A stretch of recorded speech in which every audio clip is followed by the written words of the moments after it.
The halfway point in a season that seems to have been going on for about 2 years already. The taking of a knee overseen by a match referee, Stuart Atwell.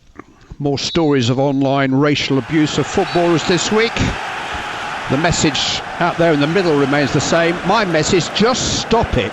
It's not clever, it's certainly not funny, it's upsetting to me, to us, let alone the victims. Just stop it.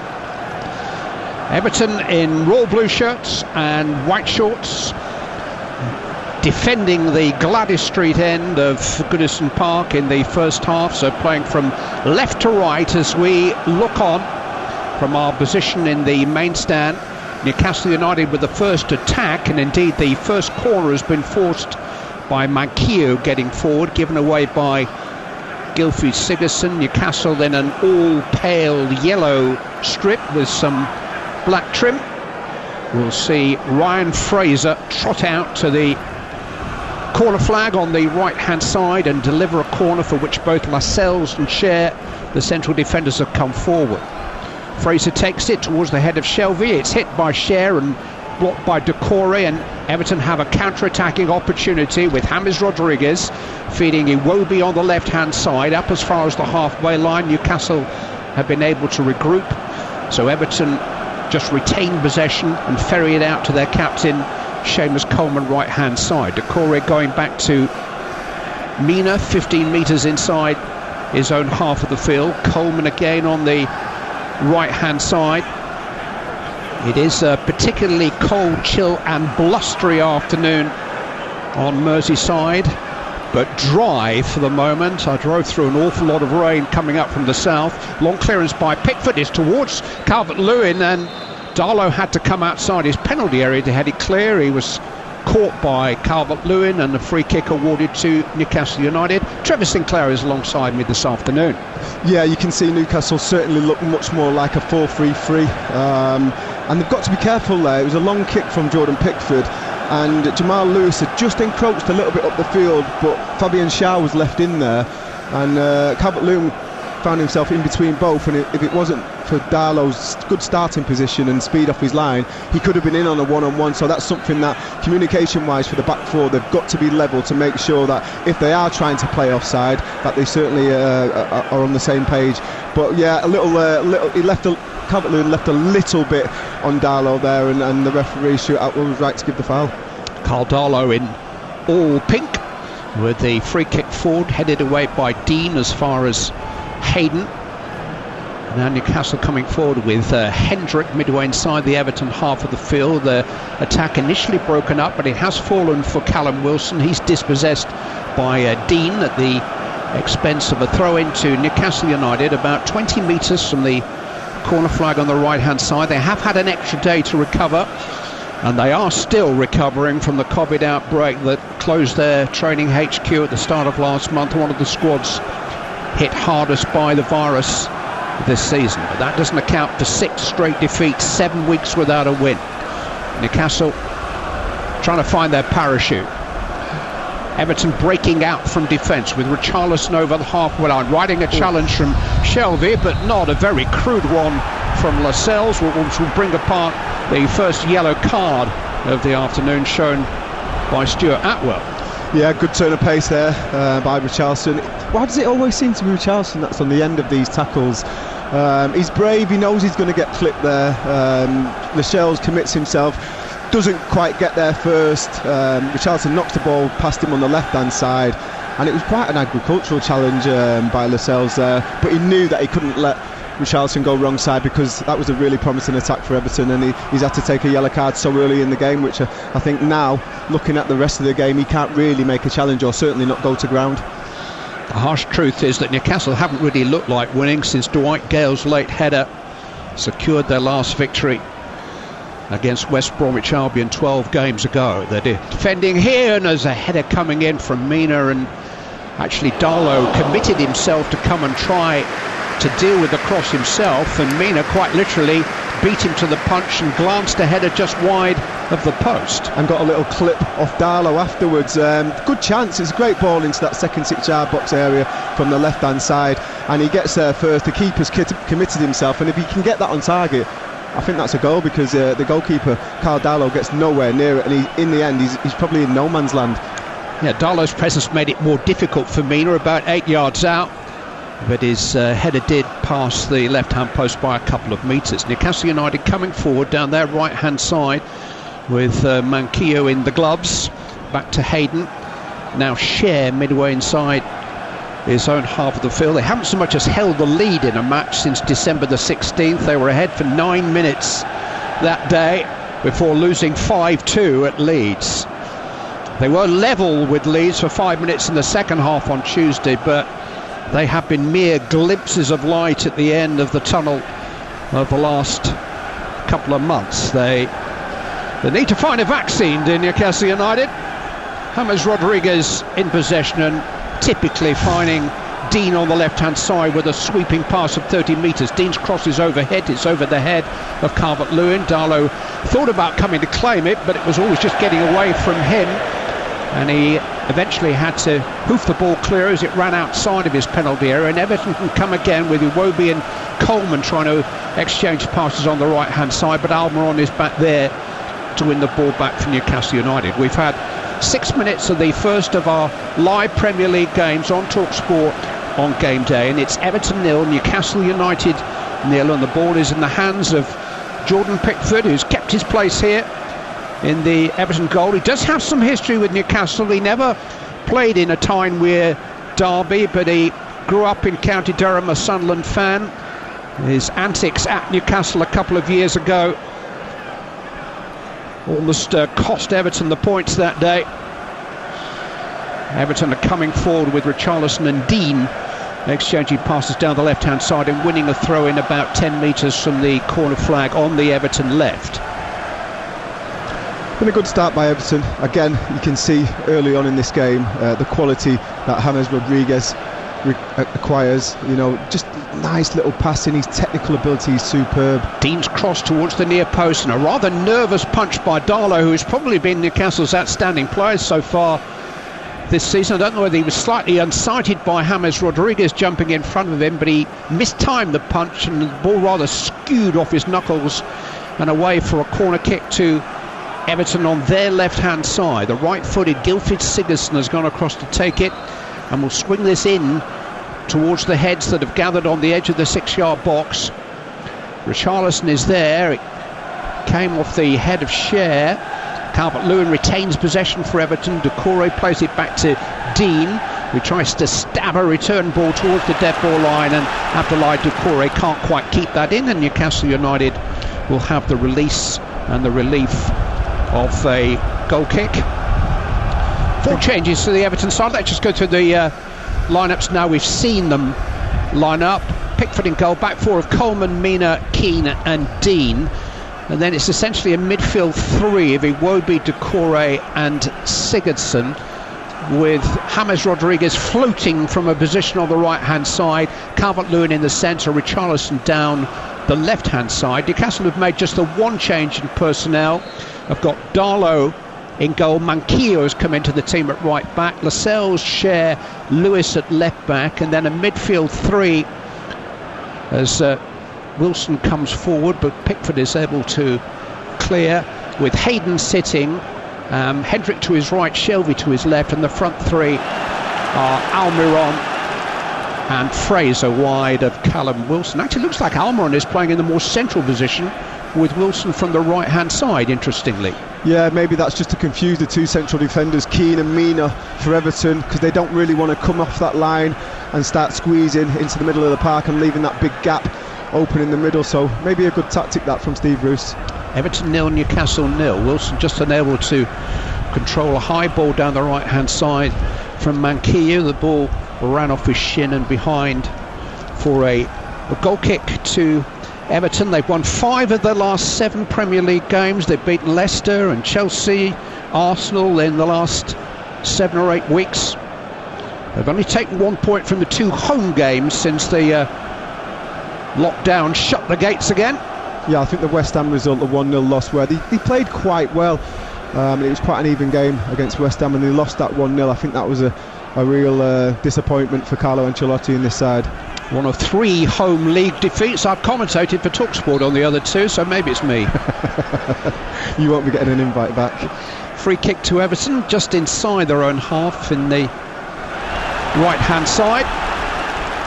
There's a challenge by Shelby, who actually wrapped his arm around the neck of his opponent and pulled him to the ground, but referee happy for play to go on as it's played out to Dean. Now just outside the Newcastle penalty area, in towards Calvert-Lewin, headed away by Cher, claimed by Almiron, who loses it then on the edge of his own box. Shelby can't get it clear. Luca Dean is there, and Sigurdsson plays it back to Michael Keane on the halfway line. Now Doucouré on to James Rodriguez, finding space, finding the ball. An unusually loose pass from him towards Iwobi, and Newcastle have it back, and Almiron can try to bring it forward. Rides a couple of challenges just inside his own half of the field. Guides it square to Shelby.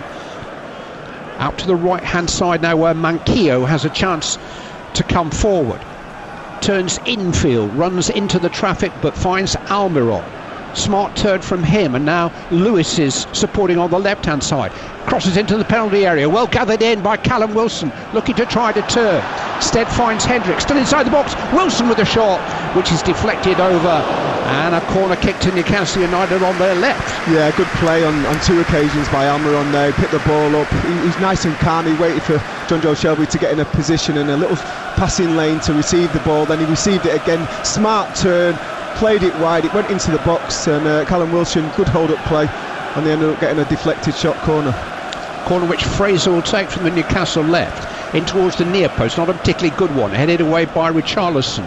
Lewis trying to reclaim it for Newcastle. Miscues of the first attempt, then heads it forward, but only as far as Iwobi. But the ball came off James Rodriguez, and Newcastle United have a throw-in midway inside the Everton half on the Newcastle left. One that Jamal Lewis will take, just waiting for options. Plays it short to Shelby, volleyed instantly into the edge of the penalty area, where Callum Wilson is unable to control under pressure from Michael Keane. But Newcastle keep the ball. Hayden out to Manquillo, 15 paces inside the Everton half. Rather wayward pass, which Hendrick does rather well to retrieve for them. Hendrick's back on the ball. Now down the right hand side for Manquillo, who's upended by what looked like a late challenge by Dean. It's a rather late call from Stuart Atwell, but eventually he's convinced, maybe he heard me, to give a free kick to Newcastle midway inside the Everton half. Yeah, I think it's just about right, that foul. Manquillo just about gets there first and gets it out of his feet and past Digne, and Digne kind of clashes into him and he goes to ground. I think the linesman was close enough and made the decision.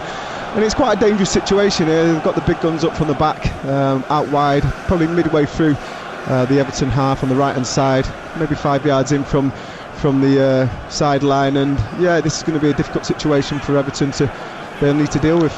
The distinctive figure of John Joe Shelby, once of Liverpool, will take the free kick for Newcastle into the Everton penalty area. It's turned away by Yerry Mina as far as Lewis, just outside the box in a crossing position, plays it wider to Fraser, hooked back into the middle. This time the header away is by Calvert-Lewin, helping out inside his own box, and Richarlison claims it and plays it out to Iwobi. And now Calvert-Lewin is breaking forward into the Newcastle half. Clever little head forward, almost got away from Manquillo. It needed Hayden to come in and make a challenge and win the ball back for Newcastle United. Shelby keeping it in on the touchline and then hooking the ball rather aimlessly square. Gylfi Sigurdsson on the ball for Everton, who go back into their own half in order to come forward again with Doucouré.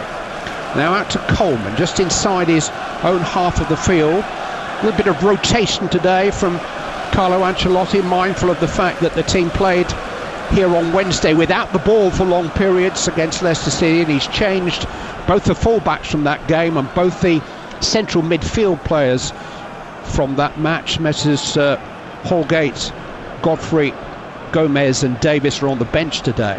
James Rodriguez forward to Iwobi, one of the players who's come in right hand side trying to take on Shelby and Lewis, and just being caught by one of them and winning a free kick for Everton about 7 paces outside the penalty area, right of centre. Yeah, good starting position by James Rodriguez again, just coming in off that full back into like no man's land in an area space, maybe 10 yards on his own, and just got on that passing lane, received the ball, fed it out to Iwobi, who drove at the fullback and won the foul. But again, what a great outlet. You know, I know he's not going straight to Dominic Calvert-Lewin, but there's other ways to play forward, and I think James' cleverness there just showing. 15 minutes gone at Goodison on Talk Sport. Everton 0, Newcastle United 0. Free kick to Everton, which James Rodriguez will guide into the penalty area, and it actually flicked off the head of Mina, who knew very little about it. It was glanced by a Newcastle head initially, and then just ricocheted against Mina, looped over the crossbar. Goal kick.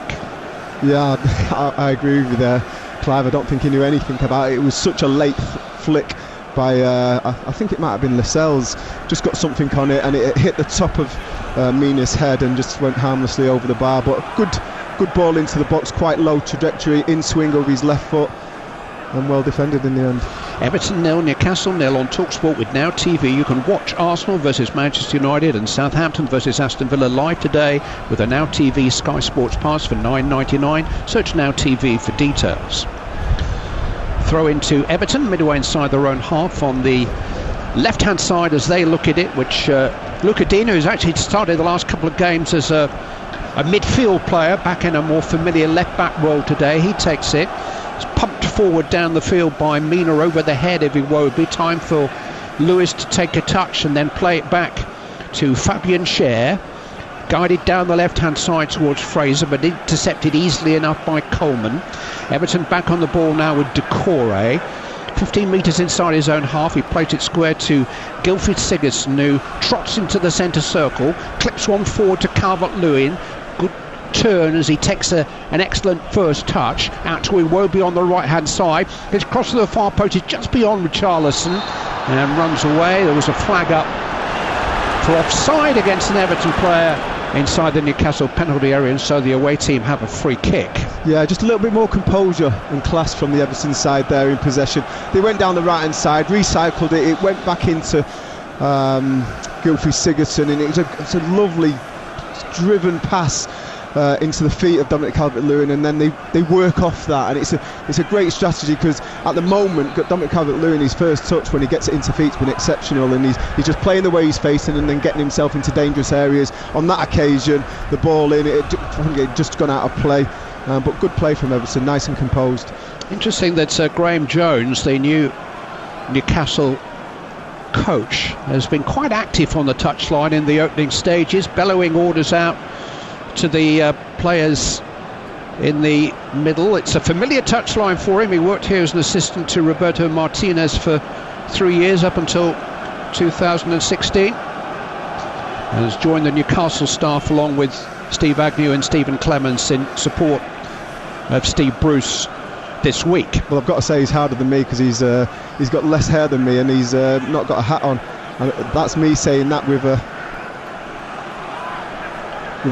pair of gloves with a heater inside one of my gloves. Nobody's got less hair than you, Trevor. I'm sorry to give you the bad news. Everton 0, Newcastle United 0. I think he's equally follically challenged then. Lascelles forward to Manquillo, 15 metres inside his own half, tossed down the right hand side for Callum Wilson to chase, and Wilson's onside, edge of the Everton penalty area, wide on the right hand side though. Turns infield, finds Almiron, slid square into the path of the supporting Jamal Lewis. His cross is early into the box. Mina gets a foot to it and hooks it behind for a Newcastle corner on the left-hand side, which Ryan Fraser will take. Yeah, good movement from Callum Wilson, just coming in and slipping out down that left-hand channel. Good ball in by Manquillo into that area, held it up, got his body in the way, played it back. I think the ball by Almiron was just a little bit too heavy when he put it wide, and the cross was well defended by Everton. Corner to Newcastle, 0-0 at Goodison. Fraser will take it right-footed in towards the near post, where it's headed away by Richarlison. Newcastle have tried to work that near post with both of the corners from the left-hand side so far, but haven't been able to clear the first man. But they do have a throw-in about 20 metres from the corner flag on their left-hand side. Shelvey plays a smart ball forward to Fraser, who slips in Lewis and plays a dangerous cross out as far as Almiron. Sets up Hayden for a shot. That's blocked by Gylfi Sigurdsson. Everton now trying to counter with Richarlison. Early forward towards Calvert-Lewin. Lascelles, though, is in charge and plays it back to Carl Darlow. But a couple of glimpses, certainly, of an opening there for Newcastle United as they got Jamal Lewis in on the left-hand side. Yeah, it was a great back heel, really improvised by Ryan Fraser on the left-hand side. He back-heeled it through the legs of Seamus Coleman, and Jamal Lewis just put it into an area. It was well defended in the end, but yeah, nice play down the left-hand side for Newcastle. Everton coming forward with Sigurdsson out to the left-hand side.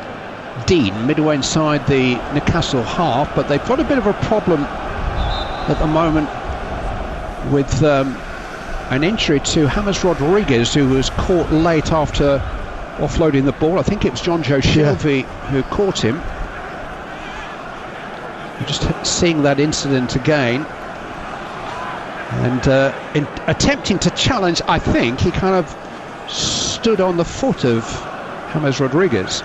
Yeah, I mean, especially in this cold weather, that'll be a sore one. And he's received a yellow card, John Joe Shelby, for his foul there on James Rodriguez. And it's one of them, you know the quality that he's got when he gets the ball to his feet, and you don't want to let him get that pass away because you don't know where it could end up. He's got such great vision and passing range, and just a little bit over the top there, missed the ball, and the referee Stuart Atwell has deemed that a bookable offence, which I think is quite harsh, but it is a foul. He had quite an impact at the start of the season, September through to November, playing from essentially a right wing role. That's the role that he takes up when the opponents get the ball, but free to go wherever he likes when Everton have him. He's there again today, but Iwobi's coming forward down that side at the moment, cut out by Lascelles, cleared high rather than out by Hayden, headed down by Decore. Can't quite connect with Calvert-Lewin, and Newcastle United clear their lines. Mina reaches round Wilson to make a challenge. Hendrick and Dean contest a 50-50, and the ball bounces for Richarlison to come forward for Everton. Up towards the edge of the penalty area, Richarlison with the shot, beaten away by Darlow, out as far as Dean. Manquillo is there with some cover and is caught by Luca Dean, and Newcastle United will have a relieving free kick inside their own penalty area. It's Everton 0, Newcastle 0. You can get the latest odds on this game from Betfair, the official betting partner of TalkSport's Premier League coverage right now. You can get Everton win at 8-11. The draw's 14-5, or a Newcastle win at 5-1. That's all thanks to Betfair. More ways to bet, more ways to win. You must be 18 or over.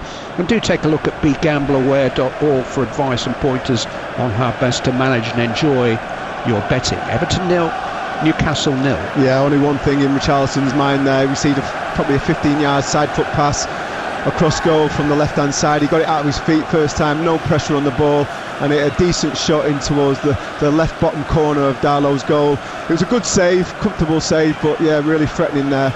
Typical striker, as soon as he gets the ball in and around that 20-25 metre zone, he's looking to get his shots off on target, and it's a decent strike. 0-0 here and 0-0 at Carrow Road. Norwich City versus Middlesbrough. That game currently live for you on TalkSport 2. Newcastle making progress down the right-hand touchline. Hendrick has got the ball and squeezes it into the penalty area, where Callum Wilson beats Mina to it, turns smartly edge of the box.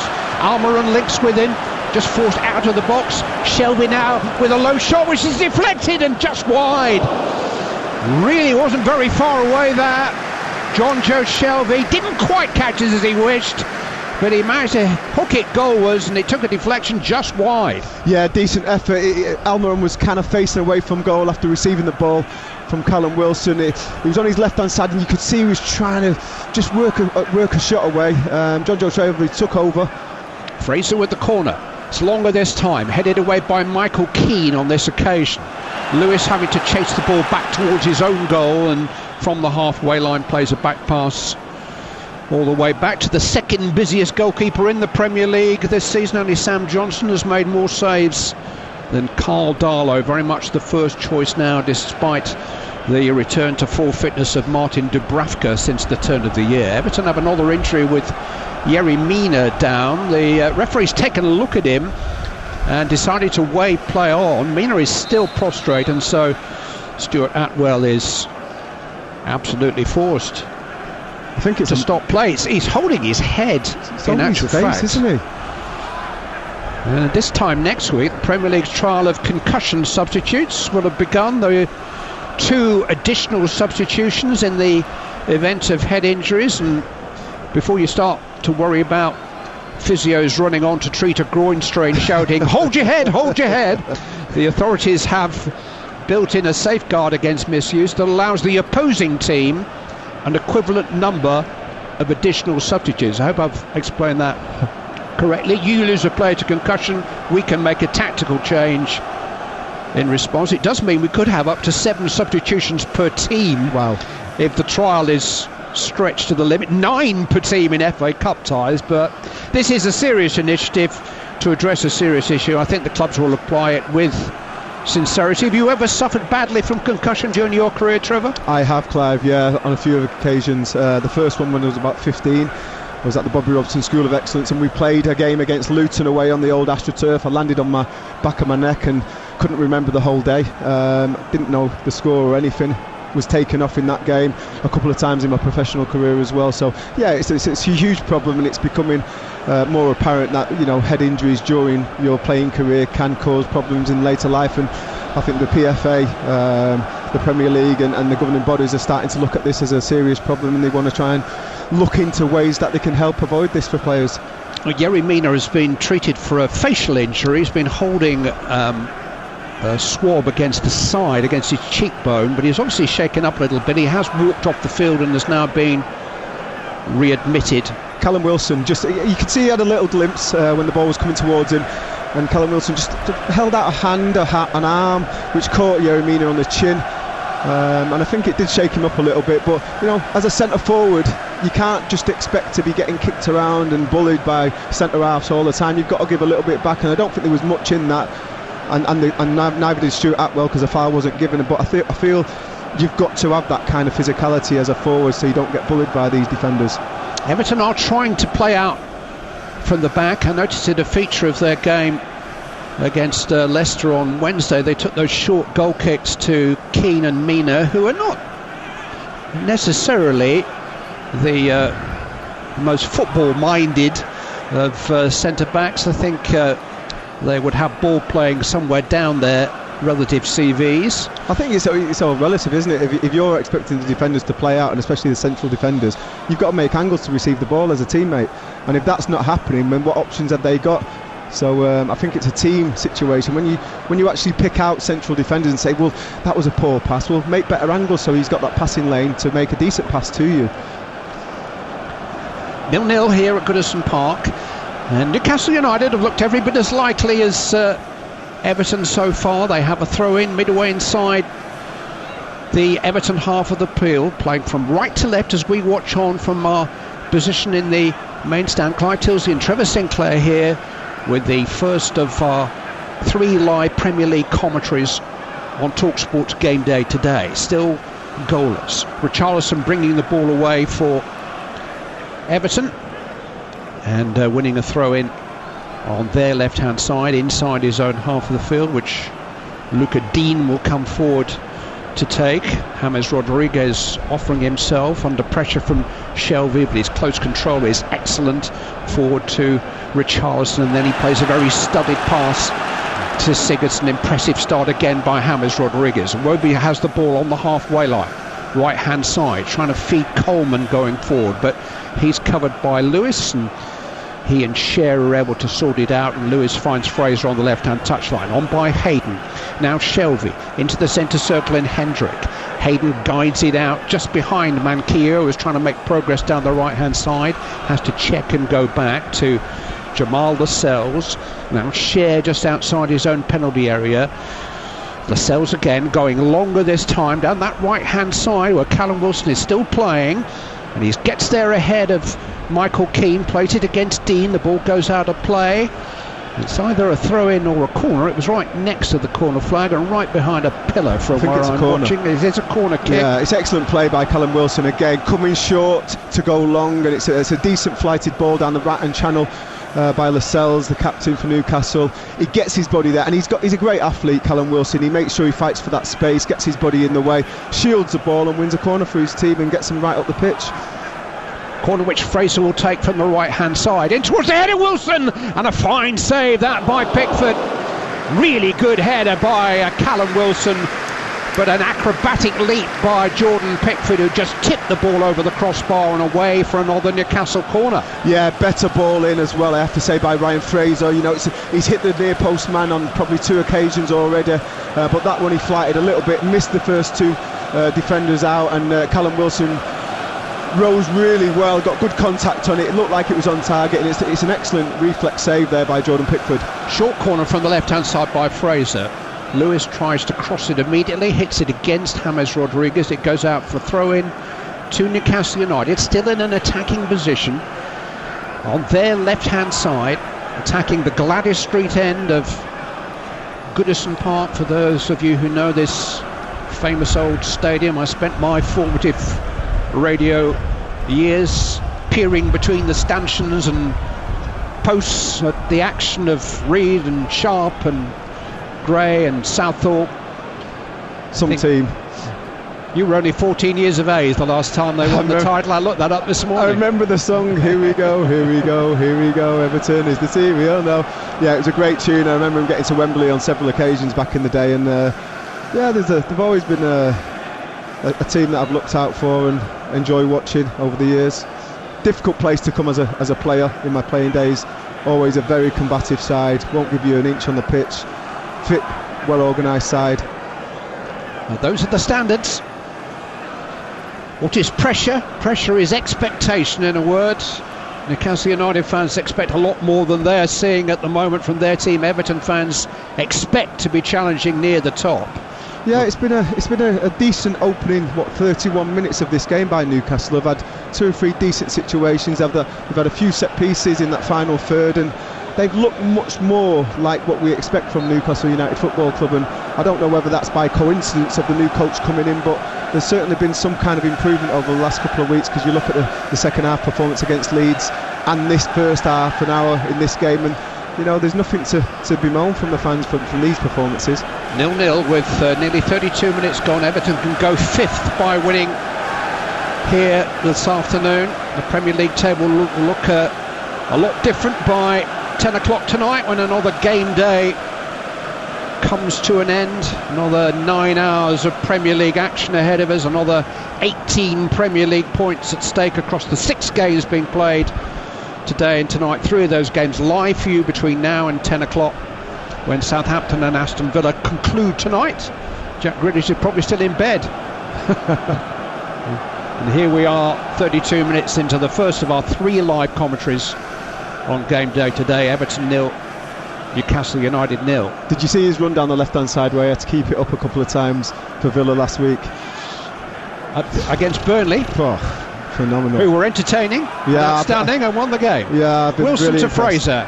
Newcastle coming forward. Lewis just inside the Everton penalty area. Played back to Wilson. Clever little turn. He's caught by Sigurdsson. And Newcastle United have a free kick in a very promising position. It's no more than 2 paces outside of the Everton penalty area. It's left of centre as Newcastle look at it. And Callum Wilson's had a very lively start to this match. Yeah, he's been really sharp. He's made good runs into the channels. He's been a good outlet. His hold-up play when it's come into his feet has been exceptional. Listen, he's an elite striker for me, and the team need to get the ball and the quality into him, because if they do, I think his quality is, it's I don't think you can argue against it. And there again, it was a good weight of pass and to the right side, I think, which is the important part by Jamal Lewis. It was to his left-hand side, with the defender on his right hand side. He's let it run across his body with first touch, and looking to get it onto his right foot with a shot, and it was quite a nasty foul, and could have ended up in injury, I have to say, by Gylfi Sigurdsson. Quite a bit of a cynical one, because he realised he'd been done as he stepped in towards the ball with his left to take it onto his right, and it's a dangerous situation here for Newcastle, about 20 yards out. Big chance for Newcastle United. Left of centre as they look at it. It's going to be hit by John Joe Shelvey and hit over the crossbar. Swinging free kick, which cleared Jordan Pickford's crossbar by a couple of metres. He hit an absolutely wild one on Tuesday night from about 35 yards out. It was a rather crazy free kick high over the Leeds crossbar. in the first half. They've got to make the most of those moments. It was a good one, that, for Newcastle. Yeah, really frustrating. Great for a right footer as well. And even if you are going to put it to the keeper's side, which John Joe Shelby tried to do there, instead of going over the wall because it can be too close, hit the target, work the keeper. You know, especially in these conditions, keep it low, see if there's a little zip off the ground, and make him make that save. You might get a corner, you might get a goal, but hit the target, and that's disappointing because, like you say, Clive, they need to make the most of them situations. Calvert-Lewin just outside the penalty area feeds James Rodriguez, who has a poke shot with his left foot, which actually hit Darlow in the chest. He got his angles all right there, the Newcastle goalkeeper. It was a high ball forward, a fight ball really for Calvert-Lewin, and he fought for it, claimed it, and then set up Calvert-Lewin, who improvised a very good shot. Newcastle are coming forward though at the other end, with Wilson with a cross from that right hand side, charged down by Dean, but he hasn't dispossessed Wilson. Now he has. Dean manages to force it out, and Richarlison plays it forward to Decore down the left hand side. Another really good pass from James Rodriguez. Richarlison down this right hand side, where Iwobi sprints forward into the Newcastle half, now attacking the edge of the penalty area, clipped across to Decore, 2 touches, Richarlison with a shot just wide, good chance. Yeah, brilliant. 18 yards, side footed, tried to place it slightly off balance when it came to him from Decore, and he rather sliced it wide of the target. Yeah, excellent play, I have to say. They played it through the midfield. It come right on the right hand side to Iwobi. He drove at Lewis in this left back position. It didn't really need to beat him because he could see Decore was free on the far side. Picked him out, he cut inside, put a nice little lay across from left to right into Richarlison's path, and he hit it first time. It was deflected wide, but it looked a really dangerous situation that for Everton Football Club. Expectations were certainly higher there of Richarlison. Expectations always high at a club whose motto is nothing but the best is good enough. Nil satis nisi optimum is the Latin motto on the official Everton club badge. There are 1 or 2 Latin mottos still around the game. Tottenham have got one, I think, haven't they? To dare is to do. Is that? Yeah, that's branded Audere est facere, is that correct? Reshman's a Spurs fan and multilingual. She will tell you at half time. In fact, as part of TalkSport's commitment to help with homeschooling, I'm going to do the entire second half in Latin and Reshman will conduct the half-time segment in Spanish, which will be interesting when she throws questions at you. Header away here as Newcastle come forward by Seamus Coleman. Hooked down the field, one back by Hayden, 15 metres outside the penalty area. Almiron goes on, still edge of the box, right hand side. Newcastle attacking again. Hendrick short into Shelby, has to turn away from the cover and find Jamal Lewis. Fraser holding the width on this left hand side, goes square again to Hayden, back to Fraser, still only 10 paces outside the penalty area, thinking about taking Coleman on, instead plays an early cross, which is easy for Pickford to catch under pressure.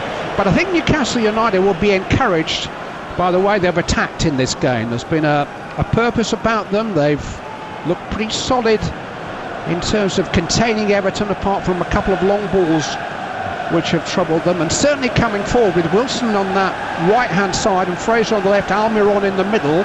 They've given Everton something to think about. Yeah, I think Wilson's had a bit of rotation. Sometimes he's central, sometimes he's going down that right hand channel, which is a great out ball, but both times if he's down the centre, the balls into his feet have been decent by Newcastle, and if he makes that channel run, the balls into the channel have been good, and it's been a really good starting point for Newcastle to get up the field, retain possession and then build attacks from there. First goal of the day has come in League One for Sunderland. Sunderland 1, Gillingham 0. Aidan McGeady has got that goal in the 1 o'clock kickoff at the Stadium of Life, the Stadium of Light, in fact. Sunderland just a point outside the playoff places, leading through Aidan McGeady's goal. Everton coming forward, 0-0 at Goodison Park. Iwobi played square to Sigurdsson. James Rodriguez is down again in some pain, having been caught, but play went on initially. A free kick has actually now gone Newcastle's way, and Everton are convinced that James Rodriguez was caught late there. He is still on the ground writhing in agony, holding his left ankle. Yeah, maybe this is a tactic for Newcastle, to get a bit physical with this Everton side, because if you just stay off them and passive and let them do what they want, they're going to beat you, because individually I think Everton are clearly the better side. But if you get physical with them, get a little bit of contact, make sure they feel that physicality, you can upset their rhythm, and that's exactly what Newcastle have done in this opening 39 minutes. And James Rodriguez, he looks like he doesn't like it. He's rolling around. He was hardly touched there. He wasn't given a foul by Stuart Atwell, and he might just start feeling sorry for himself if that continues. Hayden it was who made the chance. As you say, it didn't seem particularly vicious contact, but James Rodriguez has just this moment climbed to his feet and is still moving very gingerly. And to add insult to the injury, it's Newcastle who have the free kick, which Darlow will take high down the right hand side towards the head of Manquillo, who's beaten to it in the air by Dean. Still 0-0, Everton 0, Newcastle 0. Richarlison poking it square to Decore. Now Iwobi up to James Rodriguez, who's miraculously recovered. Now the ball has come his way and feeds it into the path of Dean, midway inside the Newcastle half of the field. He gets it back from Richarlison, played back to James Rodriguez again, dinked inside to Decore. It's almost as if James Rodriguez just lends you the ball, because Decore plays it back to him. He can't quite get Dean in this time. Hendrick sees to that, and it remains Everton 0, Newcastle 0 on TalkSport with WeBuyAnyCar.com. Sell your car in under an hour, leaving with more time to enjoy the football. It's almost like James Rodriguez just on the edge of the Newcastle penalty area. Is offside. Carry on, Trevor. It was almost like James Rodriguez has thought, right, you're obviously trying it on, getting physical with me, leaving a little bit on me. I'm going to prove that that's not the way forward. And he got on the ball there and some great touches, just unable to put Lucas Digne in, as you said, down the left hand side. I have a needle kind of pass, which we've seen him execute before. It just didn't come on there, but a great reaction from him, because you have seen players in the past, especially your Maverick style, creative players, when they do get tackled hard and put on the floor a few times, they can go missing, and I think that's a good reaction from James Rodriguez there. Free kick to Newcastle United, which their goalkeeper Carl Darlow will take, just outside the penalty area. Still Norwich City 0, Middlesbrough 0 in the game, which is live on TalkSport 2 in the Championship. That also kicked off at 12:30. Sunderland leading Gillingham by a goal to 0. In League 2 it's Carlisle United 0, Exeter City. Carlisle United 1, Exeter City 0. Carlisle have taken an early lead in that game at Brunton Park. Free kick here to Newcastle, about 10 paces inside the Everton half of the field. Now Gylfi Sigurdsson is down and in need of some treatment, but it is again a Newcastle free kick. I can't see that. It was both players at the feet high, going for the same ball. Michel stayed on his feet, and Gylfi Sigurdsson certainly felt that one. He ended up on the floor as well, and the foul went to Newcastle, and it's a free kick just inside the Everton half for Newcastle. Hands on hips, the imposing figure of John Joe Shelby takes it short, gets the ball back from the cells, just changes the angle. Now he clips it into the edge of the penalty area. Michael Keane heads away as far as Hendrick. Almiron has got it back for Newcastle. 10 metres outside the penalty area, he's forced back by the Everton cover. Comes to Fabian Schär, high into the penalty area, drifting though on the breeze, and now to play for a goal kick. Yeah, it was a good idea by John Joe Shelby just to play a quick free kick to Manquillo to change the angle, because the free kick was quite central. He's gone out wide about 10 yards and he looked in the box, and there was only Ryan Fraser in the box, and I think that was the reason why he didn't put it in the box. He tried to play it up top, and in the end Manquillo played a useless ball, really. Didn't get the angle on it, and it James Rodriguez has lost the ball edge of the penalty area. Hayden had a side of goal there. Well, James Rodriguez trusts his ability to the point where he will accept the ball anywhere, and that time he accepted inside the D and lost it. Hayden is actually down, having made the challenge and having been unable to capitalise on the opportunity. But James Rodriguez meanwhile has won another free kick inside the Newcastle half of the field. Yeah, just a little bit concerned about Hayden there. He looks like he's gingerly just starting to move, but his eyes must have lit up there when the ball broke to him on the edge of the box. He got it out onto his right hand side, and he just was out of range, and he slid in to try and get his shot off, which was blocked. Yeah, and I think he's just caught Decore as he's made that shot with his right hand side. Decore took the sting out of the shot, and he looked like he might have just tweaked his ankle or his right knee in the process. He's played centre midfield, centre back and right back in his last 3 appearances for Newcastle. Isaac Hayden, he's back in what is his preferred role in a three-man midfield this afternoon, and he has only just got back to his feet, and he's limping away now as Everton consider a free kick right in the half of the Newcastle half of the field, and an opportunity as we tick through the last of the 45 minutes. I'm sure there's going to be quite a bit of added time for Everton to try to break the deadlock in this game. It remains Everton 0, Newcastle United 0.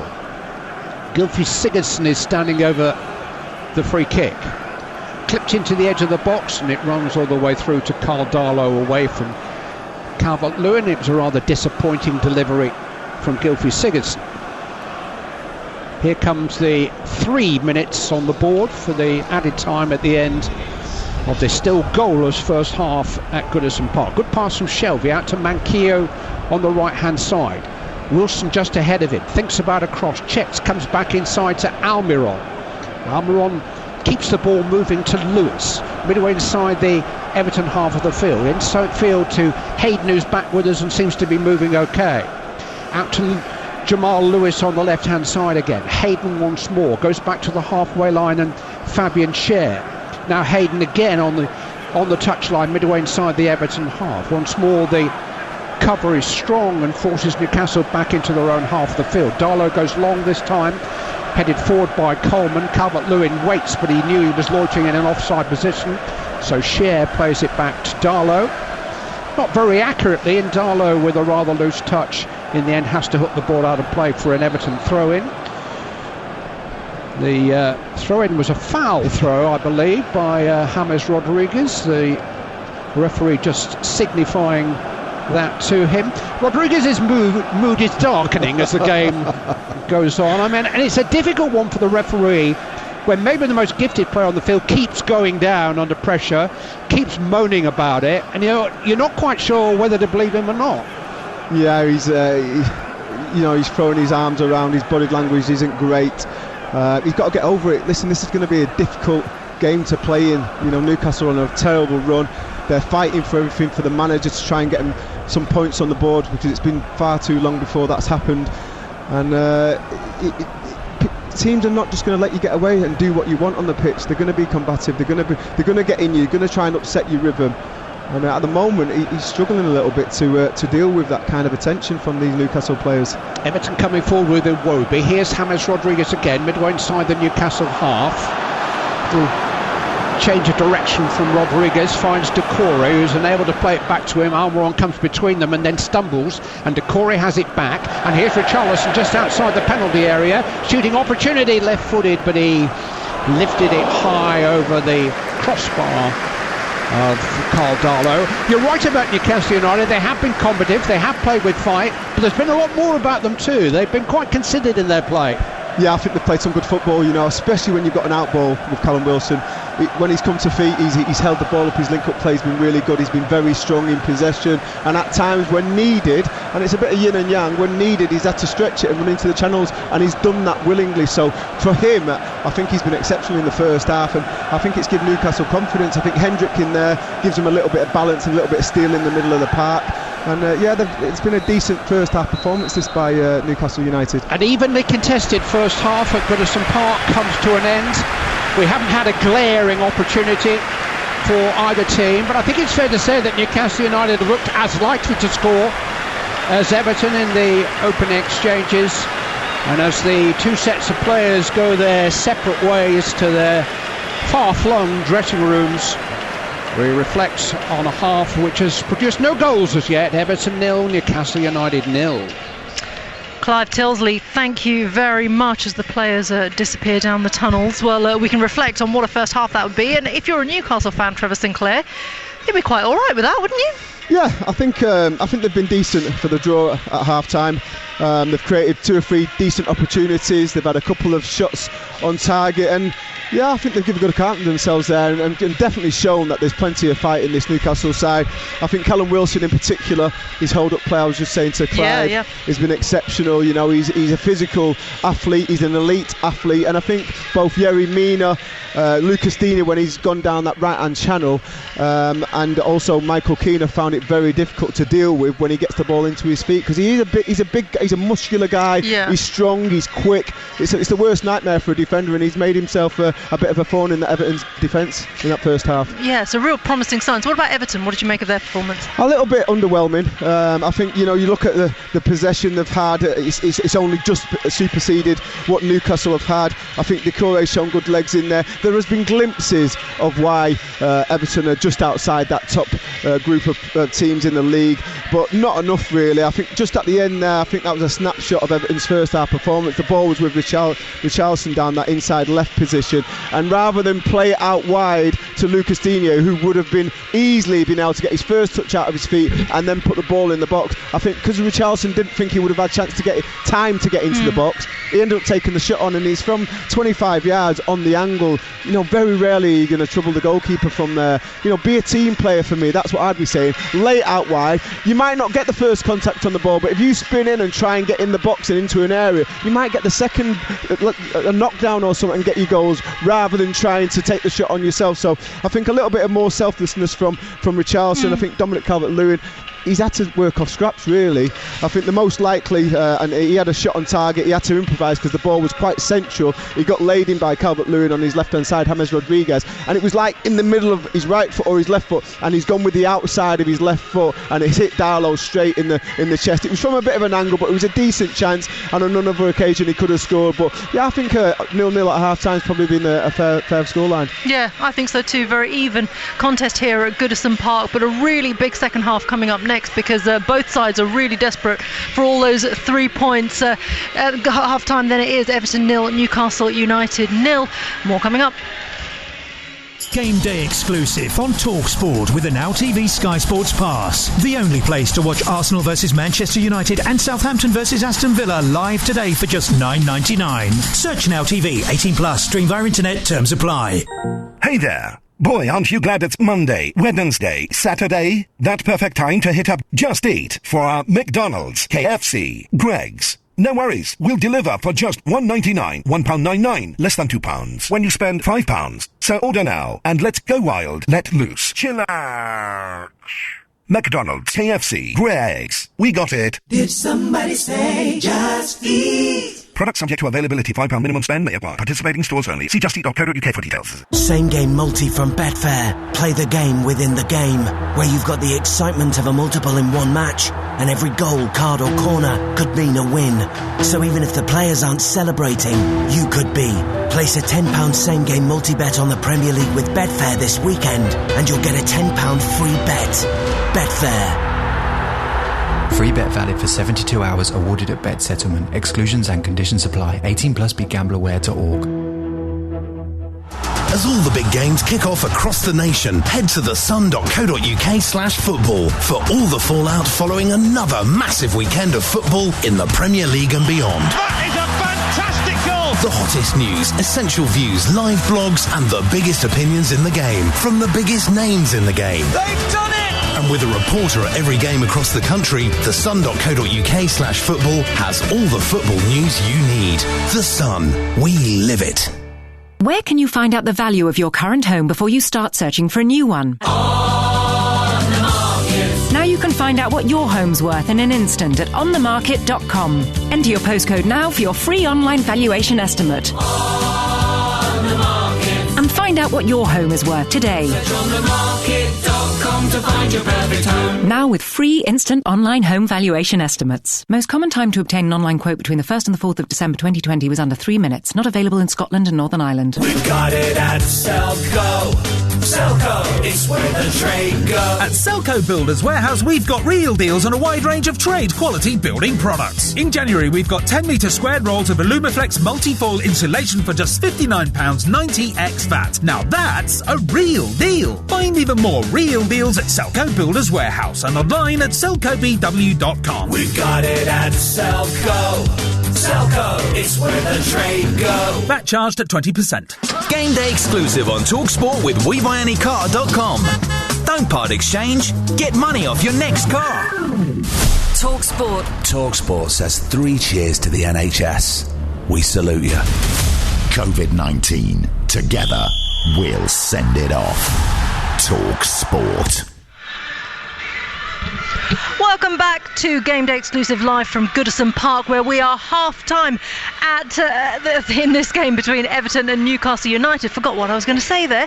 Half-time scores are coming in the Championship as well. Norwich, top of the table, of course. They're currently goalless at home to Borough. In League One, there was a 1 o'clock kick-off. Sunderland 1, Gillingham 0. Sunderland's scorer there was Aidan McGeady, former Everton boy there, so he'll probably be pleased all round.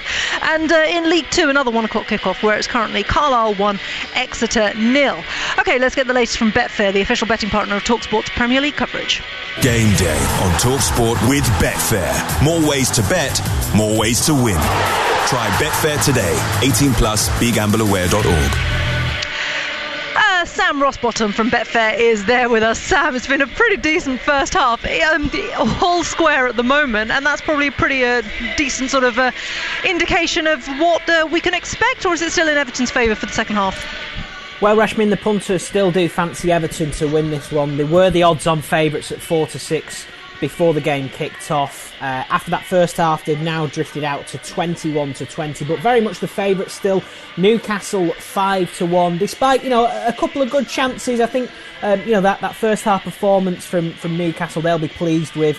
The draw is 15-8. We've also odds boosted Dominic Calvert-Lewin to score first. That was 7-2, now 9-2. Another odds boost we've got over on the sportsbook as well is Gylfi Sigurdsson to score. That's 11-2. I'm thinking free kicks, set pieces.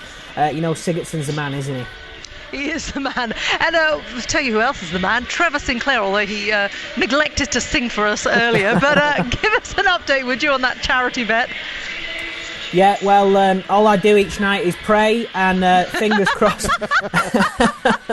Fingers crossed that this one lands in the second half. We've got Everton to win, Calvert-Lewin to score any time, and over 2.5 goals in the game. Obviously, we're going to need some goals for that to happen, but it's still on, it's still alive. Our £50 stake for our same game multi, those 3 selections combined into one bet on the sportsbook, could return £168 to the Bobby Moore Fund if they all land. OK, Sam Rossbottom, everything changes but you. Very good. I was literally racking my brain thinking, which one can I get in? Which one? Sam I guess now it's time for me to give up. Oh my God, we could do this forever, couldn't we? We're gonna get Trevor to sing at some point. Thank you so much, Sam Rosbottom. That odds update is all thanks to Betfair. Returns accurate as of 10 minutes ago. For verification, see betfair.com. Over 18s only. Conditions apply. Go to begambleaware.org. Game day on TalkSport with Betfair. More ways to bet, more ways to win. Try Betfair today. 18+, begambleaware.org. OK, Fight of My Life returns this Sunday at 9:30 in the evening, and Series 2 kicks off with Frank Bruno, who discusses his fight with Oliver McCall for the WBC heavyweight crown at the Old Wembley. Now, each week, Russ and Spencer are joined by a different boxer each week as they look back at their one career-defining fight, the build-up, the fight itself, the aftermath, and their lives post-boxing as well. Frank Bruno, of course, that is bound to be a fascinating episode on Sunday here on TalkSport at 9:30. Make sure you tune in to that. Know what I mean, Harry? Up next, it is Game Day Live with Adrian Durham, along with all the EFL action as well. He'll keep you up to speed with all the Premier League games kicking off at 3 o'clock today. That's a bit of a rare treat this season. Good afternoon, Adrian. You're at the Hawthorns where it's snowing. Resh, weather report in a moment, but here's a message for Trevor. It only takes a minute, Trev, to sing a song. Professional integrity to upkeep. We've all got You're professional integrity. You work with Simon Jordan. What are you talking about? How are you, Adrian? I'm looking forward to you singing sometime in the second half. Do it. We need it. It's what the world needs. Just do one line. Come on. Do sure. Come on. No, Anyway. really, come on. Behave yourself. Get Is on he with the that show. shy? No way. You would Don't be never have embarrassed, him mate. down. Honestly. It's out of my lane, isn't it? You know what? This is out of your lane. This is letting the team down. And I thought you knew all about teams. I have to say, actually, just on Trevor Sinclair, I thought his jousting with Simon on Jim White's show this week was great. second to none. It was superb radio. It was brilliant. Wasn't it? I actually texted Trevor straight after the show, didn't I, Trevor? And I just said, I absolutely loved that. What a great listen. That's so Listen, I have a team behind me giving me things to say team. back to him. Don't worry about that. Team of researchers. Blimey, I don't get those. I won't name names, but I've got an army behind me. Let me do the weather report. Yeah, it go on, is tell us. snowing like crazy. It's a white Christmas. It really is, yeah. Wow. But it isn't. So far, it isn't settling. I mean, the game. This is the Hawthorns, where it's West Brom Fulham. Massive game down at the bottom. But 4 miles away in Walsall, the game there has been called off for a waterlogged pitch, so you can get an impression of just what the weather's like.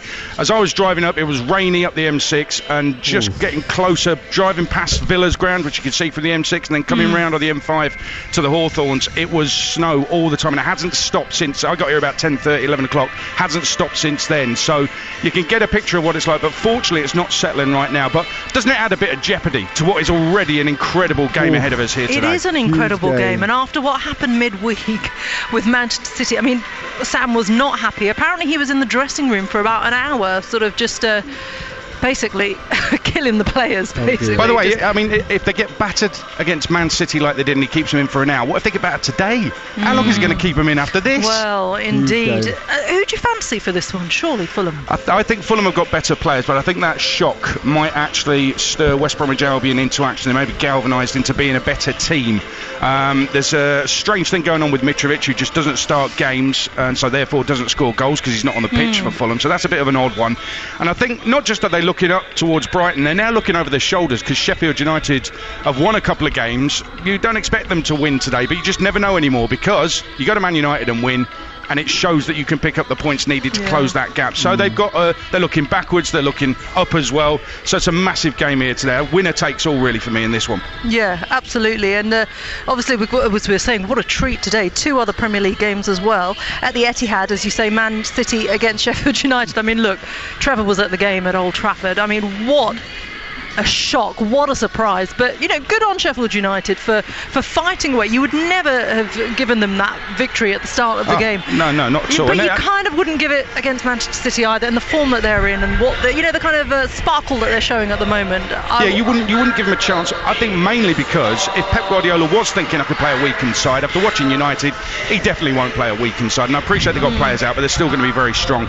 You can't see anything other than Man City being thoroughly professional. Chris Wilder admitted to the Moose this week that he has got no plan to deal with Manchester City. What a brilliant interview that was. What's the point of doing coaching badges though? Really? Who needs coaching badges if you don't need By the plan? way, TalkSport's Hugh Wozencroft has weighed in on the Trevor Sinclair non-singing row.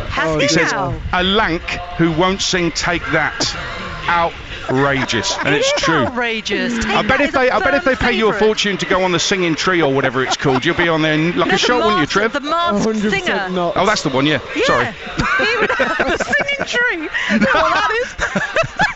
That was Teddy Sheringham when he did it. He was dressed as a tree, wasn't he? That's the only one I've seen. He was. Sorry. And it was Glenn Hoddle, wasn't he? Dressed as a grandfather clock. Let's talk about the other Premier League fixture. Let's get back to the football because Trevor Sinclair's not giving us anything. He's not giving us a single note here. I want him back for good. Palace against Wolves.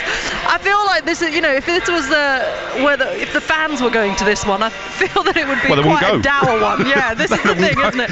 It's a one really win in 9 tough Palace, one. 7 without a win Wolves. It is dour, but I don't know. I mean, Roy Hodgson seemed to question that stat, 1 win in 9, but it's true. He said, I'll stick to my stats, thanks, when he was interviewed by TalkSport's Alex Crook. I couldn't understand it. I mean, maybe there's a different way of painting it, but they've conceded 7 in the last 2 after going through a spell where they didn't concede many goals, so they've gone back to bad habits. So Palace need to get it right, especially at home.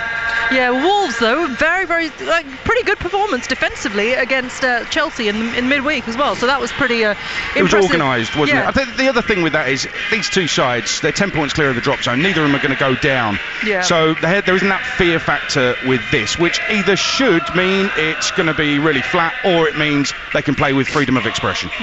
Be exciting to see which one. Let's hope it's the freedom of expression. Adrian, stay warm over there at the Hawthorns. We'll hear from you later, of course, but here we're just kicking off the second half, and it's time to hand you back to our commentary team, then Trevor Sinclair and Clive Tilsley. And we're underway again at Goodison Park.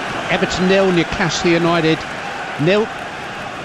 Everton in their traditional royal blue shirts, white shorts, white socks, attacking the Gladys Street end of Goodison in the second half. As Newcastle are attacking at the moment with a cross on the right hand side by Hayden, which is deflected up into the air and gathered by Jordan Pickford, the Everton goalkeeper. Everton playing from right to left as we look at it from our commentary position in the grand old main stand of Goodison Park, and James Rodriguez coming deep to get on the ball and sweep a pass out to the left hand side, and Luca Dean trying to get beyond Manquillo down the Newcastle right, but the recalled fullback holds him off and wins the throw in and takes it down the line towards Callum Wilson. Wilson quickly challenged by Sigurdsson, appeals for handball, but the ball bounces off Sigurdsson's chest and down to Mina inside the centre circle now. James Rodriguez again on the ball on the halfway line, whips it away from the boot of Almiron, who has a little niggle at him in this ongoing narrative in this game of Newcastle United trying to put James Rodriguez under pressure. Continues, he's got the ball again, and Almiron has another challenge, but not until Rodriguez has got it away to Richarlison. Out to the left hand side, and Dean midway inside the Newcastle half goes back to Rodriguez again, and this time he just manages to lift it over the head of Fraser to Coleman. He's got it again, Rodriguez. We need two balls out here, one for James Rodriguez and the other for the rest of them. Here's Dean now as this Everton attack builds very slowly. Richarlison on the edge of the penalty area, crossed into the box towards Calvert-Lewin, but headed away well by Lascelles, and Shelby now into the path of Lewis down the left hand side for Fraser to chase, but that's out of play for a throw in. Trevor Sinclair is alongside Clive Tilsley here at Goodison Park today. Yeah, James Rodriguez was almost like a quarterback there, just getting the ball, lending it, playing in that number 4 position. He was so deep, but his quality again was superb. He didn't lose the ball, he was picking out great passes, and they just couldn't get into that final third and create an opportunity. But he wants to get on the ball, and it's almost like Newcastle players are taking turns to leave a little nibble on him and just leave a little foot in here and there to upset his tempo and his game. And doesn't stop him wanting the ball though all the time, and his passing really has been exquisite today, and he's trying difficult passes. That's my big argument with passing statistics. You look at the half-time stats in a Champions League game, and top of passing accuracy are always the 4 centre-backs, because they've stood there passing the ball to each other under no pressure. James Rodriguez is constantly looking for a penetrative cutting pass. Dean into the edge of the penalty area, on by James Rodriguez. Calvert-Lewin is there and goes down under pressure from Lewis, but the flag is up on the far side. I just for a moment wonder what the referee had held play up for. He is for an offside. None of that mattered. Yeah, I don't think it was a foul either. I think it was good covering round by Lewis, and he just got stifled out there a little bit. There was no space for Dominic Calvert-Lewin to get the ball out of his feet, and it was good defending.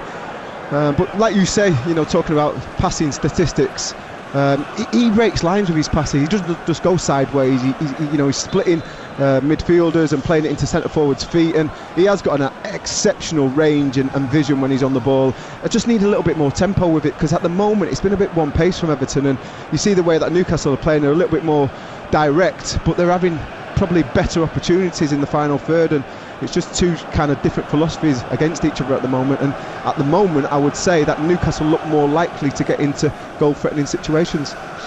I've got an issue with assists too. Assists and goal involvements. They're very much a matter of opinion and scale, aren't they? Who had the assist on Maradona's second against England? Well, in fact, who had the assist on your overhead kick against Barnsley? It was a terrible cross. It was a terrible cross. I think the one that I seen today was Vincent Kompany's goal, what he scored against Leicester, which won them the league, and it was a side foot 5-yard pass from about 35, 40 yards away, and he's drove in and shot from 20. How's that an assist? It was a rubbish cross behind you. That's why you had to try a bicycle kick. Well, I prefer them than heading the ball, so I was quite pleased it was behind me. 5 minutes gone, the second half for Goodison Park. We've had no assists so far. It's Everton 0, Newcastle United 0. On the ball is Decore, 15 metres inside his own half, into the centre circle and out to the left-hand side of Luca Dean. Now Richarlison controls the ball under pressure from Jamal Lascelles, holds it off, pulls him out to the left-hand side, but Lascelles keeps his eye on the ball, makes a challenge which hurt him. He had a jab at the ball and he's feeling the back of his left hamstring. You don't run those off, but he's out there at the moment and doesn't look like he needs any attention or treatment. Well, we'll soon see when he has to open up again. He's not running well, is he, Jamal Lascelles?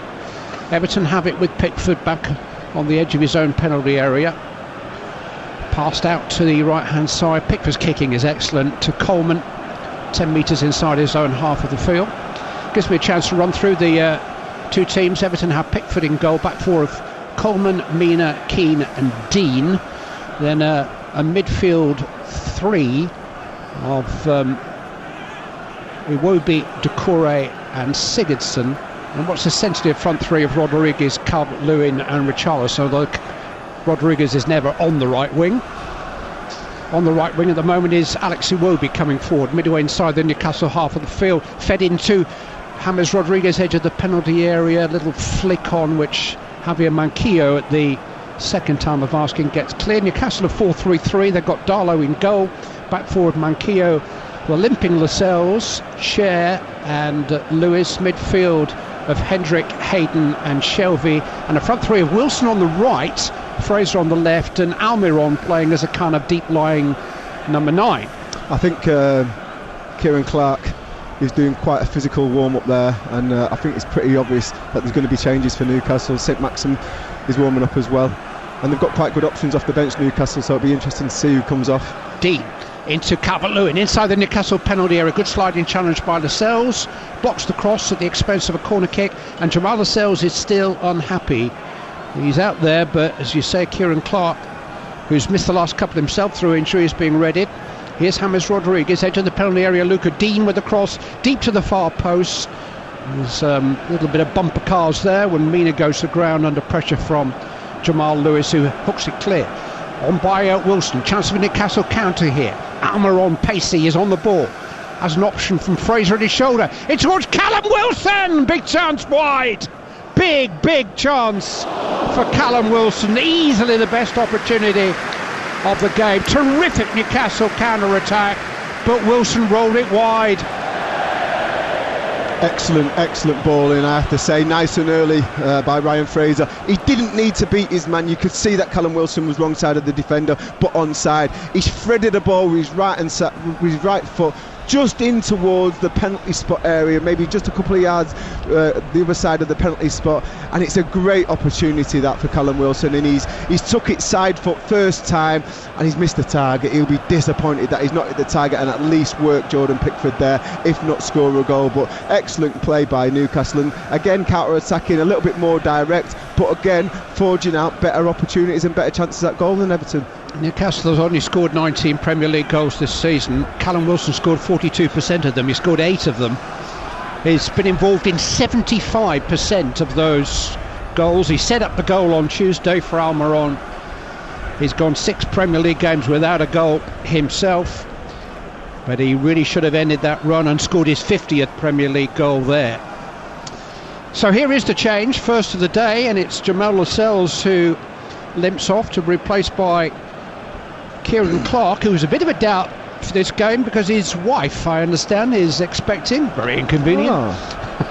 Good luck. But he would have definitely stayed behind on Tyneside if the alarm call had come, but he's fit and available, and now he's on the field and under pressure because Richarlison is attacking, edge of the penalty area. Calvert-Lewin with a curling shot.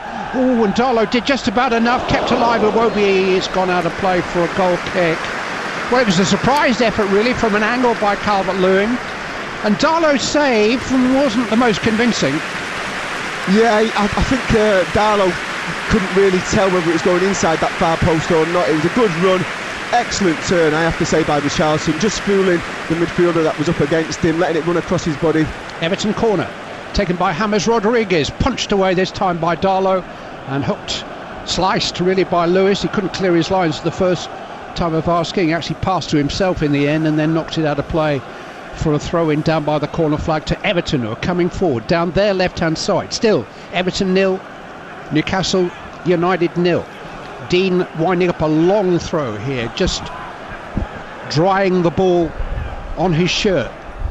Thrown in towards the edge of the 6-yard box, headed on by Keane, down by Calvert-Lewin, attempt by Mina, which is blocked by Fabian Schär, and the danger passes, and Almiron clears upfield to Callum Wilson, gets a push in the back from Sigurdsson, goes out of play for a Newcastle throw-in, just inside their own half of the field.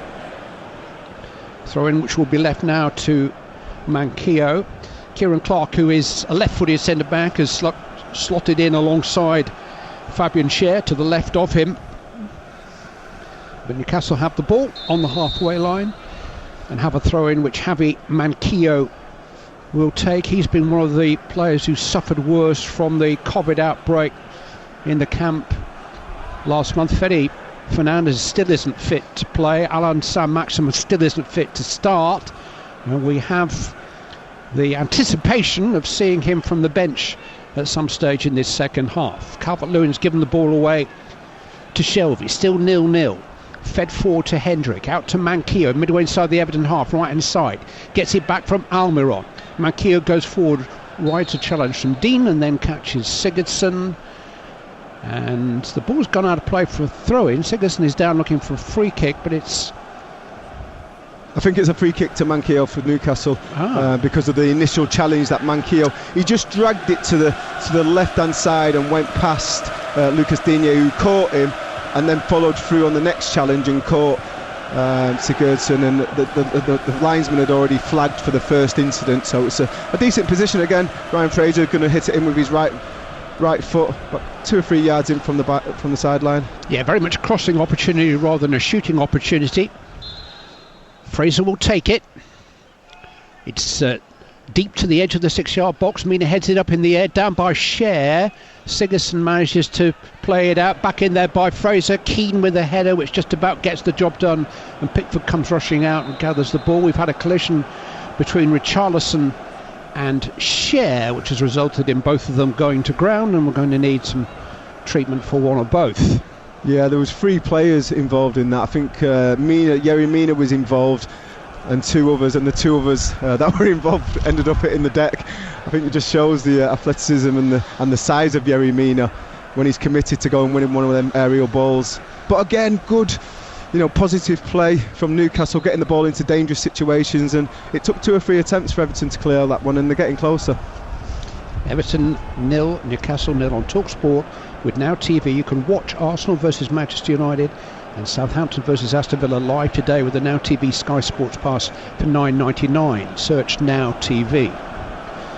Everton in possession, midway inside their own half, with Michael Keane has said publicly in the last few days that he believes he's having his most consistent season for the club. Doucouré's forward ball towards Calvert-Lewin is not a good one. Almiron tries to pop it over the head of Mina for Fraser to chase, but it's overhit. There is a biting wind blowing around inside Goodison Park. I think it's swirling around. I don't think it's necessarily favouring one team or the other, but it is a chill wind on a dry afternoon on Merseyside. I think it can be a leveller for the forwards. If you've got that burst of speed and that little bit of creativity, sometimes it can just dull your instincts and your capabilities when the weather's this cold. Sigurdsson looking forward for Dean. They are running about a bit more than you and I, Trevor, it has to be said. Just a bit. Callum Wilson was caught there by Keane, but a good advantage played, and Shelvey's bursting forward for Newcastle. And now Fraser just outside the penalty area has support from Lewis on the overlap. Iwobi has gone back every stride of the way with him. Great tracking. Fraser again wide on the left hand side. Hayden has to come all the way back to Schär on the halfway line. Fed forward to Almiron again. I have to emphasise Newcastle United giving every bit as good as they're getting in this game. It's been an impressive showing when you look at their wretched recent form. 100%, Clive, and you look at the bench, and I was just looking at the Everton bench, and I think the only option going forward is possibly Anthony Gordon, and you look at the Newcastle bench, and they've got Joe Linton, they've got St Maxim, they've got Gale, they've got real Andy Carroll, they've got real options to bring someone on and make an impact on this game. Shelvey out to the right hand side, Manquillo, early cross into the box, headed away by Seamus Coleman as far as Jamal Lewis, 15 metres outside the penalty area. Ryan Fraser on the left hand side, exchanging passes with Lewis, feeds it down the touchline towards Jeff Hendrick, tries to turn inside Mina, down by the corner flag, and has to settle for a corner kick. There's a yellow card been shown here to Michael Keane for an earlier challenge. Referee played an advantage. It was a good minute or so ago. Done well to remember that, Stuart Atwell, so long ago. He's got the right guy. Keane has a yellow card. Newcastle have a corner. Still 0-0 at Goodison Park. Ryan Fraser will take it in towards the edge of the 6-yard box, where a Newcastle player has gone down holding his face. I think it's Fabian Schär. Now, has something happened off the ball which needs some examination? We're having a look at it again now. Schär was active, and he was caught there by the arm of Yerry Mina. What do you think about that, Trevor? Yeah, it's a flailing hand. It's difficult to say because you can never know how much power is going into that hand. He's opened his hand up on a almost like holding him off on the backhand, and that can be quite painful. They've had a look at it and deemed it nothing's gone on. Fraser will take this latest corner from the right hand side, far post, punched by Pickford's a pretty good one. Shelvey against the arm of Decore, but again half-hearted penalty appeals and a quick wave of both his arms from Stuart Atwell to suggest he saw nothing untoward, but now he stopped play. Yeah, I can't see anything coming from this. I think his hands are both in front of his stomach, and the ball possibly does hit his hands, but he's a yard or two away from John Joe Shelvey, who's trying to launch the ball back into the box, and there's no way he can react. The ball didn't travel very far and his arms were down below shoulder height. Wilson's on the ball. Newcastle are coming forward again here. Play back to Almiron, edge of the penalty area. Good spell for Newcastle. Fraser with a header. It's come back to Wilson. Back across the face of goal. Just wouldn't fall for Shelvey. And it's tidied up by James Rodriguez and by Gylfi Sigurdsson. Away by Dean. But only up to the halfway line. And Kieran Clark's back on the ball for Newcastle United, who've had very much the better of the last 5 minutes. Yeah, good position for Fraser on that far stick. Make sure you get inside the fullback. He does that really well. His header's probably going for goal, but he's misdirected it, and it's brought Callum Wilson back into the game. And I think Callum Wilson was kind of caught in between striking it from a ridiculously acute angle or just putting it back in, and he's almost done none, and he just it's quite cumbersome, helped it back into an area, but he's bouncing all over the shop, and it's almost not giving his teammates a chance to get on the end of it, and Everton have been able to clear the lines. But like you said, Clive, I think Everton really struggling in the second half. They've not come out of the traps well, and all the actions to our right hand side, which is the goal that Newcastle are attacking. Everton making a change. Andre Gomez is coming on in place of Alex Iwobi. Everton 0, Newcastle 0 on TalkSport with WeBuyAnyCar.com. Sell your car in under an hour, leaving you with more time to enjoy the football. 18 minutes of the second half gone. Played early forward towards Fraser, into the dead ball line on the left hand side. Cut back and an early shot at goal by Almiron is blocked by Sigurdsson. Everton managed to retrieve possession and Gomez clears. Richarlison infield to Sigurdsson midway inside his own half, but it was another sight of goal for Newcastle United. They've had the one really clear gilt-edged chance of the game, which Wilson missed, but they are creating half chances. Yeah, and the save in the first half by Jordan Pickford from the header from Wilson, which was on target. They've created some decent opportunities. Just need to try and be a little bit more clinical in them final thirds, or that final pass, make sure it's a bit more accurate or a bit more quality on it. Be interested to see how Andre Gomez affects the game now he's on, because I think he's a talented player. I think he's well liked by the Everton fans. Loads of experience. 3 goals in their last 10 games before today, Newcastle United. One of those a penalty. No point in the year 2021 as yet. Down by Calvert-Lewin. Decore into the path of James Rodriguez. Clipped into the penalty area, headed away by Schär. Still Andre Gomez inside the Newcastle box and stabbed behind for a corner kick by Share. Corner to Everton on their left-hand side. Yeah, better attack from Everton there. They have plenty of bodies in the box. They've kept it alive with Andre Gomez. He's tried a clever one. He's looked like he's going to clip it, and he's hit it really low, and it's well defended in the end by Jamal Lewis.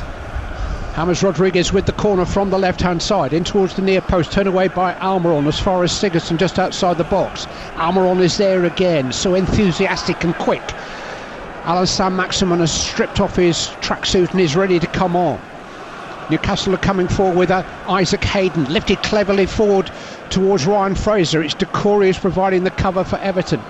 Pickford smashes the ball downfield over the halfway line, one in the air by Share. Andre Gomez down to James Rodriguez. Alan Saint-Maximin changes every game that he is involved in, one way or the other. He changes the whole temperature of the match, and he's about to come on. Andre Gomez has the ball though for Everton, out to the left hand side indeed, still 0-0 at Goodison Park. Gomez going forward, Richarlison caught by Share, was he? No, won the ball cleanly. Manquillo up to Wilson, halfway line. Manquillo's gone on. Wilson has carried the ball midway inside the Everton half of the field now, before playing it back to John Joe Shelvey. Square to Hayden, now Almiron. Newcastle are passing the ball well here. Clark out to the left hand side, and Lewis just got it caught under his feet for a moment, but Newcastle United still have possession with Isaac Hayden. Square to Fabian Schär, up as far as the halfway line. Measured ball forward to Shelvey. Manquillo to Almiron. Now Fraser on the right hand side in a crossing position.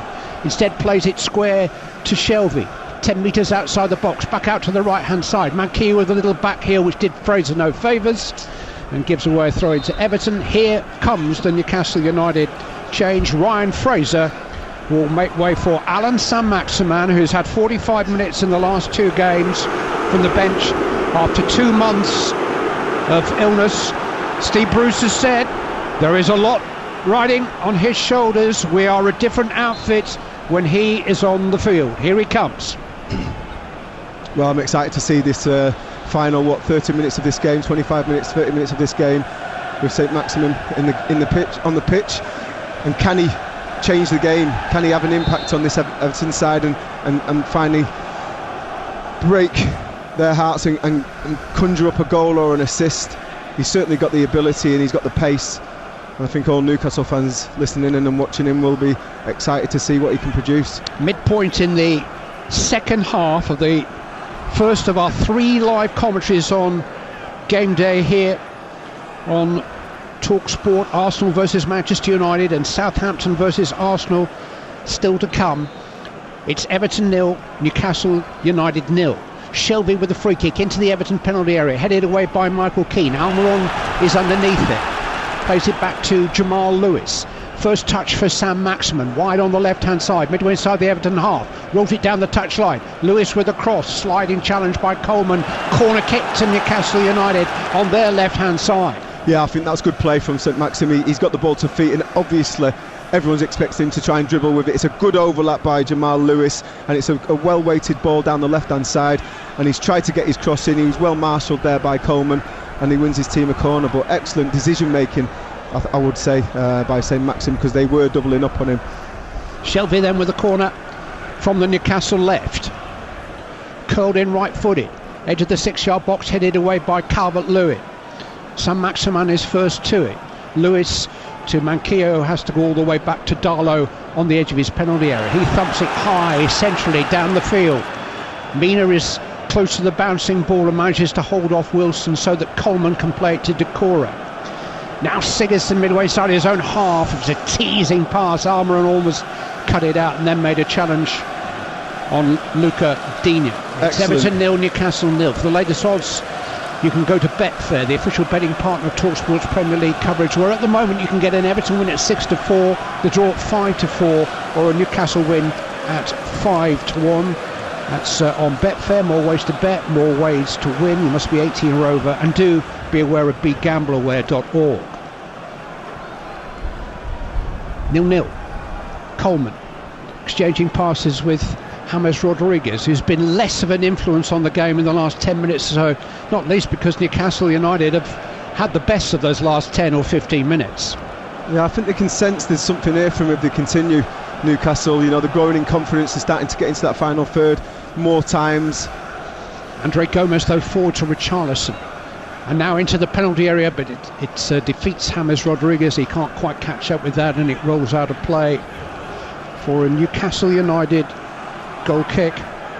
3 goals in those last 10 games, 1 clean sheet since November. I know I'm tempting fate. Every Newcastle fan listening in is shouting at the radio, shut up, shut up.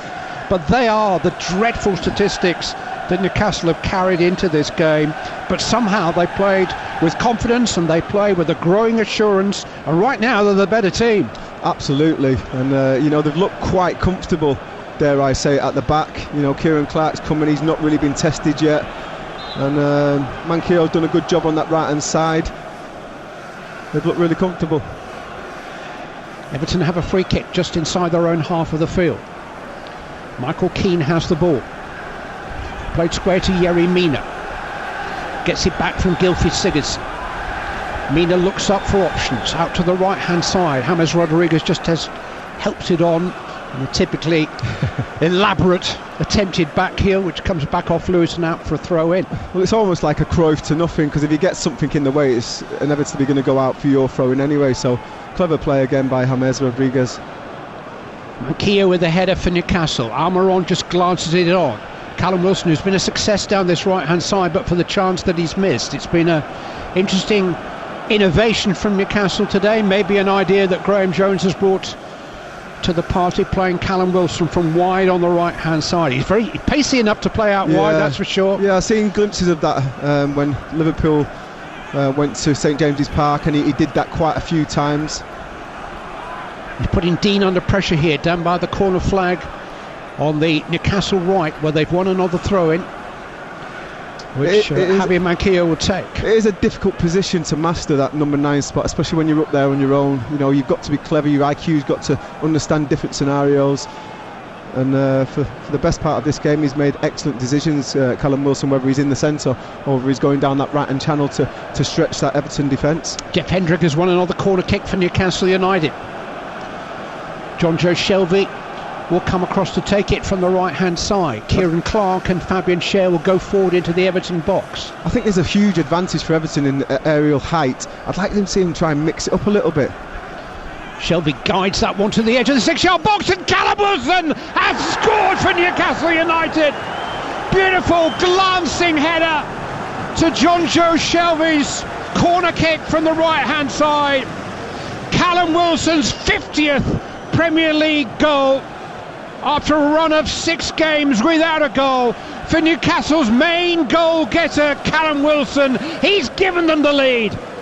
Excellent ball in. I've got to say the flight of the ball in from John Joe Shelby from the right hand side from the corner was excellent. It was a little bit behind Callum Wilson. He'd stepped in towards the defence, and just as the ball was struck, he just come off his defender to get that yard or two of pace.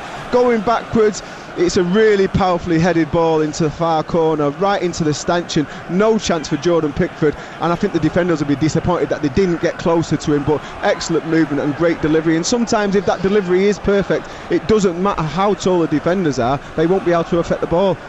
It's the first time Newcastle have held a lead in any of their last 11 games. The last time they did, it lasted 9 minutes, and they got beaten by 5 goals to 2 at Leeds. But Everton haven't won from behind since September. They came from 1 down to draw at Burnley at the start of last month, but they've got to come from behind again here. They've been good value for it. Richarlison into Calvert-Lewin, tries to cross it in. He's won a corner for Everton on the left-hand side. Quickly team news, West Brom, Fulham, Adam Bridge. 2 changes for West Bromwich Albion at the Snowy. Hawthorns, Carlin Grant and Romain Sawyers go out. Kyle Bartley, Conor Gallagher come in. A change in shape to 3 centre-halves for Sam Allardyce. Diagne is on the bench after his arrival from Galatasaray yesterday. The big news for Fulham, Aleksandar Mitrovic gets his first start since December the 19th. Without a goal in 16 games, one of 3 changes for Fulham from the side that drew at Brighton and Hove Albion. Robinson and Lamina also start. Everton corner, left-hand side. Gylfi Sigurdsson takes into the edge of the 6-yard box. It's glanced out of harm's way by Callum Wilson, the goal scorer for Newcastle United, who lead at Goodison Park by that precious goal.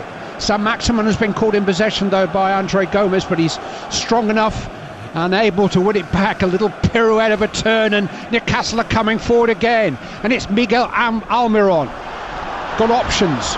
Wilson to his right, just inside the penalty area. Manquillo is there in support. His cross is charged down by Luca Dean, and Newcastle have a throw in on the right hand side. It's a bit of a waste that, the run was excellent by Callum Wilson. The weight of pass back to him was perfect to go first time. He's decided to take a touch. The forwards going into the box gamble on that first time ball, and he took a touch, and he actually gave the defender a chance to get goal side and stop him getting the cross in, and it's ended up a throw-in, and the throw-ins ended up being nothing. And I feel that was a wasted opportunity there from Manquillo to put the ball into the box where they had bodies going in there to attack it. Team news: Manchester City, Sheffield United. Don McGuinness. 5 changes made from Pep Guardiola's point of view. In come Walker, Laporte, Fernandinho, Jesus and Torres. To the bench go Stones, Cancelo, Rodri, Sterling and Mahrez. As far as Sheffield United are concerned, well, from the midweek win at Old Trafford, back in come Egan, Burke, Brewster and Bogle. To the bench go man of the match on that night, Jagielka, Bryan, Sharp and McGoldrick. Manchester City can go 4 points clear against Sheffield United today. 15 minutes left to play at Goodison Park. Everton 0, Newcastle United 1. News of a postponement in South London. The game between Charlton Athletic and Portsmouth has been called off because of a waterlogged pitch. Oh. No rain at all here on Merseyside. No snow. It is, as we've said before, Arctic cold. But Newcastle hearts have been warmed by that Callum Wilson goal. Let's get team news on the third of the 3 o'clock kickoffs. Crystal Palace Wolves from James Sabundra. And Roy Hodgson makes 6 changes with 3 alterations in defence. It's an attacking lineup. Zaha, Ayew, Eze and Batshuayi all start. James MacArthur misses out completely. New signing Jean-Philippe Mateta only makes the bench. Wolves give a first start to Brazilian striker William Jose as Nuno makes 3 changes from the draw at Chelsea. Hoover and Moutinho also come in, with Neves, Traore and 8 Nori, the players dropping out. It's more than 10 years since Newcastle have won at Goodison. Hassem Ben Arfa was their scorer back in September 2010. Chris Hughton was in charge. They've not won in 8 visits since then. They're in front here with 13 minutes left to play. And in possession with John Joe Shelvey midway inside the Everton half of the field. Gets it back from Fabian Schär. Guided forward towards Hendrick. One back there by Dean. Decore. Midway inside his own half square to James Rodriguez, immediately under pressure from Jamal Lewis. Manages to offload to Mina. Down that right hand side, and Coleman now sprinting forward. Played into the box, but well seen by Hayden. The anchor man in the Newcastle midfield tidies up, and Shelvey guides it to Almiron, but he loses out to Sigurdsson inside his own half. Clever play from Sigurdsson there, just anticipating that first touch. Nicks it off him and builds a move for Everton. Dean to Richarlison, immediately under pressure from Manquillo. Sigurdsson, square again to Andre Gomez, guided into the edge of the box. James Rodriguez allowed to turn. Now Coleman with a chance to cross. Really important clearance by Fabian Schär, and it's only a throw into Everton by the corner flag on the right hand side. Yeah, excellent play, like I said, from Sigurdsson to steal the ball. Where Almiron was trying to shield it and keep it goal side, nicks the ball off him, begins the move, comes down the left, recycles, goes down the right. It's a really good way to pass again by James Rodriguez, by the overlapping Coleman, and he puts the ball coming in. Forward. Decore just outside the penalty area in that crossing position on the right hand side, but Newcastle have won it back. They lead through Callum Wilson's 5th goal in his last 4 Premier League matches against Everton. He scored 2 in the win at St James's Park back in November. He scored the only goal here so far today. Coleman though with a cross into the Newcastle penalty area, bounces all the way through to Dean on the opposite flank. He's managed to get away from Wilson and play it to the edge of the box. Andre Gomez, a heavy touch by James Rodriguez. Never thought I'd hear myself say that, and he didn't like it, and he had a bite back at Almiron who dispossessed him. And now James Rodriguez, his rather miserable afternoon has been decorated with a yellow card. Yeah, it's brilliant tracking back by Almiron. He anticipates the first touch from James Rodriguez. I thought he could have shot first time. The weighted pass from Lucas Digne when he laid it back was a good pace. He could have gone for either the cross to reverse it in, or he could have gone for the shot because he was just about on the 18-yard box line. He decided to take a touch, and Almiron read it well and then had a lot more mobility, took it towards the sideline to clear it, and he couldn't help himself, James Rodriguez, and he made the challenge. And it's an excellent play by Almiron, but yeah, it's bad decision making there, I have to say, from James Rodriguez. Yeah, when I say miserable, it's been miserable more as his mood than his performance. His performance has been really good. Yeah, it's been good. But he knows he hasn't quite been able to have the impact on the game that he wants as yet. And he's running a bit of a temperature at the moment, is James Rodriguez. Everton are coming forward, trying to respond to that Callum Wilson goal. 1-0 Newcastle United lead. James is back on the ball again, fired into the edge of the penalty area. Richarlison, that might have been a shot. Have some of that. It was a pass that would have been impossible to control. Dean with a better cross though into the far post, and very, very safely held by Carl Darlow, the Newcastle last line of defence. But just to recap, James Rodriguez was 15 metres inside the Newcastle half. Richarlison offered himself on the edge of the D, passed it into my feet, and he fired it in at neck height at about 70 miles an hour, and looked a little surprised that Richarlison just couldn't quite control it. That was a shot. It knocked him out. It took him straight on his forehead. Yeah, I think the stats men might call that shot on target. Here's Andre Gomez, midway inside the Newcastle half. The visitors lead by a 1-0, scored by Callum Wilson. Andre Gomez having a shot of his own, that's blocked by Hayden. It's come for Decore though. Now Dean with a chance to cross. It's a dangerous one. It comes off Hayden, skews off him and behind for an Everton corner kick on the left-hand side. 9 minutes remaining. Newcastle 1 up. I think it's been a mixture of both. I think Newcastle have managed this game really well and defended as a unit. Both units have done well, but I think also it's been quite underwhelming in that final third and creating opportunities by Everton. They've just huffed and puffed to create really clear-cutting opportunities. The tempo doesn't seem to be there, the energy and the mobility, and they need to change it in this last 10 minutes. Gylfi Sigurdsson with the corner from the left-hand side. Punched away by Darlow outside of his penalty area. It's a very, very ambitious effort by Lucas Dean.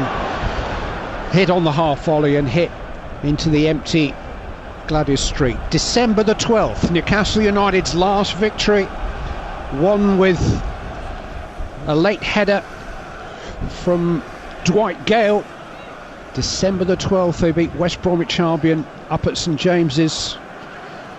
Since then, a sequence of results: beaten, drew, beaten, drew, beaten, 6 in a row.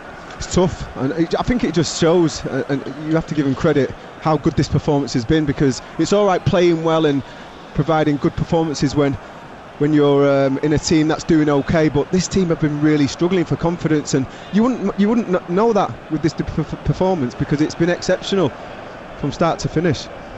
I think if they can hold on, Graham Jones is going to get the freedom of Tyson. Poor Steve Bruce isn't going to get any credit at all.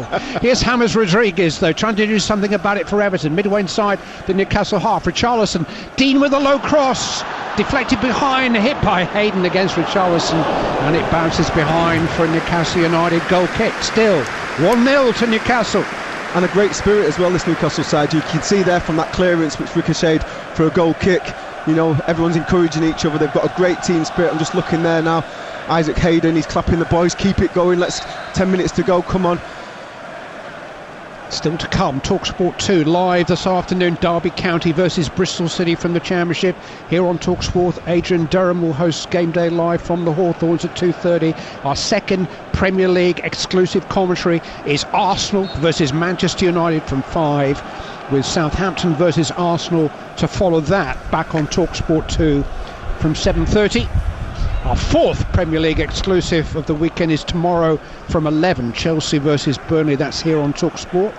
Get the app and you can swipe seamlessly between the two. Free kick to Newcastle United, 15 metres inside their own half of the field, 6.5 minutes remaining. Everton 0, Newcastle 1. Yeah, a bit of frustration there, I feel, from Dominic Calvert-Lewin there, he lost out in a battle to try and retain possession against who was it? I think it was Fabian Schär. He won the ball, and then he took the ball out of his feet on his right hand side to try and clear it, and Dominic Calvert-Lewin slid in. I'm not sure, did he get booked there, Clive? I didn't see. I think he might have got away with it, but yeah, you can sense a little bit of frustration there from the Everton number 9. Newcastle coming forward again with Almiron wide on the right hand side, down by the corner flag, just showing the ball to Michael Keane, tempting him to tackle before firing it against his shins and out for a corner kick to Newcastle on their right hand side, edging closer to this precious victory that would lift them, would you believe, 9 points clear of the relegation places as things would stand at the end of this game. I think a problem for Newcastle has been getting up the pitch to support Callum Wilson. I think the 4-3-3 has made a huge difference. Shelby takes the corner, guided in towards Wilson again, glanced away by Richarlison. Hayden tries to play it back into the penalty area but lifts it over Pickford's crossbar, and away this time for an Everton goal kick. Everton visit Leeds on Wednesday night and then go to Manchester United next Saturday. Newcastle have got 2 home games against Crystal Palace on Tuesday and then entertain Southampton next Saturday. Coming forward is Seamus Coleman, midway inside the Newcastle half. Maximan trying to tackle back. Coleman finds a cross though, headed away by Hayden.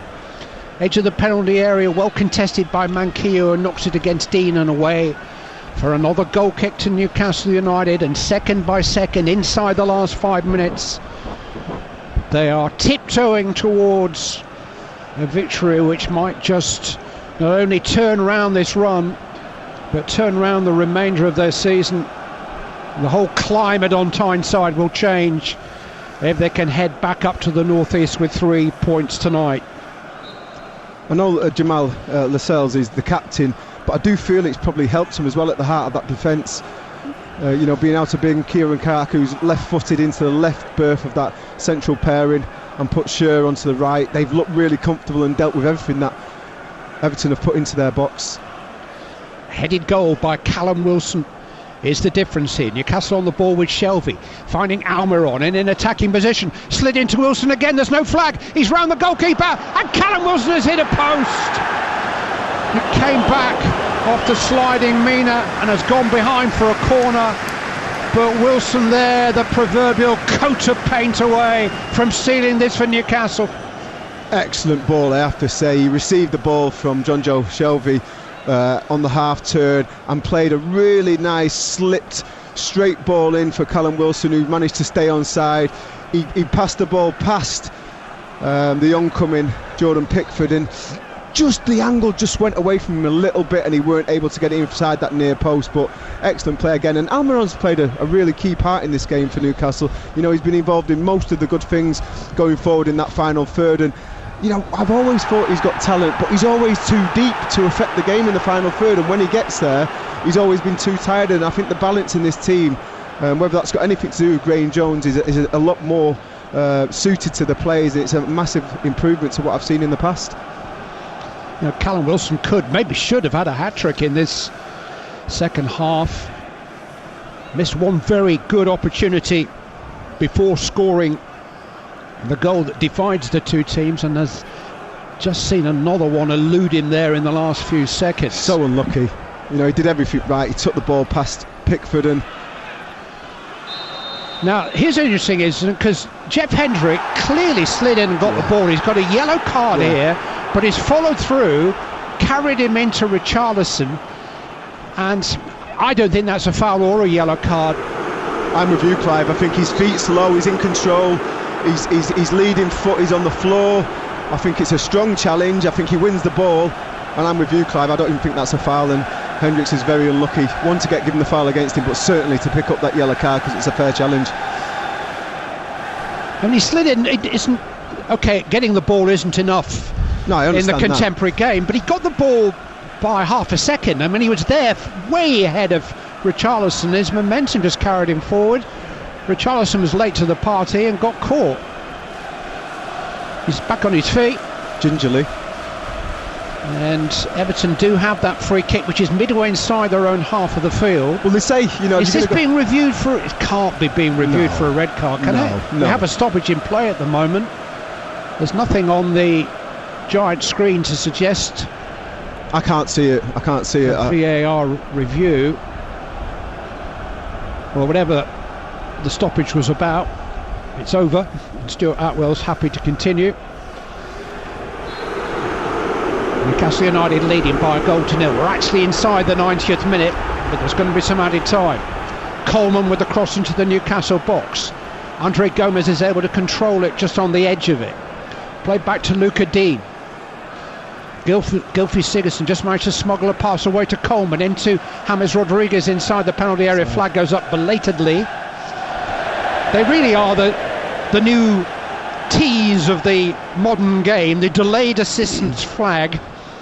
I really felt for Sian Massey-Ellis at West Brom last week. I mean, and she's the new eagle eye of the Lido's profession, really wrong with the tight calls. But now they've got to get the decision right and then decide when to give their decision. Yeah, they've got to read the phase of play, and when that phase of play looks like it may be over, which it actually did, because the ball went down the right hand side for Manchester City, and then literally with one pass it ended up at the feet of a City player, and he put it in the top corner, which just made the decision look even worse, which I was a bit gutted for Sian.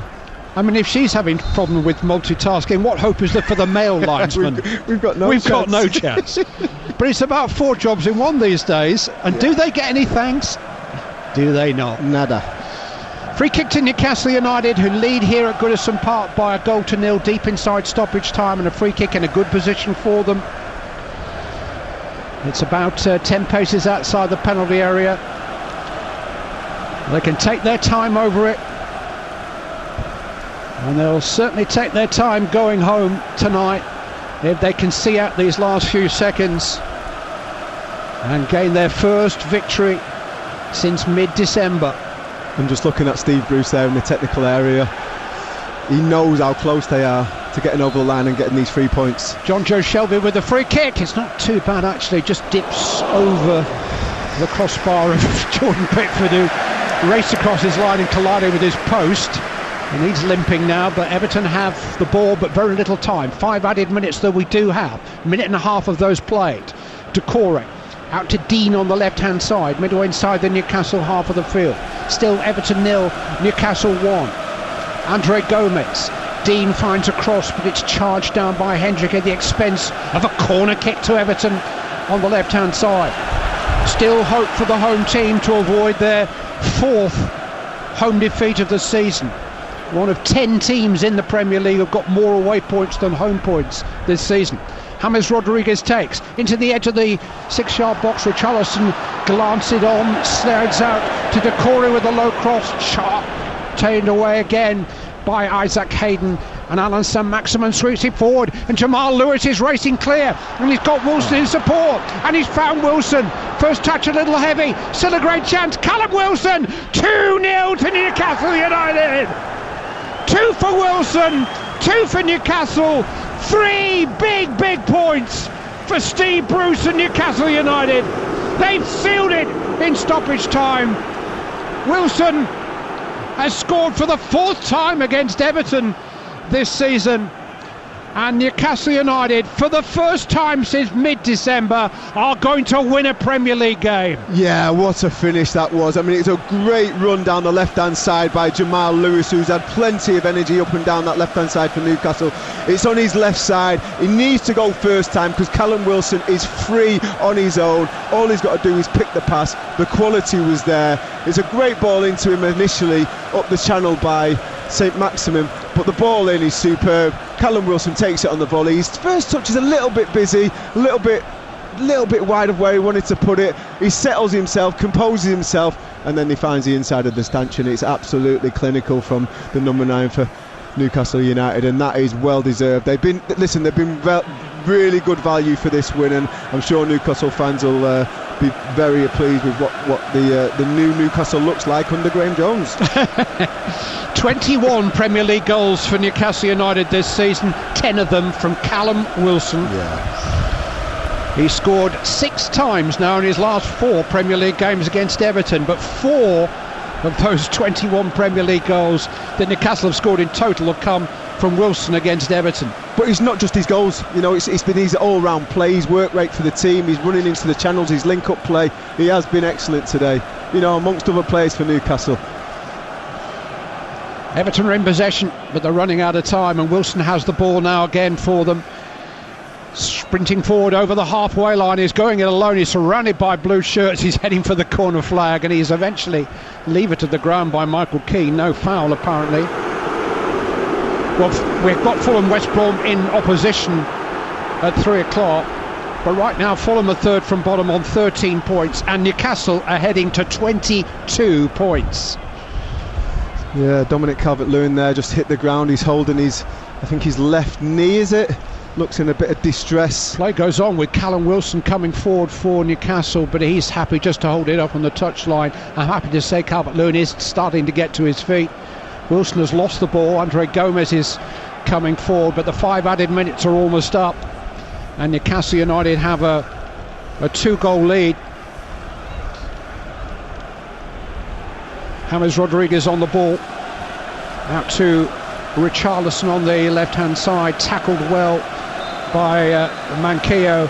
It's Newcastle United's victory, their first since December the 12th, the end of that 6-game losing patch. They've won by 2 clear goals for the first time since they won at Crystal Palace in November. They've won with 2 Callum Wilson goals, and maybe most importantly of all, they have won deservedly. They will go away from here not only with the 3 points, which make life so much rosier for Steve Bruce and all of his charges, but they will go away from here with the encouragement of a building performance which has merited a victory here over Everton, and takes Newcastle United well clear of the relegation zone. Happy days for Tynesiders. Clive Tilsley, thank you very much. I'd have to say it's a huge win for Steve Bruce, but rather subdued celebrations from him. He doesn't want to get carried away, does he? But it's quite telling that the Everton players disappeared into the tunnel very, very quickly, while the Newcastle players were still congratulating one another, everyone going up to Carl Darlow, everyone with their arms around each other. This is absolutely huge, isn't it, Trevor Sinclair? Yeah, it's just what the club needed. You know, I think the second half performance against Leeds, it really did show that the players are still fighting for the manager. But that's one thing, putting in a good fighting performance and then coming away from home to Goodison Park and putting in a performance like that where you take all 3 points away. I thought they were clinical in the final third. I thought they were good value all in all. I thought they were the better team. I thought in the final third they had a lot more creativity and tempo.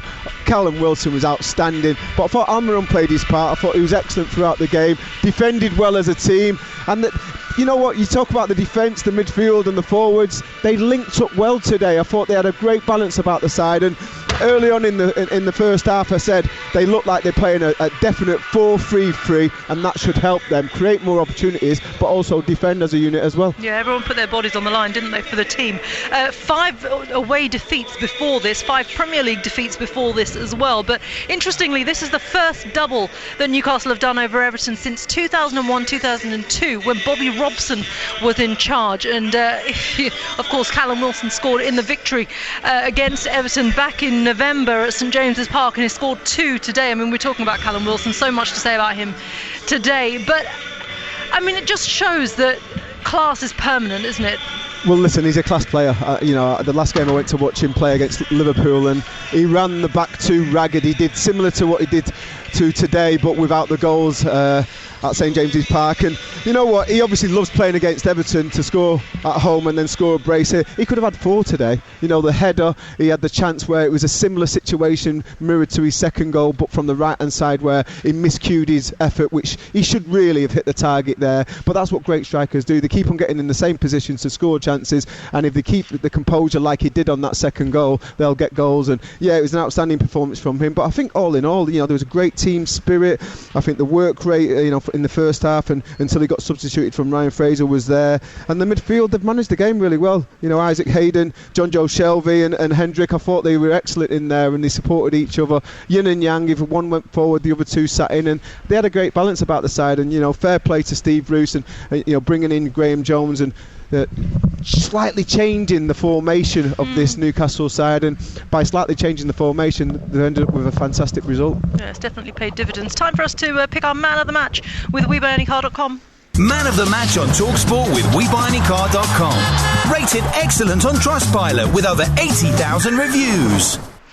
I mean, I think I know who you're going to go with, Trevor. And have you got any more to say about how well he did today? Yeah, I think, listen, he's a class player. I've always thought he's an elite centre-forward in the Premier League, and he's proved his worth today. He's given the defenders of Everton, whether it's the right-back, the two central defenders, or the left-back, so much problems today. And, he's running the channels, his link-up play, his bravery to get on the end of things time and time again, his 2 goals. Yeah, it's been a real man-of-the-match performance, and I have to give it to Callum Wilson.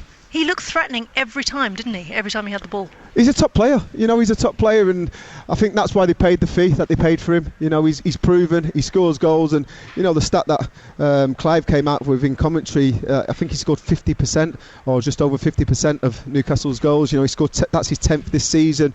It's outstanding, and if you can rely on someone like that, if you've got goals, you'll always have a chance of staying up.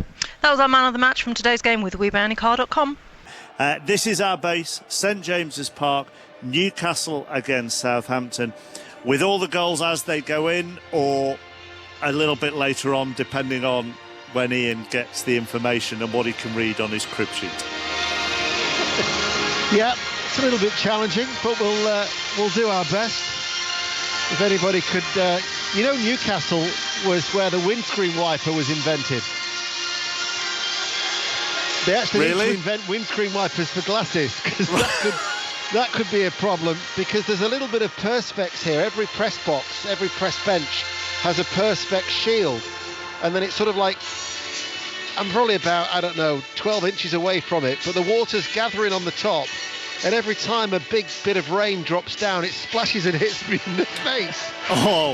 But, you are my brave soldier. You keep going. Don't worry. Going. Yeah, you'll give me a cuddle later, I know, a virtual cuddle. I hope it doesn't go on your glasses, Dano, too much. I've already wiped them down about 3 times.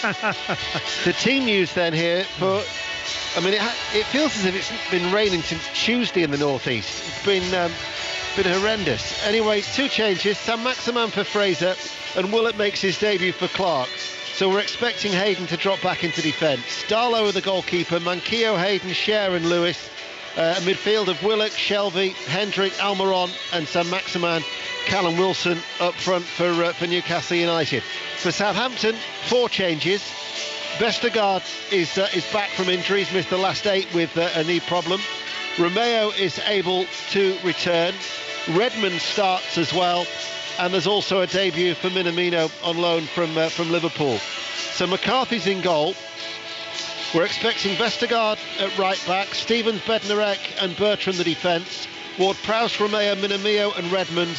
Ings and Adams are the 2 up front for a Southampton side in predominantly all red, with the exception of the white sash going across the front of their jerseys. Newcastle's, of course, in black and white striped shirts, black shorts. And the Southampton players now form a huddle, because this will be interesting to see the response. And they've done it before, although they didn't bounce back with an immediate victory after their last 9-0.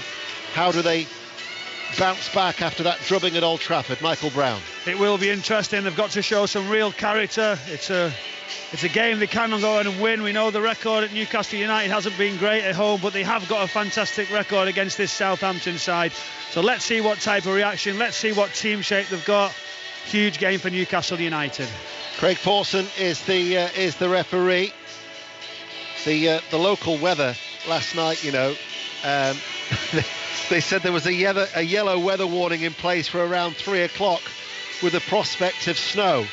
So we'll wait to see if snow actually replaces the rain. But at the other St James's Park, as everybody here takes the knee in the stance. Enjoy the game.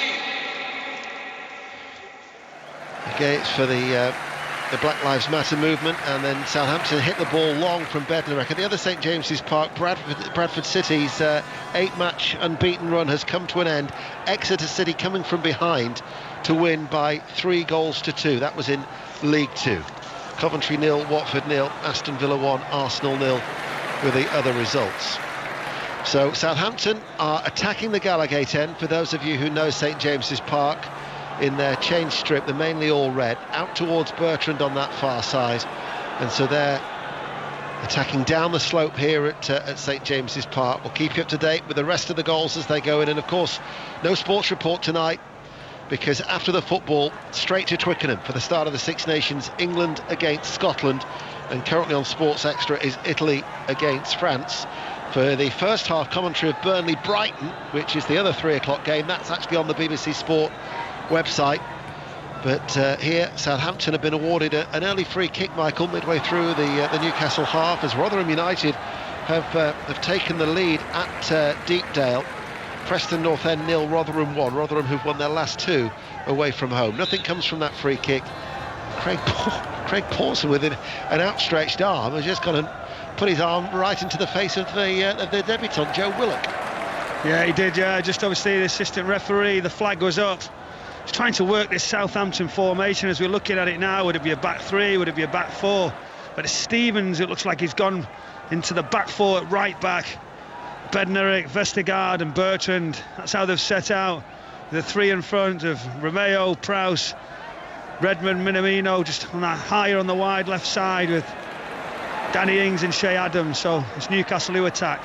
Wilson couldn't control the ball and then catches Vestergaard, and that'll be a free kick to Southampton deep inside their own half. Early goal at Celtic, Roddy Forsyth. Yes, indeed. Turnbull corner kick headed into the net by Stephen Welsh. Unopposed header. Celtic leading by 1-0. By the way, it's bitterly cold here too, but nobody's suggesting #pray for Roddy. 1-0 Celtic. No, but I bet you're dry, Roddy, because we've been here since 1 o'clock, and by about 2 o'clock we were soaked to the skin. And the rain continuing to pour down. If only I could have one of those Scottish pies at half time, that would put a smile on my face, I can tell you. Too early for an Easter egg, I guess, Roddy, as the clearance downfield from McCarthy, all in yellow away towards our left hand side. Flicked forward then by Romeo. Redmond, who's playing on the right hand side of the midfield for Southampton. Minamino's more out to the left. Romeo and Ward-Prowse in the centre. But as Michael Brown quite rightly says, it is Stevens who's at right back. 3 defeats in a row in all competitions, but as far as the Premier League is concerned, 4 defeats in succession. 1998, the last time they actually lost 5 on the spin, under Dave Jones, the manager. And the 5th of those was actually a 4-0 setback here at St James's Park. Newcastle supporters would love history to repeat itself. As Saint-Maximin is fouled. It's his first start since November the 21st. He's done well building up his fitness. 4 substitute appearances in the last 4 games, a total of 1 hour and 35 minutes. But to actually start the game, because he makes such a difference, Michael, what a boost that is for Steve Bruce and everybody concerned for Newcastle. Yeah, it's huge. Obviously it took some time for him to get back on the pitch, but here he is now. Maybe he takes the ball on the outside of Bednarek, and he waits, and he sold Bednarek beautifully there, and he's into the penalty area, and he pulls the ball back, and it required Danny Ings to come back on the edge of his own penalty area to clear out of play. It goes for a throw, a goal at Middlesbrough. Maz Faruqi. And Borough are ahead. The home side took a short corner. Cabano lofted the ball into the box, and the Brentford goalkeeper flattered it and went straight through him into the back of the net. It's Middlesbrough 1, Brentford 0. Middlesbrough, who've lost their last 3 at home, but for Brentford they slipped to 3rd because of Swansea's victory against the league leaders Norwich City last night. But Brentford are unbeaten in 19 games, as in the pouring rain. Ward-Prowse plays the ball out towards Ryan Bertrand. Challenge on Adams, who holds up the ball from Hayden, partnering Fabian Schär at the heart of that Newcastle defence. And then Stevens plays the ball back, Bednarek forward, and Southampton keeping the ball. And then Bednarek, who had that red card rescinded. Those who play fancy football were not impressed, of course. -7 was his score in midweek after the own goal and the red card. and then nothing comes of that Southampton attack, and cleared away downfield for Wilson to chase, but it's brought under control by the Polish international, and now here it is with Ward-Prowse. To Bertrand on the left-hand side, back then with Ward-Prowse, and we welcome listeners to the BBC World Service. Wherever you are in the world, good afternoon. From a very wet and soggy St James's Park, you haven't missed a great deal. 5.5 minutes, 0-0. Michael Brown. Saying when you just talk about how wet it is, the ball is actually just skidding across the surface. It is sticking. It, with the rain constantly coming down, it could get more difficult as one to watch. Square passes, got to be very careful of. Southampton have started with the ball, started nice and positive, moving it around. I'm really interested in the battle that we just mentioned. Obviously, Jack Stevens playing at right back against Alan St Maximum. He's got to be really careful. He wants to get in advanced positions, but as it keeps coming across to him, can St Maximum get involved very early in this game? Willock finds Maximan, who comes on the inside now. He's held up a little bit and forced away from goal by Romeo. He chips it out towards that far side. Manquillo delivers the cross into the penalty area. Hasn't been properly dealt with. Down into the ground from Wilson off his right foot. Couldn't really get enough on it. And in the end, it was a comfortable save by McCarthy, and it's still 0-0, 6.5 minutes. Michael. Yeah, it's good play, isn't it? They want to put the ball in the box, want to try and set the tone. Just didn't fall in the right angle for Wilson to get any sort of momentum on the shot. Running back was Manquillo. He diverts the ball away from Adams, and it'll be a Southampton throw that Manquillo wants to retrieve himself and doesn't actually give the ball back, which Adams is a little annoyed about on that far side. Still goalless, 6.5 minutes played. MK Dons 0, Sunderland 1. And Charlie Wyke has scored for Sunderland, who are actually still unbeaten in the league away from home.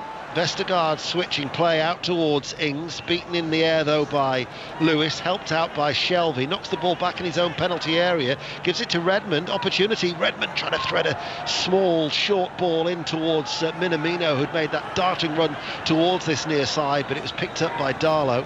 And now all of a sudden they're looking towards Wilson, who'd peeled away towards the right-hand side, but coming forward out of his penalty area, all in yellow was McCarthy.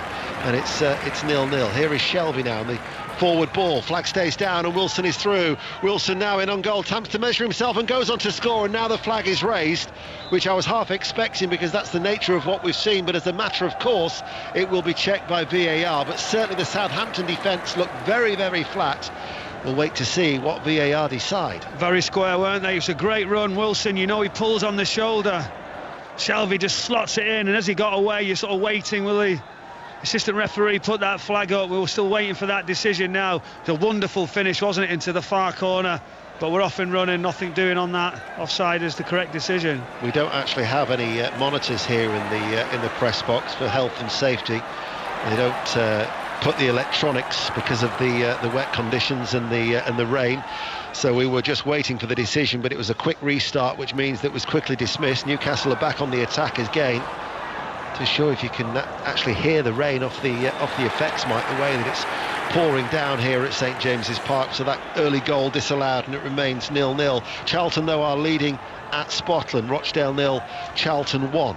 Shelvey midway through the Southampton half, out towards Manquillo on that far side, and then the ball is rolled back. Hayden, who's playing in the defence alongside Cher today, and then the Swiss international hits it long. Little nudge there from St Maximin, and flags up on that far side, and it will be a free kick to Southampton. A goal at Wickham in the Championship, Aaron Paul. My word, Ian, what a goal by Glenn Murray, rolling back the ears on his full debut for Nottingham Forest. He was just dinked the ball over the top, and he's lobbed the goalkeeper Ryan Alsop from around 15 yards out. Class really is permanent. Wickham Wanderers 0, Nottingham Forest 1. Stevenage lead Morecambe by a goal to 0 in League 2 as well at Broadhall Way. Lewis, filthy conditions at St James's Park, comes off Stevens, didn't keep the ball in play. That'll be a throw to Newcastle. Because we've been in here in position for so long, just sitting and watching. James Ward-Prowse and Danny Ings came out earlier on. They lasted probably about 20 seconds. They had a little feel of the surface, and then they decided in the cold and the wet, that'll do, we'll go back in to keep warm. As Lewis, players losing their footing. Romeo went to ground there. It'll be a Newcastle throw on the halfway line on this near side. 10 minutes played. Newcastle 0, Southampton 0 under the grey skies on Tyneside. Lewis, not much movement for him, and in the end he plays it short and in front to Saint-Maximin. Then it's punted long by Cher, headed away by Vestergaard. Minamino, 17 appearances and 4 goals during his time for Liverpool this season, as a yellow card is shown there for a foul on the Japanese international. Michael. Yeah, it was one of those, as you lead with your right foot and you go through Minamino, his left foot came round late and did catch him, and straight away Craig Pawson, with no doubt, no hesitation, because of the follow through, to issue that yellow card. So I think it was the correct decision. I think what you've got to be careful with these conditions when you slide in. I know they say yes, every foul's got to be judged, but they've got to sort of not get too hasty putting the cards out, try and let it flow and understand the conditions a little bit. It's very early to have issued that. That was Hendrick, wasn't it? It was. Who got the yellow card. MK Dons have equalised. MK Dons 1, Sunderland 1 at League One. And downfield it goes, picked up by McCarthy. Ralph Hasenhüttl, who's at the edge of his technical area. He'll need that baseball cap today to shield the rain from his face. Comes off the head of Hendrick as Southampton go long, up towards Adams. Gets there in front of Lewis. Struggles to keep his footing, does Lewis. Adams holds the ball up, plays it back toward Prowse. Short inside to Redmond. Rolls it out to Stevens, getting forward on this near side, the right. Back toward Prowse once again. Infield to the shaven-headed figure of Romeo. Just popped up a little bit for him as he came under pressure from Almiron, but he held onto the ball, and then Stevens will get a throw off Lewis on this near side. 11.5 minutes played. Millwall 0, Sheffield Wednesday 1. Millwall without a win in 11 home games, and they're behind again to Sheffield Wednesday there in the Championship. Stevens waits to take the throw on this near side. Lewis has had a couple of warnings there at left back. He's just playing the sort of a steady pace. He needs to up his tempo quite quickly. He's getting caught on it. Stevens chips the ball into Ings. Nice chest off towards Adams, who goes down. He tried to keep his balance. It's a penalty. And offside. Flag was raised. He was looking for the penalty. To his credit, he tried to stay on his feet, but it was offside. He did try, and as he got caught, he went down. But luckily, the offside was given. It was a great movement, wasn't it? You know, as one comes inside, plays it forward, that little chest, continues with the run, wants to be advanced. They've been positive this Southampton start. They're getting numbers forward very early. Great support with Ings and Adams, Minamino supporting Redmond and Ward-Prowse. Can never be nice suffering a heavy defeat, and especially to lose 9-0 twice. A number of their players involved in the game at Old Trafford, as they were at home to Leicester City. But it was a different type of a 9-0, wasn't it? Because of the sending offs. But also it didn't feel as much of a dismal capitulation as the Leicester City one did. I mean, Southampton have had a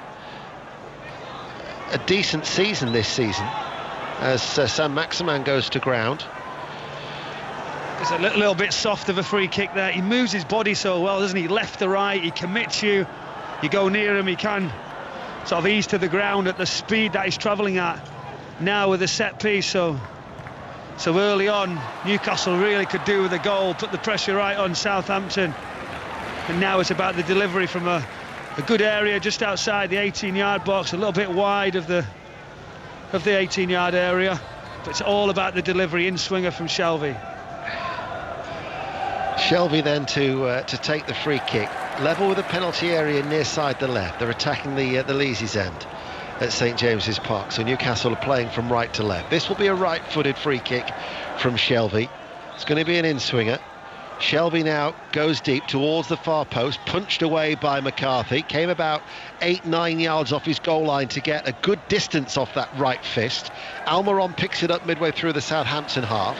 Every red shirt back behind the ball, and now maybe they can break. The counter-attack is on. Romeo towards Redmond, but as he's just turned on the inside, he was challenged then by Callum Wilson, who was rushing back to help out. The ball-headed Shelvey looking towards Wilson.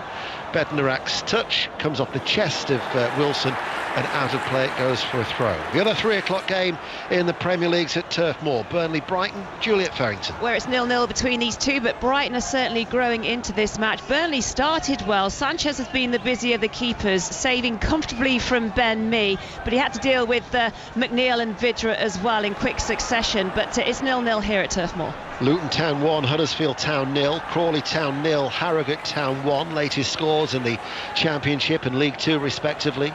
Cher hits a ball towards Saint-Maximin, and Maximin is away. Saint-Maximin from Bednarek, he's into the penalty area, he pulls it back, and there arriving on his debut is Joe Willock for Newcastle United.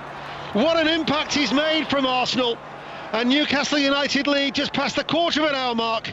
It's Newcastle 1, Southampton 0.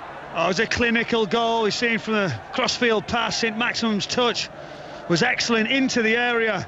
He possibly could have took the shot on himself. He doesn't. He looks across the area. Willock with the late run, just coming in around the penalty area, right on the penalty spot. He just caresses the square pass into the bottom corner.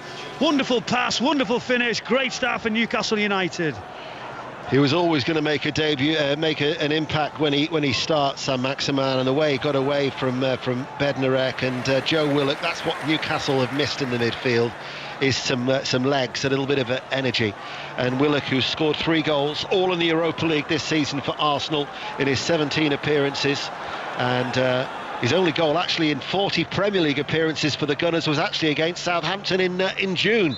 So he clearly likes playing against the Saints, and Newcastle are 1-0 up here, 17 minutes played. Then I wasn't sure that Saint-Maximin had that, so much in his locker. Once he'd got running at the speed he travels at, the awareness was good, and the delivery of the weight of the pass was perfect for Willock. Good run just to come on. It was a crisp finish, wasn't it? Just caressed it home, didn't disappoint.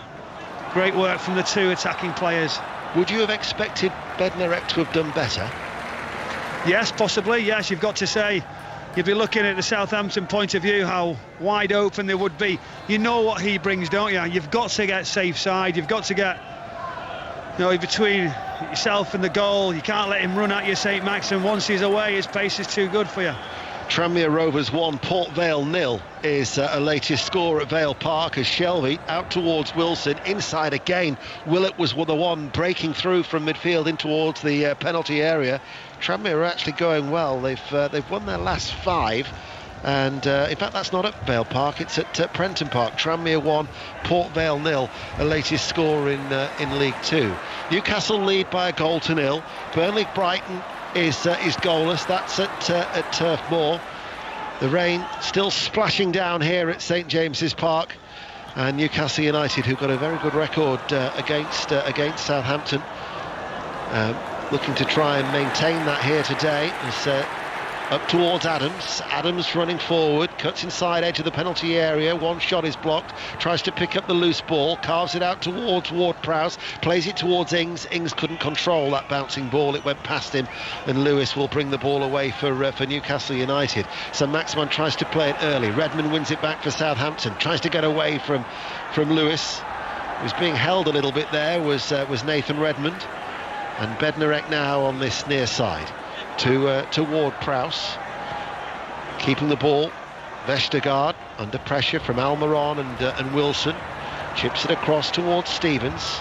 Stevens infield along the ground towards Redmond, midway through the Newcastle half, outside of the right boot, spreads it out wide to the far side, the left, playing from left to right to Bertrand, infield to Romeo. Stevens has got forward from right back, Redmond's come in a central area, plays the ball to the left corner of the box for Minamino, comes inside, Minamino with a shot, blocked, comes out towards Bertrand, plays it in low, took a deflection on its way, but the flag again was raised. That'll be a free kick to Newcastle, who lead by a goal to 0. They're getting some great positions, don't they, Southampton? Redmond coming in off the line in that sort of 10 position.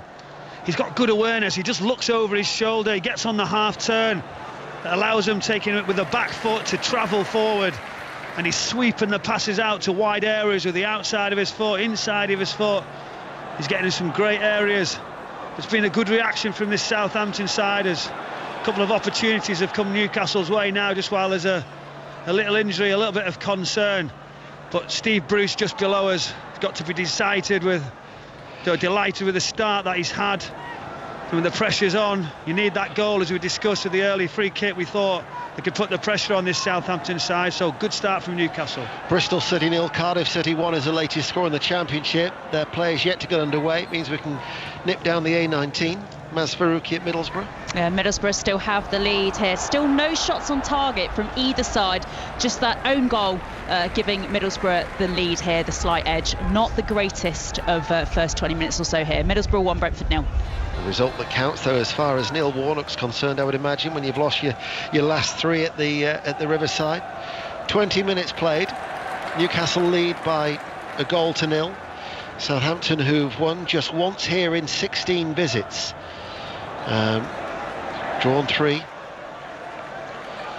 and lost 12 of the others. Their only win in 2015. And once again, it's proving to be not a happy hunting ground for them in the early stages.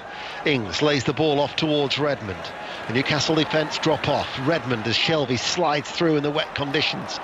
Bit of surface water now starting to appear, but Ings then goes down. Must be so hard when the ball's zipping away off the wet surface. Ings couldn't control it, out for a goal kick. 1-0 Newcastle. Yeah, it was just in front of him, and as I said again, Redmond, fantastic, good areas. His awareness was good. This time turned to the right hand side. Ings pulls away and just off the end of the toe, so we might see an early change. Newcastle. Manquillo is the one who's down. I mean, Newcastle United have got problems in terms of defence. There's no Fernandes with a thigh problem. Lascelles is also out with a thigh problem. Dummett, although he's back on the bench, I think, today, and Clark missing too. But the way that they've just signalled there towards, I think it's going to be Kraft who's going to be coming on. Manquillo might not be able to continue. So there's another stoppage. Newcastle still lead by a goal to 0. We'll go to Bournemouth. Now being managed by, of course, Jonathan Woodgate. Caretaker charge, of course. Jonathan. 20 minutes played. It's Bournemouth 0, Birmingham 0, and actually it's Birmingham City with the best chances so far. 2 good efforts. The first was cleared off the line by Steve Cook. The second was a low diving save by Begovic. Bournemouth 0, Birmingham 0. Let's get a racing update from John Hunt. On a great day's racing, Ian, I can tell you that Honeysuckle has just won the Irish Champion Hurdle for the 2nd year running. She is now unbeaten, 10 from 10. Surely a crack at the Champion Hurdle awaits her now in 5 weeks' time at the Cheltenham Festival. Honeysuckle routs the field in Leopardstown. And as Manquillo hobbles off, and he's struggling, Craig Pawson saying, can you leave the field of play? He can't get off any quicker, Craig. You can see the poor man's in distress. Let's go to Aaron Paul. Wickham 0, Nottingham Forest 1. Forest still leading through Glenn Murray's early lob, and they've gone close to a second. Anti-Knockout cutting in on his left, firing a shot towards goal. It took a wicked deflection, but there was Ryan Allsop with a real strong palm down to his left to push the ball onto the post and behind. Wickham holding on. Wickham 0, Nottingham Forest 1. So here in the rain, the wet conditions, Newcastle lead by a goal to 0. Temporarily they're down to 10 men because they're yet to replace Manquillo. So Hendrick at the minute has just filled in at right back. They want to make that change. He can't continue, can he? No, here he is. Emil Kraft is going to be coming on to replace Manquillo with Newcastle 1-0 up through Joe Willock. Ball played forward by Stevens, looking towards Adams. They're still down to 10. Adams inside towards Ings. Ings in the penalty area here. Good save by Carl Darlow. Narrowed the angle, made the save with his legs. And Carl Darlow, who's had an impressive season with the important save, Michael. Yeah, it was an important save, and it was similar areas between Lewis and Shah. Just managed to get in, and she just looks to pull the trigger to fire the ball across. Darlow comes out as the goalkeeper makes himself very, very big. It's a good save to his right-hand side, and it's a big chance for Southampton. MK Dons have come from behind. They lead Sunderland by 2-1. Wigan 0, Wimbledon 1 is the latest score as Wilson comes surging forward for Newcastle. Tried to play out Saint-Maximin, but the interception from Bednarek. Wimbledon actually haven't won in 11 games, so to take the lead there at Wigan is good news for them in League One. Less so for Newcastle's rivals Sunderland, whose unbeaten record away from home could be in jeopardy there. 2-1 down now. The surface water is becoming more and more noticeable, isn't it? Yeah, it is, and obviously as the rain keeps driving down into the second half, it will be difficult, and hopefully just keeps moving on. We don't want to see it get too bad. Ball played into the penalty area, comes off the head of Hayden. Ings is up and Ings heads straight at Darlow. It was an opportunity for Danny Ings, but it was straight at the goalkeeper. Of course, talk off Sunderland here at St James's Park towards the end of Ruud Hullit's reign in the late 90s. Felt like a monsoon conditions on that night, as Sunderland fans will remember very, very fondly their victory at St James's Park. Certainly it's been raining a long time here on Tyneside, as the ball is hit through the middle from Hendrick on the run, picked up by Saint-Maximin, plays it back to Almiron, gets it out from underneath him. Oh, and it's another own goal for Bednarek. The ball was played in, hit low and hard, and the unfortunate Pole has conceded another own goal, and Newcastle United lead by 2-0. Well, you can't believe it. The inquest below us. That's it, Maximum. We talked about awareness again. It was good forward run in support from Almiron. It was an unusual angle. He takes it just inside the penalty box with his left foot, takes the touch. You go to drill it across the face of the goalkeeper, hope for the best, but it deflects into the near post. Everyone's thinking, has it gone wide? Ultimately, it's St Maximum closest to it, celebrates first. A slice of luck, but it's all they deserve. Getting in key areas, forward runs. Unbelievable start for this Newcastle team. How unfortunate can you be for Jan Bednarek? An own goal, sent off then in midweek. That gets rescinded. He's back in the starting lineup. And for those who kept faith with him in your fantasy 11, he's just gone and scored another own goal. Do you know when you just see it back? Because I'm thinking, how can it have actually gone into the near post? Well, he stood square, facing the shot that comes across. It hits the heel of his right foot, hits the heel of his left foot, and trickles into the near post. Incredible how the ball can do that in such a tight space. And in frustration and in disappointment and probably in disbelief, he's still shaking his head, is Ralph Hasenhüttl, because his side are trailing by 2-0. Well, this will be a test of their resolve now, won't it? Well, it will. We're not going to get that many goals, surely, Dano. No. I mean, last autumn, actually, when they suffered the last 9-0 against Leicester City, they suffered 4 defeats in succession, was actually sparked by that 9-0 defeat at Leicester. It was part of an 8-match period where they didn't actually have any wins. But he'd gone with a strong side here, hadn't he, today? Yeah, but the questions were asked about the manager there, weren't they, as well? Should they make a change? Should they change things and move the manager on? Well, what a reaction he had, and it's been a really good season so far, and only lately now as this Southampton side started to falter, and you've got to look, the injuries are certainly not going to help, but they've got to find some character when you're not doing so well. Just going to have a little peek under the towel to see what the computer says elsewhere with the latest scores. Hibs 1, Aberdeen 0 in the Scottish Premiership. Bristol City 0, Cardiff City 2. Peterborough 1, Crewe 0, and a goal now at Bournemouth. Jonathan Overend. Birmingham take the lead, they deserve it. Bournemouth 0, Birmingham 1. Cross from the right hand side, should have been dealt with by Begovic, who spilt it, and it went behind him towards the goal, and Scott Hogan had the simplest job to tap it in. Bournemouth 0, Birmingham 1. Italy 3, France 31 is the latest score in these Six Nations.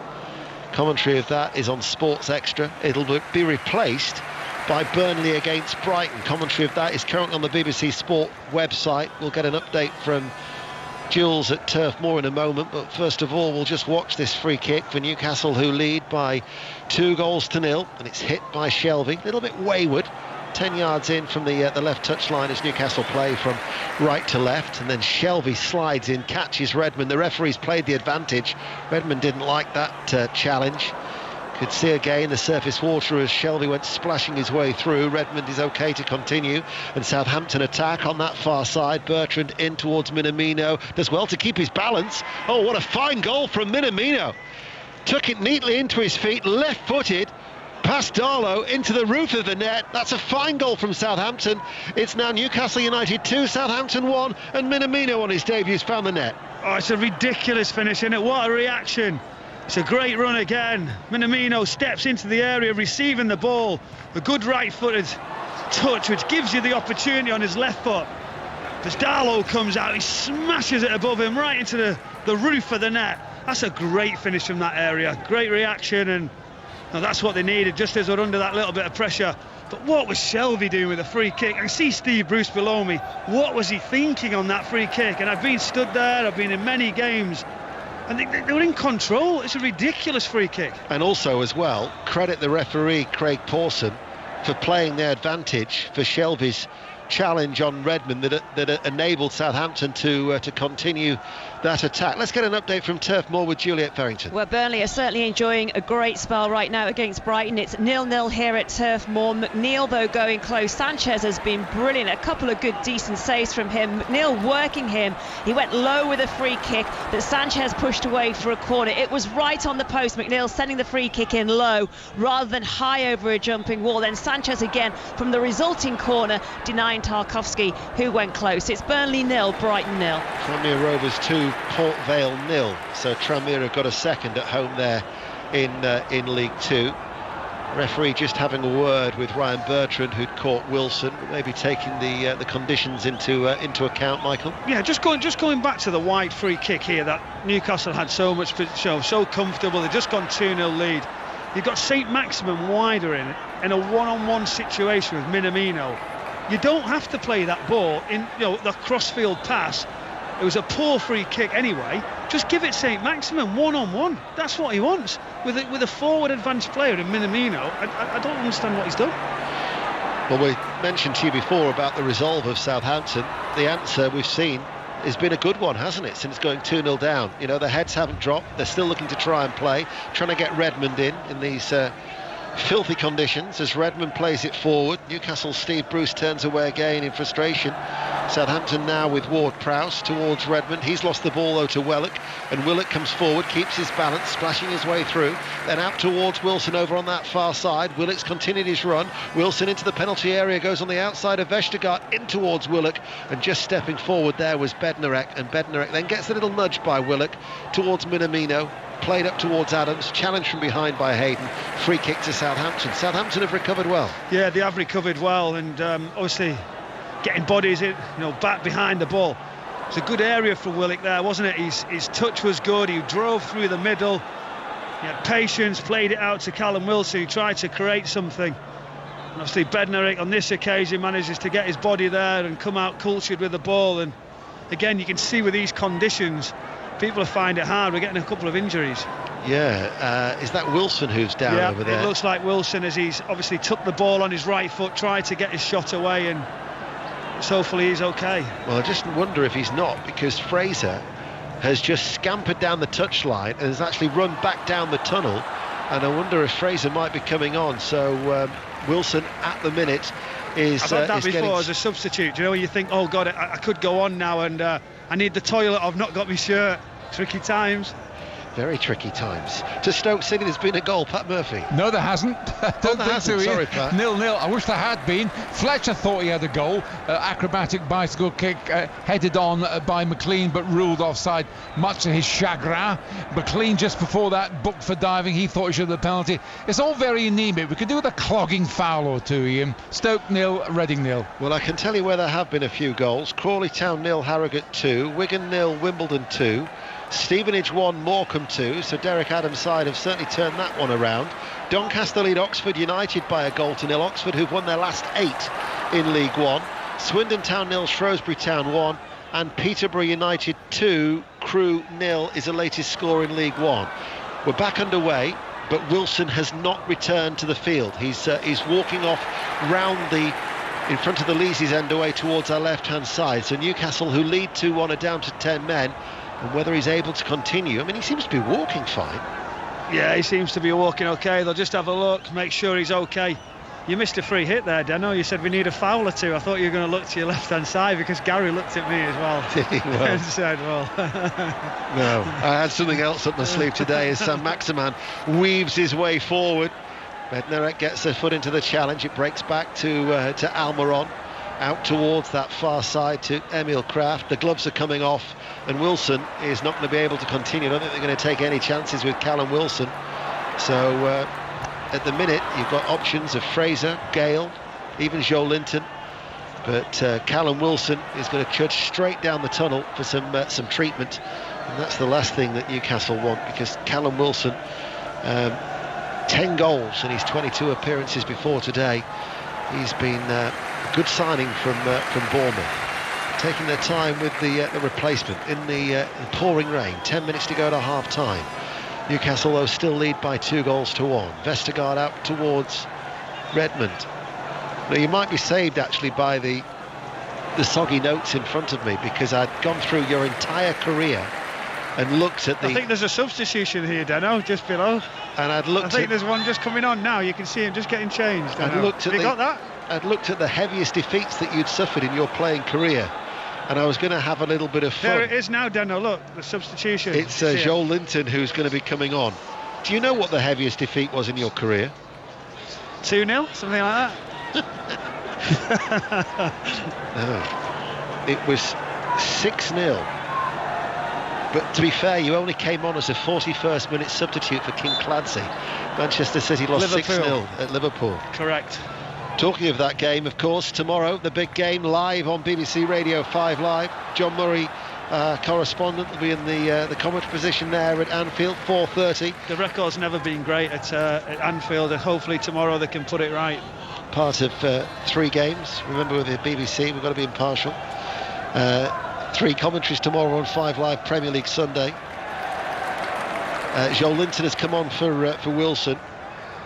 You suffered a 7-3 once as well with Leeds at Nottingham Forest, as Willock gets away and forces a save out of McCarthy. Very good save from McCarthy away towards his left. Willock wriggled free, hit a shot on the rise, and McCarthy with a two-handed save did very well to keep Newcastle's lead only at 2-1.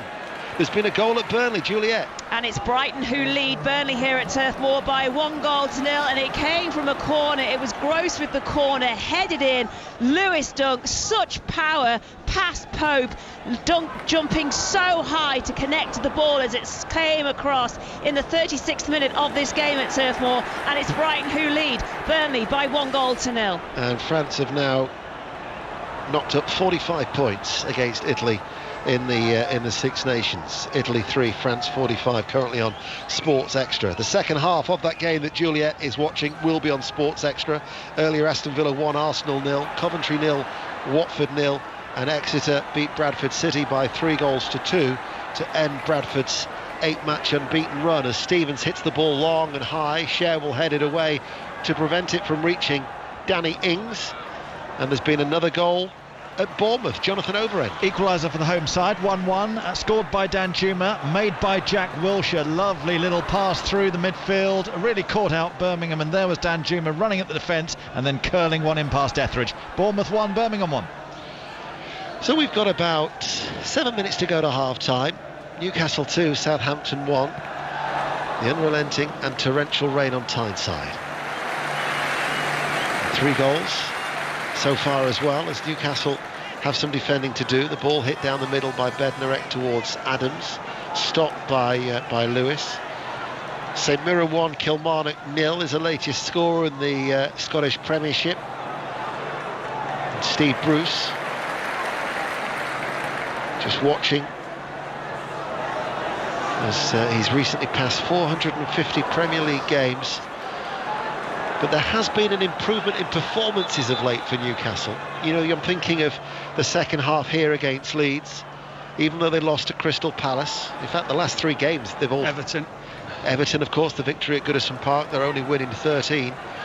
But 3 straight defeats they've suffered at home. Leeds, Leicester, Palace, they've all been by a margin of 2-1.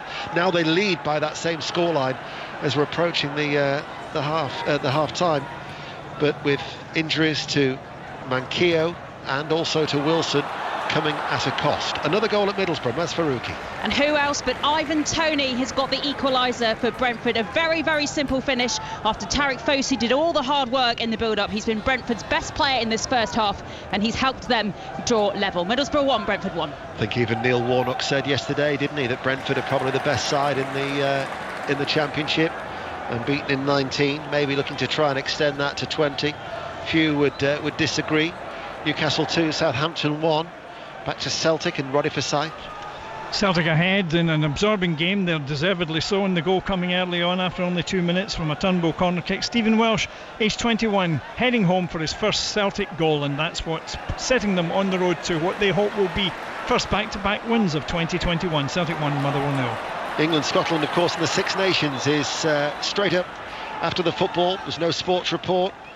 As soon as this game is done, we'll be with Chris Jones and the team at Twickenham.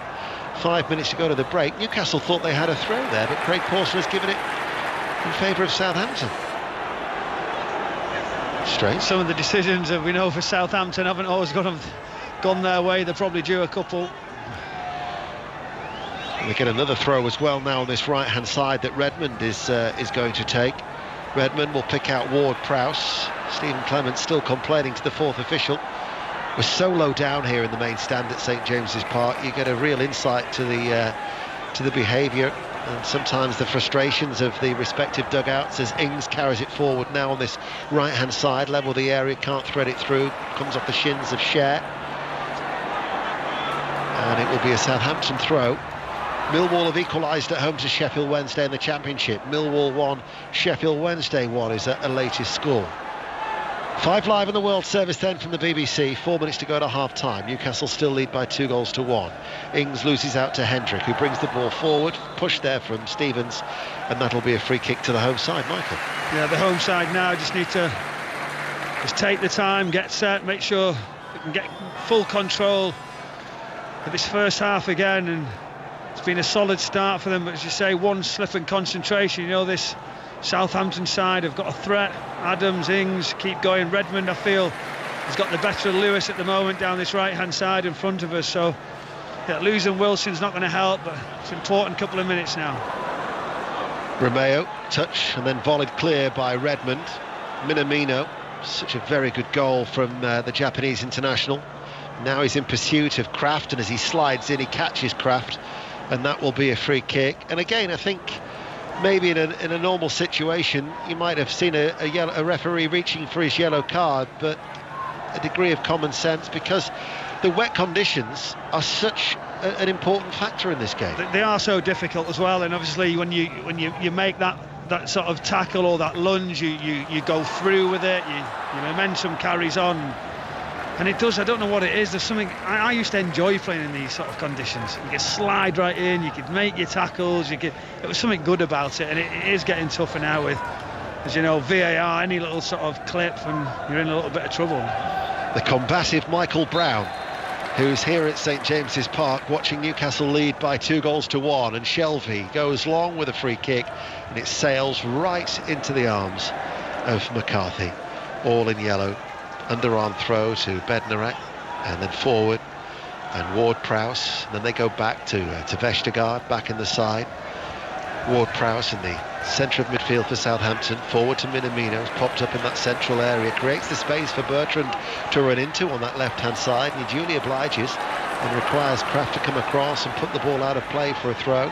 So a Southampton throw about 25-30 yards up from goal, approaching half-time, and Ralph Hasenhüttl pleased to see his side back to within touching distance here of Newcastle United at St James's Park. He's got a lot more options, hasn't he, Steve Bruce? And when you see Wilson go off, you're sort of thinking which change. We've seen Gale, we've seen Fraser, we've seen Andy Carroll brings on Joelinton. So all of a sudden we talk about a Newcastle side who are not going so well. They've got a little bit better options now in attacking areas to come out and try and create more opportunities. But again, set pieces here, just given a silly free kick away in a key area for Southampton.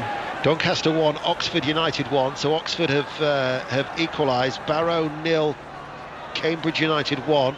We'll get the news from that in a minute from Ross Heaton. But first of all, let's just stay with this free kick, because Southampton trailing by 2-1.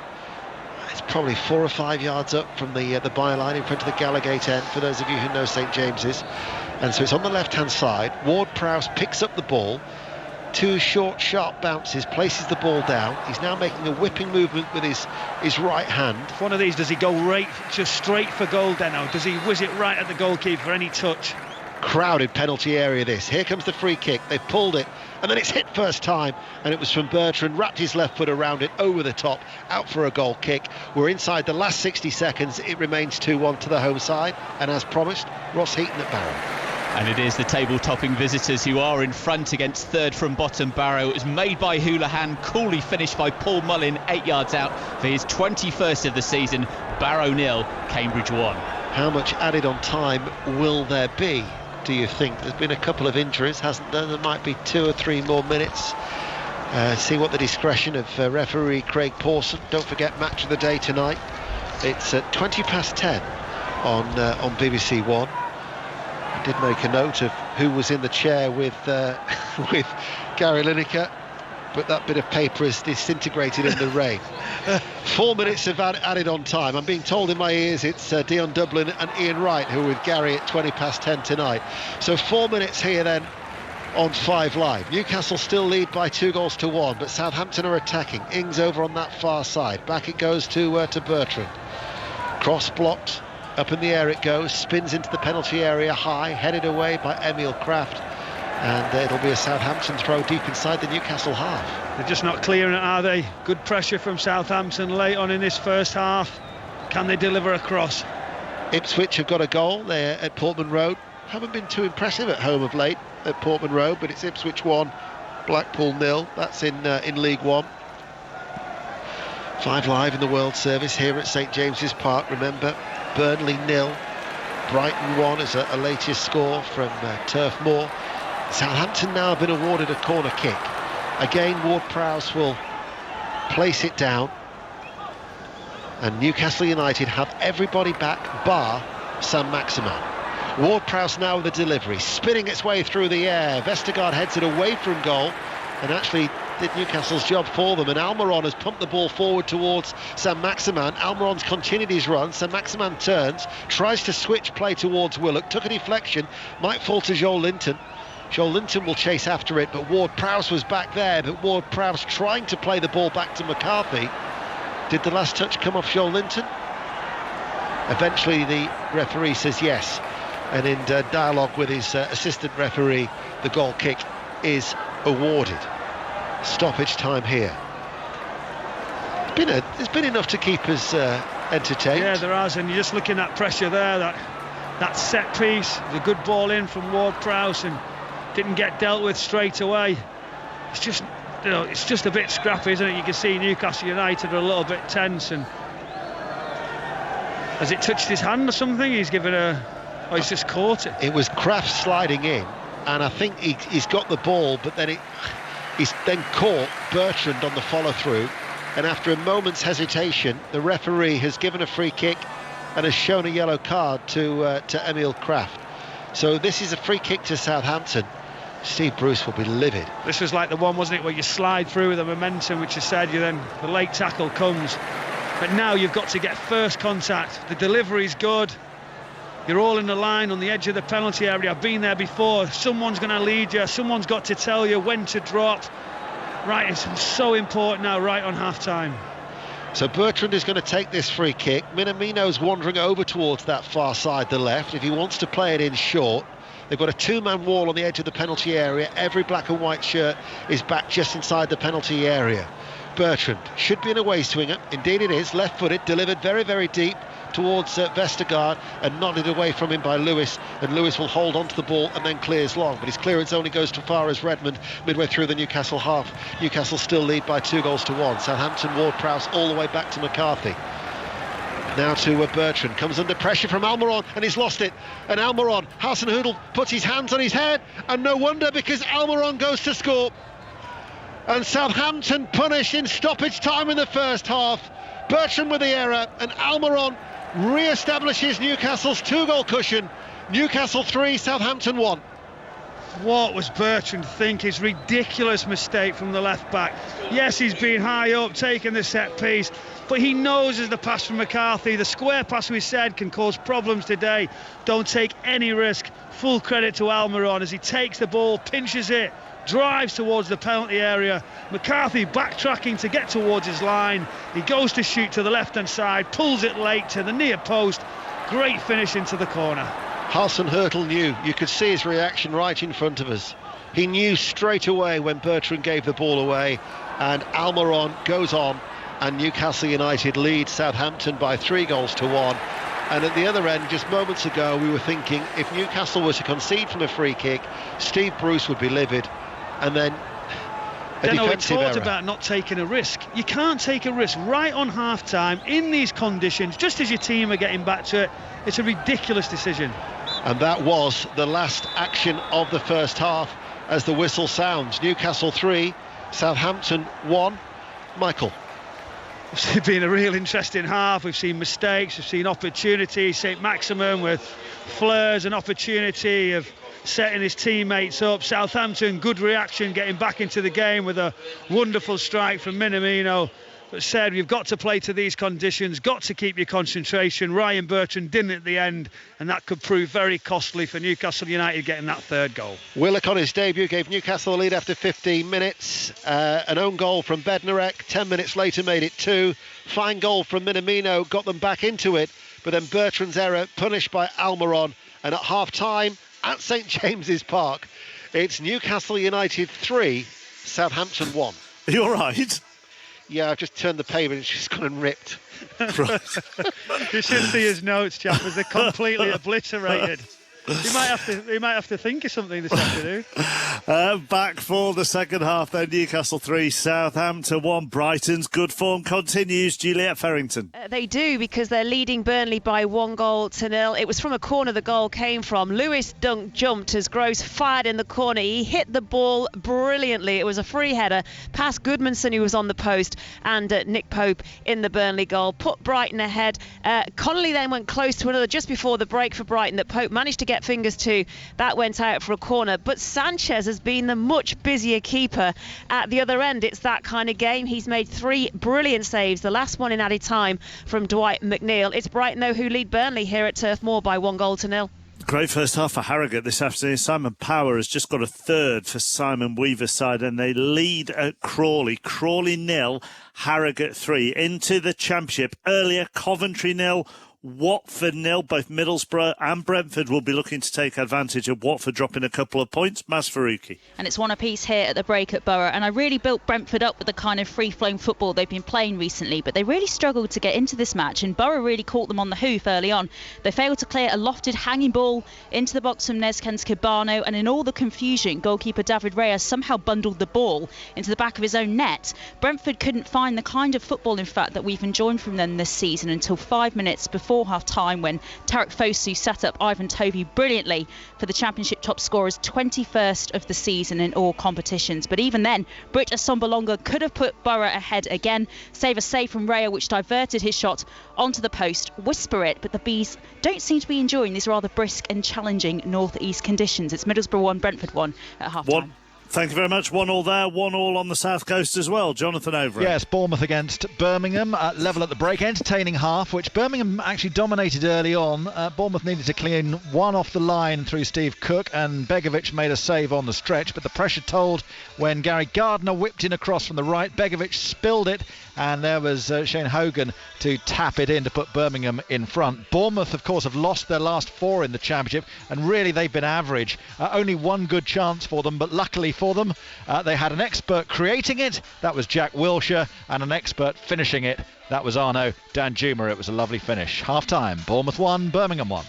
Pat Murphy could do with a goal, I'm guessing. Yes, but Stoke are the better side against Reading. Reading have been poor. They were supposedly brilliant against Bournemouth 8 days ago, but they've been knocking the ball around languidly, but creating nothing, all very anemic. At the other end, the crafty Fletcher has bothered the defence, all these angular nods and flick-ons. And Mikel, a superb run, cut back to McLean, 12 yards out, on his weaker right foot. Fluffed the shot. McLean thought he should have the penalty. Referee disagreed, gave him a yellow card for his pains. Tends to sum up this half. Stoke 0, Reading 0. Next, bottom of the table, Wickham at home to Nottingham Forest. Aaron Paul. Wickham 0, Nottingham Forest 1. A moment of magic from Glenn Murray separates the teams here. Ikpeazu went close to opening the scoring for Wickham, dragging a shot just past the foot of Bryce Samber's far post, and half of limited concrete opportunities. And so it was, as I mentioned, that moment of magic from Murray which broke the deadlock as he lobbed Allsop from distance his first Football League goal in just under 4 years, Mark, and it's the difference here at half-time. Wickham 0, Nottingham Forest 1. Elsewhere, Barnsley Derby was postponed because of the weather. They're still playing at Ashton Gate, so they're in the 10th minute of first half stoppage time, and Bristol City who have won their last 4 at home, trail Cardiff by 2-0. Cardiff's goals coming from Curtis Nelson and Kiefer Moore's 11th of the season, but the half-time whistle yet to go there. Luton lead Huddersfield by 1-0 at half-time. James Collins' 10th of the season, the difference between the two sides there. Millwall won, Sheffield Wednesday won. Sheffield Wednesday took the lead through Callum Patterson's 7th of the season. Kenneth Zohore equalised for Millwall. Rotherham, who are on this good run away from home, they've won their last 2. Lead at Deepdale at half-time. Preston 0, Rotherham 1, and it's goalless between QPR and Blackburn. Into League One, our featured game is Burton against Hull. Let's go to Mark Webber. Where it's Burton 0, Hull 0. From here you can see the smoke from Burton's breweries billowing intensely into the Staffordshire sky, but there's been little industry in the final third of either half of the pitch, save for an early header from Hull's Keane Lewis Potter and Burton's Lucas Aiken scuffing his shot into the side netting minutes later. Game's got a bit of a hangover feel, to be honest with you chappers. Burton 0, Hull City 0. Elsewhere in League One, Accrington 0, Northampton 0. The game between the two form sides is all square at 1-1. That's Doncaster, who've won 8 of their last 9 in League One, and Oxford, who've won their last 8 in all competitions, so that's 1-1. Goalless between Fleetwood and Bristol Rovers. Fleetwood now managed by Simon Grayson, of course. Ipswich, who've lost 6 of their last 7 at home, lead at the break. Ipswich 1, Blackpool 0. MK Dons 2, Sunderland 1. Charlie Wyke's 18th of the season put Lee Johnson's side ahead, but MK Dons have come back into it. Joe Mason got the equaliser. Cameron Jerome, with his 10th of the season, has put MK Dons ahead. Peterborough 2-0 up at home to Crewe. Sammy Smodic's 7th of the season, and Johnson Clark Harris's 16th have put Darren Ferguson's side ahead at London Road. It's goalless between Portsmouth and Plymouth. In the battle between the two teams who are just involved in games with lots of goals, it's Rochdale 0, Charlton 2. Chuck Zanaki got the first for Lee Bowyer's side. He's got 10th for the season as well. Swindon 0, Shrewsbury 1, and Wigan, who've just won 1 of their last 8, are behind at home to AFC Wimbledon, who haven't won in their last 11 in League One. It's Wigan 1, AFC Wimbledon 2. Into League 2, the early game finished Exeter City 3, Bradford City 2. Let's find out how the leaders Cambridge are doing at Barrow from Ross Heaton. They are 1-0 up at the break and well worthy of the lead given to them by League Two's top scorer Paul Mullin. It was teed up brilliantly by the ageless Wes Houlihan, and Mullin drilled it low from 8 yards out. Before that, Noyle and Dunk fired in venomous shots for the visitors, while Barrow were frustrated when a penalty appeal was waved away after Devitt took a tumble in the box. At the break, it's Barrow 0, Cambridge 1. 21 for the season for Mullin now in all competitions. Crawley 0, Harrogate 3. It's goalless between Leyton Orient and Colchester.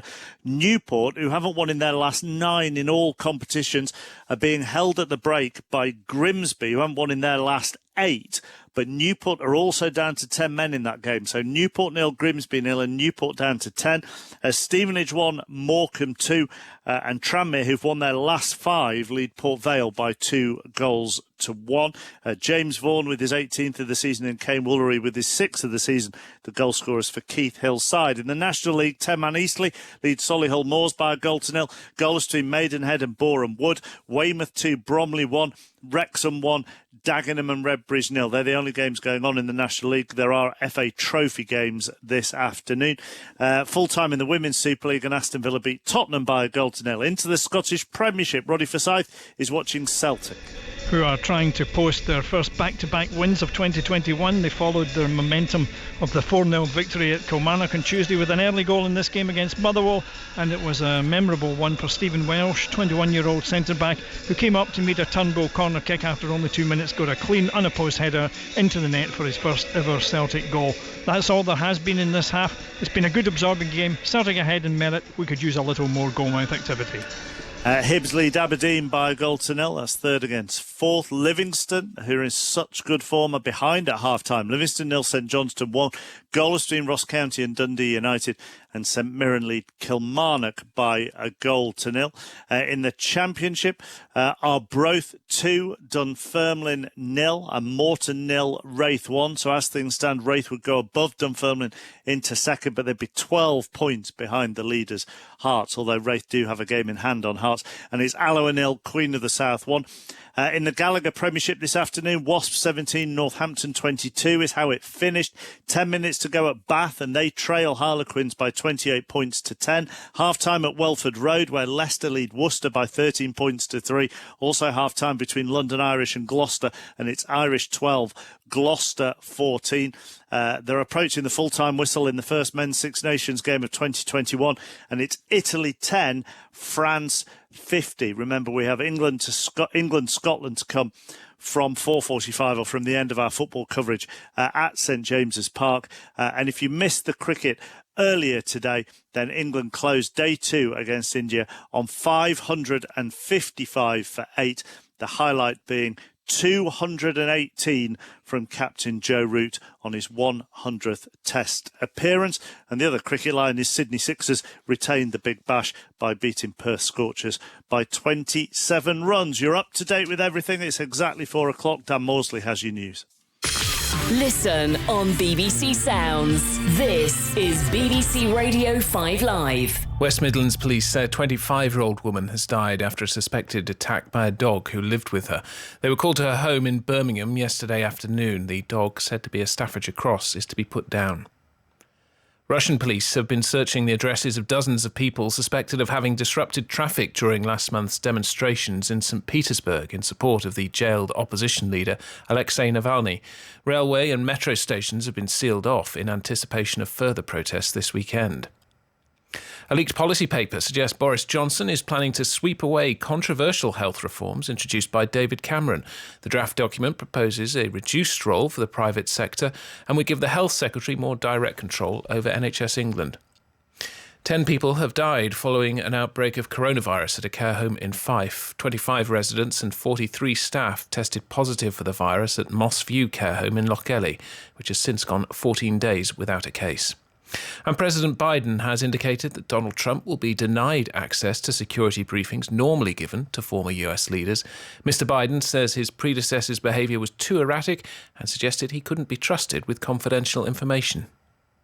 COVID condition check. On Wednesday, we're spending the day behind the scenes of Glangwili Hospital in Carmarthen. We'll be hearing from frontline NHS staff about the pressures they're under and the work they're doing caring for COVID-19 patients. Once you've scratched past the surface, there's a lot more going on than what you can actually see. It's not plain sailing every day, shall we say. Hearing the personal stories of patients and from those in the community who are supporting the fight against the coronavirus pandemic. All the nurses, doctors, they've all been so good and kind.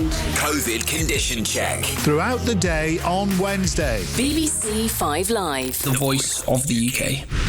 This is 5 Live Sport with Mark Chapman. We're 5 weeks out from the Cheltenham Festival, so every Saturday John Hunt is picking up pointers for us. He's been at Sandown this afternoon. There were loads of them today as well, Mark. Starting here at Sandown, Native River rolled back the years with a fluent win in the Cotswold Chase for Colin Tizard and jockey Richard Johnson. He came 9 lengths clear of Bristol de May, who's now Grand National bound, and Santini, the Gold Cup runner-up from last year. Richard Johnson rode that winner then, and he also rode the great Group 1 winner, Sporting John, in the Scilly Isles Novice Chase.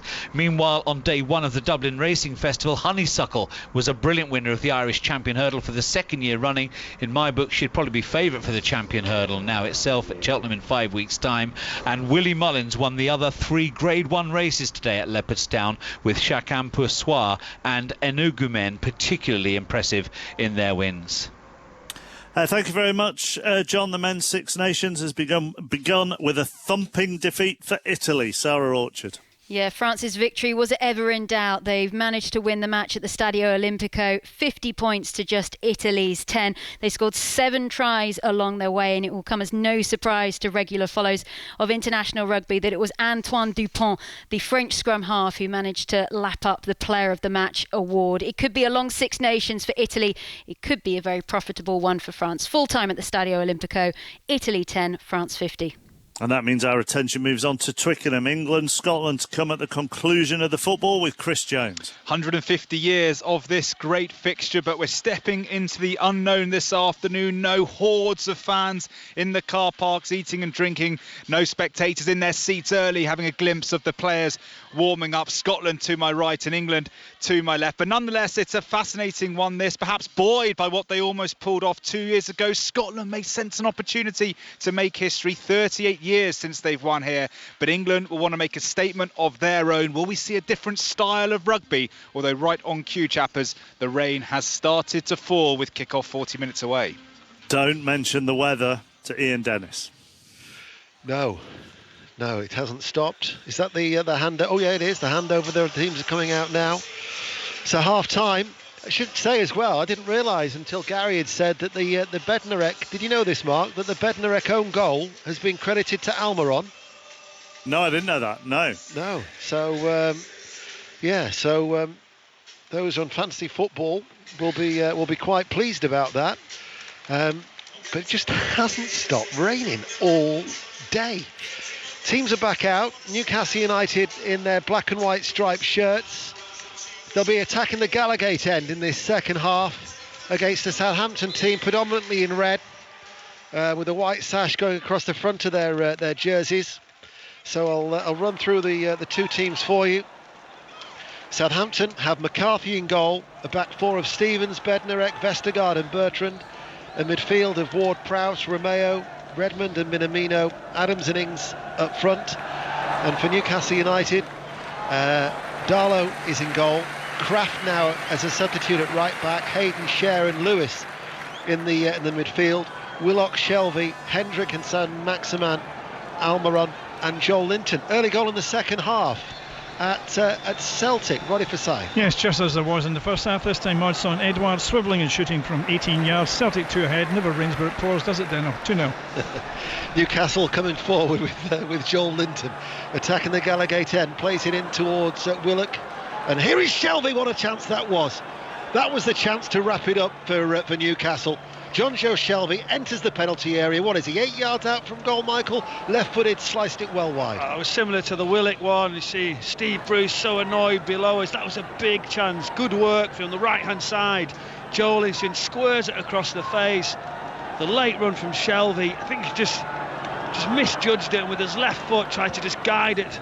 Didn't catch it very, very well. Let off for Southampton. That is a let off because they'd have struggled at 4-1, wouldn't they? I mean, you've got it all to do when you're 3-1 down here early in the second half, but to concede so early on.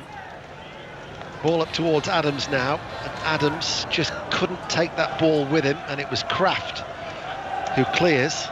The ball's not starting to run clearly now. That was a heavy challenge on Adams, who went tumbling.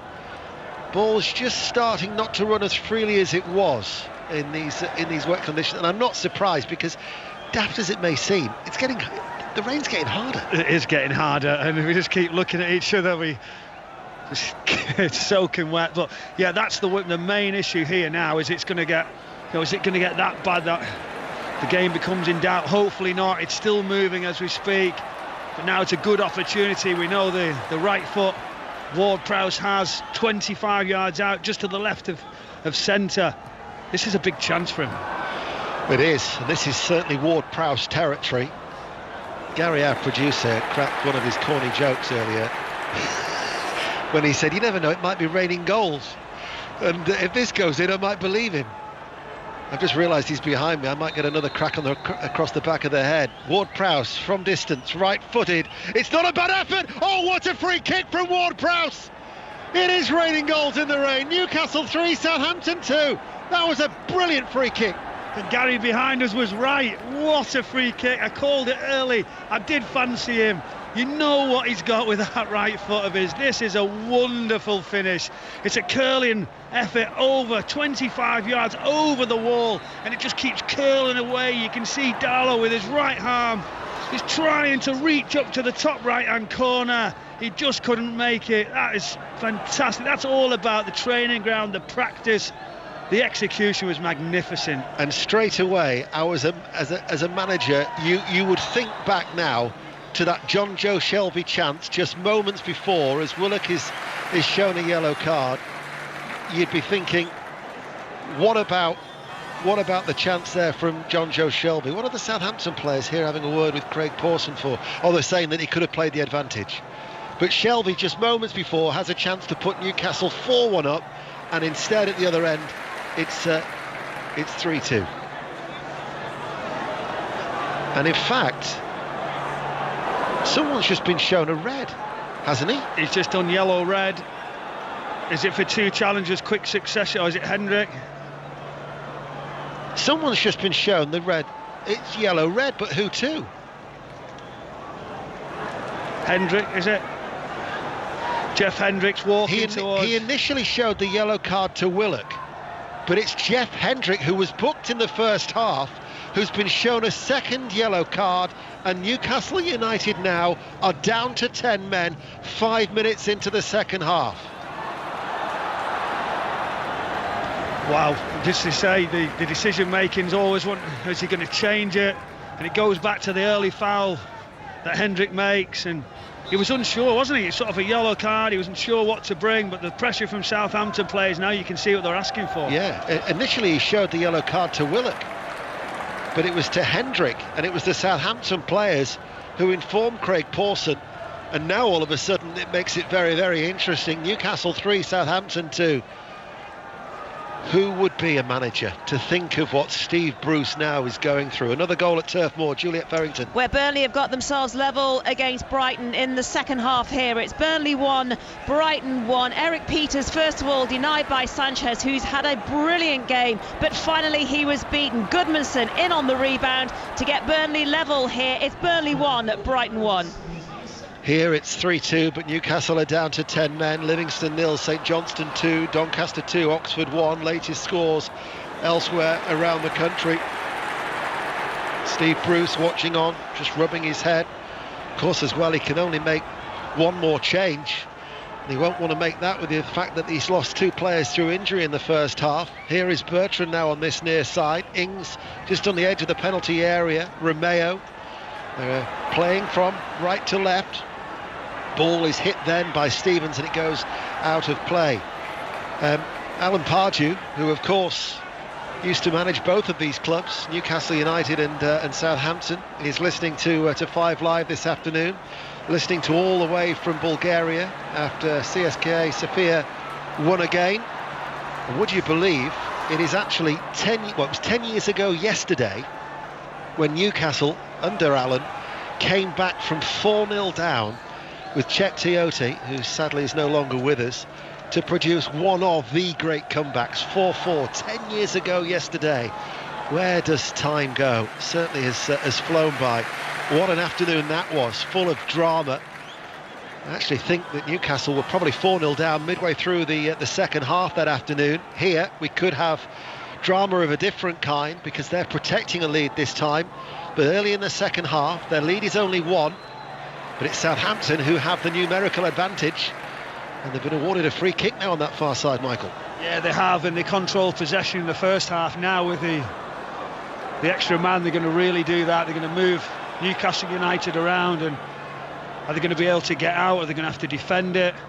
We'll see what type of change Steve Bruce can get from his side. But giving away free kick now in another key area, can be more pressure on. Real interesting game. And we're complaining about the cold. I can't imagine it's exactly warm in Sofia at this time of year. 8 minutes into the second half, free kick hoisted by Ward-Prowse. Darlow's coming, hasn't got there, it's lifted goalwards by Ings, takes a deflection, bounces away from goal, behind for a corner kick.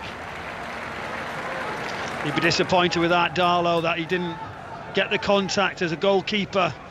You see the ball floated in, it didn't have much pace, and it's where in this sort of wind of these conditions you've got to be sure. He misjudged it and nearly got himself into a little bit of trouble, but Ings' deflected effort went wide. Now more pressure, Ward-Prowse's delivery. Ipswich 2, Blackpool 0, a latest score. Doncaster 3, Oxford 1. Ward-Prowse with a free kick towards the far post. Good save by Darlow. That was Vestergaard, I think, got on the end of it with his header, and it was just beaten out right in front of him by Darlow. But Southampton now all of a sudden are the ones knocking on the door despite being behind. This could be a long second half for Steve Bruce and Newcastle. Romeo. There's been a goal at Wickham, Aaron Paul. Where 5 lives, Glenn Murray has just put Nottingham Forest 2 goals to the good. It was a penalty after Murray was brought down by Grimmer, and he fired it past Rocky Allsop in the Wickham goal. Wickham 0, Nottingham Forest 2.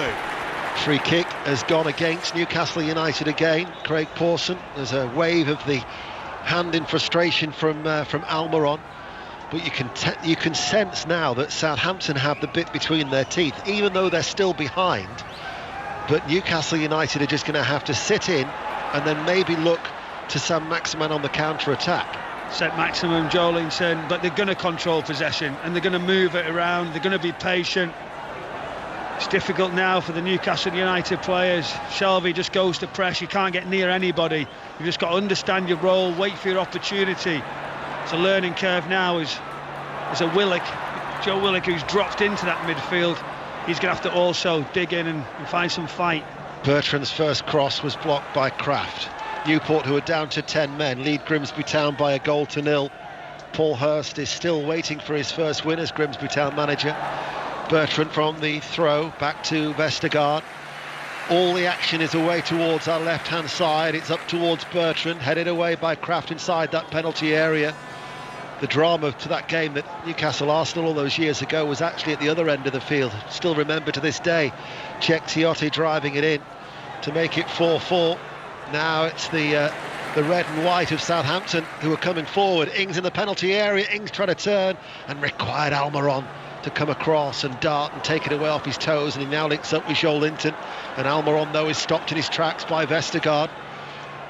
Ward-Prowse inside. Ball eventually reaches Redmond. Loses his balance in the puddles and then cut out by Bednarek. Late foul though on the Newcastle player, and that will be Craig Pawson giving a free kick to Southampton. That was a foul on Almiron. It's becoming more and more noticeable now that the ball is just not running as fluently as it should do. Queen's Park Rangers 1, Blackburn 0 is the latest score in the Championship. 11 minutes into the second half on a cold and wet afternoon. They reckon actually in these parts tomorrow it's going to feel more like -5 as it sweeps in off the top of the East Stand. Newcastle United now backs to the wall. It's interesting, isn't it? I love the game of football. Before we were in the first half, we were saying about the resolve of Southampton when they go 2-0 down, and despite now that Newcastle leading by 3-2, this is a Newcastle side with only 1 win in 13. You know, they haven't had 5 without a win at home at St James's Park. They're down to 10 men. It's going to test this Newcastle United side now. It's going to test them, but you've got to help yourself, haven't you? You've got to realise you're 3-1 up. They give 1 goal away with a Shelvey wide free kick, and then a foul right on the edge of the area you can't commit because of Ward-Prowse, etc., and then a red card. So you can tell they're struggling. Minamino plays it in low. That was cleared by Lewis. The left back was tucked in and covering. Jolinton surrounded by red shirts. The work rate from the Southampton players. 5 red shirts went to close down Jolinton, trying to win it back. They are desperate for an equaliser. You certainly cannot fault the desire of the Southampton players. Crawley 1, Harrogate Town 3, Wickham 0, Nottingham Forest 2 we know about, and Preston 0, Rotherham United 2. Southampton are on the attack. Redmond over on that far side. St Mirren 2, Kilmarnock 0. Sunderland have just equalised. MK Dons 2, Sunderland 2 in League One. You're up to date 5 Live and the World Service from the BBC approaching the hour mark. Romeo coming forward now. We're off to Middlesbrough in a moment, but let's get the Southampton attack out of the way as Redmond slows it down back towards Ward-Prowse. Romeo then, the wind now picks up around St James's Park as Stevens plays the ball out towards Bertrand. It bounces onto his chest, forward towards Ings. Ings with a cross, out of play it goes. Maz Faruqi at Middlesbrough. And the visitors are ahead. Vitali Janelt set up by Ivan Toney for a wonderful lob at the edge of the area, and he's given Brentford the lead here. Middlesbrough 1, Brentford 2. Thank you, Maz. And that would take them back second, wouldn't it? That would take them to within a point of Norwich City after their defeat at the Liberty Stadium last night. Carl Darlow not in any hurry whatsoever as he gets ready to take the goal kick away towards our left. Downfield it goes, glances off the top of the head of Stevens. Tucked in behind was Bednarek, and now to Vestergaard. Now with Bertrand. Bertrand forward.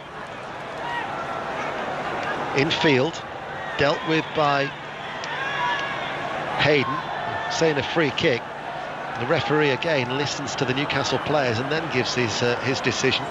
Just looking at Newcastle, Southampton now, they've gone with three at the back.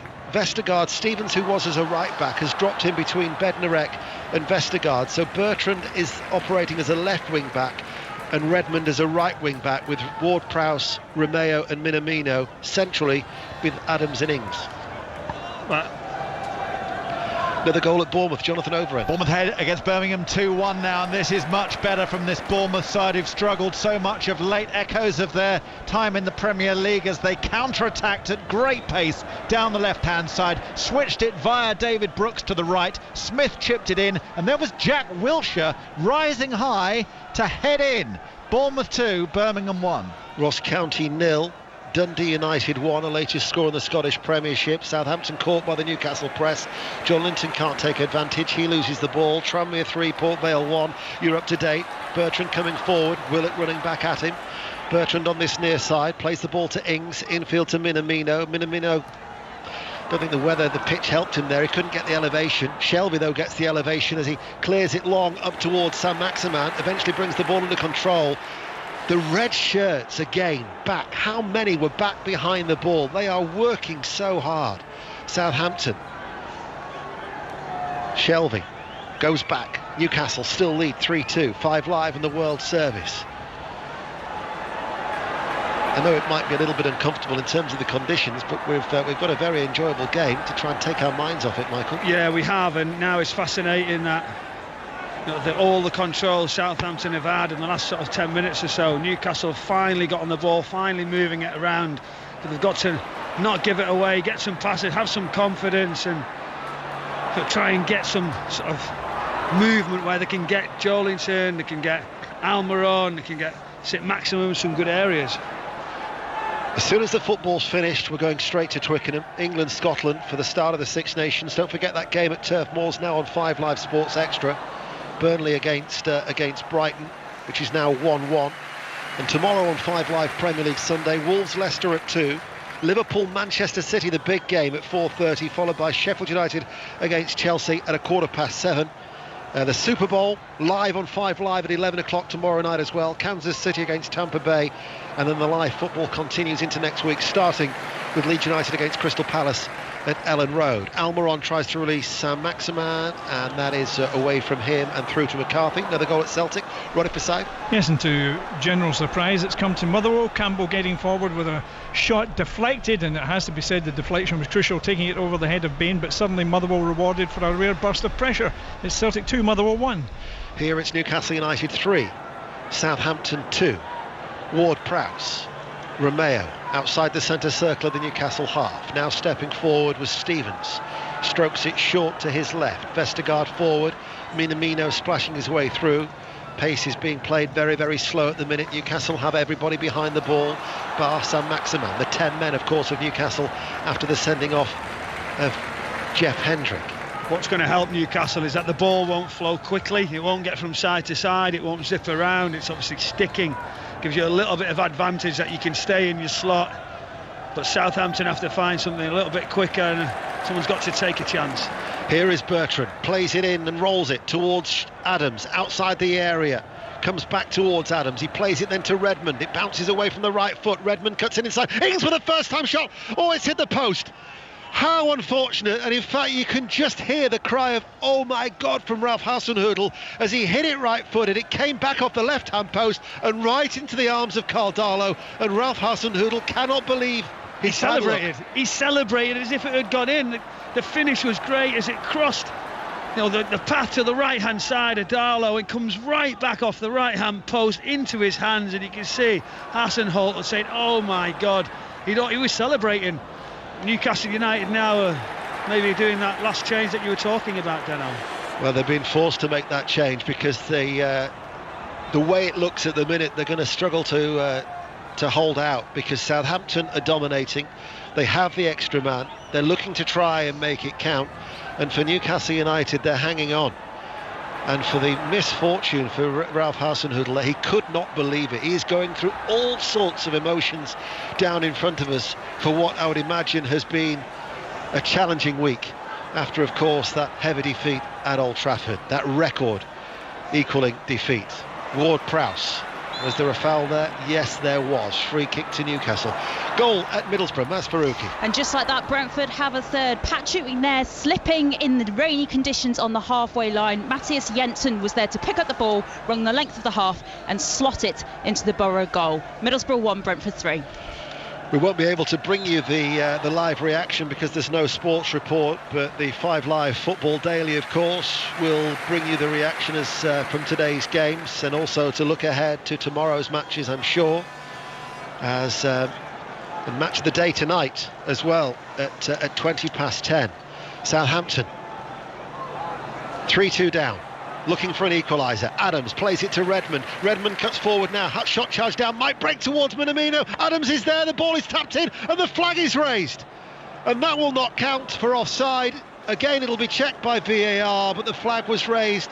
And Ralph Hasenhüttl at the minute must be thinking, what do we have to do to get a third goal? Wow, incredible, isn't it? Shea Adams does really well down the left-hand side, just below us, sweeps the ball out with the outside of his foot, under pressure at the time. Redmond takes his touch, tries to get his shot away as he pulls it onto his left-hand side. It ricochets and falls right to the back post as Adams continues that run, takes his touch and calmly puts it in the net. You're waiting for that delay and then the flag goes up. Despite the fact that there are no supporters inside the stadium, the giant screen, because it's a controversial, would be deemed as a controversial, it's not being shown. We don't have monitors here in the press box for their health and safety, as we've mentioned, so we're in the dark to see it again. So we're now just waiting, but the fact that play is going to be able to continue would suggest that that goal has been disallowed for offside. So Adams has had a goal disallowed. They've hit the post. They can't come any closer. And Newcastle United can't wait any longer, and they're going to make the change. And Saint-Maximin, making his first start since the 21st of November, is coming off, and Paul Dummett is coming on. So it's a defensive replacement that Steve Bruce is looking to make, and he's only made 3 appearances as Paul Dummett. He's been troubled by injury, but it's another goal at Bournemouth. Jonathan Overend. Well, it's 2-2 here, and the Bournemouth defenders are just standing around looking at each other because they can't believe they've allowed Scott Hogan so much space to head in from across from the right-hand side. They're all looking at the assistant. The assistant's looking back going, well, he was onside. What are you doing standing around? 2-2. Hibs 2, Aberdeen 0 in the Scottish Premiership. Preston have got a goal back. Preston 1, Rotherham United 2. Newcastle United lead by 3 goals to 2. But their goal, a charmed life in the last few moments. Michael. Yeah, just trying to work out now what Steve Bruce's decision is. Obviously, Saint-Maximin's first start, it was going to be a big ask for him, especially in these conditions with 10 men to continue. I know the Newcastle United supporters will say, why do you take your attacking player off? Why would you do that? But again, you can't break him. You have to understand the situation that you're in. I think it's the correct decision to take him off, and now we'll just see the setup of Newcastle into a sort of a back 5 position. Dummett as a left-sided centre-back with on the outside of him as Lewis. Well, before today, his 4 substitute appearances have totalled 1 hour and 35 minutes, and he was probably standing around in the cold. And with a muscular injury, that's the last thing you want to risk is a further problem to Saint-Maximin, who has been key. He was influential in Newcastle taking that 3-1 half-time lead, but now defensive reinforcements are required, so Dummett drafted in at the back, as because Newcastle United, midway through this second half, it is now backs to the wall. It's not going to be pretty, but when you've gone 5 games without a win at St James's Park since West Bromwich Albion in mid-December, and you've utilised your 3 substitutes already, 2 which are down to injury in the first half, you're going to have to dig in and dig deep, because this Southampton side have been threatening in the pouring rain.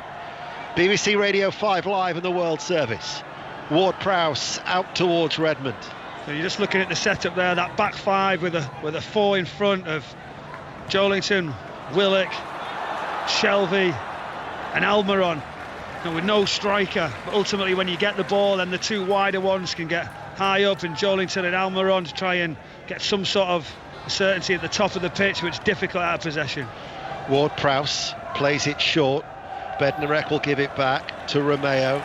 Everybody is back now for Newcastle United. That wasn't the case with Saint-Maximin. They're going to need those players now, down to 10 men after Hendricks sending off for a second bookable offence. 20 minutes remain. It's going to feel like an absolute age in the pouring rain. Here is Stevens floating it long and forward. Bertrand downward header into the penalty area. Hayden as a makeshift central defender finds Joelinton. Nice turn. Splashing his way forward now is Kraft, looking towards Willock. Willock crowded again by these red shirts. Ings takes a quick throw. Bertrand coming forward, sends over a cross, and sliding in was Adams. It was a teasing ball. It just dropped in front of Darlow. Gave something for Adams to attack, didn't it? Wow, it was so close, and it was obviously down the right, just in front of us, as Joelinton did really well. It was quick play, quick sort of throw in, gets Bertrand away. He delivered so quickly and right on the toes of Darlow. Adams just there, just misses it right into the goalkeeper's hands. That was really close to being 3-3. Millwall, without a win at home in 11, have come from behind. They lead Sheffield Wednesday 2-1. Portsmouth 0, Plymouth 1 is the latest score in League One. Wigan have equalised. It's now 2-2 at home to Wimbledon, and it's Doncaster Rovers 3, Oxford United 2. And in fact, Millwall have just got a third. So Millwall 3, Sheffield Wednesday 1 in the Championship. We'll be going to Turf Moor in a moment. Commentary of that continues on Sports Extra. But Southampton 3-2 down are attacking. Bertrand's delivered a cross. Finds Redmond, kept in play actually by Lewis over on that far side. Redmond tries to win it back and succeeds. Plays it to Ward-Prowse, flat ball in, bounces off the chest of Adams, scooped forward by Ings, partially cleared by Newcastle, played back by Redmond, stretching to head the ball away. They're appealing for a penalty, comes to Vestergaard, he's stopped by Willock, and Willock can try and bring the ball clear, and he splashes his way past, it's like it's a knockout, splashes his way past Romeo. And there was Stevens. Let's go to Turf Moor, Juliet. So many chances for Burnley to increase their lead here. I say increase or to go in front. It's 1-1 against Brighton. Sanchez has been so busy. The latest he's saved Vidra through the middle. The latest chance Burnley have had. They got themselves on top though after getting level through Goodmanson, his first in the Premier League for a year and a half. The shot came in from Peters. Sanchez could only parry it away. The loose ball went straight to the feet of Goodmanson, who belted it into the back of the net. But it's been all Burnley second half. Brighton taking the lead through Lewis Dunk in the first. It's Burnley 1, Brighton 1. Commentary continues on 5 Live Sports Extra. All the way back to McCarthy. Southampton are going to have to build again. Coming forward now is Stevens, and he's able to carry the ball inside Newcastle territory. 10 yards inside their own half, and now to Romeo. Romeo waits. Vestergaard, Bertrand provides the width on this near side. Southampton playing from right to left. Redmond's out on that far side, the right. Both of the wing-backs are pushed out wide. Newcastle, though, have stopped that attack. Let's get the team news from the 5:30 game. Fulham-West Ham. John Southall. Afternoon, Dano. 3 changes for Fulham. Out go Aina, Anguissa and Mitrovic. For Lamina, Caviero and De Cordova. Reid Madja, the new signing, is on the bench. Just the one for West Ham from the win at Villa. Jared Bowen in for Ryan Fredericks. Another goal at Wickham. Aaron Paul. That sinking feeling for Wickham Wanderers, Ian, as it's Wickham 0, Nottingham Forest 3. Joe Lolly, the substitute, with the driven ball from the left-hand side, and there to lash it into the top corner of the net was Anthony Knockhart. Wickham 0, Nottingham Forest 3. That'll be one win in 16 for Wickham. Mind you, there's been enough rain here, enough water on board for us to feel that sinking feeling, Michael. I'm underwater, Dano. Dundee United have got a second goal. Ross County 0, Dundee United 2. Huddersfield have just equalised at Luton Town. Almiron coming forward, checked there by Bednarek. Referee Craig Pawson gives a free kick. Now, was that... He's going for a yellow card for Bednarek. He wasn't going to give anything there, Craig Pawson.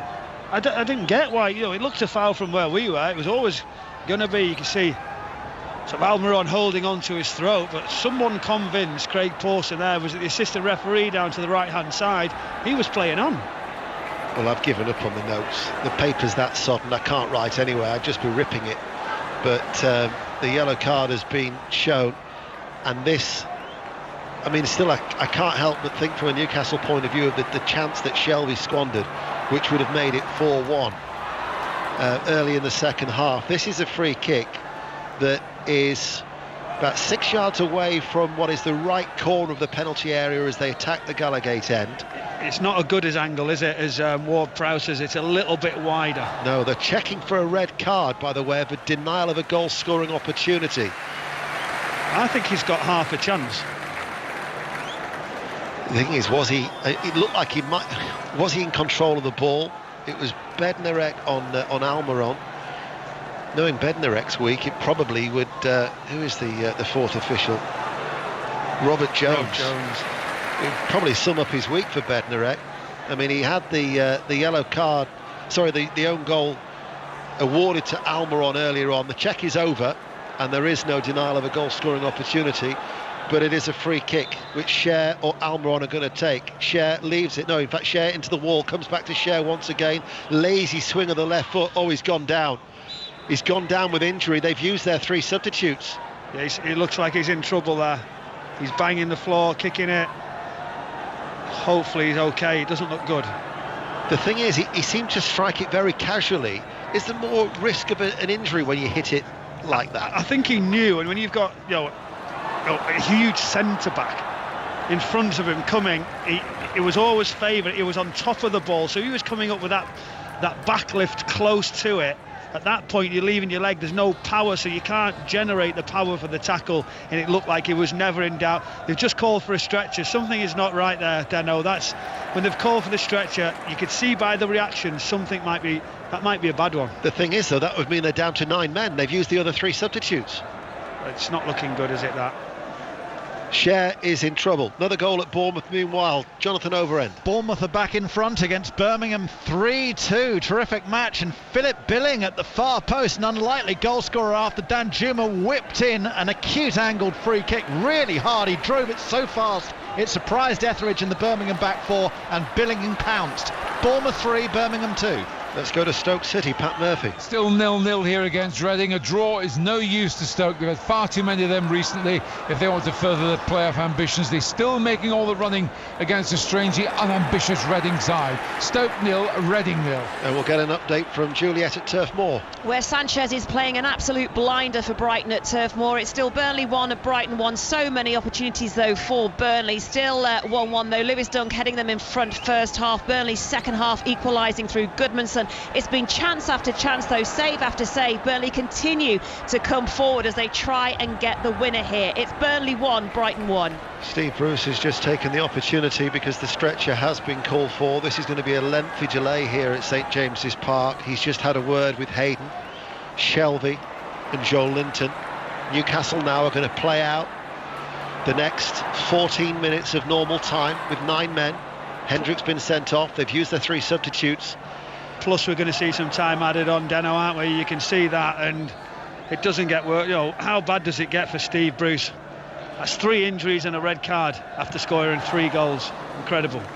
Let's get an update from Barrow in League 2, our featured game against the leaders Cambridge. Ross Heaton. And Cambridge still 1-0 in front and on course to move 3 points clear at the top. A 19th goal in League 2 from Paul Mullins, still the difference. He's gone close since. It's Barrow 0, Cambridge 1. And it's another defender as well. He's already without Lascelles. He's already without Fernandez. It was so bad at the back that they were having to play Hayden, not for the first time this season. And this is a problem for the players who are waiting. For such a cold afternoon, how many of them are just jogging up and down on the spot trying to keep warm? Yeah, they've got to. If it takes much longer now, then I'm sure the fitness guys will be out, getting them running across, giving them little drills. Got to make sure, especially with the conditions, you're leaving yourself in real danger, and this is what we're seeing, all these injuries. Just hope. My fear was straight away that it didn't look good, and let's hope it's one of those that can be that looks much worse than what it can be. As soon as this game is over, we're going straight to Twickenham, England-Scotland. Chris Jones. 7 minutes until kick-off. Deno, Scotland are out, led by their captain Stuart Hogg. Here come England past that famous old trophy, the Calcutta Cup. We're not far away now. And Chris with Matt Dawson and Andy Nicol live on 5 Live. But we have 12 minutes of normal time remaining now, but I would think you'd be looking at least 5 as Cher is being carried off on a stretcher down below, and as a result Newcastle now will see out the conclusion of this game with 9 men. Southampton trailing 3-2. Bertrand blocked by Joelinton. Newcastle now are really going to have to dig very, very deep on a cold and wet, challenging afternoon in more ways than one. Minamino to Bertrand, down towards the corner flag it goes, plays it back towards Romeo. The referee's seen a flag, offside. That's exactly what you want, that offside, just give you a little bit of time, a little bit of organisation, and it's all about now who can actually do the jobs, who can stay in the slots. You do overload sessions all the time in training for these situations. You never feel like it can get this bad, but this is now where you realise what these are for. That back 4 now that they've got, 4 in front of them, all got to fill the slots, all got to be extremely patient and concentrate fully. Nobody leave their areas. They're going to have to really work for it. They can't afford any passages now, Newcastle. Southampton will try and make the extra 2-man count as Romeo comes forward. Ward-Prowse plays it with urgency out towards the right-hand side. Southampton attacking from right to left. 5 live in the World Service. 3-2 to the home side. Romeo, Joelinton back there, brings it off the chest, turns, gives the ball away. Bertrand plays it out towards Ings. Ings' first-time cross, challenged by Kraft. Bounces away off the back of Kraft and out for a corner kick. And Southampton wanting to take this very, very quickly. After this, we're going straight to Middlesbrough. 10 minutes of normal time remaining. Ward-Prowse, though, crowded penalty area. Ward-Prowse needs a good delivery. It's headed goalwards and it drops wide from Bednarek and out for a goal kick. So into the Championship, Middlesbrough-Brentford, Maz Faruqi. Ivan Toney has his second of the match. A shot from Rico Henry bounced off the crossbar. Toney was there to mop up the rebound, and I think that's given extended Brentford's unbeaten run to 20 games in the Championship. It's Middlesbrough 1, Brentford 4. Indeed, and it means 4 straight defeats at home for Middlesbrough. Wigan 2, Wimbledon 3, and Portsmouth 0, Plymouth Argyle 2 is the latest score in League One. Southampton have made a change. Lundeloo has come onto the field of play. It was Stevens who has gone off. So it's an attacking change to try and grab maybe a point in these closing stages for Ralph Hasenhüttl. So Daniel Lundeloo scored his first goal recently in the FA Cup. Still yet to get a goal in the Premier League, making his 11th appearance of the season after his debut in October against Everton. So an attacking change made by Hasenhüttl. 9 minutes of normal time remain. Newcastle still lead 3-2. Romeo to Vestergaard. Midway through the Newcastle half, floats the ball forward, headed away by Lewis. Redmond on that right-hand side tried to make the clearance. Newcastle clear, but don't chase the ball. Go straight to McCarthy. It's going to come straight back, Michael. Well, they can't, can they? Just so frustrating when you do finally get it. It takes time to do it. You've chased, you've hurried, and then you've just got to boot it away because there's no support with you. But again, get back into shape. We've just seen Willock chase, come back, leave the ball, get into that central role. You've just got to keep working it, stick at it, stick in your beliefs. And somebody in there, who is it? Who will be the leader? Is it Shelvey? Will he get hold of everybody? Redmond with a cross, punched away by the goalkeeper Darlow under pressure inside the 6-yard area. Sliced clearance by Shelvey, volleyed up in the air again. That was sliced in the wet conditions by Almiron, only drops on the edge of his area. He prods it away only as far as Romeo, and Southampton have the ball back once again. Newcastle just sit deep once more. Vestergaard to Ward-Prowse. He wants to get on the ball. He's trying to probe out towards Redmond on the right side, forward then towards Adams, right hand side of the penalty area as they attack the Leesy's end. Back it goes to Redmond, to Romeo. First time cross comes in, the clearance runs off the head of Dummett. Splashing his way through to retrieve it was Minamino, closed down by Joelinton. Out of play it goes for a throw. Livingston 1, St Johnstone 2, a latest score in the Scottish Premiership. Livingston have a goal back and Stevenage have equalised at home to Morecambe. Stevenage 2, Morecambe 2 in League 2. There are 7 minutes remaining of normal time. Minamino midway through the Newcastle half, square ball. Ward-Prowse goes further square out towards the right. Romeo forward, 30 yards out from goal as the wind picks up. Redmond back towards Ward-Prowse, switching play now. Vestergaard coming forward. Vestergaard invites Bertrand from his left wing back role, but there was Kraft, and Kraft just touched the ball onto the legs of Bertrand, and it goes out for a goal kick, which will feel like respite for Newcastle. It will feel like that, and you can see that the clocks when you're in the middle of the park there, you're having a little look, and you can see that's 83 minutes, and you look again, and it'll only be 30 seconds, 40 seconds. It just doesn't seem to tick when you're in this situation. You've just got to keep believing, keep sticking with your teammates, and can you grind it out? It's going to be difficult. Another 10 minutes at least to play. There's going to be opportunities from Southampton, but they're going to have to ride the luck, this Newcastle side. Yeah, we've got 6 minutes of normal time, but we're thinking at least 4, maybe even 5 minutes of stoppage time. But we'll wait and see how it unfolds. And the nature of playing against the 9 men, Southampton, if they were to get an equaliser, as Joe Linton with a risky back pass, it was a hurried clearance by Kraft, only as far as Minamino. Shelby takes it away off his toes, it's cannoning around everybody there, it falls to Adams, who hits it right-footed, and Ralph Hasenhüttl bellows out in frustration as he sees that shot sail over Darlow's goal. But if they were to get an equaliser, there could be enough then time for them to go get a winner. There's enough time for anything for Southampton side when you've got such an advantage. It's been a real interesting afternoon, hasn't it? The injuries, the sending offs, the goals, the conditions. It's almost a throwback game, isn't it? He will remain nameless, but there was once a commentator from 5 Live who got so wet here at St James's Park he travelled home in his underpants. There could be a second one. Newcastle 3, Southampton 2.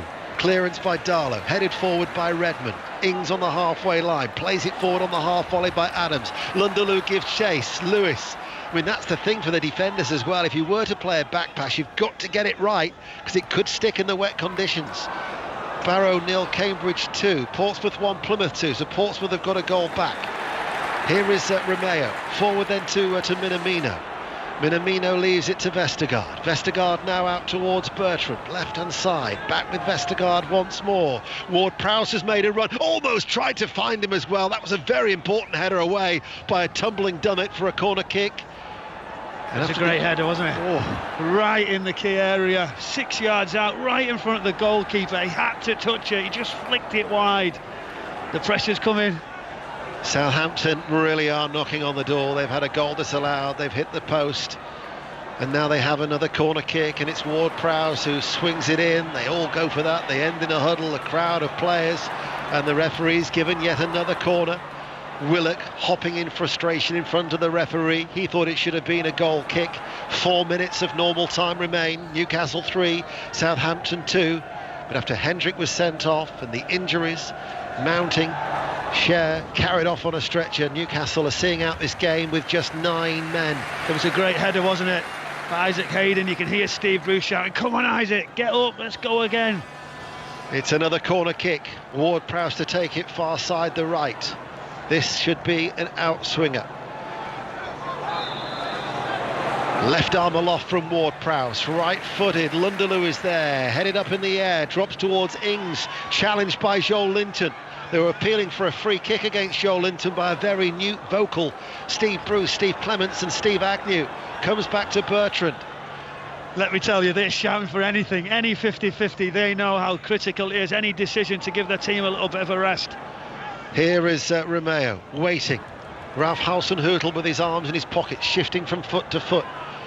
The range of emotions that you go through on a dugout being played out right in front of our eyes here on 5 Live.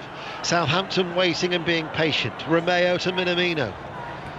England-Scotland is underway. We're going there at the culmination of this game, and the conclusion of this game, as in comes the cross from the right-hand side. Here is Redmond, who waits. Back it goes. Flat ball in from Romeo, cleared away by Willock. Newcastle just defending deep in and around their penalty area. Ward-Prowse picks it up. It's like a training exercise. Back out it goes towards Redmond. He waits. Romeo goes on the overlap, not used. Ward-Prowse inside, headed away by Dummett once more. Shelby can't get enough purchase on it. Southampton have it back, and Newcastle United just have to fill back once more. Here is Ward-Prowse. Keep looking at the watch. 2 minutes of normal time remain. Very soon we'll find out how much added on time there will be. Here is Redmond, right corner of the area, slides it in low, in towards Lunderloop, comes to Vestergaard. They're appealing for handball against Kraft. He battles away and clears. They were strong penalty appeals for handball against Kraft. Newcastle clear. Wow, it's got everything, hasn't it? Oh, they're asking for handballs as it's gone there. Bednarek, it's just not falling, is it? Here is Ward-Prowse, still trailing 3-2, still looking to come forward, Southampton. Out towards Redmond, provides the width and holds the width level with the penalty area on the right-hand side. Back to Romeo, it's a hanging ball. Vestergaard's come, the goalkeeper's lost it. The ball has been cleared off the line. Ings has just had an effort cleared off the line. That was by Hayden, who was dropping back, but the referee has blown his whistle. But again, Newcastle's goal somehow is still intact. Well, Darlow comes out and he tries to take it. There was a little bit of pressure on him. He sort of asked for the foul. She said it falls for Ings. He volleys it, didn't really connect well. The recovery by Hayden onto the line, seen it off, and then the referee, Craig Pawson, gives the free kick. I think it was a little bit soft.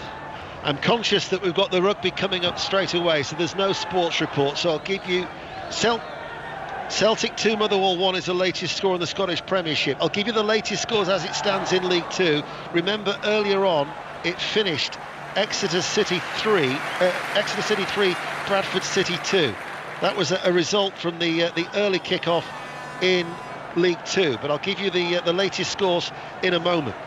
Once we watch this attack here, because as soon as the whistle sounds, we're going straight to Twickenham. They're already underway, England-Scotland.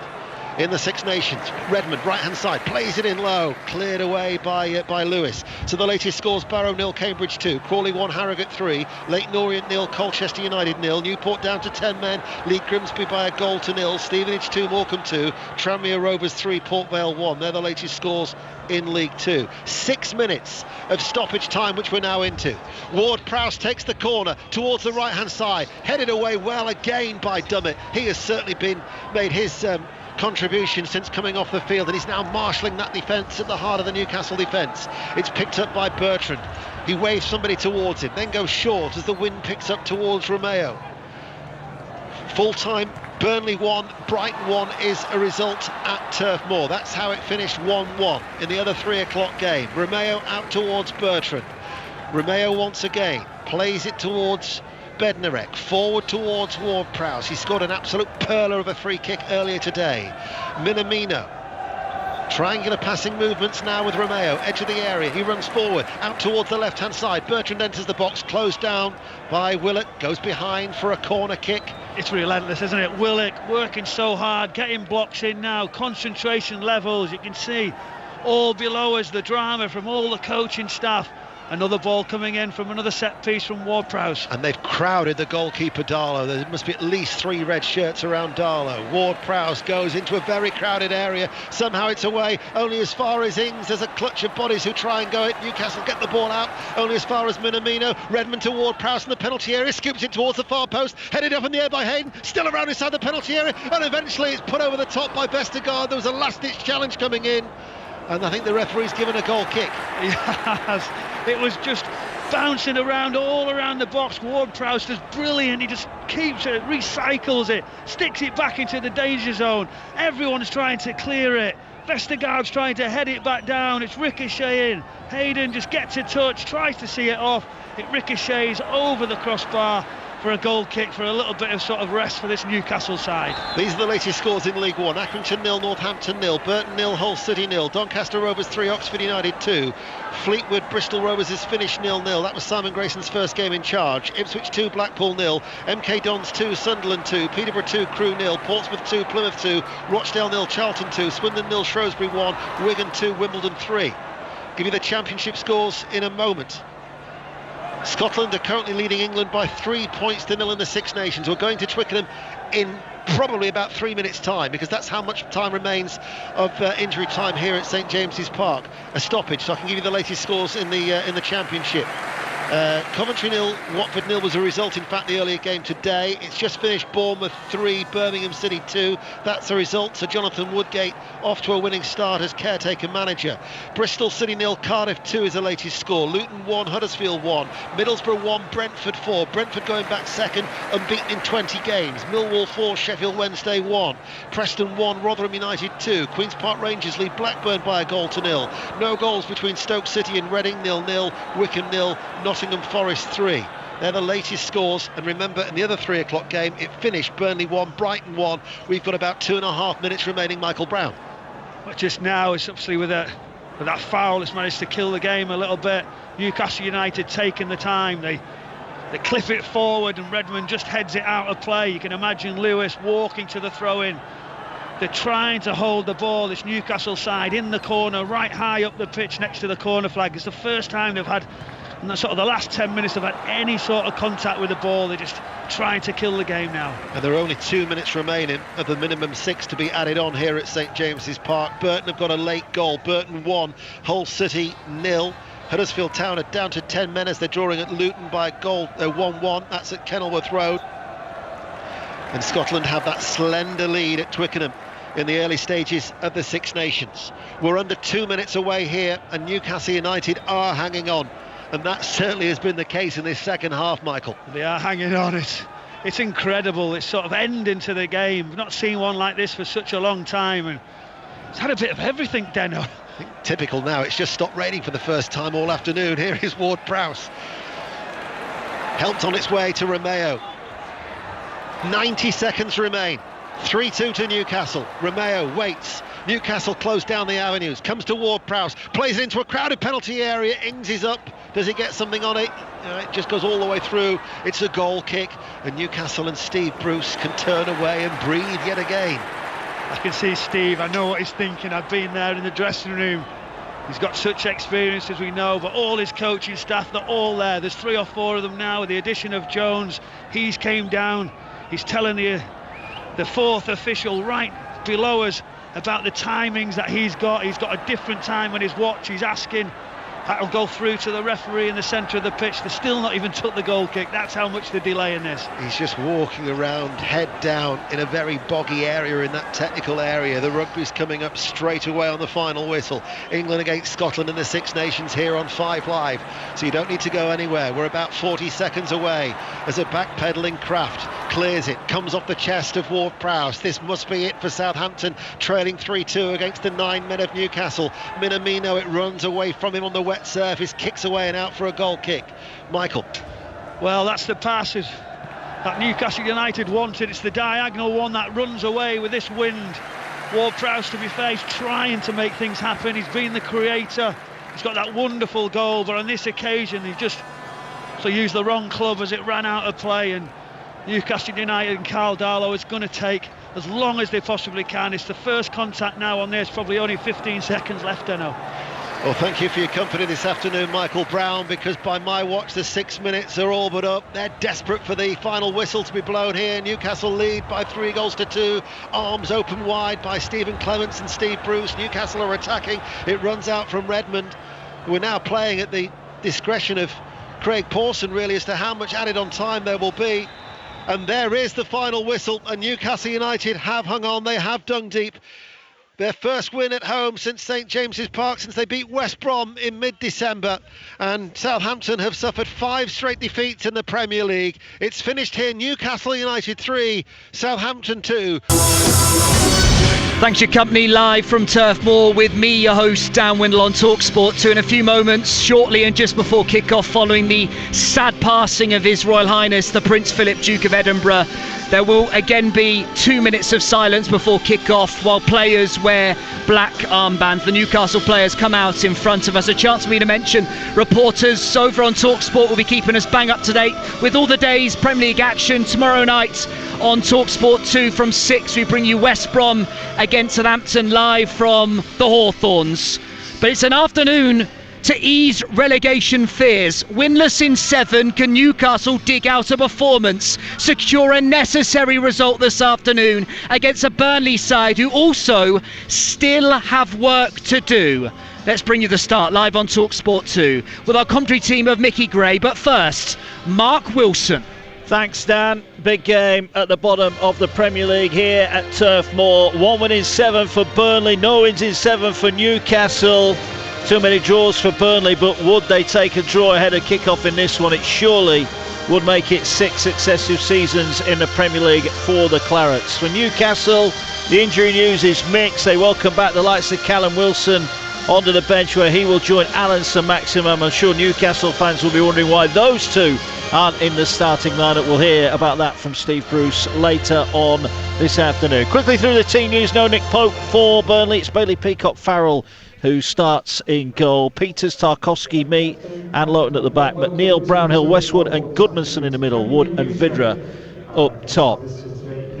For Newcastle, Dubravka starts in goal. Fernandez, Clark and Dummett at the back. It's Murphy, Almiron, Shelvey, Longstaff and Ritchie across the middle. Joe Linton and Dwight Gale in attack for them. So no Nick Pope, he's out. A second start for Bailey Peacock-Farrell, his home debut, Mickey Gray, and he'll be hoping it went better than his away debut where they lost 5-0 at Manchester City. Yeah, just a bit. I mean, what a place to make your debut against Man City. I'm sure he absolutely enjoyed it, although they did concede 5 goals. But yeah, big occasion for him today. We don't know how long this problem that Nick Pope has got is going to keep him out of the team. So he might get a nice little run. It gives the chance for Sean Dyche to have a look at him in first team action. But I think he's got that solid line in front of him. I think, when you look at Peters, Mee, Tarkowski and Lowton, it's tried and tested. So I think they'll help them out as much as they possibly can. Big game for Burnley today. I still think they're safe, but I think Newcastle have got to be up for this one. Well, they start 7 clear of the drop zone, Burnley, but confidence may be rocked by that concession of a 2-goal advantage at Southampton last week when they went on to lose by 3-2. For Newcastle, they arrive here on the back of a hard-earned point with Spurs, where they certainly threw caution to the wind more than they have done in the majority of this season, and a lot of people thinking, Mickey, that's their best form of defence, isn't it? Attack. Yeah, Steve tried to change it around. It was probably their best performance of the season against Spurs, and they've got to try and prove that again today. I think Steve Bruce's record himself isn't great here, but they start the game right. They give themselves a big opportunity of picking 3 points up at Turf Moor today. We are going to have 2 minutes silence here following the passing of the Prince Philip, the Duke of Edinburgh. And the sporting world, we pay our respects with 2 minutes silence, which will start and end with the referee's whistle.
Two-minute silence in respect of His Royal Highness the Prince Philip, Duke of Edinburgh, who passed away this week. We are about to get underway in the Premier League. Newcastle in their luminous green kit, the claret and blue of Burnley Are you expecting a tight game, Mickey Gray, today? Yes. One away win in 9 meetings between these two teams.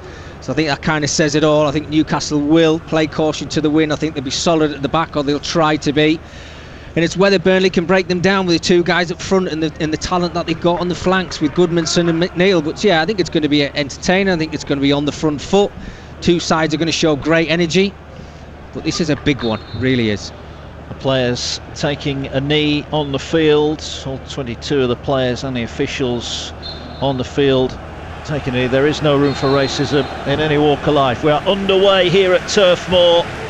Another Premier League exclusive on TalkSport 2. Burnley against Newcastle. Newcastle thumped the ball downfield early and it bounces behind, and Bailey Peacock-Farrell will get an early touch of the ball on his Premier League home debut for the Clarets. So Newcastle then, just quickly mention their bench. It looks stronger than it has done in recent weeks. Carlson, Maximan, Wilson, Lewis, Hendrick, the former Burnley man, Kraft, Mankia and Willock. There are some good attacking options on the bench for Steve Bruce today, should he need them, as Shelby powers the header out of play. Just worth mentioning, no Jay Rodriguez on the bench for Burnley. He's out due to family reasons, unavailable today. Will Norris the goalkeeper, Taylor, Cork, Stevens, Bardsley, Narty, Dunn, Richardson and Mumbongo. You'd have to say, if it comes out of a strength of bench, Mickey Gray, Newcastle have got the advantage. Yeah, I was having a look at that just before kick-off, and I couldn't believe it. So I think, Sean Dyche will probably be hoping that he can stick with the 11 through the 90 minutes if he possibly can. Well, McNeil got the ball forward to Vidra. He couldn't control it, and the ball cleared away. Brownhill will knock it forward. It's out of play over on the far side. The pitch looks well. It was covered in snow when we arrived here earlier on. The snow across the hills away, but it's a lovely day here in Burnley. The sun is shining, it's crisp, and the pitch looks immaculate. There are no excuses today for the players not to produce their best. Joe Linton flicks on the throw-in. Mee will hook the ball away. Shelby just thumps it back down, and it's going to go out for another goal kick. So Newcastle not frightened of getting the ball out of their own half. No, John Joe Shelby on a couple of occasions now played those long balls, trying to use the pace of Dwight Gale. He haven't showed the quality as of yet. Well, that's certainly what they'll be looking for. Gale will be playing on the shoulders of Tarkowski and Mee and looking for that one opportunity. And if it comes, it might only be one opportunity. You've got to be clinical in front of goal. Yeah, we get the ball back in play. Bailey Peacock-Farrell all in orange today. Dubravka in dark green away to our right-hand side. Here's Eric Peters. He went off injured at Southampton last week, but he's obviously passed the test, and he plays the ball down the left-hand side. He was inviting McNeil to go for it, and Shelby, again, his touch a little bit heavy, concedes the throw in far side. He showed some good energy so far, though, John Joe Shelby, helping out his full-backs there.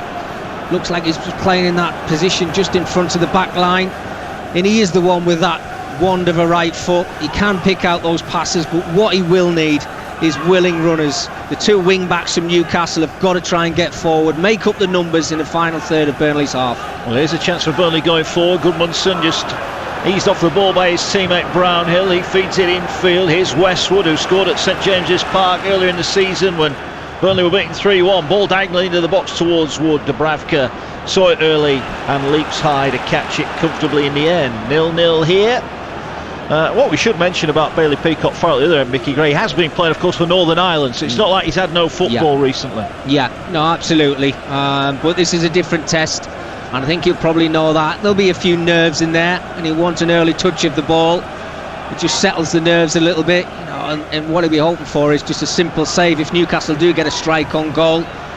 A nice soft one, just in the palm of his hands. That'll help him out. Yeah, Joe Linton did well there. Got the ball wide to Ritchie. Ritchie then fed it back to Dummett. Ball cleared away, but only as far as Federico Fernandez, who last played at Bramall Lane in January. He's not played. Ball into the path of Almiron on the far side. Almiron turns, puts the cross in. Mee heads it away nicely. And the ball inside the Burnley half as they're coming together down below as Chris Wood was involved, but the referee Anthony Taylor says get on with it, and the ball's out for a throw to Newcastle on the far side. The VAR today, Stuart Atwell. Let's hope, Mickey, I know you had some VAR controversy yesterday. We're not talking about that today. Yeah, please no. I'm still baffled by it, I've got to be completely honest with you, but the sooner it's gone the better. I think it's here to stay, I've got to be honest with you, but I don't think anybody likes it. Well, it's 0-0 here at Turf Moor. Newcastle will have another thrown over on their right-hand side, midway inside the Burnley half. It's a busy day of Premier League action. West Ham, Leicester, Tottenham, Manchester United and Sheffield United and Arsenal all to come. We'll keep you up to date with those throughout the day here on TalkSport 2. As Newcastle looking now, they've got 4 of their shirts inside the area. Ball laid back by Murphy, cross from the right hand side towards the far post, and the header, it's skimmed away off Dwight Gale. It'll be kept in by Ritchie on the near side. Ritchie will put the cross back in towards Joe Linton, heads it down, hit his knee and then clears it away only as far as Shelvey. Thought he was going to hit it on the volley, it wouldn't sit down for him, and Wood clears it away and gets it out to Goodmanson on the near side, and Burnley feed it forward. Lovely flick from Vidra. Wood rides a strong challenge from Shelvey. Vidra wanted the ball played over the top, he was sprinting through on goal. Instead Goodmanson plays it out wide for McNeil. Burnley just starting to get it down and play here at Turf Moor. Ball back towards the halfway line, a neat bit of passage of play. Peters has it on the left, plays it in towards Chris Wood. It's headed away, but it's picked up here on the edge of the area. Chance for Vidra, goes for the shot, it's blocked. Good defending from Newcastle. 2 defenders threw themselves, bodies on the line in front of that. Brownhill has it, better from Burnley here, looking to break the deadlock on their left hand side. Cross comes in towards the area, it's headed away by Fernandez, but they can't get the ball away from the 18-yard box, and Burnley have it back with McNeil, tries to go to the byline. Good defending in the end, just sees him away. Newcastle finally clear it forward to Joe Linton. It's headed back by Peters. Mickey Gray, that's the best bit of attacking play we've seen. Absolutely, loving the intensity of the game, the way that the two sides have started, trying to get the ball forward. Burnley, great football, worked it really well from left to right, then fell to Vidra. Great block tackle, I think it was from Kieran Clark, just went to ground, got everything behind it. But you can see the intent from Burnley. They're trying to get it into those wide areas. Dwight McNeil's been involved a lot in his first period of the game, and it's going to be a tough ask for Jacob Murphy, but so far so good from the right wing back. He's defended really well. But normally in Premier League games, you know, you always get that slow start for the first 5 minutes or something. They're just growing into the game. But as of yet, you can see Newcastle direct, trying to get the ball wide as quick as he possibly can. Burnley doing exactly the same. Well, Murphy's just given away a free kick over on the left-hand touchline. It's about 20 yards away from the corner flag. Burnley with McNeil standing over it. I've got 6 claret and blue shirts in and around the penalty area. Dubravka waits just a couple of yards off his line. Early test here for Newcastle. Ball whipped in, the header from Tarkowski. He got free of his man, but he couldn't keep the header down, and it goes well over the top. Still Burnley 0, Newcastle 0. You're listening live and exclusive on TalkSport 2. We've got plenty of live football coming up for you throughout the week as well, including tomorrow night. Big game for West Bromwich Albion, 8 points behind Newcastle as it stands. They take on Southampton tomorrow night, 6 o'clock, live and exclusive on TalkSport 2. Adam Bridge and Matt Murray, your commentary team for that one. And then we're in the Championship, another big one. Sheffield Wednesday deep in relegation trouble, 7 points from safety. They take on Swansea. We're there from 6 o'clock on Tuesday evening, right here live and exclusive on TalkSport 2, your home at the EFL. And we're in the Premier League today as Newcastle play it forward. Almiron was after it, Mee gets it away, Peters can't keep it in, and the ball is out for a throw over on the Newcastle right hand side. They have struggled for goals, haven't they? Not scored in 7 of the last 9 away. They'd love to get an early one here. No, absolutely. It's interesting to see that position of Almiron. I think he's designated to work over just inside on that right hand side, but I think you will see him drift around. He likes to pick up that ball, he likes to drive at defenders. He takes the Newcastle up the field another 30 or 40 yards. They've got to try and get him on the ball because he's the one who's got that little bit of brilliance about him. Vidra was beaten in the air, goes out for a throw-in. Looked like Chris Wood maybe used his hand there to bring that ball under control, but it's play on at the moment, and he lays the ball back here to the edge of the area. Vidra looking to get the pass into McNeil. He had to just hold on to it, and he did that well, and goes back to the halfway line where the ball, that was a risky pass, but it found the money, and Goodmanson in now down the right hand side, cuts onto his left foot, puts an early ball in. Vidra, great first touch, and the shot blocked on the turn. That was half a chance for the Czech international, and again good defending from Newcastle. Yeah, again Vidra, great first touch, nice play again from Burnley, worked it really well out to Goodmanson, put an early ball into the box. He tried to get a little bit more height on it, but it came in low.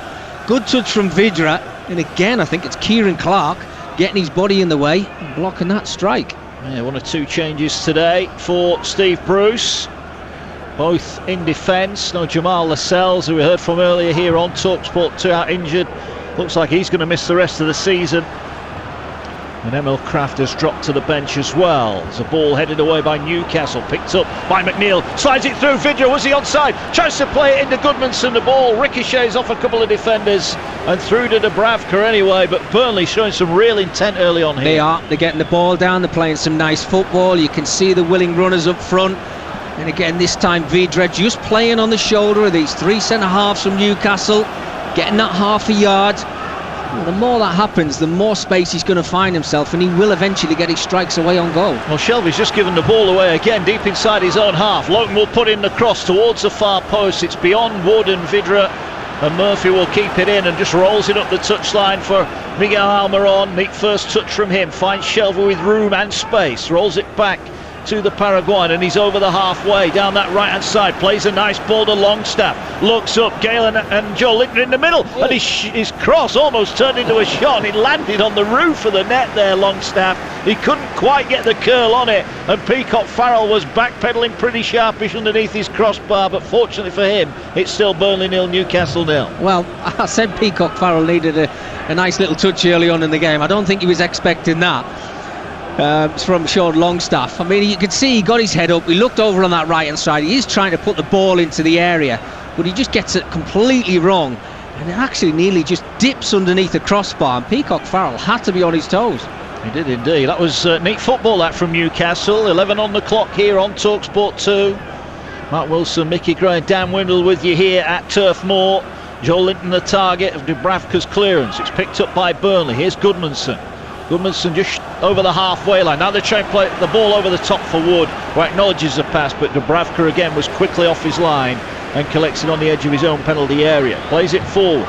Here now is Matt Ritchie on the halfway line. Joe Linton made the run. He plays it instead to Gale. Here's Longstaff. Joe Linton, well, I presume thought he was offside. Now, he will have been offside from the first ball forward, Mickey, but he was way outside for the second one. Yeah, I mean, he just gave up the ghost, didn't he, on that ball? It was a decent ball actually played into Joe Linton. He could see the run of Ritchie on the left-hand side of him, but it was aimed for Joe Linton. He was onside, and he kind of just looked back and put his arms up in the air to think, well, was I not offside? Very, very strange. Yeah, Peacock Farrell will clear his lines, thumps it downfield, aiming at Wood, bounces over him, kept in initially by Goodmanson, but it then rolls out for a throw-in down below us to Newcastle. Lively start here at Turf Moor, 12 on the clock, still Burnley 0, Newcastle 0, and you'd have to say Burnley have had the better of it. A couple of chances for Vidra blocked as Newcastle throw it long and downfield, and it'll bounce off the heads of Tarkowski and out for a throw, which Gale wants to take quickly, but he's going to have to leave it for Ritchie, who will come forward now. You just wonder, don't you, with Saint-Maximin and Wilson on the bench, the pressure really is on Joe Linton and Dwight Gale to perform today. Oh, without a doubt. And it's up to them. They've got the shirt, they're in the starting line at the moment, and do they want to keep hold of it? Because if they do perform again, then it makes it difficult for Steve to start making those changes.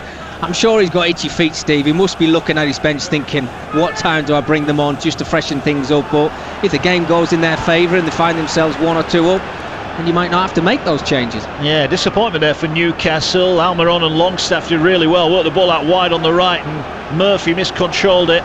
And now Burnley from the throw and knock it long, and here's Vidra. He's got the pace to get him behind. He's on a really tight angle. He needs support. Wood is arriving with him. He holds the ball up. He lays it back to McNeil. The shot cannons off Shelby and goes behind for a corner kick. That was dangerous, and that shows the threat that Vidra offers with his pace in behind. Brilliant. Running in behind defenders. I absolutely love that from centre forward, stretching the pitch.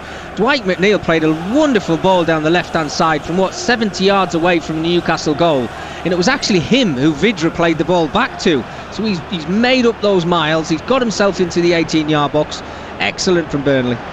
Corner going to be played in by Burnley then, still 0-0. Whip towards the near post, flicked on, great save Dubravka at the near post, a reaction save. It falls to Lowton, goes for the shot, it's just over the top from the edge of the box. Well, that was flicked on at the near post. Dubravka will have seen that late, and somehow he kept the ball out of the back of the net. Well, it's a brilliant ball. It's a great corner into the area. Josh Brownhill just drifts towards that front post. He gets a great little flick on it, and what a save from Dubravka. He had to be in the right place. It had a lot of pace on it. It was going to find the back of the net, And eventually, I mean, they clear the lines, Newcastle, but they've got to settle themselves down. Burnley are taking control of this game. They're doing what they want to do and what they try to do every week, which is to get it wide, put that ball into the area. And they're fighting to keep this clean sheet at the moment, Newcastle. They are hanging on. Yeah, Ben Mee went down in the aftermath of that Dubravka save, but the officials are happy and Mee's back on his feet and Dubravka will clear his line. So another chance there for Burnley. The flick on at the near post. It was a fine save from Dubravka, just his sixth start of the season, having replaced Carl Darlow in goal for Newcastle, who have a throw over on the right in front of the Bob Lord stand as we look down from the main stand here. Newcastle attacking the Jimmy McElroy stand away to our left in this first half, but it is goalless at the moment, although the way it started you can't see that being the case for too much longer. Newcastle with a throw in here on the turn.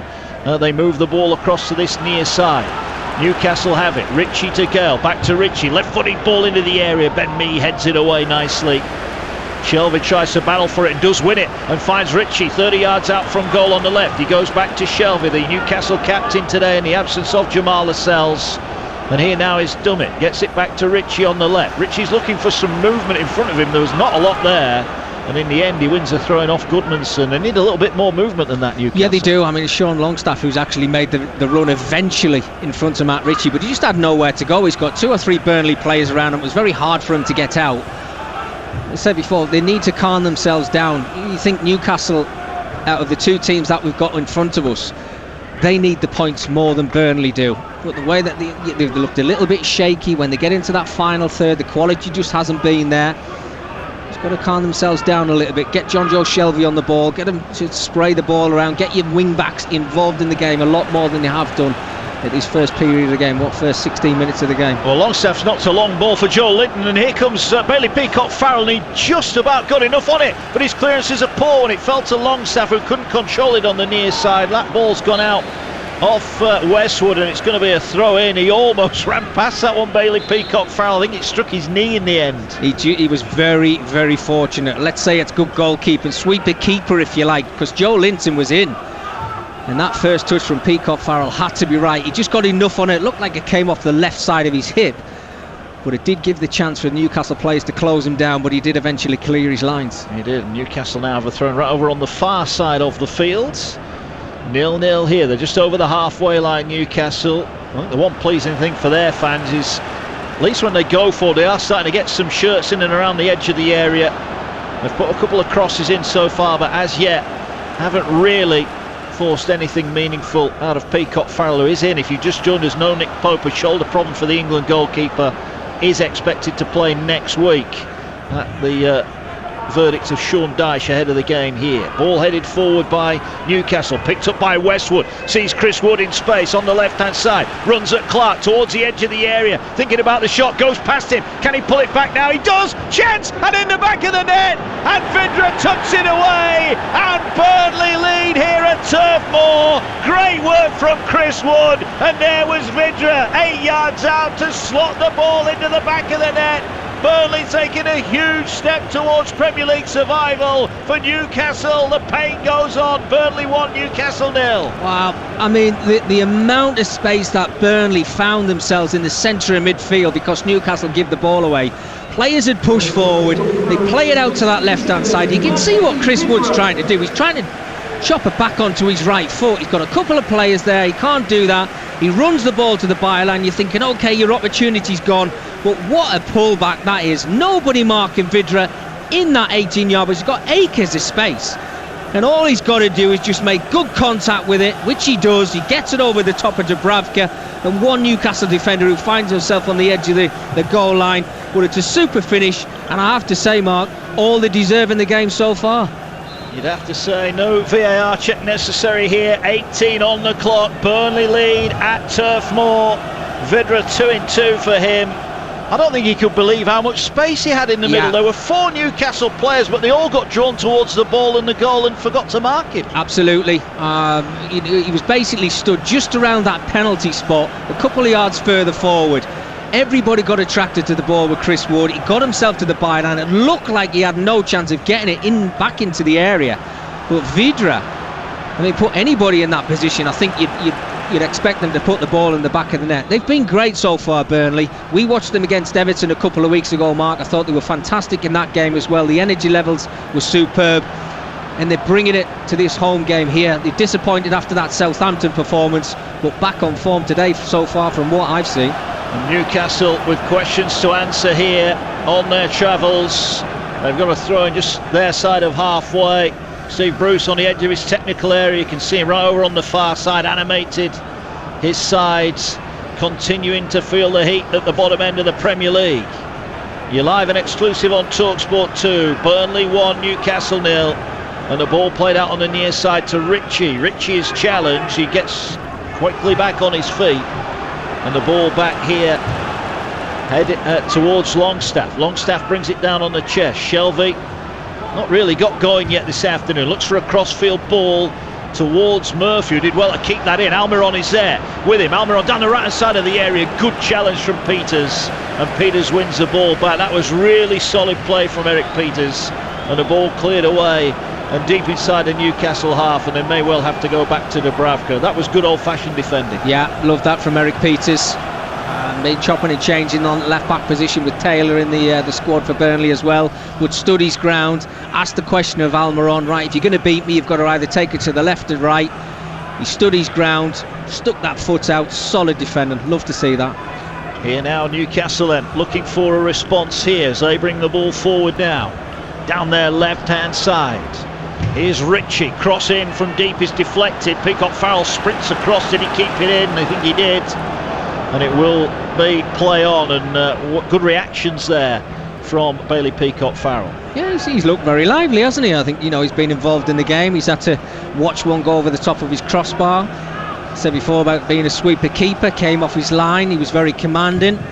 And again there, off his line, keeping the ball in play. I think what I've noticed with Newcastle is if you're going to play with 5 at the back, Mark, your 2 wing-backs have got to try and get forward. That's your outlet. Matt Ritchie's really struggled to get into that final third. He's tried to put a couple of crosses into the box. Again, just giving the ball away as I speak. And on the other side, Jacob Murphy's got into those positions. I think he might have put one ball into the area. That's your outlet. Joe Linton will be hoping and praying for the service to come into that area. And if your full-back or your wing-backs aren't getting forward, he is not going to get that service. 1-0 Burnley leads as Peacock Farrell will look to clear his lines away to our left-hand side. Here he goes, left-footed, the Northern Ireland international, formerly with Leeds, of course. All headed powerfully back inside the Burnley half. Good chest pass from Dwight Gale finds Almiron. Murphy back to Almiron on halfway, but he's been harried back. Neat ball round the corner for Shelvey.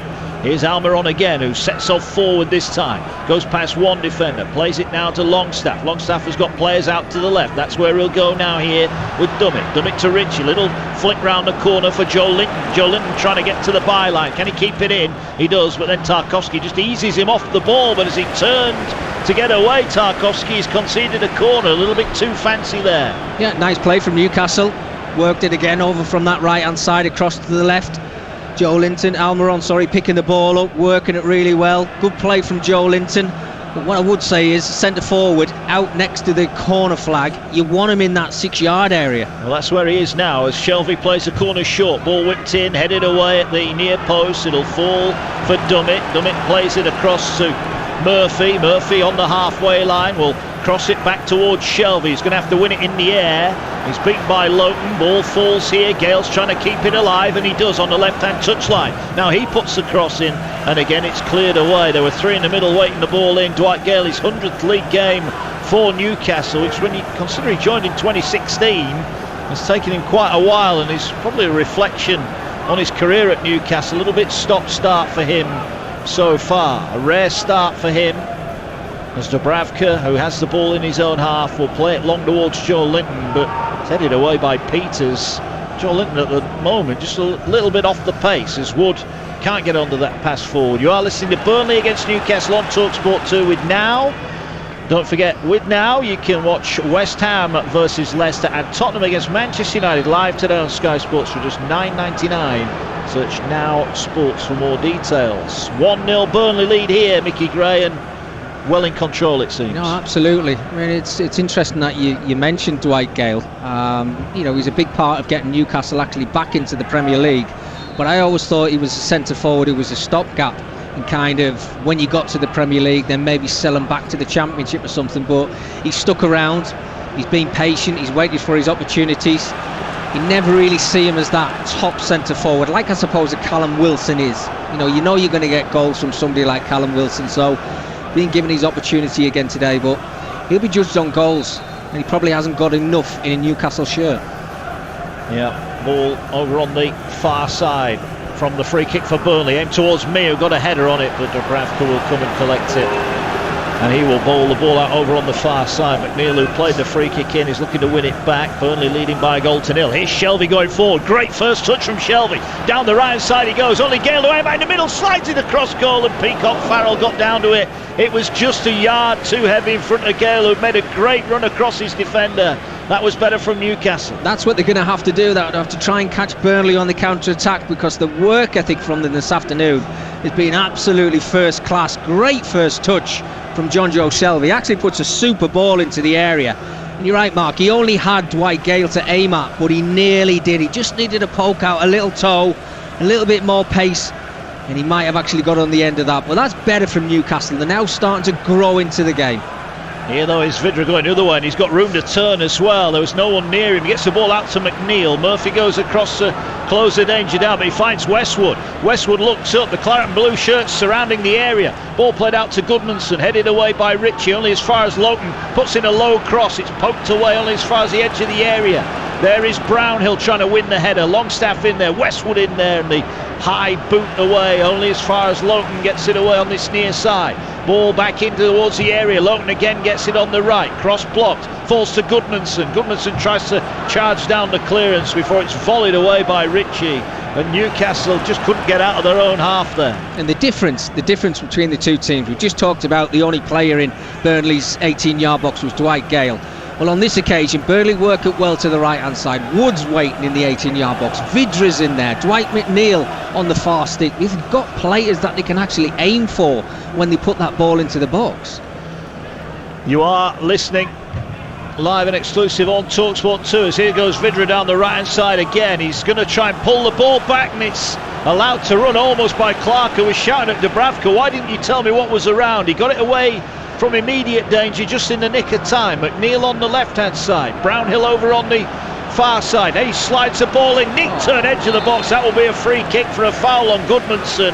What a bit of control that was, right on the edge of the D, and he's side down, and this now is a glorious opportunity for Burnley to have another shot on target. Absolutely fantastic from Goodmanson. Again, that ball just before that, it goes into the midfield area. Brownhill or Westwood, as soon as it comes into them, one thought in their mind is just to turn it round the corner and use the pace of Vidra and Wood. Again, worked out to the left-hand side, and Goodmanson, ball comes into him, back to play. Great first touch, nearly found himself in on goal until he got pulled down.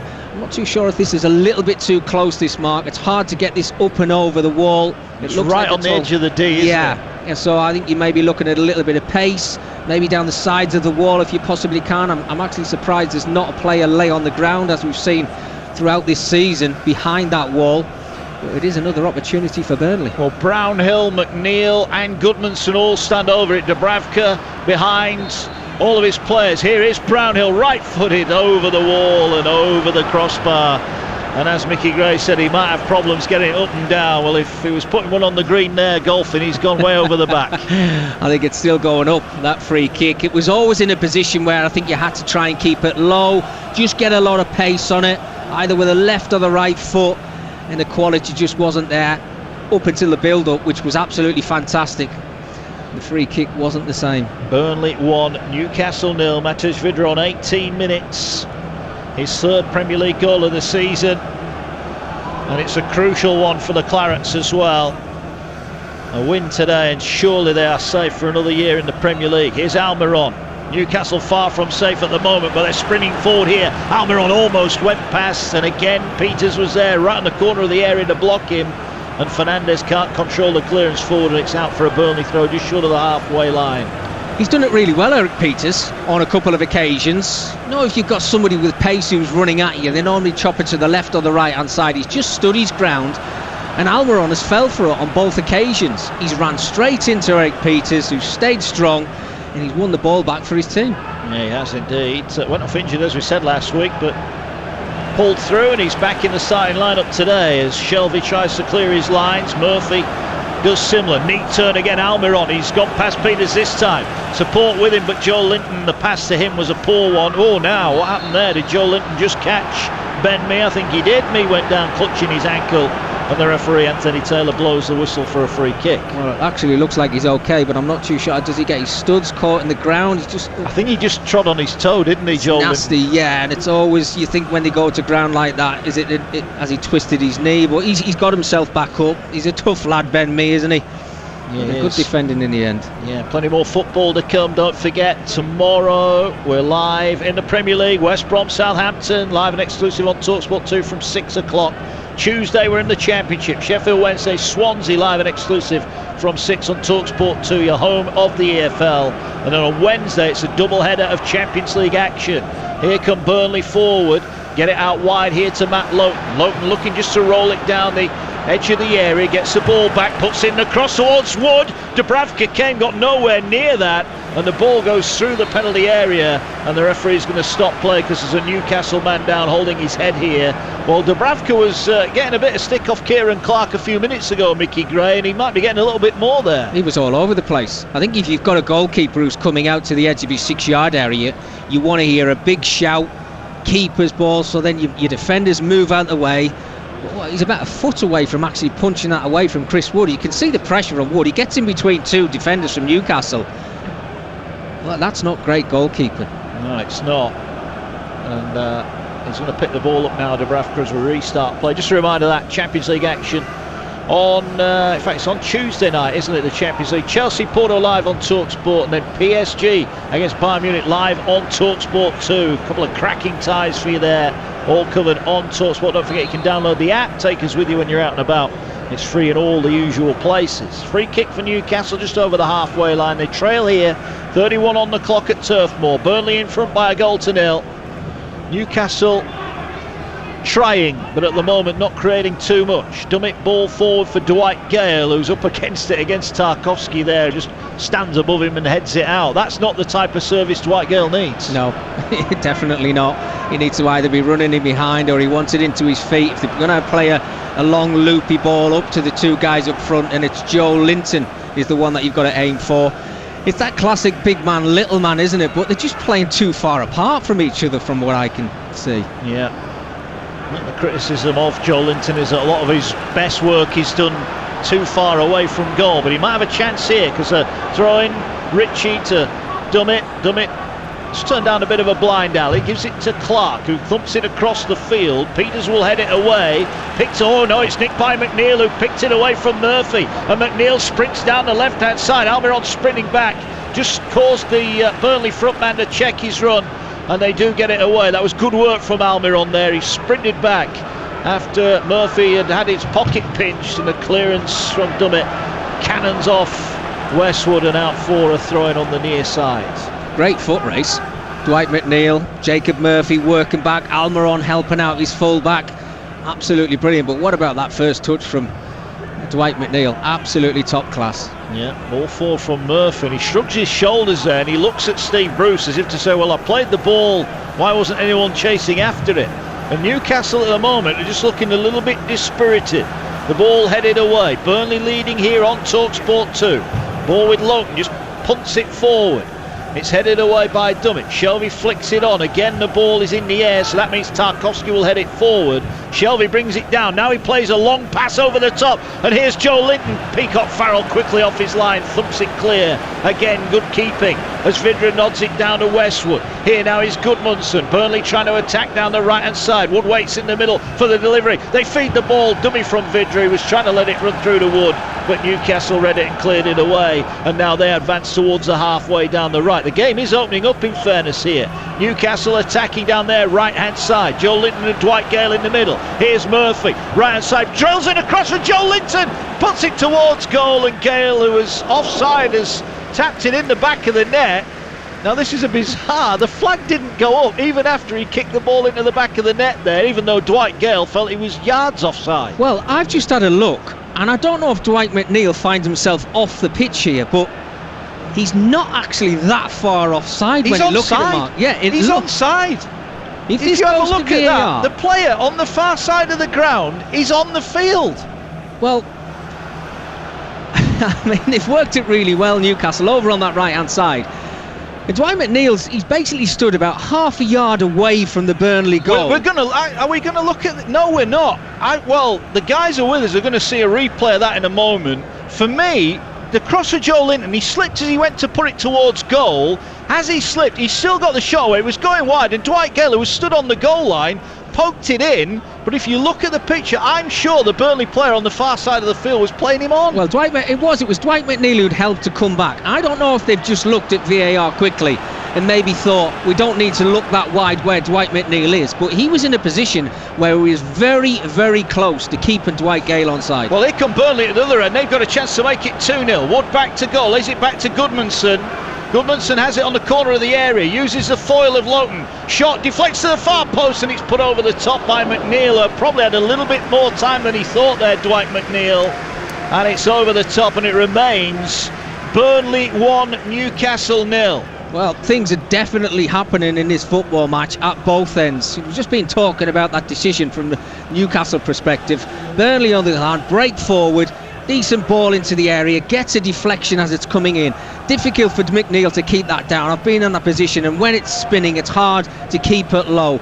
He did have a lot of time, probably could have had a touch before he actually took his strike, but it's so open for two sides who are fighting at the bottom half of the table. Here's Almiron, gets it wide to Joe Linton, does well, sucks his man. Can he find the cross? There's only Gale in the middle. He checks, goes back, finds Almiron edge of the area. He's out muscled. Ball bounces in the air and cleared away by Burnley. Here's Joe Linton, but he's almost on the halfway line, but he keeps possession for Newcastle. They trail by a goal to 0. I'd love to see another replay of that Newcastle chance. Here's Ritchie, puts in the ball deep to the far post. Joe Linton should keep this alive. It's Murphy on the far side, tries to keep it in. It's cleared away up towards the halfway line, and Fernandez down the line, and it's knocked out over on the far side for a throw-in. You are listening to Burnley against Newcastle on TalkSport 2 with WeBuyAnyCar.com. Don't part exchange, get money off your next car, and go to WeBuyAnyCar.com for more details. 1-0 here, and the ball is with Newcastle. Burnley have the lead. Vidra's goal. It was almost comedy, wasn't it, when Gale knocked the ball in? He thought he was offside, and everyone thought, oh, he's offside. And then the linesman didn't put his flag up for an eternity. Here come Newcastle again, having a good spell here. Chance to put the cross in from the right, across goal. Gale, what a save from Peacock Farrell. Knew very little about that, but somehow has kept it out of the back of the net, and it's away over on the far side. Newcastle want a penalty, and the referee Anthony Taylor points across to the far side and says, no, it's a throw-in. What a save. What a save from Peacock Farrell. Point blank, Dwight Gale. It's a brilliant ball into the area. Just a little flick from Gale towards goal.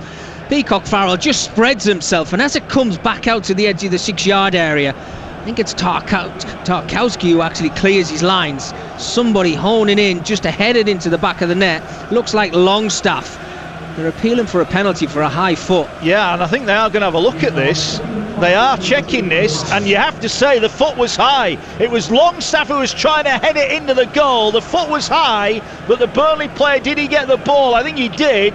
They are checking this one out. Controversy here at Turf Moor. Burnley leading by a goal to 0. Dwight Gale, I'm not sure Dwight Gale can do anything about that. The chance, he puts it on target. Peacock Farrell just made a world-class save, but as the rebound came out, as Longstaff goes to head it and he stood up, the boot of Tarkowski, his head high.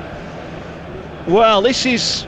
Mickey Gray, you're looking at the same pictures I am. What's your thoughts on this? The way they've slowed this down, it's obviously a high foot from Tarkowski, and if you're a player holding in just to slot that one into the back of the net, you're going to think about, well, I'm going to get a boot in the face here, so you pull away from it a little bit. I don't think the penalty's actually been given, playing on. But it must have been very, very close, Mark. He did get the ball, in fairness. And Steve Bruce can't believe his luck on the far side, but here are Newcastle putting the ball towards the far post. Joe Linton, did that hit a hand? They're appealing for another penalty here. They may well have a case for this one. The ball's gone behind, and Anthony Taylor says it's a goal kick. Well, 2 occasions, I think it's Tarkowski again. The ball just comes over the top of his head. It's a loopy cross into the area. Newcastle are having a great spell. 2 or 3 of the players run straight across to Anthony Taylor. Don't know if it's getting looked at, Mark. I'm sure it should do. I think, again, Tarkowski is a very fortunate man because it did look like it struck his arm. It's Burnley 1, Newcastle 0. Newcastle have just had 3 moments that they will feel were controversy. Gale took the ball in the back of the net. Then he had a great chance, a good effort, but a wonderful save from Peacock Farrell. And on the rebound, they had a VAR check for a penalty. Tarkowski with a high boot. And then we just seen another possible handball claim that was waved away. Here's Gale down the right-hand side of the area. Newcastle certainly have responded well in the last few minutes, but Gale then is judged to have bundled over the Burnley player on the far side, and it is behind for... it is out for a free kick, and we are just seeing now the replay of that offside chance, and Gale is just offside for the chat, just a yard offside. And the thing with it, Mark, as well, I mean, you're looking at where Dwight Gale is. He doesn't know who's behind him, so he's done the right thing. He's put the ball in the back of the net, but Dwight McNeil, very, very fortunate, helping out his fullback. He's just got himself far enough up the pitch, 2 or 3 yards away from Burnley's byline. Just very, very fortunate. But Newcastle having a great spell. They've grown into this game. It's certainly in the balance at the moment, trying to get that equalising goal before we go in at half-time. Yeah, Newcastle have the ball inside their own half. Neat pass from Shelvey.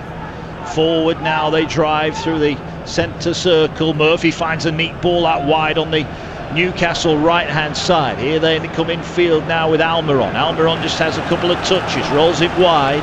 Still Burnley leading by a goal to 0 here on TalkSport 2. Ball played out wide, it's a poor pass. Lowton will intercept it, but his touch is heavy. Gale went thundering in, real 50-50, but Lowton has gone down, and now Anthony Taylor blows his whistle, and he might just have a think about this one. Lowton protesting he's injured. It looked at first glance a strong challenge from Gale and nothing more. Your thoughts, Mickey Gray? I mean, it's old school, isn't it? I mean, the only reason I think that Anthony Taylor's blew the whistle there is there was some studs showing from Dwight Gale. Lowton's went in wholeheartedly, and he's still down on the ground now. They're never nice, those. You want to try and go in, you want to try and win the football, which he did.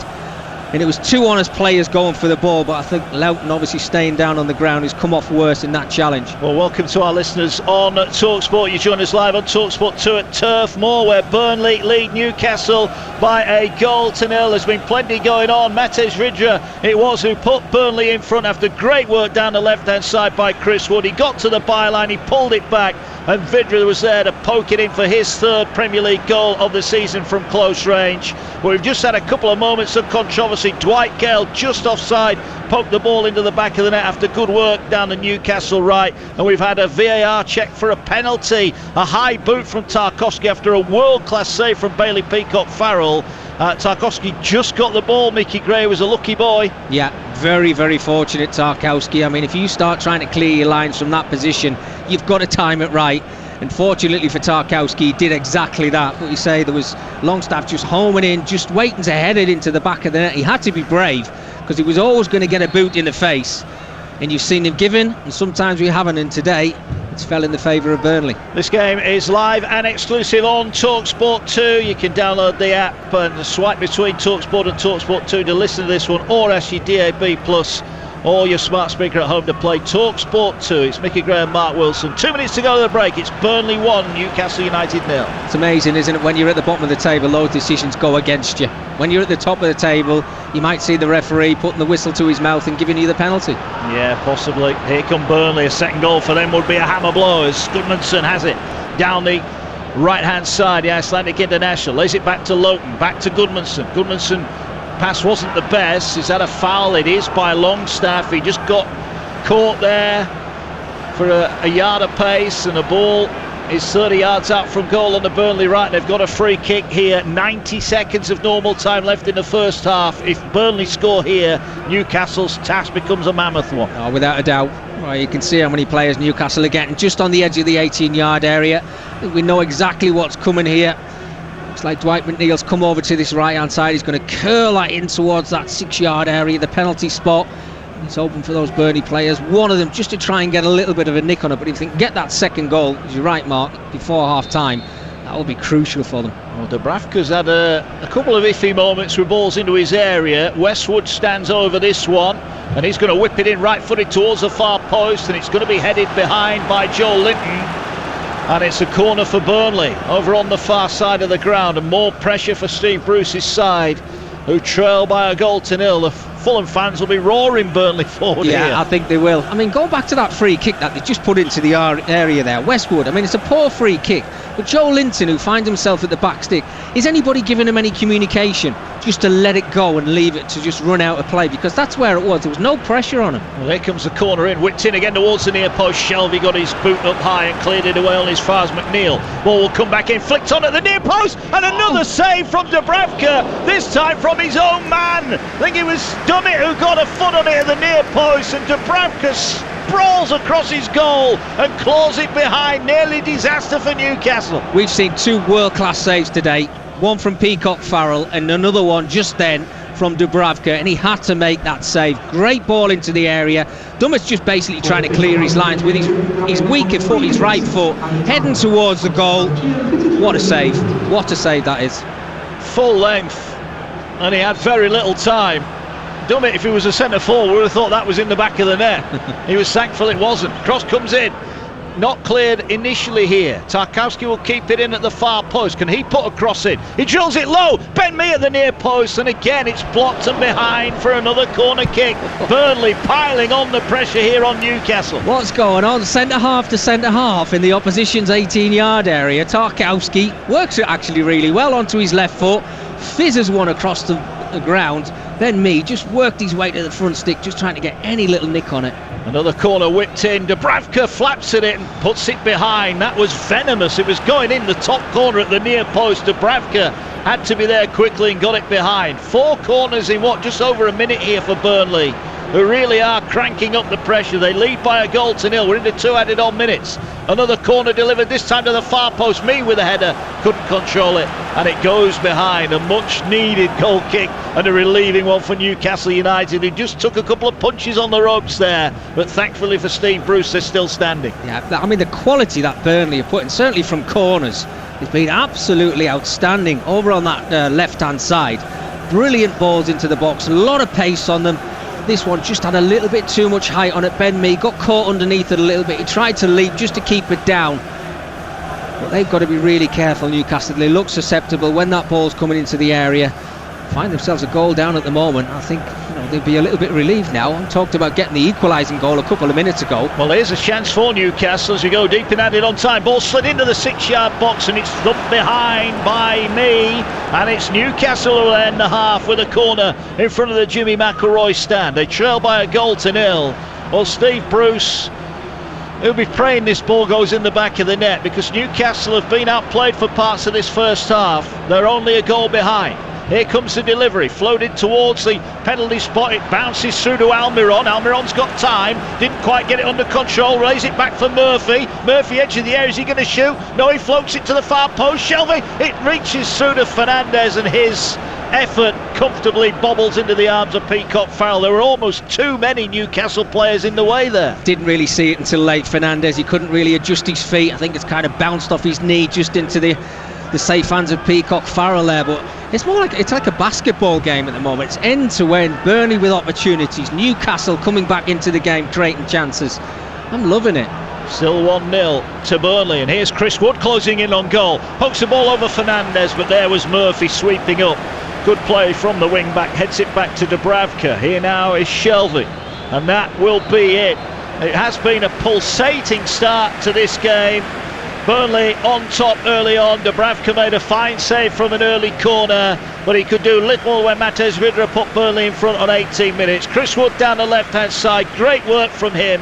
Pulled the ball back from the byline, and there, inside the edge of the 6-yard box, was Matej Vydra to poke the ball home, his second in successive games. Newcastle Thought they'd got an equaliser. Dwight Gale stood in an offside position after replays proved it was just offside. But then a moment of controversy after a ball in from the right-hand side. Gale at the near post, a wonderful flick, but an even better save from Bailey Peacock-Farrell. In for the injured Nick Pope, spread himself well and made a reflex save. The ball bounced away, and as Longstaff went to try and head it towards goal, he was beaten to it by the high boot of Tarkowski. They did check it on the VAR, and there was nothing doing. Newcastle's luck not with them at the moment, but then right at the end of the half, Dummett almost putting through his own goal. It took a wonder save from Dubravka to keep the half-time score. Newcastle with work to do and still deep in the mire at the bottom of the Premier League, but it's half-time at Turf Moor. Burnley 1, Newcastle 0. Game day exclusive on TalkSport 2. Mark Wilson, thank you. If that carries on, you're going to need a gin and tonic and a lie down after this one at Turf Moor. All rather eventful, and I expected it to be cagey. Both keepers making top draw saves, Mickey Gray. Let's start with the game's only goal so far. Plenty of purpose about the hosts in the final third, particularly early on. Vidra and Wood combining really well for the goal. Plenty of Newcastle shirts to deal with it. None of them were able to do so. No, I mean, but very good play from Chris Wood to work the ball to the byline. How he found Vidra, 2 or 3 Newcastle players closing him down. Well, Vidra had just so much space just to slot that into the back of the net. And at the time, deservedly went in front. Newcastle grew into the game. And we've had that controversy, haven't we, about the VAR decisions. Was it a penalty? Was it not? And I said in commentary in that first 45 minutes, when you're at the bottom of the table, you don't tend to get those decisions. Tarkowski had to get that challenge perfect, and he did so. He won the ball, and it was Longstaff who was just homing in just to try and head that one into the back of the net. But you've seen signs from Newcastle growing into it, trying to get back into this game. I was thinking it was a matter of time before we actually saw substitutes from Steve Bruce. Thought he might have brought on St Maximin and Callum Wilson before half-time, but they grew into it. Joe Linton started causing a few problems, and again Dwight Gale slotted the ball in the back of the net, and he wasn't to know he was offside, but he was so close to the byline, wasn't he? Well, you've summarised it all perfectly there, Mickey. I mean, the save from Bailey Peacock-Farrell, instinctive, stretching every sinew. He's got to be brave. It's top draw, isn't it? It's really good. World-class save. World-class save. I mean, as a goalkeeper, you're just hoping that ball ricochets. You can make yourself as big as you possibly can. We saw it many, many years ago from Peter Schmeichel. He was the best at it, just making himself absolutely huge, like a starfish, if you like. But brilliant. He was in the right place at the right time. Dwight Gale's probably thinking to himself, how has that not found its way into the back of the net? But again, good play from Newcastle. They've showed those signs, and I think second half they can come out. They've been optimistic. They're thinking, we can actually get back into this. It's about attitude, isn't it? And we knew Newcastle chasing a result. They go one behind. They have to chase a route back into the game. But I've been really impressed. Burnley, a point's probably enough to ensure a 5th season finish as well. That's secure a 6th straight top flight season. A point enough. But from minute one, they've just been at it. They've showed signs of not being content with just a point, something from the game. Energy levels have been absolutely fantastic. They really have. You can see everybody working for each other. Dwight McNeil, Goodmanson, the 2 wide players helping out their fullbacks. Energy. Yeah, super energy. And then you've got energy going forward as well. I mean, Vidra, how many times has he run in behind this back line of Newcastle? The big worry I had for Newcastle, and this is what you have sometimes when you play with a 5, is it ends up being a flat back 5, and it was early on in that first 45 minutes, but the more the game grew, you could see Murphy on the right hand side bombing forward.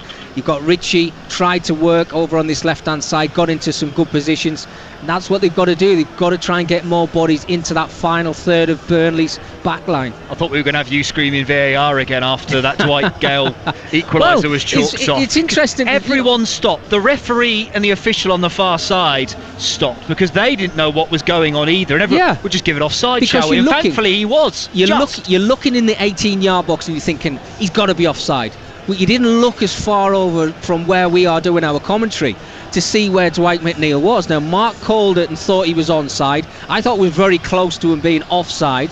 And then, look, you see it. I mean, what was it, about half a foot where he was offside? So it was so close. Plenty more with Mickey Gray, Mark Wilson, myself, Dan Winall to come. A good game on TalkSport 2. Half-time at Turf Moor. Burnley 1, Newcastle United 0. On DAB+, online, via the TalkSport app, and on your smart speaker. Game day exclusive on TalkSport 2. Game day exclusive on TalkSport 2 with Now. Watch Sky Sports and only pay for the games that matter to you from just $9.99. Search Now Sports. 18 plus. Stream via internet. Terms apply. Where can you find out the value of your current home before you start searching for a new one? Now you can find out what your home's worth in an instant at onthemarket.com. Enter your postcode now for your free online valuation estimate. And find out what your home is worth today. To find your perfect home. Now with free instant online home valuation estimates. Most common time to obtain an online quote between the 1st and the 4th of December 2020 was under 3 minutes. Not available in Scotland and Northern Ireland. You can always trust a bit of stargazing to put a twinkle in your eye. So if you're on the lookout for someone to do that building renovation, complete with stargazing skylight, simply visit trustedtrader.com. There you'll find plenty of vetted, reviewed, reliable professionals in an abundance of trades. Like a builder who'll provide the star treatment. For trusted tradespeople, let the superstars align. TrustedTrader.com. Hey there. Boy, aren't you glad it's Monday, Wednesday, Saturday? That perfect time to hit up Just Eat for our McDonald's, KFC, Greg's. No worries, we'll deliver for just $1.99, £1.99, less than £2 when you spend £5. So order now and let's go wild, let loose, chill out. McDonald's, KFC, Greg's. We got it. Did somebody say Just Eat? Product subject to availability. £5 minimum spend may apply. Participating stores only. See justeat.co.uk for details. Oh, what a strike, Jim! And just look at the celebration. He's run straight over to the bench and picked up his mobile phone? Absolutely, Jim. He's heading to thesun.co.uk to read all about what he's just done. Oh, I'm not sure the ref will think much of that, Steve. I don't know, Jim. Looks like he's checking it out too.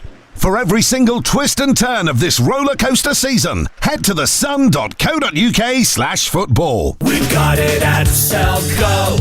Selco, it's where the trade goes. At Selco Builders Warehouse, we've got real deals on a wide range of trade quality building products. In April, we've got a 25 kilogram bag of rugby cement for only £3.19 ex VAT. Now that's a real deal. Find even more real deals at Selco Builders Warehouse and online at selcobw.com. We've got it at Selco.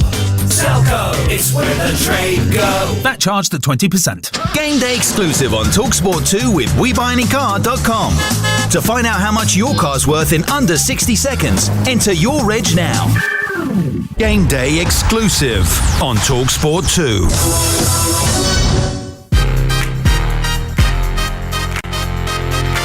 Still 0-0. Whip towards the near post. Flicked on. Great save to Bradker at the near post. The reaction save. It falls to long. Goes for the shot. It's just over the top from the edge of the box. Thinking about the shot. Goes past him. Can he pull it back now? He does. Chance. And in the back of the net. And Findra tucks it away. And Burnley lead here at Turf Moor. Burnley taking a huge step towards Premier League survival. For Newcastle, the pain goes on. Burnley 1, Newcastle 0. And I have to say, Mark, all the deserve in the game so far. Here come Newcastle again, having a good spell here. Chance to put the cross in from the right, across goal. Gale, what a save from Peacock Farrell. Knew very little about that, but somehow has kept it out of the back of the net. What a save.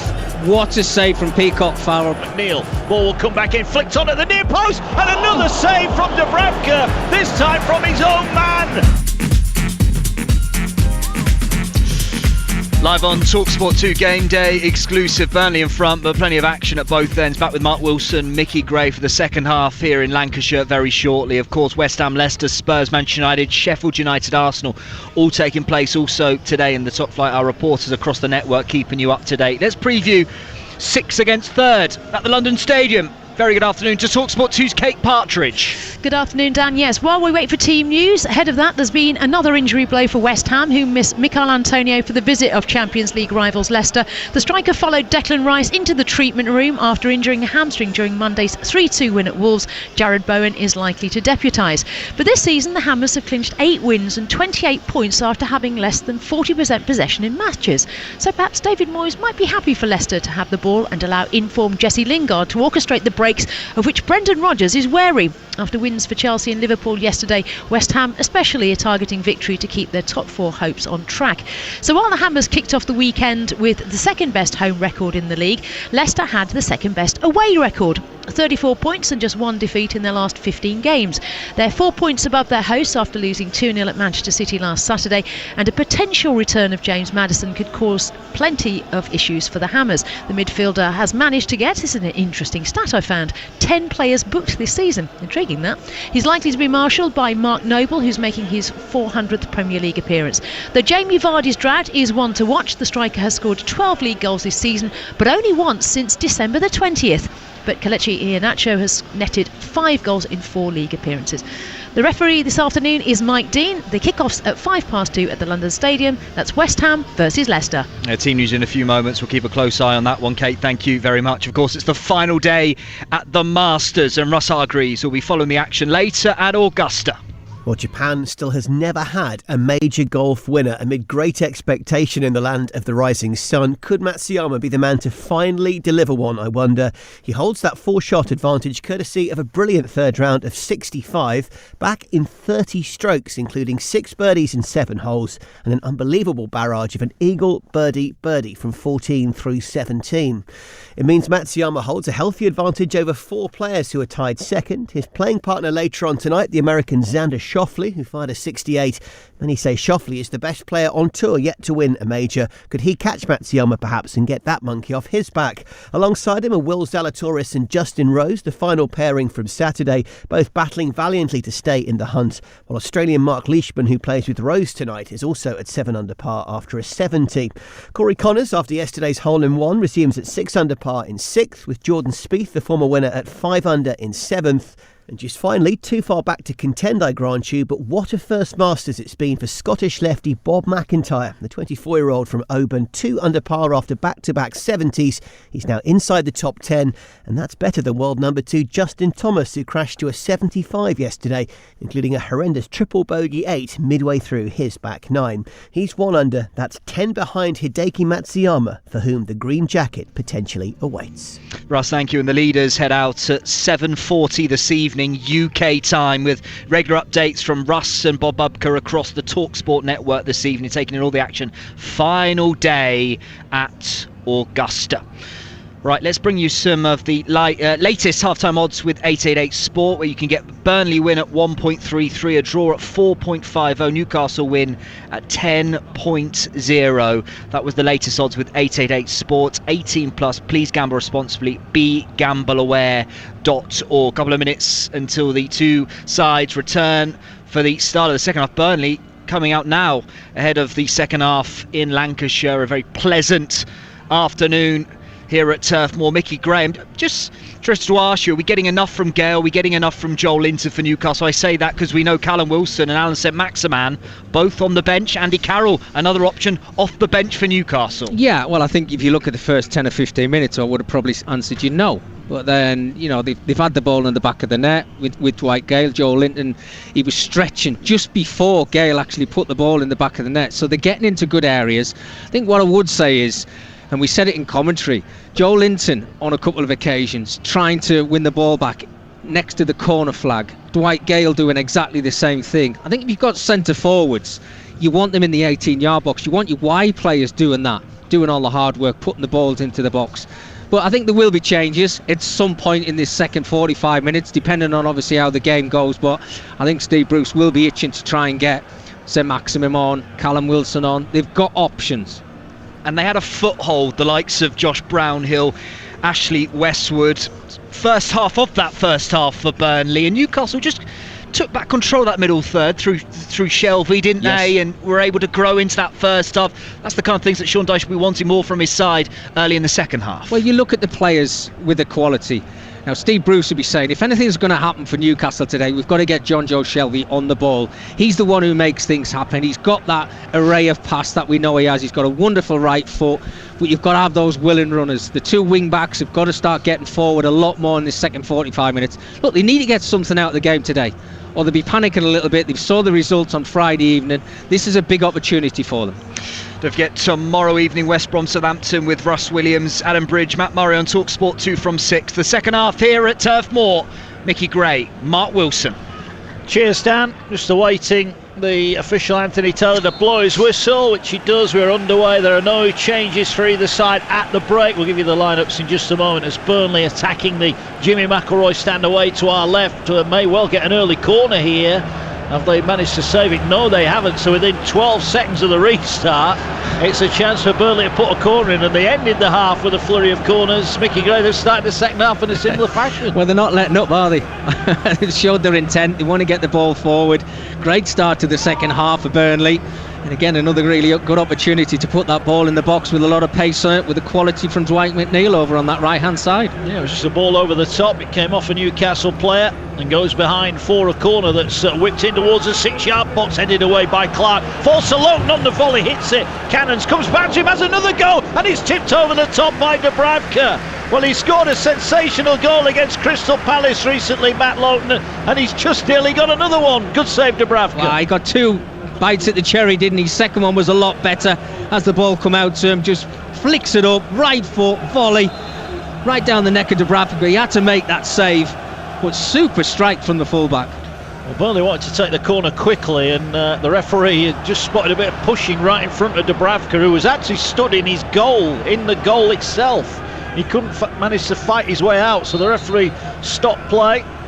And he's right on the goal line now. Lots of bodies in around the 6-yard box. Ball comes in, Dubravka punches it behind. And that's 3 successive corners in the opening 90 seconds of the second half here. And you have to say the delivery from McNeil is causing a world of problems. Top class, it really is. But you can see Sean Dyche has said to his players, stand in the 6-yard area. Here's another one now, exactly the same spot. This time Fernandez at the near post heads it away. And Murphy just tries to pass the ball into space and buy Newcastle a bit of time. And Peters got caught in possession there. He was a little bit lucky because had Longstaff got the ball, he would have been racing away and the counter-attack would have been on. Good defending from Fernandez. Yeah, brilliant defending from Fernandez. Well, what about the quality from those corners from Dwight McNeil? As a manager, they've probably looked at Dubravka in that first half and seen how much he's panicked when the balls come anywhere near him. He's punching everything that's coming close to him. He's whipping those balls in, McNeil, from that right-hand side, right underneath the goalkeeper. And there's 4 or 5 Burnley players, and the Newcastle defenders have got to get goal side to try and keep the ball away from their goal.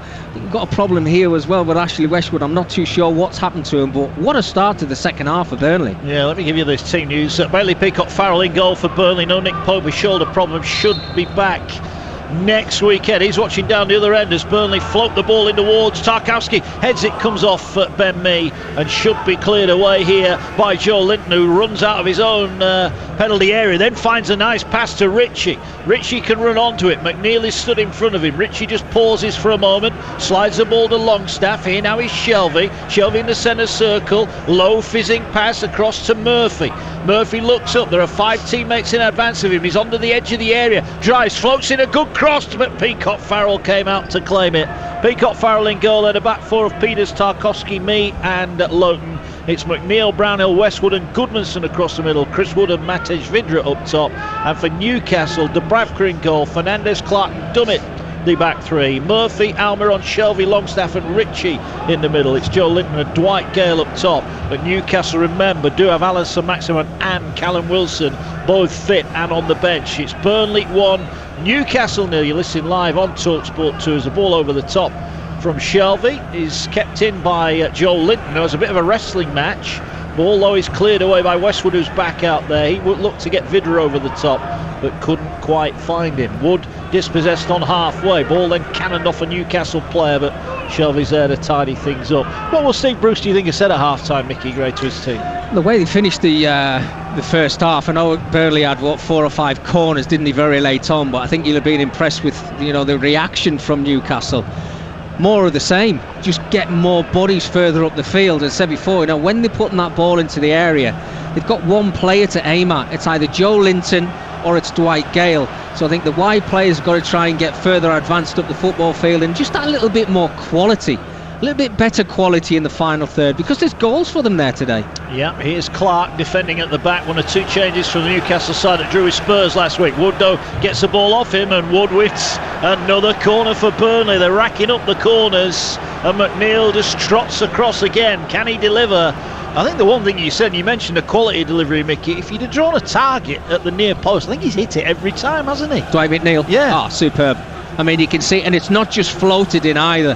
There's a lot of pace on it, and same again. Look, there's 2 Burnley players now on the goal line, and the Newcastle boys have got to go in and they've got to defend with him, so it gives the keeper no room. Here it comes again into the 6-yard box. Fernandes and Dubravka went for the same ball. They got it partially clear, and then Longstaff will play, and he's actually turned it into a good pass because Joe Linton now sprints forward. He's got Peters in front of him. He goes past Peters, but as he tried to play it forward to Longstaff, it bounced off Peters and away. But here's Almiron now. Newcastle putting plenty of bodies forward here.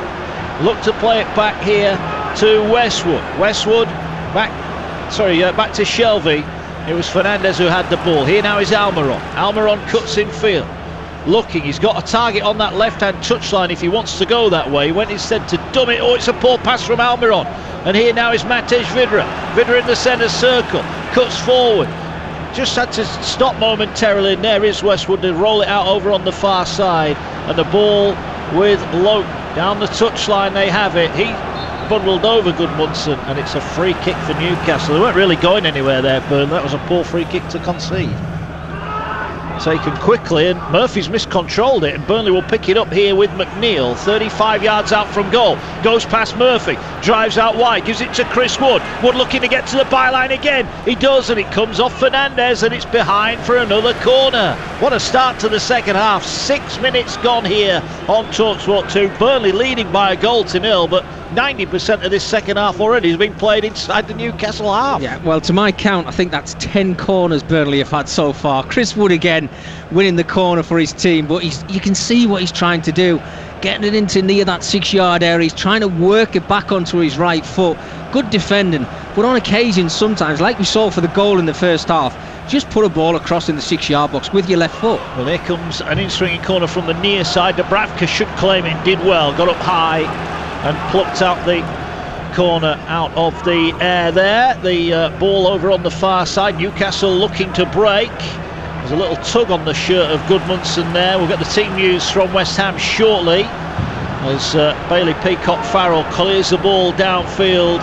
Made that one huge save in the first half from Dwight Gale, who is on the ball now. Gets it to Longstaff. Longstaff looks to switch play to Murphy on the near side. Jacob Murphy playing at wing back, rolls it into Joe Linton, gets the ball back. Oh, the referee blew up, and the ball was going forward there. Has he just blown a fraction too early, the referee? I think he did. And Jacob Murphy's just having a little look at Anthony Taylor there. It was a give and go between himself and Joe Linton, and his first touch was actually very clever. He was the right side for him of Eric Peters. One good touch and he was in on goal. Anthony Taylor blew his whistle very, very quickly. They've still got that chance to put the ball in the area. They did win the free kick. Shelvey and Ritchie stood over it. We've got 4 or 5 players just waiting at the back stick here.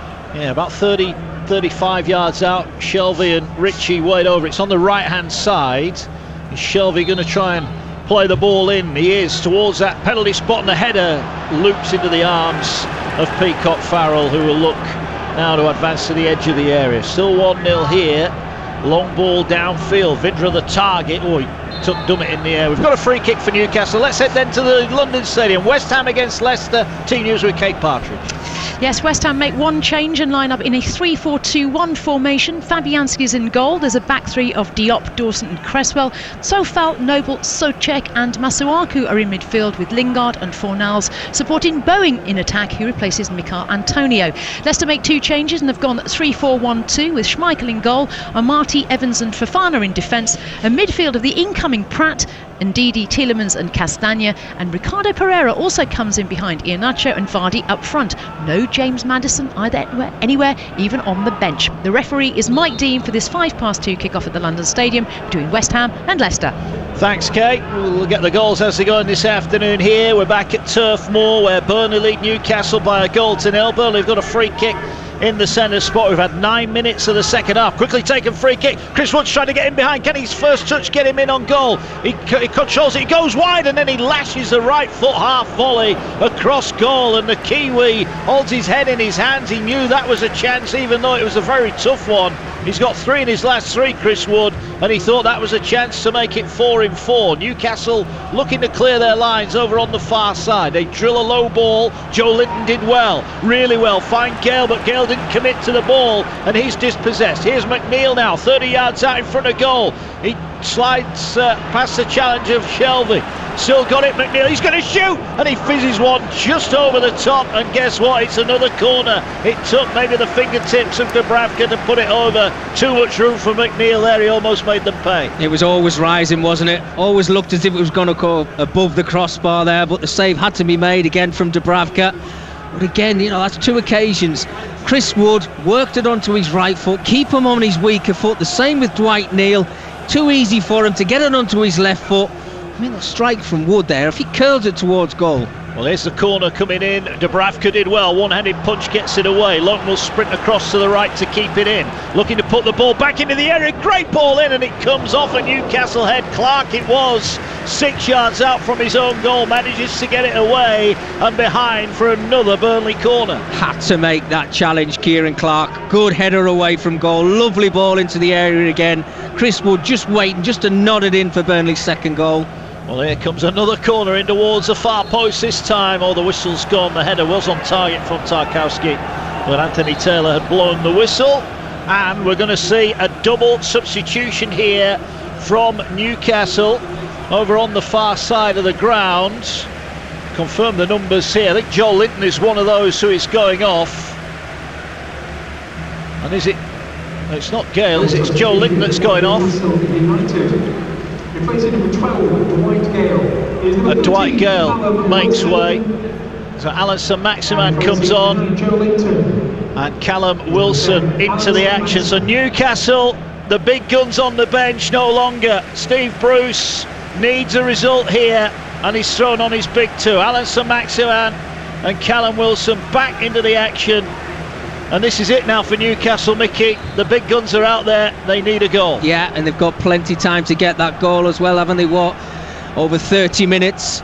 I think Steve Bruce has sensed that he needs that little bit of pace, that little bit of potency up front, so he's brought on the quality of Saint-Maximin. You give him an opportunity to run at defenders, you know exactly what you're going to get. And it's so nice to see Callum Wilson back in a Newcastle shirt, and I'm sure Steve Bruce is thrilled to pieces to get him on the field. Yeah, well, when Newcastle won by 3-1 against Burnley earlier in the season, the goals are scored by Saint-Maximin and a double for Callum Wilson, so they know what it takes to beat Burnley, and it's a different threat for the Burnley defence now. And it's interesting really that Saint-Maximin and Wilson have both just gone up top, as now here forward come Burnley, but Vidra couldn't control it, and it's out on this near side where Murphy will look to play the ball down the field. Surprising position. Sorry, Mark. Sorry about jumping in. Surprising position that for Saint-Maximin. I don't wonder if he does eventually work his way over to the right-hand side or just drift around a little bit. But I'm really surprised to see him playing up front. I mean, they do need to get themselves back into the game, but I do think he's better coming from deep where he can run at players. Don't know what he's like with his back towards goal. Yeah, that's right. There's a ball at the back here for Newcastle, so the change made. We wondered when. Well, we found out 12 minutes into the second half here, and Burnley in front and have been dominated at the start of the second half, but you feel it could be a different game now as Wilson back to goal gets an early feel of the ball. Longstaff will come out on the near side. Here's Murphy. Saint-Maximin makes a run down the right. He's got time now to run at McNeil. Goes past McNeil. Neat little touch. Inside, outside. Pulls it back for Murphy to hit it. And a goal! Instant from Newcastle. The changes pay dividends. Saint-Maximin pulls it back to Jacob Murphy, who lashes it past Peacock Farrell into the corner of the net. It's Burnley 1, Newcastle 1. Wow, absolutely brilliant. What do you want from your substitutions when you bring them onto the field? Is a reaction. Great play from the initial starter from Callum Wilson. Plays it over to the right hand side, gets played down to Saint-Maximin.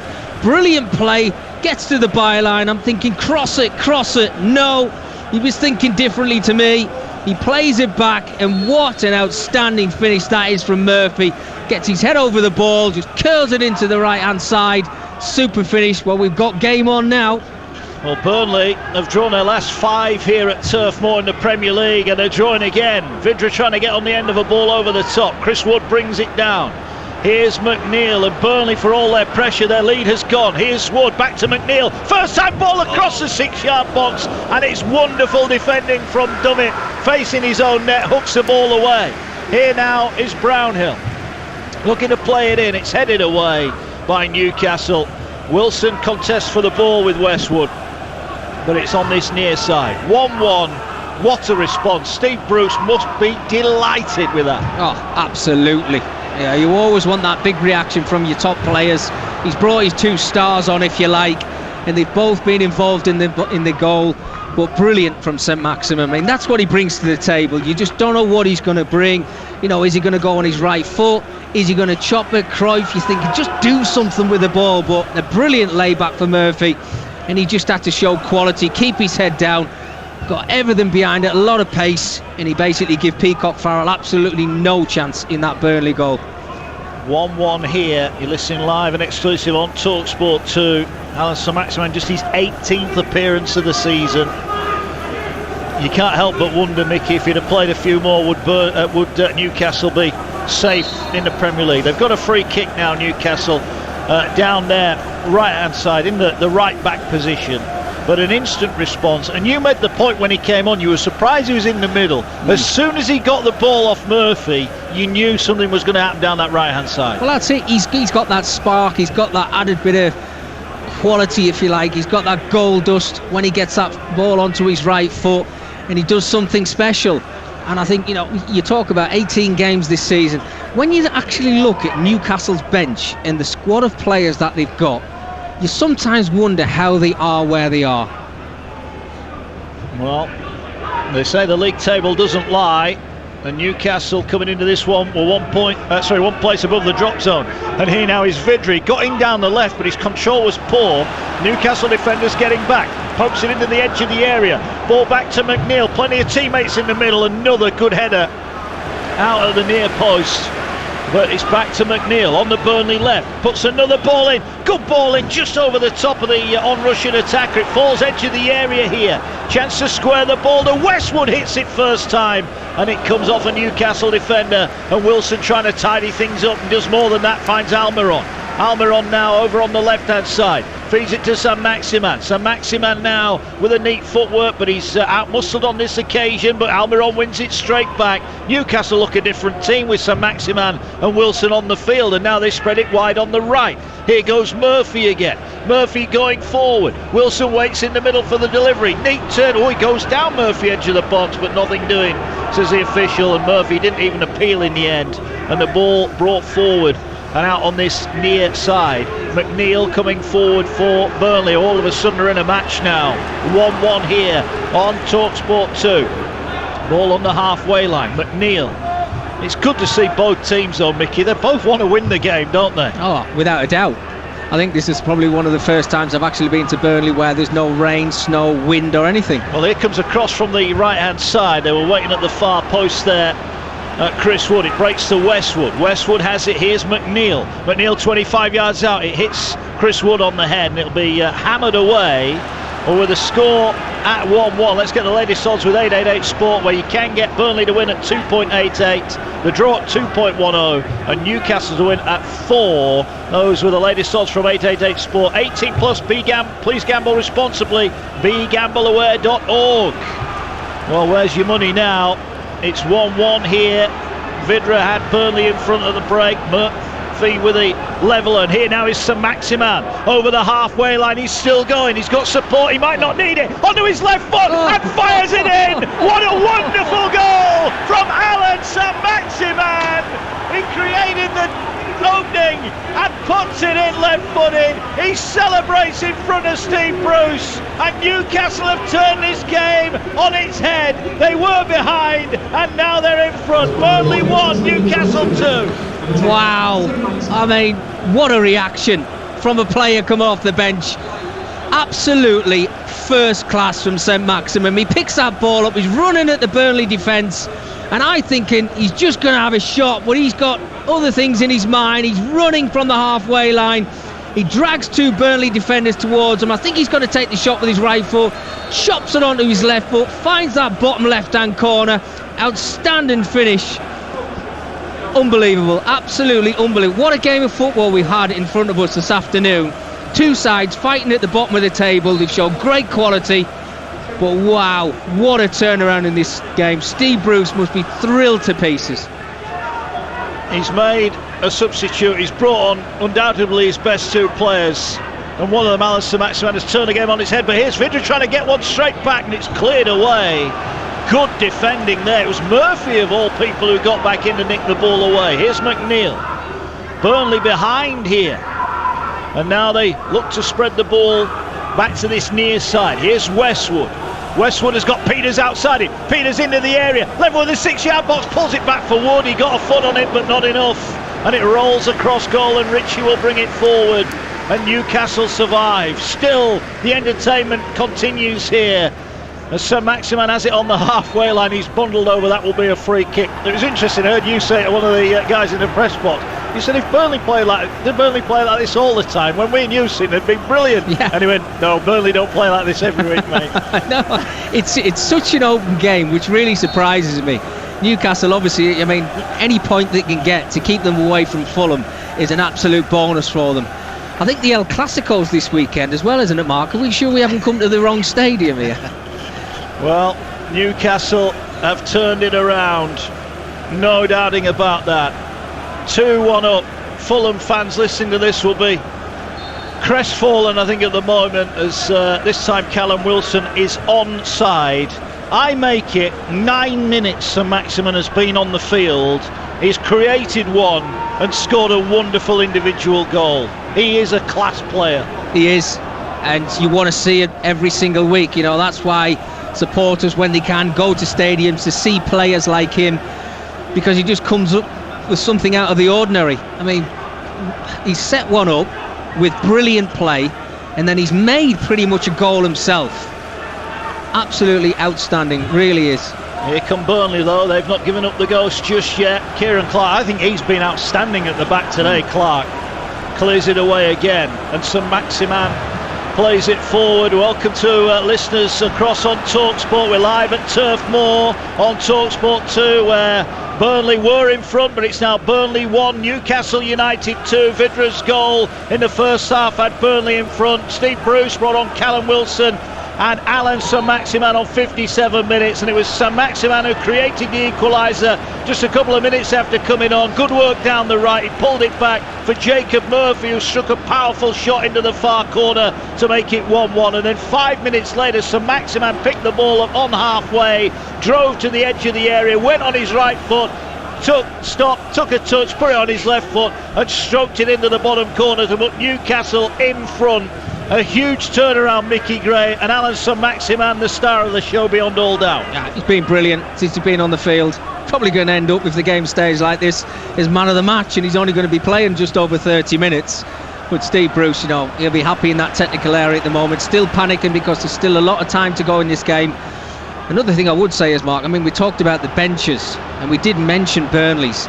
I just don't see how they can make a change to make their side or the starting 11 better. Well, Fulham fans will be unhappy with the outcome as it is at the moment. This game is live and exclusive on TalkSport 2. Download the app, swipe between TalkSport and TalkSport 2 on DAB+, online, and ask your smart speaker to play TalkSport 2. We've got just over 20 minutes remaining. It's Burnley 1, Newcastle 2. Ball with Burnley now. Here's McNeil. McNeil in the centre circle. Gets it to Goodmanson, who's popped up on this near side now.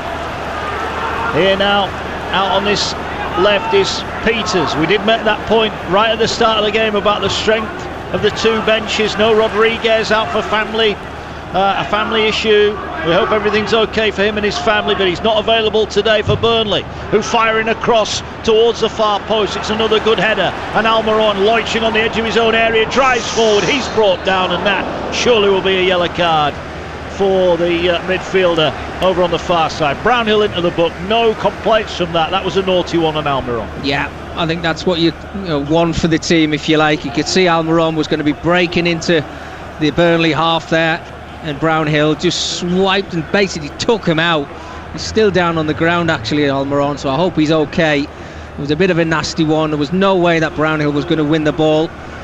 Just as your foot plants in the ground and you receive that challenge, twist your knee a little bit, I think he's going to be okay. 2-1, Newcastle lead here. This is not a good result either for West Bromwich Albion. We'll hear them live tomorrow on TalkSport 2 as they take on Southampton. Would cut them further adrift if Newcastle can wrap up all 3 points here. As it stands, are 6 points clear of Fulham and 11 clear of West Bromwich Albion. And the ball away down, out for a goal kick to Burnley. What will Scotty Parker be thinking right now? He's probably jumping around early on in this game. What a turnaround. But it's all about your team. Fulham didn't get the job done on Friday evening. You can't rely on other teams. They've got to try and get the job done themselves, but this will take Newcastle a long way to staying in the Premier League next season. It will. Tarkowski gets it back to Peacock Farrell.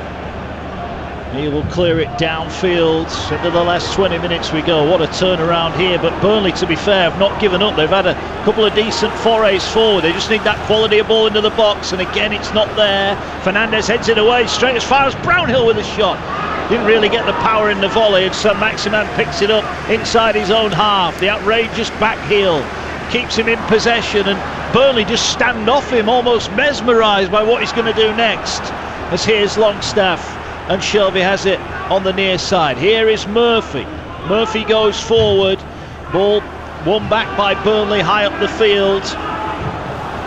Saw a start at half-time courtesy of producer Carl. It says Steve Bruce without a win in his last 44 Premier League matches when his side have trailed at half-time. Well, he's on the verge of turning that stat on its head as the ball into the area by Burnley is cleared away. You are listening to Burnley against Newcastle on TalkSport 2 with Now.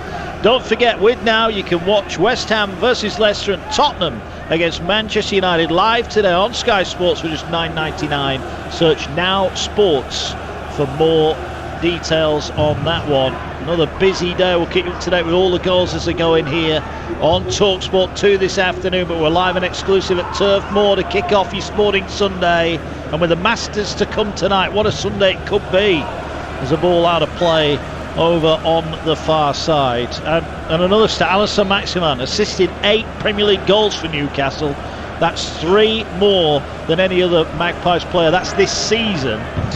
Since the start of last season. So he is their main man, isn't he, when it comes to setting up goals? Oh, I mean, he's just got that quality, hasn't he? You don't know what's going to come from his feet. Got great ability. I think he'd like to add a few more goals to his Newcastle resume, but he's got an absolutely wonder goal today. Well, Burnley must be sick of the sight of him. He's got 2 against them this season, and the one today, huge. Ball with Tarkowski on the halfway line. Burnley continue to come forward. Vidra in down the side. Can he get the shot first time into the side netting? He had no right to get a shot away from that angle, but he did. It was venomous, but Dubravka at the near post, relieved to see it hit the side netting. Still 2-1. Yeah, clever play from Vidra. Looked as if the shot wasn't on. It was a very tight angle. You'd be surprised if it actually found its way into the back of the net. He had one thought in his mind, which was to take it first time. He made a nice little run down in the channel, tried to wrap his right foot around it. I think Dubravka in that Newcastle goal will be a relieved man. Clark plays it out from the back. Newcastle looking to work it forward, but Burnley have won the ball back high up the field here. Cross comes in towards McNeil on the edge of the D. Was that a high boot? Yes, the referee is going to blow the whistle. Well, you would question what's the difference between that and what Tarkowski did in the first half. One's a free kick and the other one's not a penalty. Yeah, completely agree with you, Mark. I mean, this one is just outside of the 18-yard area. Dwight McNeil turned straight away to have a word with Anthony Taylor. Got his shot away eventually, which was blocked. But there is no difference really, is there? No. Free kick though for Newcastle. They're certainly not complaining. 16 minutes left. This result not good news for Fulham at all, who will be 6 points adrift as the pressure really does start to crank up on Scott Parker's team in the bottom 3. Newcastle got a pretty tough running coming up though. They'll be grateful of the points if they can wrap them up. West Ham, Liverpool, Arsenal, Leicester, Manchester United to come before they finish off with Sheffield United and Fulham. So you take the points, Mickey, where you can get them. Without a doubt. You want those points on the board. I think you go back 4 or 5 weeks, I think everybody saw the fixture list of what games were left, and everybody was saying it's going to be Newcastle against Fulham, that final day of the season. That's what it's going to boil down to. But if they keep picking up maximum points like it looks like they could do this afternoon, it's going to take them a long way, Newcastle, and Fulham might not be in a position where they can actually catch them on that final day. Yeah, 2-1 here, Newcastle lead.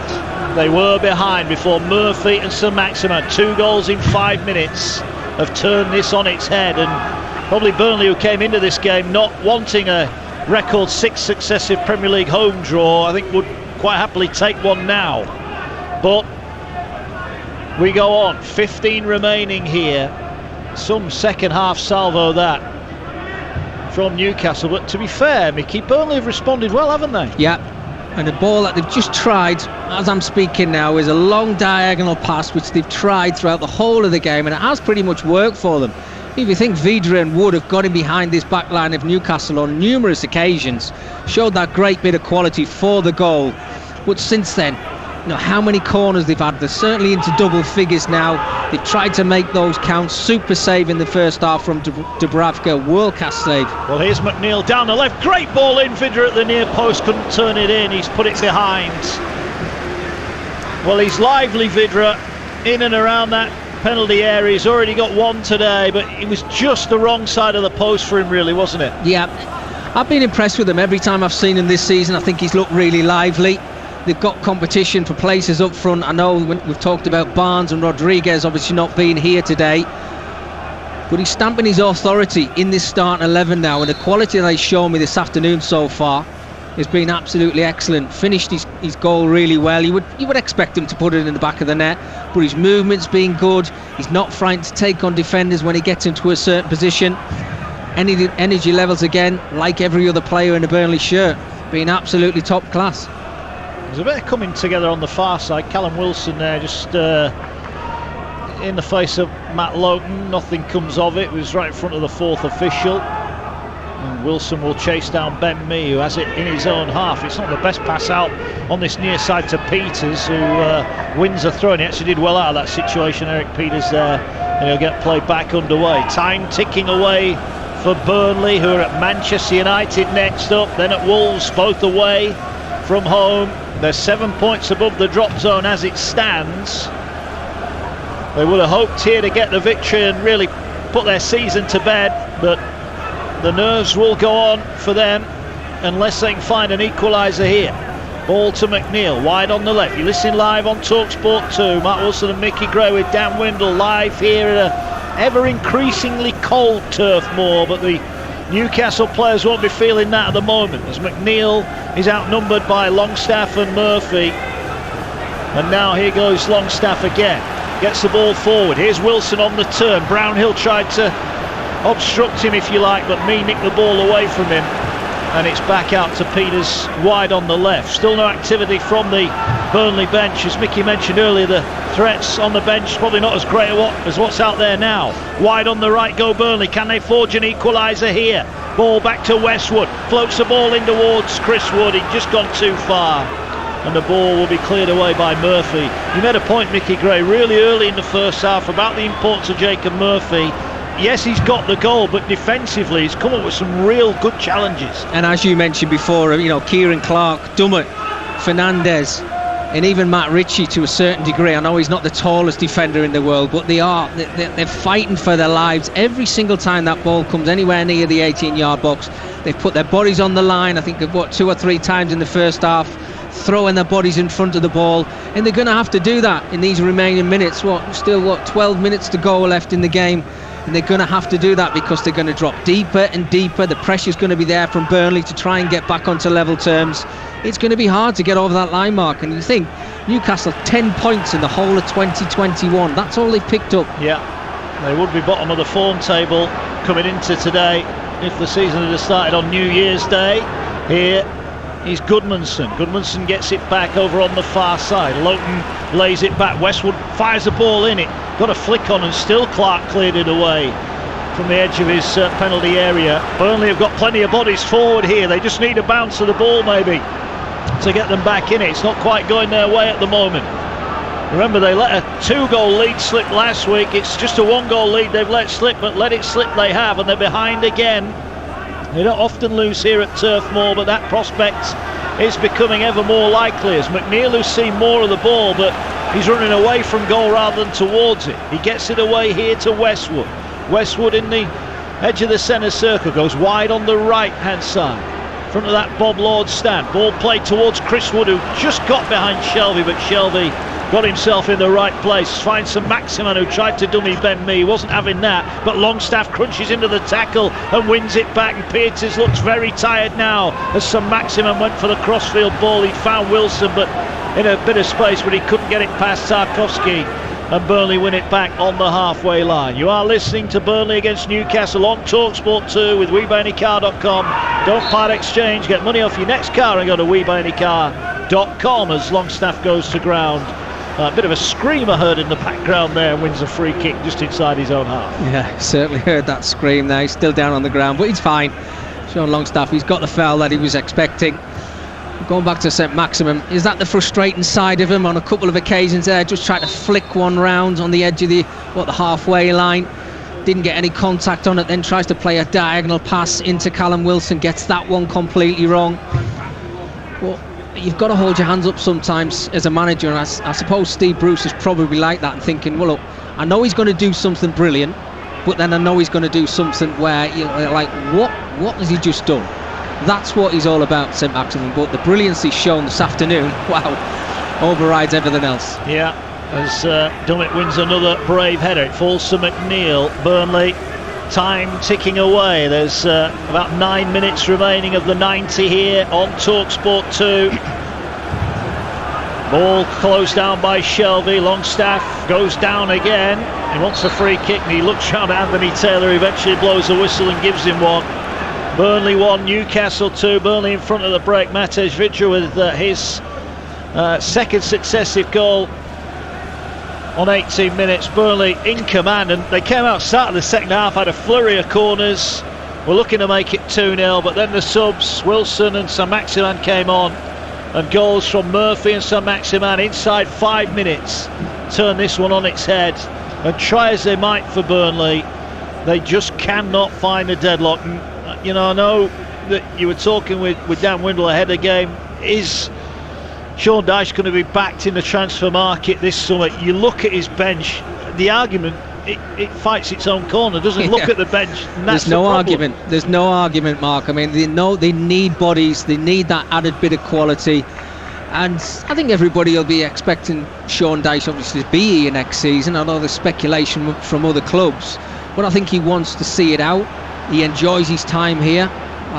You've seen the home record since he's been at the club, and if he's given that amount of money, 50-60 million pounds, where do you strengthen? I'm sure he's got players in mind, and he'll have a list written down which he'll give to the new owners and say, right, go, there's the players I want, you go and get them, and if you want me to finish in the top half of the table, give me 50 million quid. If you want me to finish in the top 7, give me 70 or 80 million quid, because we know that they've got the money, they've got the purse. Yeah, well, the ball is forward from the free kick that was eventually taken. Dummett has just been getting some treatment. He's back out there now. Newcastle, who won 3-1 against Burnley at St James's Park earlier in the season. That was live on TalkSport 2 as well. Looked like completing the league double, but there is still time for Burnley. Must stress that. And the will to go forward is still there, but it's Newcastle attacking with Murphy. Sees chance to run at McNeil, and he will run at McNeil. Gets to the byline, and he thought he'd won a corner. McNeil then thought that had come off Murphy. I think that was a tight one, but it is a corner to Newcastle. I think it did come off Murphy. I thought the final touch was. Lyons was looking right at it. They've been given this corner, Newcastle. Richie just coming over. Surprising me, actually. I mean, I know there's still a little bit of time left in this game, but I thought they might have actually taken a short corner. Just try and tick away the time now, Newcastle. That's what they've got to do. 6 left on the clock here. Corner for Newcastle. Whipped in towards the 6-yard box. Peacock Farrell got hands on it, and it fell there for the shot for Longstaff. Here's St Maximin. Went for the curler, and it's blocked. Well, Longstaff almost swung himself off his feet. He went to hit that hard, and the ball played forward, and Vydra now is up against Dummett into the area, and Dummett pokes it behind for a corner. Great defending from Dummett, but a chance there for Newcastle to put the game to bed. Two great opportunities in the space of a couple of seconds. Oh, first one's just a super opportunity, Longstaff, and then when it comes to St Maximin, I mean, there's a lot of bodies in front of him. He's got to try and work his way into the back of the goal. Couldn't do it. And then Burnley clear the lines, and Dummett actually ducked his head because he thought the ball was going through. Corner into the 6-yard box. Dubravka punches it away. Falls to McNeil. Back to Westwood. Floats the ball in. Plenty of Burnley bodies, and there's Dubravka again. Right-handed punch, got it away. Maybe took Dummett out, his own man there. Bit of friendly fire. Ball forward. St Maximin, if he looks up, has got Wilson and Longstaff with him. Oh, the back heel pass to Longstaff, who's got Wilson unmarked in the middle. He tried to feed it for Almiron, and it's cleared away. And Callum Wilson just looks up, says, "Why didn't you pass me the ball?" Unmarked in the D edge of the area. He was waiting for it, wasn't he? I mean, it was a lovely flick eventually from St Maximin, but he had the chance to play it through to Callum Wilson. They tried to work it in behind. Super defending from Josh Brownhill. Last-ditch challenge from him to keep the ball away from that Burnley goal yet again. 4 of the 90 left. Any outcome possible in this one. Burnley 1, Newcastle 2. Burnley committing more bodies forward. Newcastle looking to hit on the break if they can. Cross from the right-hand side towards Chris Wood, but Dubravka gets up high again. He made that one brilliant save at the end of the first half when Dummett almost turned it into his own goal. And after that, he hasn't had a lot to do, Mickey Gray, but what he's done pretty well. He's caught one, Mark. He's eventually caught one. There's a ball coming to the area. I mean, he must have cleared his lines, between 8 to 10 times this afternoon from all those corners that have come into the area. Not once, I don't think, he's actually caught a ball. He just keeps punching it and getting it away from his 18-yard box. But this occasion, it was a bit more of a floaty ball into the 18-yard box. He's come out, he's commanded his area, and he's actually caught one with two hands. But you're right, world-class save in the first half. And if they go on to win this game 2-1, they can thank the goalkeeper.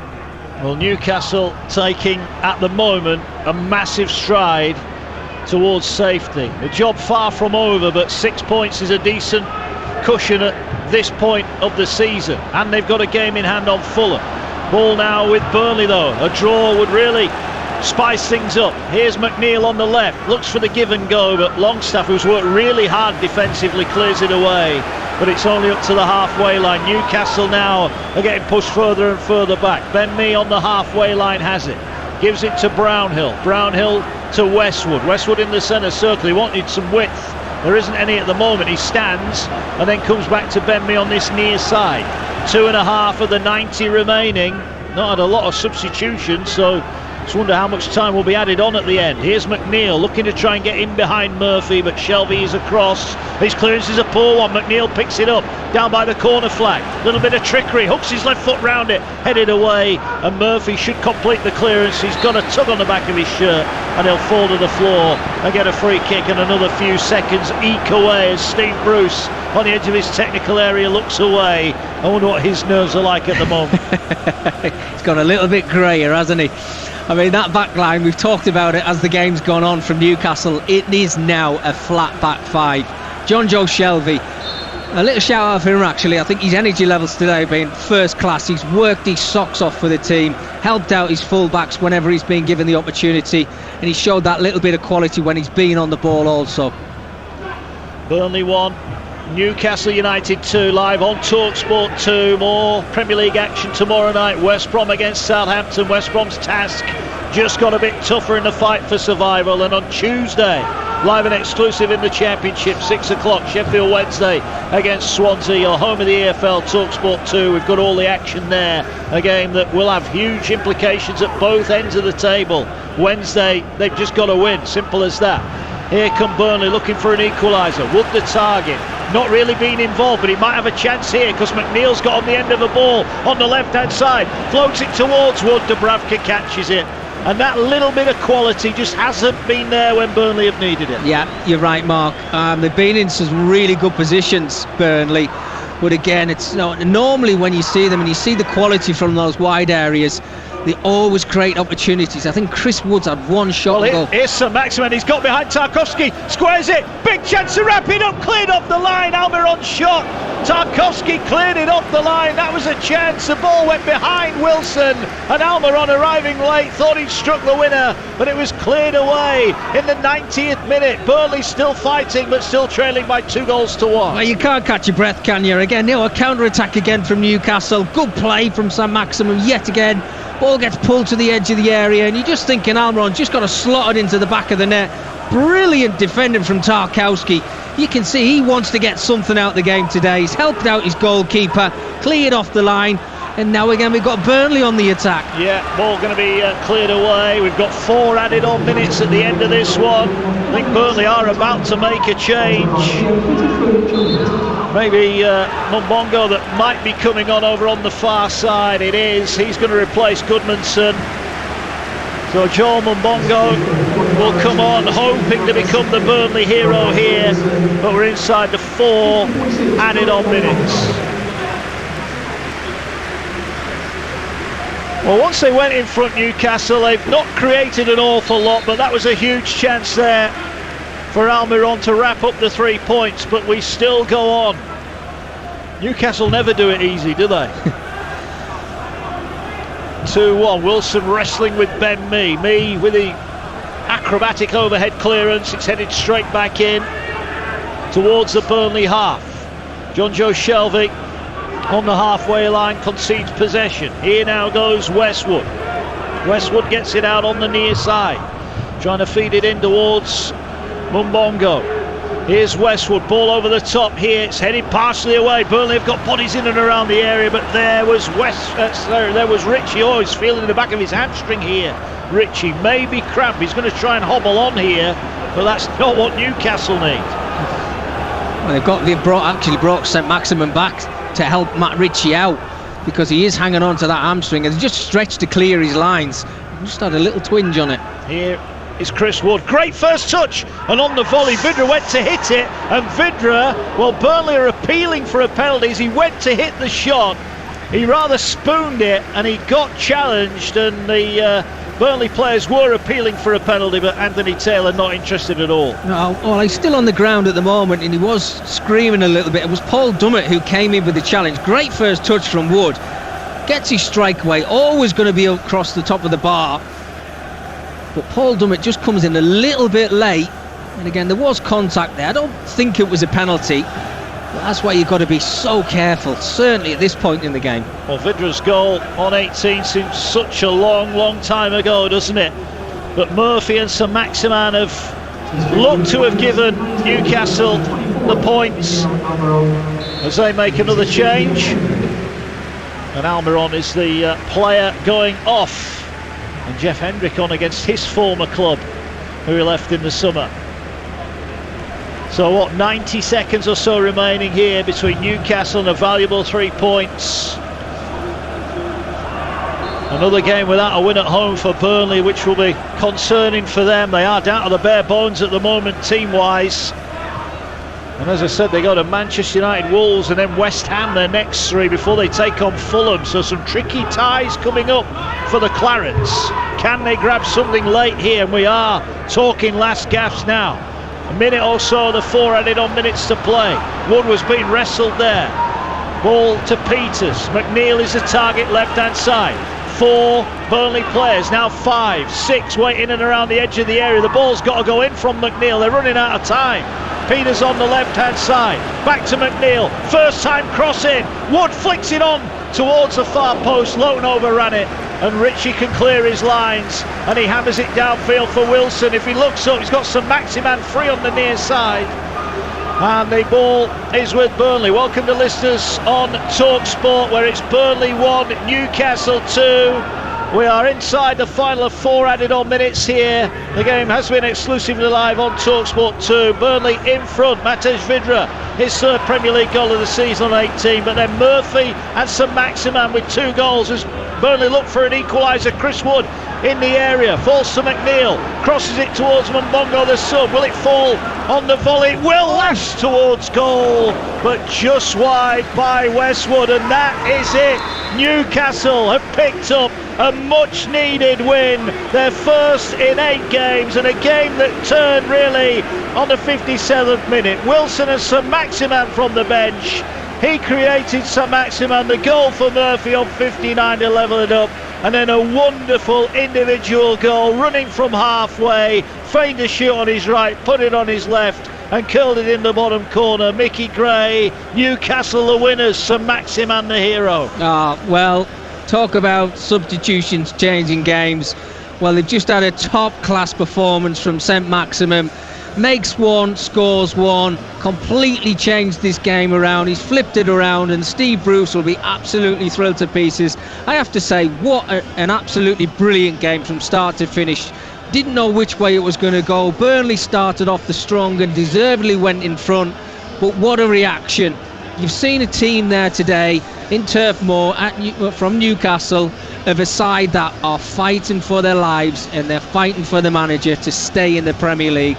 And they'll be thrilled to pieces to come away from here with 3 points. They will. It ends at Turf Moor. Newcastle now 6 points above Fulham in the last relegation spot. It's been a good day for Steve Bruce. Burnley 1, Newcastle 2.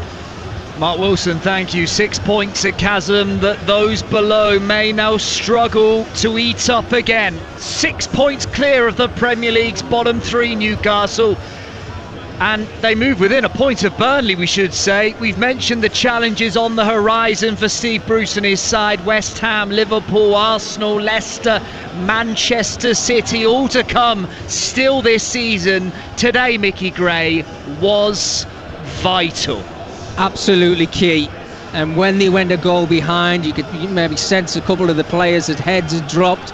But Steve Bruce, whatever he said to the players at half-time, they come out and they got a reaction. It all boils down to the 2 substitutions that they made. I think bringing Callum Wilson on, he's got that threat of pace in behind. We know he's a goal scorer. But what a performance from St Maximin. Absolutely top draw. That's what you want from your star player. The player who's got the most ability in your team. Sets it up for Murphy for the first goal. Brilliant play, getting to the byline. Just a lovely little pullback. But what about his goal, his individual goal? Ran from the halfway line. Sucked about 2 or 3 Burnley players towards him. It looked for all he was going to have a strike with his right foot, chopped it onto his left foot and give Peacock Farrell absolutely no chance with his left foot to win the game for Newcastle. On at 57 minutes, first goal 59 minutes, second goal to make it 2-1 just 5 minutes after that. It felt game on, didn't it, when Wilson and St Maximin replaced Joel Linton, Gale and Joel Linton, of course, Wilson, St Maximin on. Game, what a deal. I mean, the individual goal is just that bit of X factor that Newcastle have been screaming out for all season long. Yeah, brilliant, absolutely brilliant. And I think Mark was saying in commentary, that's only 18 times he's played this season. You need him fit, because that's what he brings to the table. You might not be having the best performance of your life on any given Saturday or whenever the games come around, but you always have a chance when you've got somebody like St Maximin. He's got to start scoring more goals for me. He's got to start playing more games for me, and his assists speak for themselves. But 3 huge points at the bottom of the table. Fulham will be devastated. West Bromwich Albion will be devastated. And as you just said there now before, they're on the coattails of Burnley now. Won't make Sean Dyche feel any better, but Burnley certainly played their part today, didn't they? Yeah, they did. And you could actually say, I don't think either side, if you take the whole 90 minutes, deserved to lose that football match. But that's now back-to-back defeats for Burnley, where they've actually been in front and been in a commanding position where they've been playing really well, and they've got nothing from them. Time now for us to pick our man of the match with WeBuyAnyCar.com. Man of the match on TalkSport 2 with WeBuyAnyCar.com. Find out how much your car's worth in 60 seconds, leaving more time to enjoy the football. Mickey Gray, let me guess. Let me guess. Well, look, I can't choose anybody else, can I? I mean, you just talked about the amount of minutes he was on the field for, but 2 pieces of brilliance from St Maximin. I think he has to go down as my man of the match this afternoon. Mickey, Mark, top work. Thank you for your company. That was our man of the match from today's game with WeBuyAnyCar.com. Get a quote in 60 seconds at WeBuyAnyCar.com. Man of the Match on TalkSport 2 with WeBuyAnyCar.com.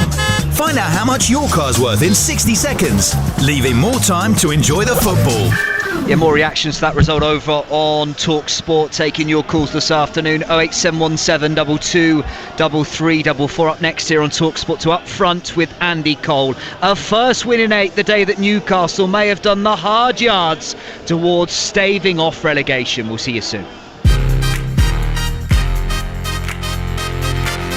Can he pull it back now? He does! Chance! And in the back of the net! And Vindra tucks it away! And Burnley lead here at Turf Moor! And I have to say, Mark, all they deserve in the game so far. Chance to put the crossing from the right across goal. Gale! What a save from Peacock Farrell. Knew very little about that, but somehow has kept it out of the back of the net. What a save. What a save from Peacock Farrell. McNeil, ball will come back in, flicked on at the near post, and another save from Dubravka. St Maximin makes a run down the right. He's got time now to run at McNeil. Goes past McNeil, neat little touch, inside, outside, pulls it back for Murphy to hit it, and the goal! Instant from Newcastle. The changes pay dividends. What an outstanding finish that is from Murphy. Here now is St Maximin over the halfway line. He's still going. He's got support. He might not need it. Onto his left foot and fires it in. What a wonderful goal from Alan St Maximin. Wow, what a turnaround in this game. Steve Bruce must be thrilled to pieces. And it's Newcastle who will get the game underway here in their black and white stripes, heading towards the Leazer's End in the first half, and we have a slight false start as Alan St Maximin gets the game underway, but both sets of players actually take the knee along with the match officials, so there will be take two for Newcastle here. And this is such a big game at both ends of the Premier League table. Live and exclusive to national radio here on Talk Sports Game Day, the only place you can hear both of today's Premier League games and both FA Cup semi-finals across the weekend. Newcastle in their claret and blue in the sunshine, working the ball forward on this near side with Issa Diop just in front of us. His ball in field though was quickly cut out by Almiron, but it breaks kindly for Noble, and it's swept back towards Dawson once again. Danny Mills is alongside me. Two changes down the left-hand side for West Ham, so is that something Newcastle could look to exploit? Yeah, definitely. Obviously, Ben Johnson, young lad on that side, not the most experienced. Often you can be caught out defensively, positionally as a young player. So he's got to rely on obviously his centre-half in it, Bonner in there, coming in and to help guide him through it, especially when they're defending. Going forward's not a problem. You just go and attack and you just go and play. But he's got to be very, very aware of his defensive responsibilities as well. Especially because Sam Maximin likes to drift over towards that side and get in between the centre-half and the wing-back. And there is a raft of games kicking off in the EFL at 12:30 as well, due to the funeral for the Duke of Edinburgh. If you want to follow all of the games in full, then TalkSport 2 is the place to go. There's also full commentary of Luton against Watford with Nigel Pearson and David Connolly. The best way to follow both of today's commentaries at lunchtime on TalkSport is to download the TalkSport app, and you can swipe between the two stations, TalkSport and TalkSport 2. And at 8 o'clock this evening over on TalkSport 2, Norwich will look to clinch promotion back to the Premier League. They're at home to Bournemouth. Full commentary on that game, of course, here on TalkSport at 5:30. It's the first FA Cup semi-final between Chelsea and Manchester City. West Ham have a throw-in on the far side, attacking towards the Gallowgate in the opening 45 minutes. That penalty area covered in shadow at the moment as Diop brings it forward now for West Ham. Infield towards the fair-haired Bowen, now wide to Soufal down the right, back towards Diop again, but Newcastle pressing the ball very high and very consistently whenever West Ham have possession in the opening stages here. Soufal allows the ball to run, but it's dribbles out of play for a throw to Newcastle on this near side. 2.5 minutes played on TalkSport, and it's Newcastle 0, West Ham 0. Just looking at the Newcastle setup, as expected, they are allowing West Ham to have the ball, dominate possession, although we're in the very, very early stages. I'm just looking for Shelvey to maybe get on the ball and just stick one over the top. Maybe the diagonal for Ritchie on this side, running through to stretch the game a little bit, or go the other way. So Maximin going into the corner, just to stretch the game, make the West Ham defenders think about what they might be up against. Everything at the moment when Newcastle get it, is played in front of the West Ham defenders, and that makes it very, very easy for them. High ball played forward by Diop, looking for the run of Fornals towards the edge of the Newcastle penalty area, but the home side clear. West Ham quickly win it back, but then give the ball away, and Souček was caught by Shelvey. Shelvey convinced he won the ball, but Kevin Friend disagrees, and West Ham have a free kick just inside the Newcastle half. I think Shelvey has a point there. You know, it's a little bit scrappy, because what West Ham are doing, West Ham are putting some longer balls. They're trying to play balls over the top, and if they're a little bit short, obviously the Newcastle defenders are having to head them, and then it's playing for second balls, a little bit of fight ball. But as he dives in there, Shelvey, I think he plays the ball, and then there's a coming together after that as both players sort of stretching for it. I'm not convinced that's a foul. Mark Noble, who has been able to shake off an elbow injury before this game, the West Ham captain, will take the free kick. Everybody back defending for Newcastle. Drifted high towards the far side, headed back across the penalty area by Souček. Rising to head the ball away was Fernandez for Newcastle. And it's hoofed high into the sky on the far side, looking for Saint-Maximin, who was challenged by Johnson, and ultimately Newcastle have a throw-in on the far side. 4 minutes played on Game Day on TalkSport, 0-0 here at St James's Park. If Newcastle avoid defeat here today, then Sheffield United would be relegated. If they lose at Wolves, that game kicks off at 8:15, and it's also live here on TalkSport with Joe Shannon and Courtney Sweetman-Kirk. Now Saint-Maximin, wide to this near side, and Ritchie. Almiron takes over just inside the West Ham half. Saint-Maximin is quickly harried by Diop, but he's got that low centre of gravity to maintain possession. He's found Almiron now, who can burst in field towards the edge of the penalty area, and it's short towards Longstaff, who fires in the shot, and it was deflected wide, and the first corner of the game goes to Newcastle. Didn't really catch it properly, did he, Longstaff, as he had that shot. He was dragging wide already. Got a little bit fortunate to get the deflection and then get the corner. But great opportunity for Newcastle early on to swing the ball in. That sun is very, very difficult for the goalkeeper at that end. And it's Longstaff who will take the corner. It's an in-swinger right underneath the crossbar, and it's headed away at the far post by Ogbonna, and Fabianski was rather flapping at that as West Ham look to clear now. Ogbonna with a good ball forward across the field from left to right to find Soufal, and Soufal has gone beyond the initial challenge of Longstaff, who then just gives him a nudge in the back, and it will be a free kick to West Ham just in front of the Newcastle technical area. And you were right about the corner.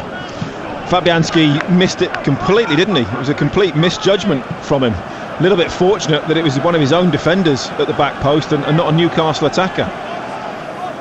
6 minutes played. Danny Mills and Nigel Adderley here for TalkSport at St James's Park. 0-0.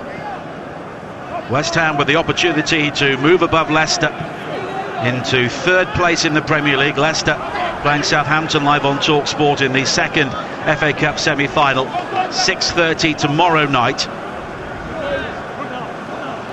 And when they lost 2-0 to Newcastle on the opening day of the season, not even the most optimistic Hammers fan would have thought they'd be challenging for the top four now. With the games beginning to run out, they've more than doubled their points tally from the same stage last season when they were just outside the relegation zone on goal difference, and a flurry of points towards the end of the campaign ultimately kept them up.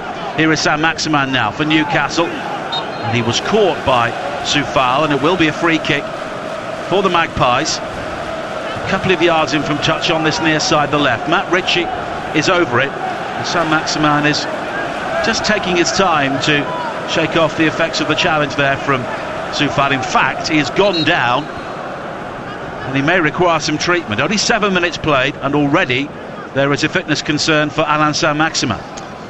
But again, I don't think that's a foul, Nigel. You know, when I see that on the replay, the challenge is made. He quite clearly gets his foot on the ball. Yes, he's not sliding in. He's prodded it away, and he sat on the floor. And then Saint-Maximin sort of falls over his legs. That's it. I mean, we're getting to the sort of the stage now where any tackle, any contact is given as a foul. Ritchie is over the free kick, and it's an outswinger high towards the far post, headed across the face of goal initially by Johnson, straight back to Saint-Maximin, who is back on his feet. And he's brushed aside Bowen, and he will burst into the penalty area, Saint-Maximin. The shot though was blocked by Soufal, and West Ham will be able to try and bring the ball clear, but the threat there of Alain Saint-Maximin really indicated by that burst into the penalty area. First goal in the 12:30 kickoffs in the Championship, and it's a big goal at the bottom for Sheffield Wednesday. They lead Bristol City by 1-0. Commentary and all the goals as they go in from the EFL currently underway over on TalkSport 2 as West Ham have a throw-in here in the Premier League with 8.5 minutes played. Goalless here at St James's Park. Fornals by the corner flag down the left-hand side. Just invites the challenge from Jacob Murphy, and the ball will bobble behind for West Ham's first corner of the day, and they have been so dangerous from this sort of situation all season. 16 goals from set pieces, 9 from corners, and 11 headers as well. Well, the back three are all big lads, aren't they? You know, they're absolutely huge. Then you've got Souček to add to that as well. I mean, it's really difficult to defend against. Noble will take the corner. Dawson makes the run towards the near post. It's flicked on into the 6-yard area by Diop, and it was defended well by Newcastle in the end. And there is a Newcastle player down inside the penalty area. In fact, 2 Newcastle players are down, and it's a free kick in the end for Steve Bruce's team. I hope Kevin Friend isn't going to spoil this game by blowing his whistle every 30 seconds. Every time there's a contact at the moment, he seems to want to get his whistle to his mouth and give a foul. There's been no nasty fouls in the game so far. There's no real fouls or any challenges of any note. I think sometimes you've just got to let the game flow a little bit.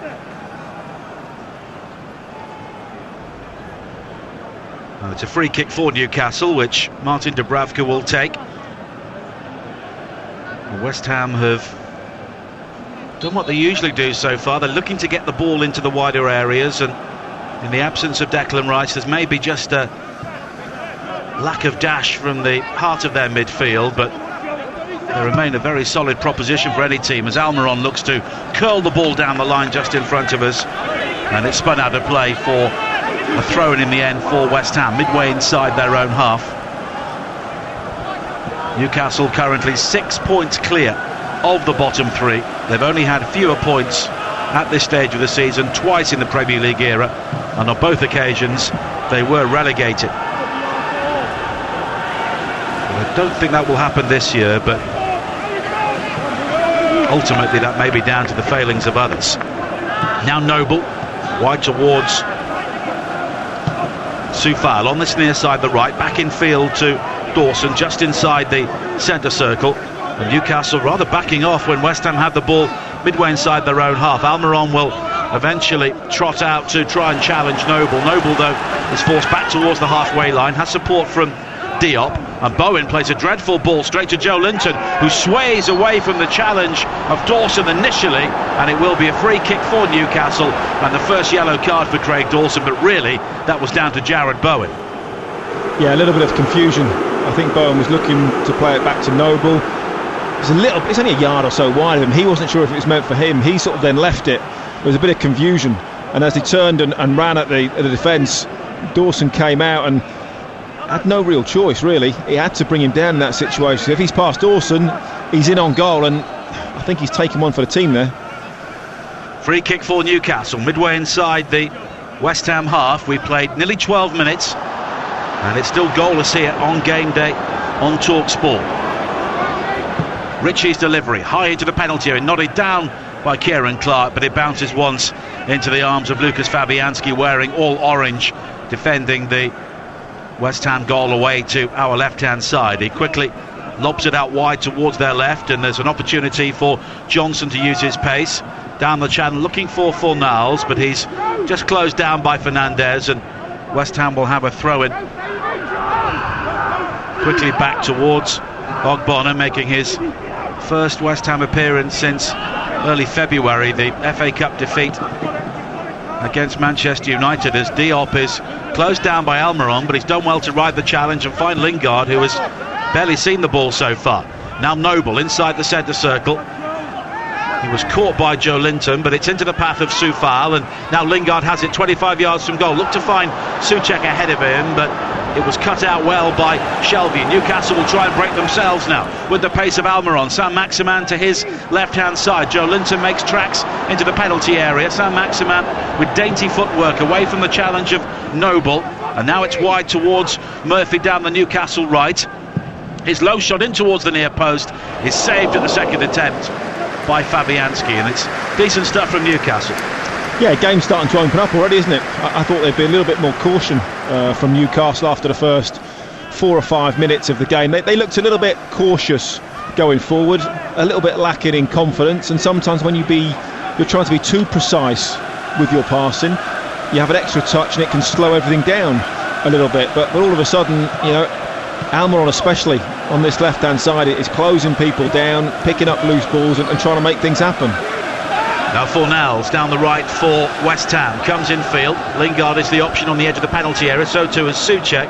Tries to find his fellow Czech, Soufal, but the clip ball around the corner was woefully overhit, and it's gone behind for a goal kick at the Gallagher end for Newcastle. Of course, Callum Wilson starting this game on the bench. He's scored 8 goals in 9 games against West Ham throughout his career. He was also on the score sheet when they won at the London Stadium back on the opening day of the season. And of course he was out for 7 games before that cameo from the bench against Burnley, and during that time Newcastle didn't win any of them and scored only 5 times, and goal scoring has been a real issue for Steve Bruce when Callum Wilson has not been in the side. Just want to keep an eye on Saint-Maximin as well, Nigel. He's still limping around a little bit. There's been a couple of West Ham players that have had a little bite at him so far, and he's just still not running particularly comfortably at the moment. He's had a little look to the bench. I've not seen any players go out and warm up, so hopefully for Newcastle and Saint-Maximin it's not too serious.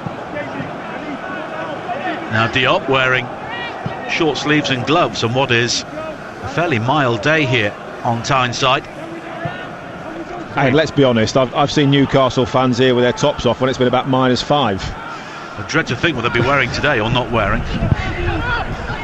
Very pleasant conditions to play and watch football as Diop finds Bowen, spins in field beyond Shelvey, just had a nibble at him, and Shelvey catches Bowen. It will be a free kick and a yellow card for the Newcastle captain. It's a needless foul.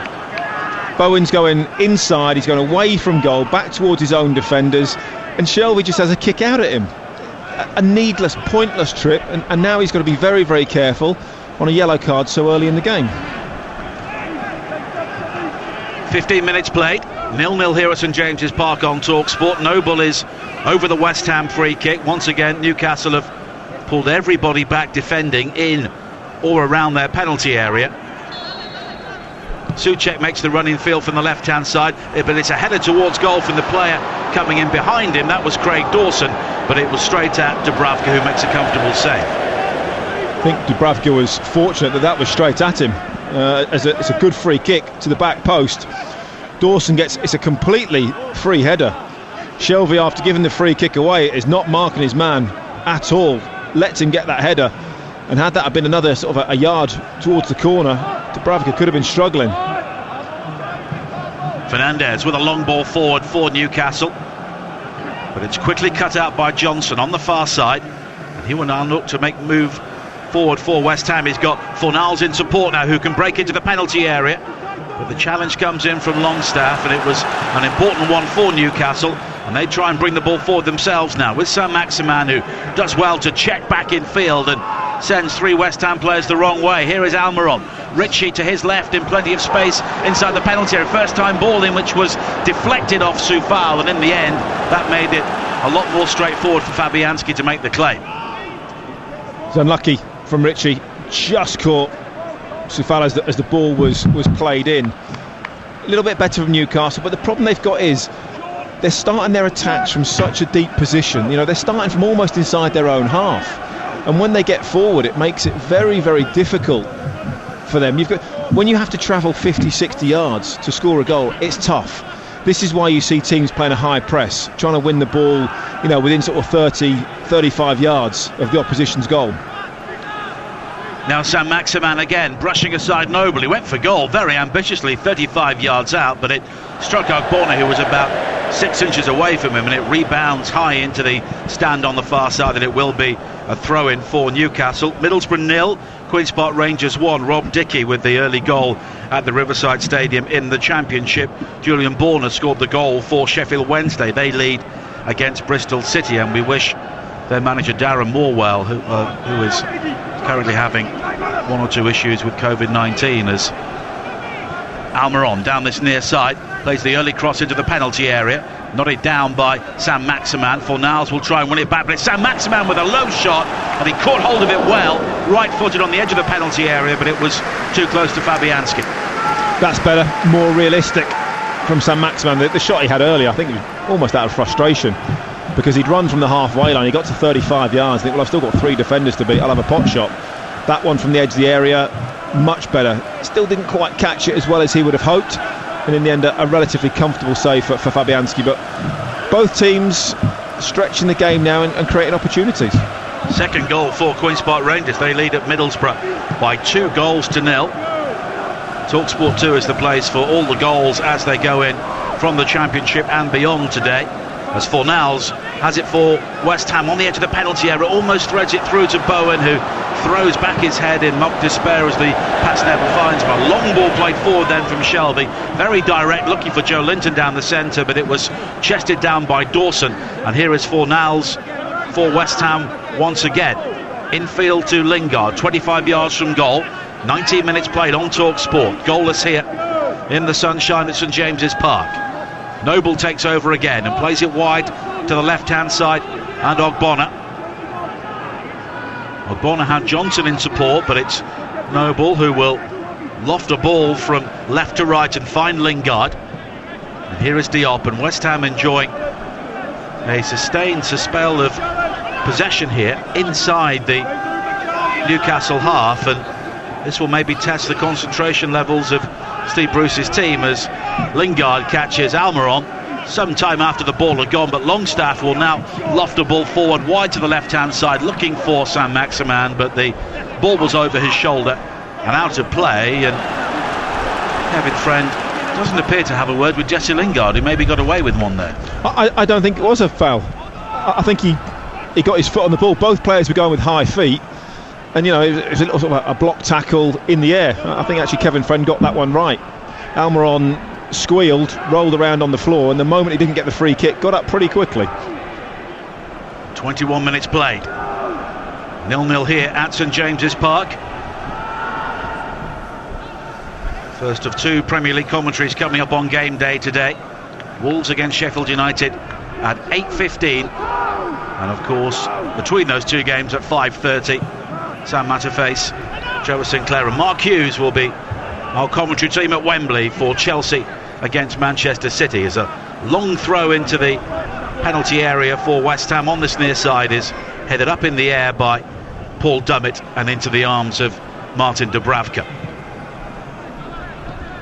And Fabianski has been the busier of the 2 goalkeepers so far, as Joe Linton comes back into a very deep position, finds Shelvey, and now it's wide towards the far side again, and Longstaff, but in possession when they're not being direct. Danny, Newcastle are finding it very difficult to create things. They're finding it difficult to get out of their half, aren't they? Because they're starting from so deep, and this is what I'm saying. Sometimes you've just got to turn the defence around, play balls down the side of those 3 centre halves of West Ham, hit some diagonal balls in behind. Shelvey's tried it a couple of times. Straight ball, straight run from the forward players is always going to get cut out. You know, you've got to have opposites. Straight ball, diagonal run, diagonal ball, straight run, and then you've got a chance of getting in on the end of it. But all their attacks at the moment, you know, they're starting from so deep that West Ham have got numbers back. But here is Sam Maximan now leading the charge for Newcastle. A low shot from him. It was a side foot finish from the edge of the penalty area, and it was deflected wide with Lucas Fabianski rather wrong-footed. It's almost like just give the ball to Sam Maximan, isn't it? It's a little bit like Roy the Rovers at times. It's like, well, who's going to score? Well, nobody's going to score apart from Sam Maximan at the moment. You know, he's the threat, he's the live wire, you know, that's getting in and creating opportunities. Longstaff again will take an in-swinging corner from this near side, deeper this time, high to the far post, one in the air well by Ogbonna. lofted further clear by Fornals. Nobody forward for West Ham, so Dummett has the luxury of time to play it wide towards Ritchie. Infield again to Almiron, and now Shelvey once again, but he has his pocket picked by Fornals, and West Ham can break here. Fornals inside the centre circle, tries to play it wide to this near side. He was just taken down in the act of passing, but Kevin Friend allows play to continue as Newcastle initially clear, but here is Lingard now down the left-hand side for West Ham. Johnson steaming forward on the overlap. It's his high cross into the penalty area. It was Soufal who was looking to head the ball towards goal, and it's a volley in the end from Noble, who was quickly closed down as he hit it, and it sort of looped up off his shin and some way wide. Yeah, David Moyes just screaming at Jared Bowen at the moment, get hold of the ball, keep it. You know, when you have those attacks and you're attacking on the counter, you've got to keep hold of the ball, give your midfield players a chance to get up with you. He's given the ball away on 2 or 3 occasions, and you know, in the end it came to Mark Noble. It was he had to sort of try and create something. It was around about hip height, wasn't it? And he sort of just tried to cock his leg up, a little bit of a side, outside the foot, back heel style shot. Got it wrong and completely harmless in the end. 24 minutes played here on Game Day on Talk Sport. 0-0 here at St James's Park. Bit of a blustery wind just moving across the field, as well as Ogbonna slides in to just ensure that Sam Maximan can't break towards the penalty area, and Fabianski will gather once again. And you're listening to this game on Talk Sport with Now, and don't forget, with Now you can watch Wolves against Sheffield United live tonight with Sky Sports for just $9.99. Search Now Sports. Greg Dawson, one of a number of players in the West Ham team who arrived without too much fanfare, but has been very important for David Moyes this season. Now Soufal finding Diop once again.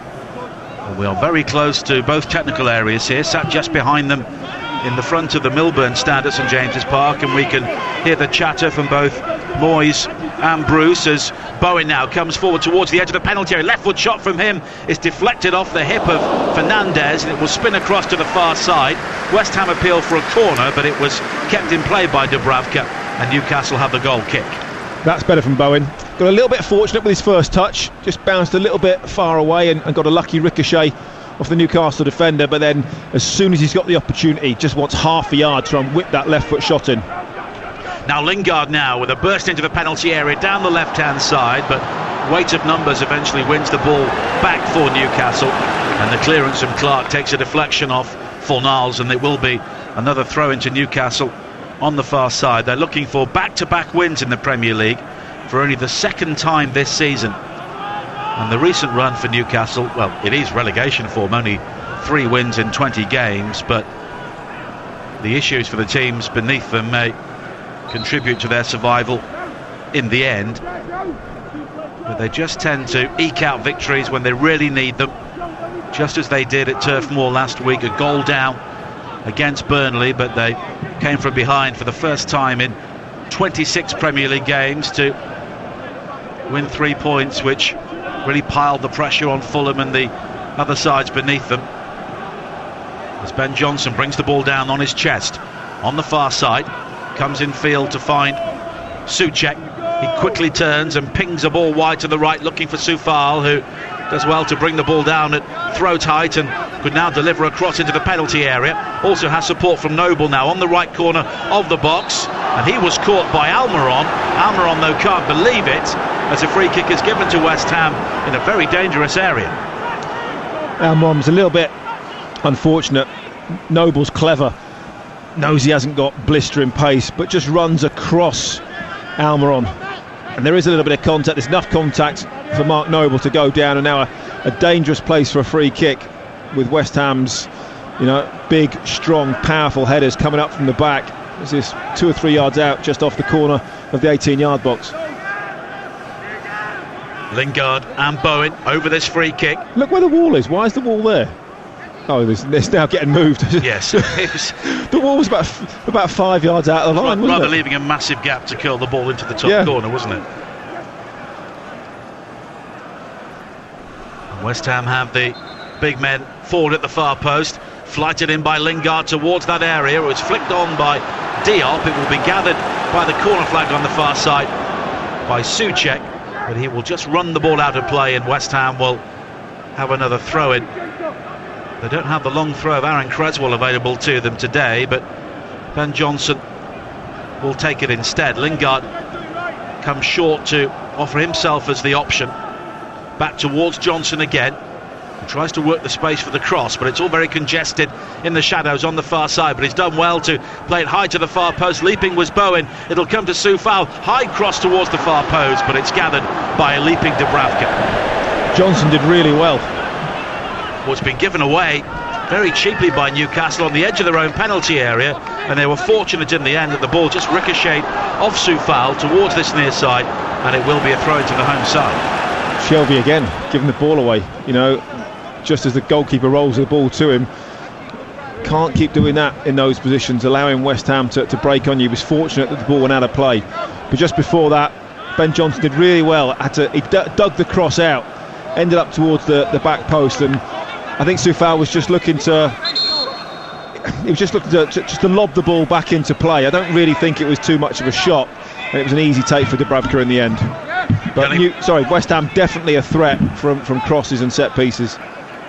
Soufal now with a long throw towards the edge of the penalty area, looking for Lingard, but a high-kicking Kieran Clark plays the ball out of play again for Newcastle. Yannick Bolasie has pulled a goal back for Middlesbrough. They now trail 2-1 at home to Queen's Park Rangers, and Henry Lansbury has been sent off for Bristol City at Sheffield Wednesday, where they trail by a 1-0. And Joe Linton, who is coming ever deeper for Newcastle to try and win the ball, plays it forward down the line left hand side, looking for Joe Linton, but it will ricochet out of play for a throw in to Newcastle as we approach the half hour here on Talk Sport. 0-0. And really it's a game which has not really caught fire yet. West Ham have made a habit of scoring clutches of early goals in recent games. Of course, 3 goals up in 3 successive matches. They've dropped points at home to Arsenal and clung on to win 3-2 against Wolves and Leicester, but not that sort of excitement on show here today so far. As Ogbonna has time to stride forward over the halfway line for West Ham, finding Johnson. And here is Souček. And Danny, West Ham seem to have gone along on their merry way, not really thinking about the bigger picture of where they could finish this season. At what stage do you think it will be in the players' minds, and maybe they might get a bit tight at some stage? Oh, it's been in their minds for a while. Don't worry about that. Yeah, they will all come out in the press and the media and say, oh, one game at a time, we're not looking at everything's a bonus. They now know there's a real opportunity. Ogbonna with the cross into the penalty area, headed away by Fernandez at the near post. And we talked about earlier, how many of these players have played Europa League football, let alone Champions League football? I was very, very fortunate. I had 1 season in the Champions League, and I wouldn't take away that for anything. And I've always said I'd rather have that Champions League run of that sort of 15, 16 games, whatever it was, rather than have 1 FA Cup winners medal, because all the teams that we played against, the stadiums that you went to, the experiences the fans have, you get 16 cup finals effectively. Here is Fornals down the right hand side, high cross towards the far post. Murphy does well to bring the ball down, almost runs into Johnson inside his area, but he was slightly fortunate with the bounce of the ball, and in the end Newcastle have a throw in just inside their own half. And this is West Ham's best performance in the league since 1986, and you look at that team, they're all legends, and every time they turn up at the London Stadium they get a standing ovation, and these players could have a similar sort of place in the fans' affections. And if they get into the top 4, then absolutely, they deserve to be there, and good luck to them. But the players, it's having that balance. Noble's ball into the penalty area. Fornals tried an acrobatic volley, but never really got hold of it. Right-footed, it spun some way wide. Just misjudged the volley slightly, didn't he? This is what can happen sometimes. When the players now know that they are so close. They're probably 4 or 5 wins away from getting into the Champions League. Playing against the real big boys. Fans will be back next season. They'll be going on European adventures. Play as players, as a club, fans, everything. It's so exciting, and the potential they've got. They've got to get that balance between pushing for it and not getting overly nervous, and then when chances come along, snatching at them. It's just a break in play due to an injury to a Newcastle player. I think he's changing his boot, is he? Yeah, Fernandez inside the penalty area. So players from both. He's taken both boots off. I know this is a little bit boring. I'm not quite sure why he's taken both boots off. The players from both sides are heading towards the technical areas just in front of us to have a few words, and David Moyes in a very animated discussion with both Jarrod Bowen and Mark Noble. Kevin Nolan is also involved. He was the player who scored in what was a very rare victory for West Ham here at St James's Park back in 2012. Only 2 successes in their last 16 visits, but strong favourites to win this game so far today. 33 minutes played though, it is still goalless, and it's Newcastle who have arguably created the better chances so far. And you're listening to Newcastle versus West Ham on Talk Sport with WeBuyAnyCar.com. Sell your car in 3 simple steps. Book your appointment online today. It's hooked forward by Almiron on this near side, and there was just a look of exasperation on his face as he played the ball into a decent area in behind the West Ham back 3, but nobody had made the run forward for it. And there's no doubt there is plenty of enthusiasm from players like Almiron and plenty of quality from a character like Saint-Maximin, but Newcastle find it very hard to gel that together, don't they? Yeah, you're exactly right. You know, they've got lots of good parts, but they've got to make it fit and work as one, work as a whole. Soufal infield towards Noble, and now Diop. 34 minutes played on Talk Sport. Still goalless here, also goalless at Kenilworth Road in the Championship over on Talk Sport 2. The commentary between Luton and Watford. And Nigel Pearson and David Connolly will keep you up to date with all the goals as they go in elsewhere on a very busy lunchtime in the Championship and Leagues 1 and 2, as Dawson could be in trouble here because he's caught Joe Linton inside the centre circle. Saint-Maximin continues deep into the penalty area. Left foot shot from him finds its way into the back of the net. Saint-Maximin's shot ricocheted off Fabianski, and in the end it may have gone in off Diop. It was a real shambles, but Craig Dawson in the aftermath of that has also been shown a second yellow card, and he has been sent off. Double jeopardy here for West Ham. Dawson's red card, and they concede a shambolic goal, and Newcastle lead 1-0. Well, double jeopardy, isn't it, as you say, for West Ham. Don't often say this. Fantastic refereeing. Really good refereeing in that situation. You know, saw the attack building up. Saint-Maximin, who has been the constant threat for Newcastle, picks the ball up deep. And again, you know, he has to pick it up from. It was a sloppy touch from Dawson, and that's why he then went steaming in, made the initial challenge pretty much on the halfway line, and then Saint-Maximin runs all the way through. Everybody keeps backing off. In the end, it's a really weak, contained shot that he has with his right foot. I think it goes down as an own goal. It's an own goal, definitely an own goal from Diop. It's Diop. Does Fabianski sort of save it? I mean, it's... Well, no, he doesn't. He doesn't even get there. It's Diop sort of has a... There's a miscommunication between Fabianski and Diop, and Fabianski doesn't quite get there. Diop sort of pokes it with one foot, it then hits his other foot and ends up in the back of the net. A real defensive shambles, and of course down to 10 men now because the referee, brilliant advantage. So often you don't see that, do you? If the goal goes in, they forget about it. No, so that's what I'm saying. Not often I praise referees, but Kevin Friend, you know, was spot on there. Allowed the advantage to go ahead. So Maximin runs through. Crazy goal to give away, really, because the shot was weak, wasn't it? There was no real sting in that shot. Somehow Diop puts it into his own net, and then the referee sends off Dawson. So West Ham now right up against it. 37 minutes played. Newcastle leading here by a 1-0 on game day on Talk Sport, and that could be the game's defining moment. An own goal and a red card in a matter of seconds against West Ham, and Newcastle find themselves ahead here. It was Dawson's poor touch on the halfway line.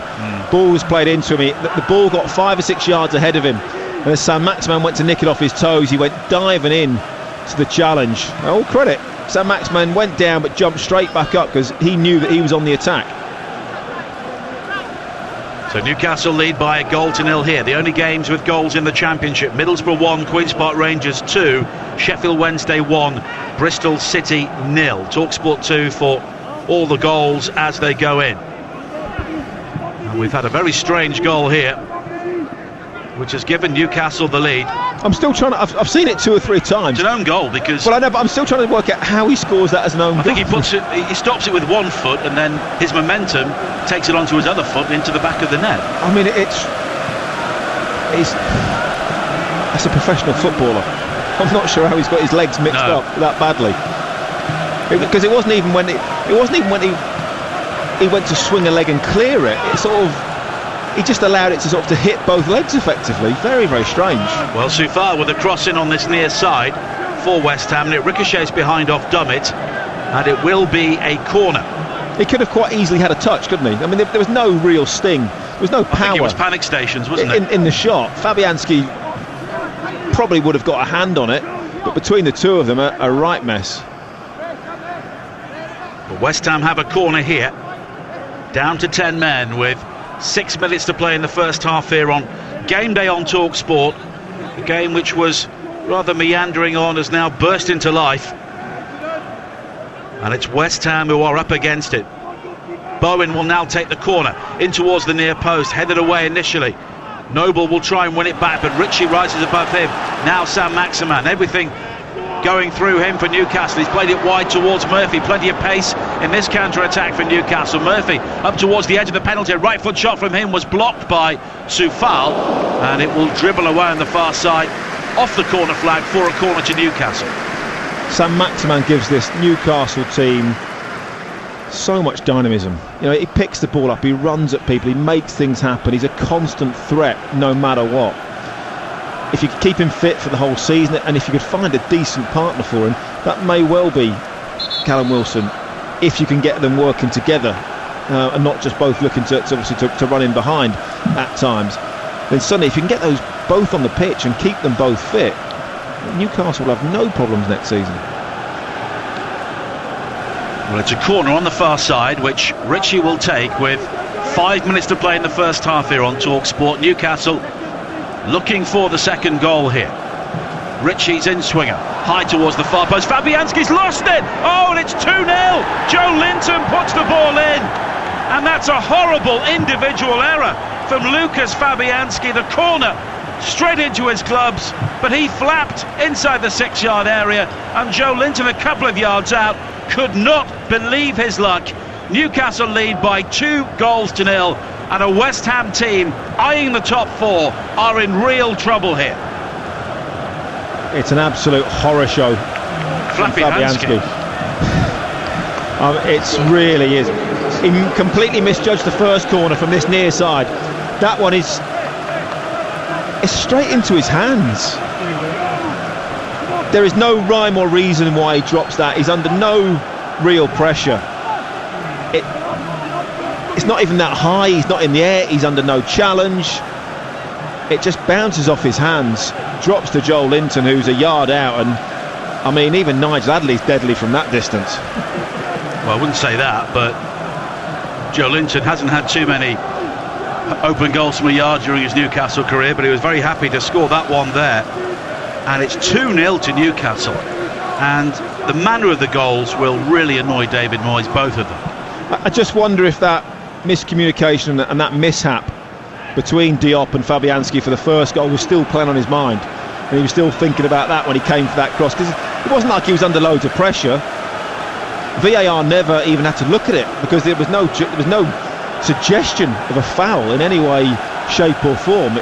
He flapped at it completely, and he was under no pressure. No, there was not even a challenge on him. So now, you know, Newcastle probably can't believe their luck. 2-0 up, 2 awful mistakes at the back from West Ham, and they're a man down.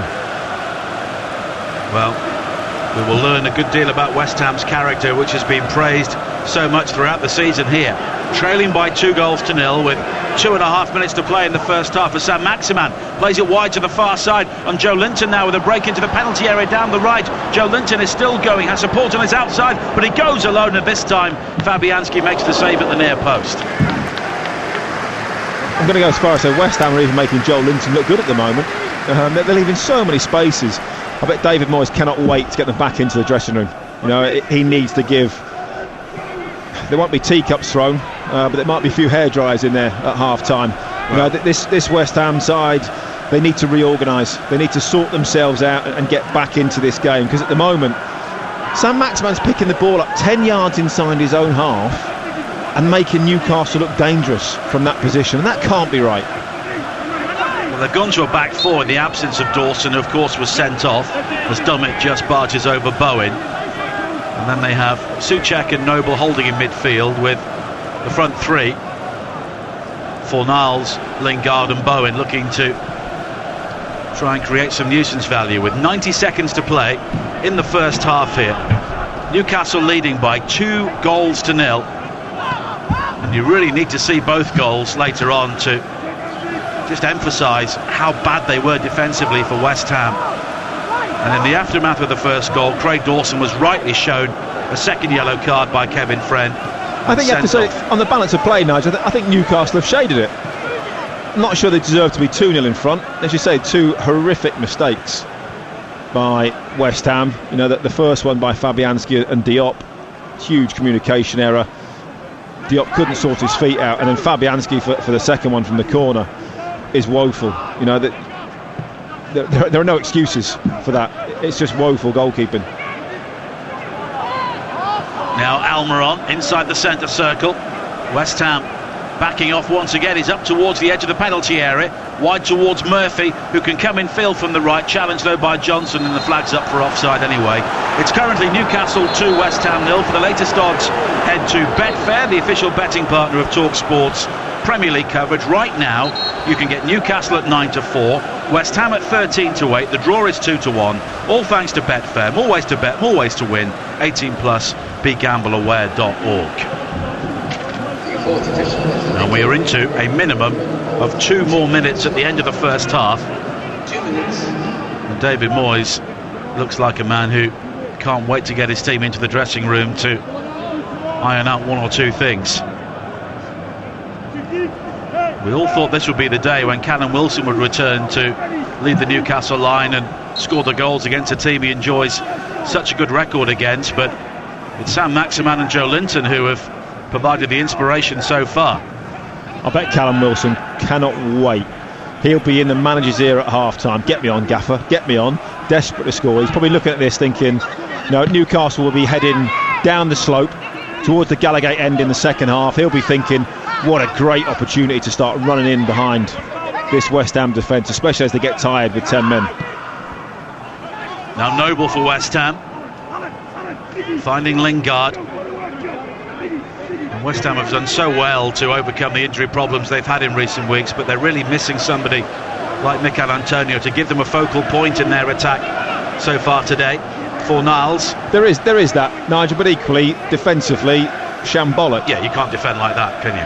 Here is Bowen now inside the penalty area, has support from Fornals, moves away to the corner flag down the right hand side. It was a good ball in field looking for Soufal, but it's hooked away by Dummett, and it will be a throw in by the corner flag with 30 seconds or so of added time at the end of the first half still to play. And Newcastle leading here by 2-0, and if they win today, there is an immense amount of scoreboard pressure on the likes of Fulham and West Bromwich Albion beneath them as a Newcastle player goes down.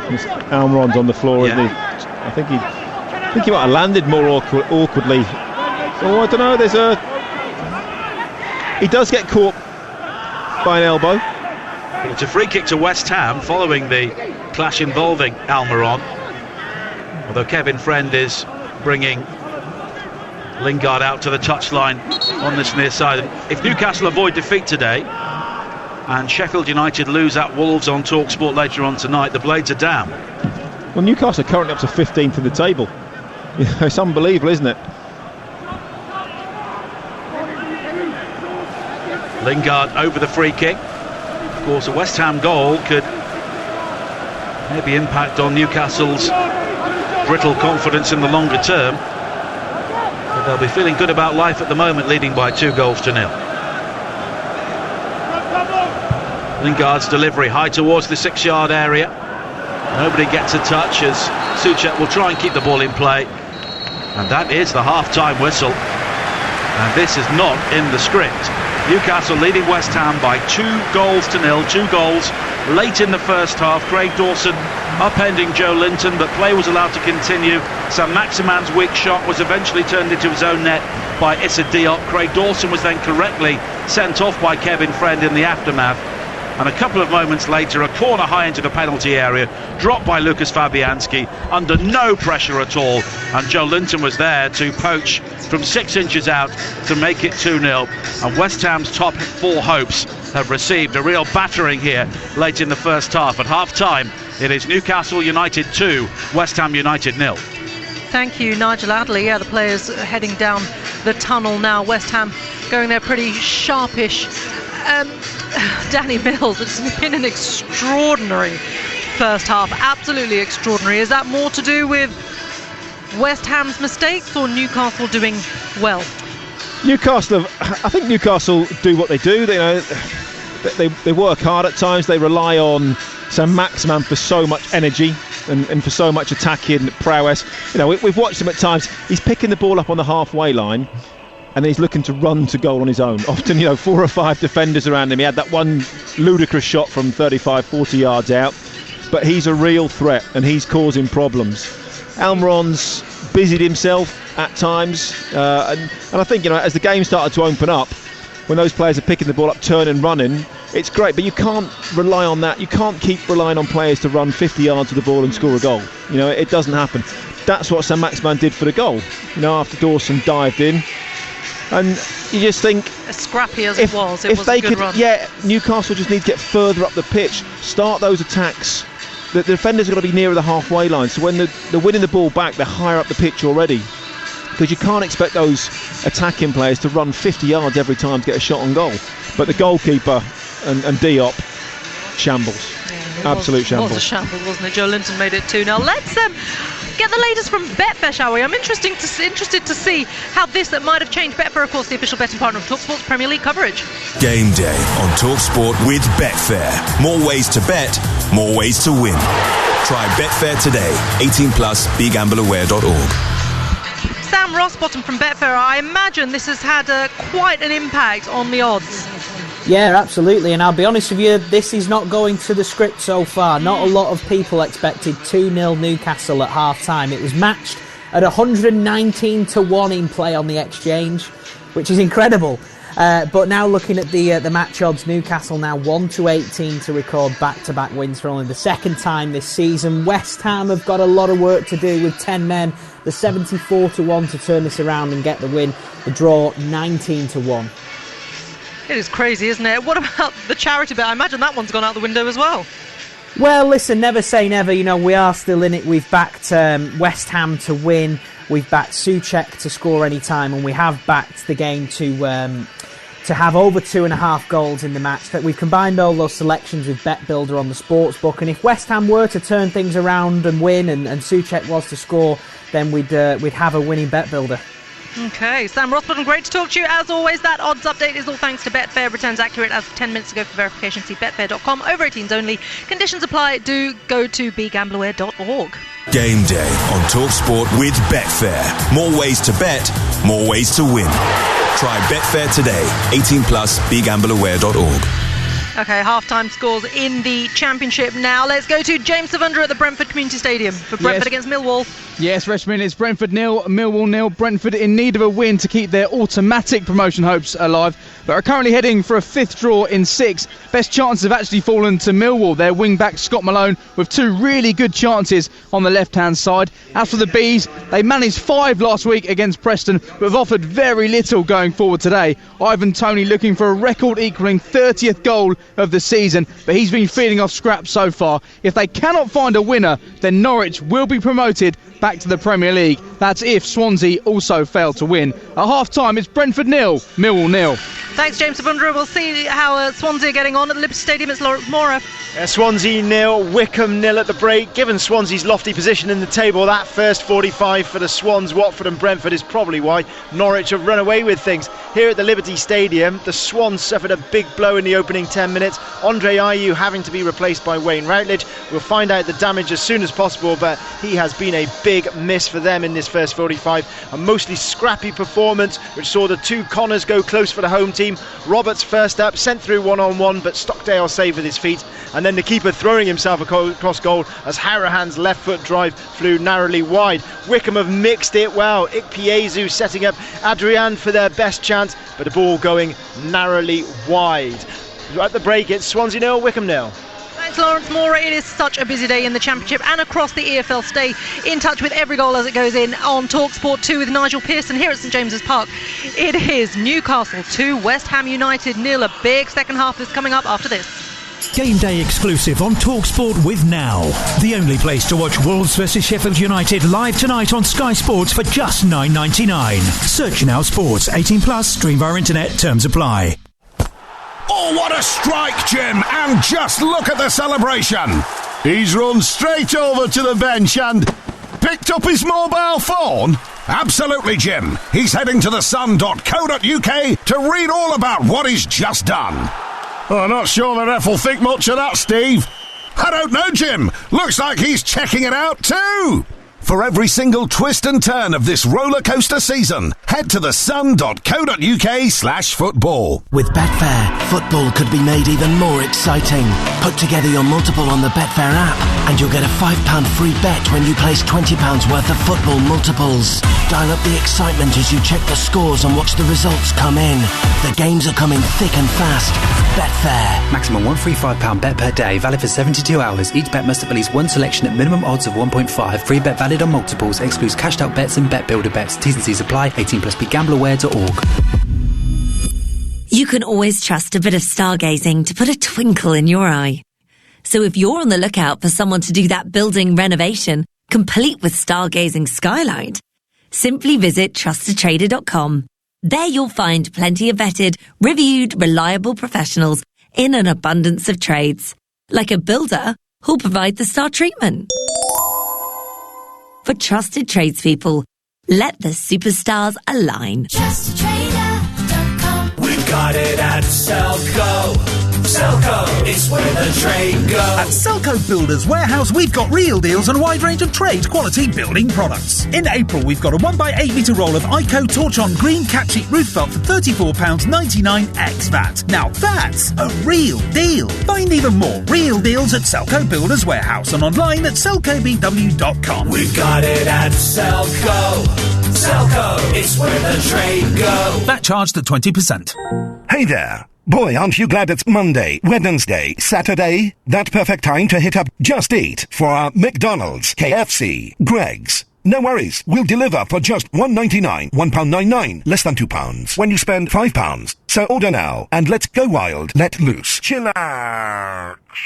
McDonald's, KFC, Greggs. We got it. Did somebody say Just Eat? Product subject to availability. £5 minimum spend may apply. Participating stores only. See justeat.co.uk for details. Where can you find out the value of your current home before you start searching for a new one? On the Market. Now you can find out what your home's worth in an instant at onthemarket.com. Enter your postcode now for your free online valuation estimate. On the Market. And find out what your home is worth today. Search onthemarket.com to find your perfect home. Now with free instant online home valuation estimates. Most common time to obtain an online quote between the 1st and the 4th of December 2020 was under 3 minutes. Not available in Scotland and Northern Ireland.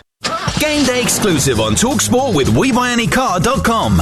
Sell your car in 3 simple steps. Book your appointment online today. One day, so much football. No one has better football on the radio. Hit it! Game day exclusive on TalkSport. Welcome back to Game Day exclusive live from St James's Park. Well, what a morning we've had here.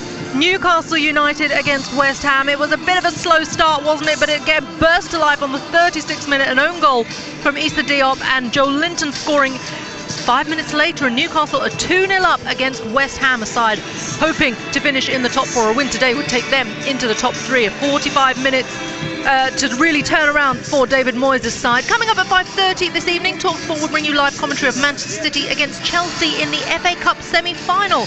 And with the citizens chasing an unprecedented quadruple, it made us here on Game Day think back to 10 years ago to another FA Cup semi-final, when this season's top dogs were just the noisy neighbours of Manchester United, and a match that really was the catalyst for a trophy-laden decade. It was City against United on the 16th of April 2011, as told with the help of former City and England midfielder Gareth Barry. Comes back to Gareth Barry on the edge of the 6-yard box. United at the time was still the most dominant club in England. Manchester United have won a 19th Premier League title.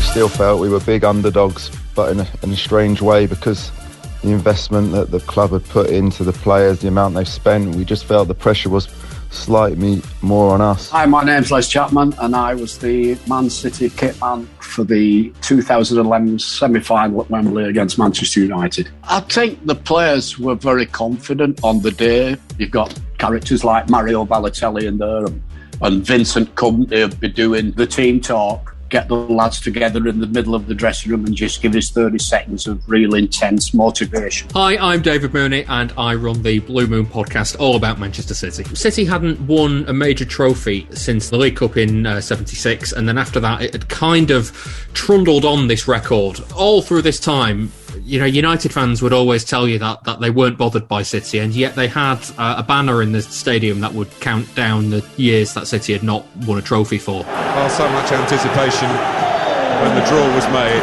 for this Wembley meeting. Joe Hart made 2 or 3 remarkable saves pretty early on. When that happens in a game, you start thinking, you know, this could be your day. We grew into the game, and as the game went on, we were the better team.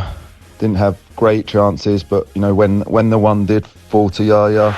This is Touré! Just a City take the lead! Yaya Touré! I love Yaya Touré. That goal he scored against United and the sorts of goals he scored in the 13-14 title-winning season, where he'd pick up the ball in midfield and just run, and suddenly he was in the box and had a shot on goal and buried it. That people think of that as the iconic Yaya Touré goal, and that does him a complete disservice, because there was an undercurrent of not appreciating what Touré could bring to a side. It's a brilliant goal, because once Yaya Touré there sizes up Nemanja Vidic, he's always going to cruise past him. Now we've got a real game on our hands. Fantastic moment, and you know, when we scored that and Scholes got sent off later on, we knew we were through to the final. Manchester City are in the FA Cup final, and they've done it at the expense of Manchester United. We knew it was one game away from winning the trophy, but you know, we felt beating Man United just gave everyone that confidence going forward of where the club wanted to go. When City won the FA Cup at the end of that season, Vincent Kompany's photographed with a banner of his own, like in exactly the same style, that says 0-0 years. I think they were talking about another banner after that, about how many years is it since you won the league. But yeah, I don't think we'll see that banner again, or any other one. The club have gone to new levels, and that one game was certainly where it all started for me and for the club. It was a great day. Amazing, isn't it, Danny Mills? It's hard to believe it was 10 years ago that really turned everything round for Manchester City, because when you see the juggernaut that they are now, that's an extraordinary turnaround in a very short space of time. Yes, there's been so much investment, of course I understand that, but even by normal levels, that is pretty impressive, isn't it? Yeah, it was. I mean, they've done incredibly well, and we all know it's not just money that makes it successful. You know, you've got to have infrastructure, you've got to have players coming through the academy, you've got to have the right coaching staff and everything else. And you know, City. It's the culture as well, isn't it? I think City have really developed that, haven't they? And you look at what they've built with their academy and the people they've brought in, you know, to run that side of things as well, and what they've done with women's football and the stadium and everything else. I mean, they've taken that area onto a whole new level. Chelsea have done it obviously in a different way to Manchester City, but equally as successful, you know, in that sort of time period, if you like, going back a little bit longer.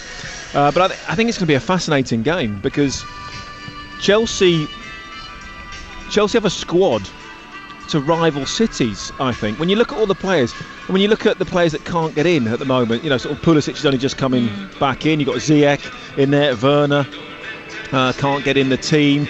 But are they as good as having Hudson-Odoi, Aguero on the bench? Or well, he never plays. He's never fancied. And you've got Thiago Silva in there as well, Rudiger, Azpilicueta. These are players that have won pretty much everything in the game. Mason Mount is fantastic at the moment. Jorginho, Kovacic. Strength in depth, Chelsea are there or thereabouts, and on their day, without a shadow of a doubt, they could beat anybody. Olivier Giroud, World Cup winner, in their side as well. So, yeah, exactly. So that's the quality of Chelsea is there. Tuchel's just got to find the right mix, put the right piece of the right jigsaw to make them really tick. But if they get it right on their day, without a doubt, they could beat anybody. But City have a different demeanour this season. They're more efficient. They've not been in great form, bizarrely, the last few games. They haven't been at their spectacular best. Apart from the league end, they've still been winning and getting through. And I think that's what they have now. It's like what Manchester United used to have. They just win. They just win. They just do, don't they? With Pep Guardiola there, he's sort of gunning for that quadruple. Plays down every talk of it. I mean, I interviewed him this week, and he was incredibly excited to get to the semi-finals of the Champions League. Because it's the first time he has done that in his tenure as Manchester City boss. So definitely a huge game. Pep against Thomas Tuchel. That should be a real intriguing tactical battle as well. Here, though, at St James's Park, we're kicking off the second half. Newcastle against West Ham. Time to hand you back to Danny Mills, who's alongside Nigel Adelin. Thank you, Reshman. And it's West Ham who have got the second half underway, trailing here by 2-0 in the claret and blue, playing towards the Leazes End, which towers over an empty St James's Park to our left-hand side. And I'm sure that David Moyes will have had words at half-time to reorganise and also maybe re-establish 1 or 2 points, because the longer the first half went on, the more rattled and ragged West Ham appeared. Their team now is Fabianski in goal. It's a back four of Soufal, Diop, Ogbonna and Johnson. Noble and Souček holding in midfield. Fornals, Bowen and Lingard in attack, following the first half dismissal of Craig Dawson. It was a rash challenge on Joe Linton, a second yellow card in the build-up to the first West Ham goal, which was an own goal from Issa Diop, and then 5 minutes later Fabianski dropping a corner under no pressure at all, and Joe Linton from a yard out just bobbled the ball over the line. I think it's a difficult one for Newcastle. They're going to want to attack. They'll be desperate to get that third goal and really kill the game off. But they've got to be careful, because if they overdo it and somehow they allow West Ham to get a goal back, they'll start to come under real pressure. Here is Almiron now, coming forward at pace. Left foot shot from him, though, is dragged wide across the face of goal, and Fabianski this time didn't have to make the save. Apologies for any profanities you can hear. We are just behind the West Ham technical area, and it's fair to say at times the language hasn't been great from there the longer the first half has gone on and into the start of the second. 2 minutes played. Here is Bowen for West Ham in the sunshine. On the far side, the West Ham right, low shot across the face of goal, and it's saved comfortably by Dubravka, who very quickly bolted out to this near side. And Murphy down the line for Joe Linton, who controls neatly and then spins away from Ogbonna, who was slightly unlucky. His first touch was just a bit heavy, and it's out of play on this near side for a throw into West Ham. But you're right, Danny, the longer the first half went on, Joe Linton looked like $1 million, didn't he? I think that was maybe what West Ham helped him out on that occasion. But I think Newcastle, they've got to be careful. They can't get too complacent and think, well, we're 2-0 up, we're a man up. They've still got to keep working hard, and they've got to try and kill that game off. We just saw when Jared Bowen went through. Sometimes you get lulled into a false sense of security with the extra man and think, oh, it's okay, we've got an extra man, he can go and close him down, or he can go and close him down. And then no one does it, and players end up in free spaces. So they've got to use all their experience, and those senior players got to make sure that they really kill this game off. Throw in to Newcastle on the far side. Because a win, sorry Nigel, a win, they're pretty much safe, aren't they? Realistically, that's 35 points if they hold on to this win. One more point from 6 games, and that's it. I would say they're done and dusted. Well, there would have to be an incredible run from Fulham or an even more incredible run from West Brom to really catch them. But as you say, they're moving above other teams now towards the foot of the table, so it's not necessarily on a European charge all of a sudden. If they win the last 6. Well, I'm not quite sure they would win the last 6, maybe if they do get safe the way that the season has gone for Newcastle, but you never know. And Steve Bruce is basically here to make sure the team are in the Premier League season after season, and so far has done that job. Here is Johnson now for West Ham, looking to go beyond Murphy down the left-hand side. Murphy does well to recover though, gets his body across Johnson, draws the foul, and it will be a free kick to Newcastle in the full-back area. 49 minutes played on Game Day on Talk Sport. Newcastle leading here by 2-0. Before today, they'd only scored 10 goals in the first half of games in the Premier League this season. They managed 2 in the space of 5 minutes, although, as we keep saying, West Ham did give them a massive helping hand with both of them. I mean, this game, it could go the way of just fizzling out, which would undoubtedly suit Newcastle and Steve Bruce. Won't be great for us commentating, but I think, you know, West Ham, again, they've got nothing to lose at this stage, so they might as well really go for it. Interesting goal in the Championship. It's Swansea 0, Wycombe 1 early in the second half at the Liberty Stadium. Wycombe are looking to pull off one of the all-time great escapes, but they've been in good recent form. Here is Lingard for West Ham, and the ball just rolls away from Bowen inside the penalty area. That's one of the results for Norwich to get promoted, isn't it? What's the other? Watford against Luton, which is currently goalless over on TalkSport 2. That means Norwich could be promoted, couldn't they, by 3 o'clock?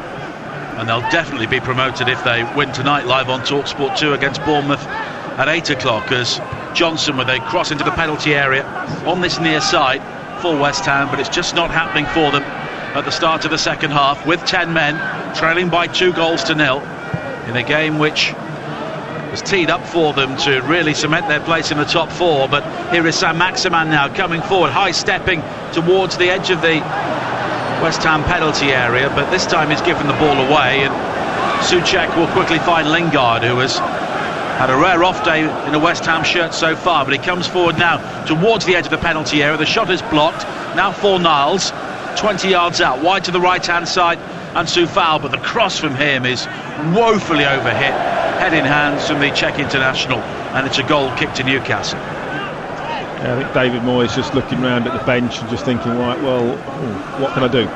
Who have I got on the bench that can really change this thing? He hasn't got too many options, has he? You know, with the injury list that they have at the moment, but he needs something. Needs an injection of pace or creativity somewhere. Well, he's got Manuel Lanzini and Andrei Yarmolenko, but they're both players who have lacked match fitness. They're coming back from spells on the sidelines. And you put them on, you're not guaranteed to get an impact, are you? No. That's the difference. Whereas you look at the Newcastle bench at the moment, you think you bring Callum Wilson on, he's going to make an impact. Whether he scores or not, he's going to cause problems for the opposition. The West Ham bench, you think those two players, they could do, but equally they might not. Newcastle are flagged offside on the far side, so West Ham have a free kick here with 52 minutes played. And you're listening to Newcastle versus West Ham on TalkSport with Now. And don't forget, with Now you can watch Wolves against Sheffield United live tonight on Sky Sports for just $9.99. Search Now Sports. West Ham came into this game with the third most points in the Premier League in the calendar year. Newcastle with the third fewest, but form has been turned on its head so far, with Steve Bruce's side leading by 2-0. And of course a number of the challengers around West Ham for the top 4 are in FA Cup action this weekend, but they will be delighted to see this scoreline. And Saint-Maximin comes forward now on the break, finding Almiron into the penalty area. A left foot shot from him though is blocked at the near post by Diop, and Soufal has the option to clear, but that pace on the break for Newcastle has been devastating at times. Oh, and it's all about Saint-Maximin, isn't it? You know, he's the catalyst every single time. I just think with Almiron, I think he's lacking a little bit of confidence, a little bit of belief. he's got into decent positions and he's shooting every time from 20-25 yards out. That says to me that he hasn't quite got the confidence to take somebody on, get into that position of one-on-one with the keeper and slot one home. It's like, it's almost sometimes the easy option to take the spectacular option on, and if the shot gets blocked, everyone goes, oh, that's unlucky. It's not really. I think he can do more. 53 minutes played. West Ham chasing the game with 10 men here, trailing by 2-0. Lingard back on the halfway line. He's the last man now for West Ham. A high ball forward, seeking out the run of Soufal, but it's headed down by Ritchie, and Soufal will gather. Now Souček, the nutmeg to allow the ball to run to Lingard. Bowen on the edge of the penalty area, but Newcastle here have massed their defence here on the edge of the 18-yard box. Fornals wide to the right-hand side, and Soufal. Ritchie showing him the outside. Soufal plays it short towards Bowen. Now Fornals again, and Bowen could open up the angle for the shot, but he finds Lingard on the edge of the area. And now Fornals again, and Soufal is in space. There's no real angle for the cross, but he still delivers one in, which is headed away at the near post by Longstaff. But here is Fornals finding Johnson. Johnson comes infield onto his right foot, clipped high to the far post and beyond Lingard and Dubravka, and behind for a goal kick. Just before that though, Joel Linton back helping out his defence. Steve Bruce will be absolutely furious with him. 22 yards out, just he was looking to sort of take the West Ham defender on in that situation, get hold of the ball, or if you're going to clear it properly. Don't try a little Cruyff turn and get caught in possession 22 yards out from goal. And it remains a breezy, sunny day here on Tyneside. Temperature dropping a bit from what was a very pleasant morning as Dubravka will take the goal kick. 55 minutes played here on Game Day on Talk Sport. Dan Windle will be taking your calls following this game. 08717 223344 before our coverage with Mark Saggers live from Wembley of the first FA Cup semi-final begins at 4:30. Chelsea against Manchester City underway at 5:30 with Sam Matterface, Trevor Sinclair and Mark Hughes, your commentary team. Now Sam Maximan twisting and turning on the edge of the penalty area. Low cross in there was blocked by Ogbonna, and then Souček is able to ride the challenge of Longstaff. He has Lingard in support to his outside on the left. Lingard demanding possession, now drives in field, and he was just nudged over by Fernandez, and it will be a free kick to West Ham. But it's all a bit sporadic here for West Ham when they try and attack. It just goes to show, doesn't it, how the real lack of a centre forward is a problem for them. Antonio, yeah. Well, Antonio's a big miss, but if West Ham are going to do this again next season, they've got to add a centre forward, I believe, in the summer. Go out and get a real quality player. Well, they sold Sebastian Haller and didn't really replace him. I know they brought in Jesse Lingard, who was scored like a centre forward and scored more goals than Sebastian Haller did, but it's that positional play, isn't it? It's that focal point. Yeah, exactly. That's and all across the penalty area once again, and I was looking at the other ball that was still on the pitch. Yeah, so was I. Yeah. I mean, this is the problem with the multi-ball, and in fact, I think it's still on the pitch right now on the far side. It came off the hoardings, rolled back into play. Well, the cone it was positioned on is on the pitch on the far side as Newcastle come forward now with Sam Maximan, a driven ball to find Dummett. And now Almiron able to turn on the edge of the penalty area. He'll try and hit the byline here, but he was just crowded out by Souček and Soufal, and it will be a goal kick to West Ham. And Wickham now lead Swansea by 2-0. 2 early goals in the second half at the Liberty Stadium. Elsewhere in the Championship, still Sheffield Wednesday 1, Bristol City 0. They're down to 10 men. Forest 0, Huddersfield 1, and Middlesbrough 1, Queen's Park Rangers 2. All the other games are goalless, including our commentary game, Luton against Watford over on Talk Sport 2. And Norwich against Bournemouth will come up on the home of the EFL at 8 o'clock, and tomorrow at noon, big game at the bottom over on Talk Sport 2, Rotherham against Birmingham. And Talk Sport will bring you the second FA Cup semi-final at 6:30, Leicester against Southampton. Newcastle here have seen out the opening 13 minutes of the second half. fairly comfortably, leading by 2-0 and playing 10 men. Now Longstaff, he was looking for Murphy to take the ball off him, but Murphy ran past him, so as a result the ball went straight out of play. Here is Souček now for West Ham, weaving towards the edge of the penalty area. Had support from Fornals, but eventually checks back and finds the Spaniard. Bowen on the edge of the box, now Lingard. Johnson's got space to deliver the cross into the penalty area, but it's short towards Lingard again. Lingard goes for goal, it loops high up off Shelvey and behind for a corner. West Ham just run out of ideas in the final third. The fact they don't have that extra man, is hard for them. They're working hard to get up the pitch, but when they do get in the final third, where's that creativity coming from? Lingard's having to drop that little bit deeper to try and pick the ball up, but when he turns, he's got no one to pass the ball to. Corner's played short to Johnson. Johnson with a high cross towards the far post, and in the end, it was headed behind by a Newcastle player. Ogbonna was shaping to dispatch that into the back of the net, but it was a Newcastle player which came in front of him. I think it was Fernandez, and it's another corner. Lingard will take it once again. Johnson is the short option. Saint-Maximin is not really covering that, so it's played short towards Johnson again. Lingard in support. Johnson drives in the cross, which is deflected off Saint-Maximin, and it spins off one of the black and white striped tarpaulins behind that goal in the lower tier of the Leazes, and it will be another corner for West Ham. An hour played. Newcastle leading here by 2-0. Lingard's corner this time is deeper. Souček challenging at the near post, cleared out as far as Lingard again, the corner taker. He comes in field. High crossing again is flicked away by the head of Kieran Clark. And now Bowen out on the West Ham right. Another cross in from him is blocked, and Soufal will just pump it high into the penalty area. It'll find Lingard, who is onside down the left-hand side, crossed high to the far post. Ogbonna was still forward from the original corner, but Newcastle will clear. Newcastle got to make sure they keep their concentration, not sort of rest on their laurels and think, well, we're 2-0 up, we've got the extra man, this second half will be quite easy. They're giving the ball away a lot at the moment, allowing West Ham to get on the ball, giving away needless set pieces, and that's always going to cause them problems.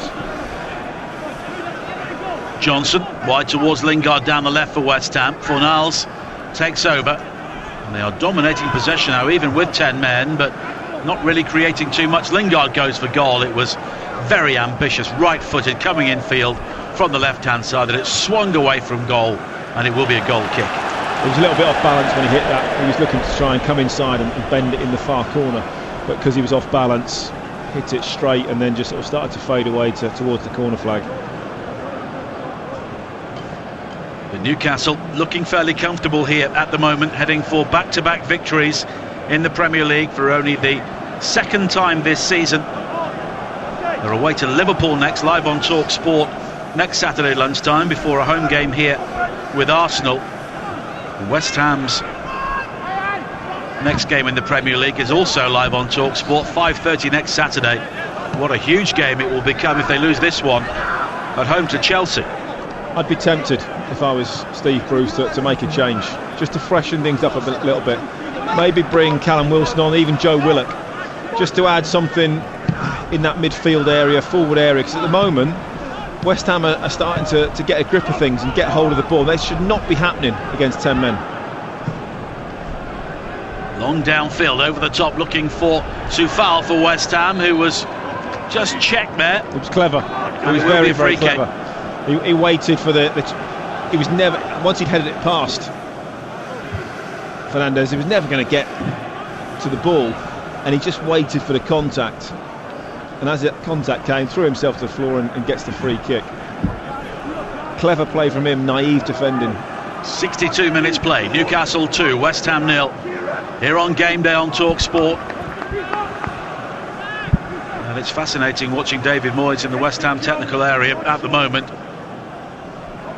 going through all the agonies as his team continue to labour in this game. But this is a free kick, better than a corner, out on the far side, the right. Bowen and Lingard are over it. It's left by Bowen. It'll be Lingard's delivery onto the head of Shelvey at the near post, cleared as far as Johnson. Johnson goes for goal, right-footed volley, almost into the second tier of seats behind that goal. Never looked comfortable, did he? As that ball came out to him on his right foot, you're thinking, oh, just go and strike it, go onto the ball. But he waited, and then he played it off his back foot, and it was high and wide. Well, here is the change for Newcastle. Callum Wilson coming on to replace Alain Saint-Maximin. So it has to be an injury, doesn't it, Nigel? Yeah. He's hobbling slightly, isn't he? There's no way in a million years you'd bring him off if he wasn't injured right now. Saint-Maximin was injured, it seemed, in the opening seconds of the game, but he's played a major role for Newcastle. But he's hobbling off towards this near side. Get some applause from those Newcastle directors sat above us here in the Milburn stand. Wilson comes on alongside Joe Linton, and this will be another problem for West Ham to try and solve. Dubravka clears downfield, headed forward by Johnson, then Souček was lost out to Longstaff, but Johnson will clip the ball all the way back towards Diop, and Fabianski will have to come out to the edge of his penalty area to quickly play it wide towards Diop again. Swept forward by Soufal. Bowen challenging, Dummett in the air, and in the end the final touch was off the Welshman, and it will be a throw-in to West Ham on the far side. But the clock is ticking for them here. 65 minutes played on TalkSport. They're 2-0 down, and Soufal has just committed a foul throw. Newcastle, and I think that's why they've made that change, they've got to be careful that they just don't sit back and allow West Ham to keep coming at them. That's a dangerous game, because if West Ham starts to get momentum, if they nick a goal, suddenly it's difficult for Newcastle to switch that and up their tempo and start attacking again. Now Fornals moving forward for West Ham, midway inside the Newcastle half. Johnson takes over down the left-hand side, checks back onto his right foot, high cross towards the far post. Soufal arriving, tries to head it back across for Souček, but Dubravka does well to gather at the second attempt. Very, very fortunate that was straight at him. It's a very deep, high cross to the far post. And Souček round the back post. So many times he's seen him do this in this game. Heads it down, does well. Fortunately for Newcastle, it's straight at the goalkeeper Dubravka. Now Diop, there's a Newcastle player down, Joe Linton, just inside the Newcastle half, and West Ham will continue, as is their right. Took a shoulder in the face, I think, that's what it was. Kevin Friend will eventually stop play. And Joe Linton is just lying in the midst of the herringbone shadows created by the roof of the main stand here, which are now splayed out across the pitch as the sun just begins to move a bit deeper in the sky. Just interesting, Steve Bruce has called John Joe Shelby to the touchline. I think he's just trying to make sure he gets a grip of that midfield area, so Newcastle can gain a bit more control of the ball. David Moyes very frustrated that the referee put a stop to that. Juninho Bakuna scored a second goal for Huddersfield. They lead at Nottingham Forest by 2-0 in the Championship, so they're pulling further away from trouble. Wycombe still 2 goals up at Swansea, and if they can win that game, they would move within 7 points of Derby, who lost last night, with 4 games to play. So all is not lost for Gareth Ainsworth's team. Elsewhere in the Championship, still Middlesbrough 1, Queen's Park Rangers 2. Sheffield Wednesday leading Bristol City by 1-0. They're down to 10 men. And as we mentioned, Swansea 0, Wycombe 2. In our commentary game, it's still goalless in the local derby at Kenilworth Road between Luton and Watford, with Norwich against Bournemouth coming up at 8 o'clock on TalkSport 2. Here on TalkSport, Joe Shannon and Courtney Sweetman-Kirk will talk you through Wolves against Sheffield United at 8:15 following the FA Cup semi-final. And if it stays like this here, a Wolves win would send Sheffield United down tonight. As Murphy does well to turn and clear for Newcastle on this near side. West Ham have a throw-in, but we've gone beyond the midpoint of the second half here, and they still trail by 2-0. Now Johnson, he's lost out to Joe Linton, who again is coming very deep. Of course, now Callum Wilson is ahead of him, and Wilson will chest the ball down looking for Longstaff, who rides the challenge of Fornals, and Wilson's got space and time to pick out Almiron. Ritchie has got bags of room out towards the left-hand side. Almiron threaded it through, almost picked out Wilson, who would have had a free shot at goal, but it's gathered by Fabianski. Great opportunity for Newcastle to kill the game off there, but Almiron out.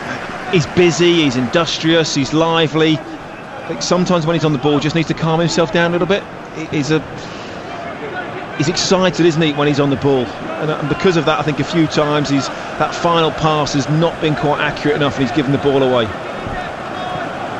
Noble goes back towards Ogbonna once again. And here is Johnson, who always has to come in field from the left onto his right foot. High ball lofted forward, looking for Bowen. And Bowen at least applying the pressure to Clark, who has to hurry his clearance on this near side, and it will be a throw into West Ham as we tick towards the final 20 minutes on TalkSport. Now Noble, high cross to the far post. Soufal is able to bring the ball down inside the 6-yard area. The cross in though is deflected behind, up and over the top by Clark, and it's another West Ham corner.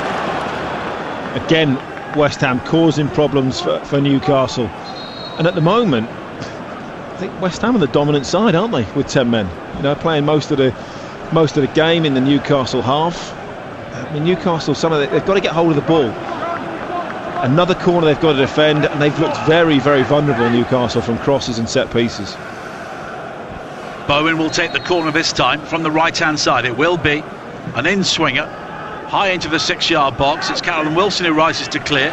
Johnson, 20 yards out, plays it square towards Noble. Quickly returned to Bowen now, down the right-hand side. He will look to take on Dummett. Comes in field, crossed high into the penalty area, and Dubravka at the near post claims unchallenged. Just not happening for West Ham here today, as Johnson rather dives in and loses out to Almiron, who sprints away from him. Here is Joe Linton now down the right-hand side. First time ball in, just needed more care there, and Callum Wilson was unmarked. That's an awful cross. Awful. I mean, he's in a great position, Joel Linton, down the right-hand side. He just has to roll it across, round about the penalty spot. Doesn't even have to think about putting it anywhere near the goalkeeper. Roll it along the deck, and Callum Wilson gets a tap in. But he tries to whip it, too much pace, too high, whacks it across the 6-yard box, nowhere near anybody. Complete waste.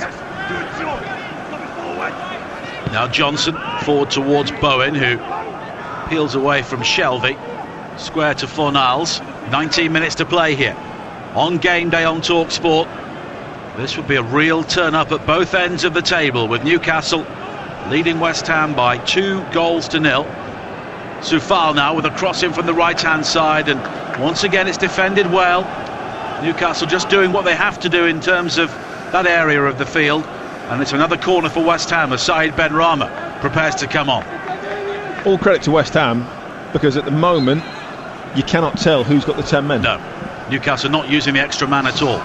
Bowen's corner, high into the penalty area, fisted away by Dubravka. Johnson again on the edge of the box, right foot shot from him into a crowd of Newcastle players. Then Ogbonna recovers. Here is Noble now, drifted wide to the far side, looking for Bowen, headed away as far as Lingard.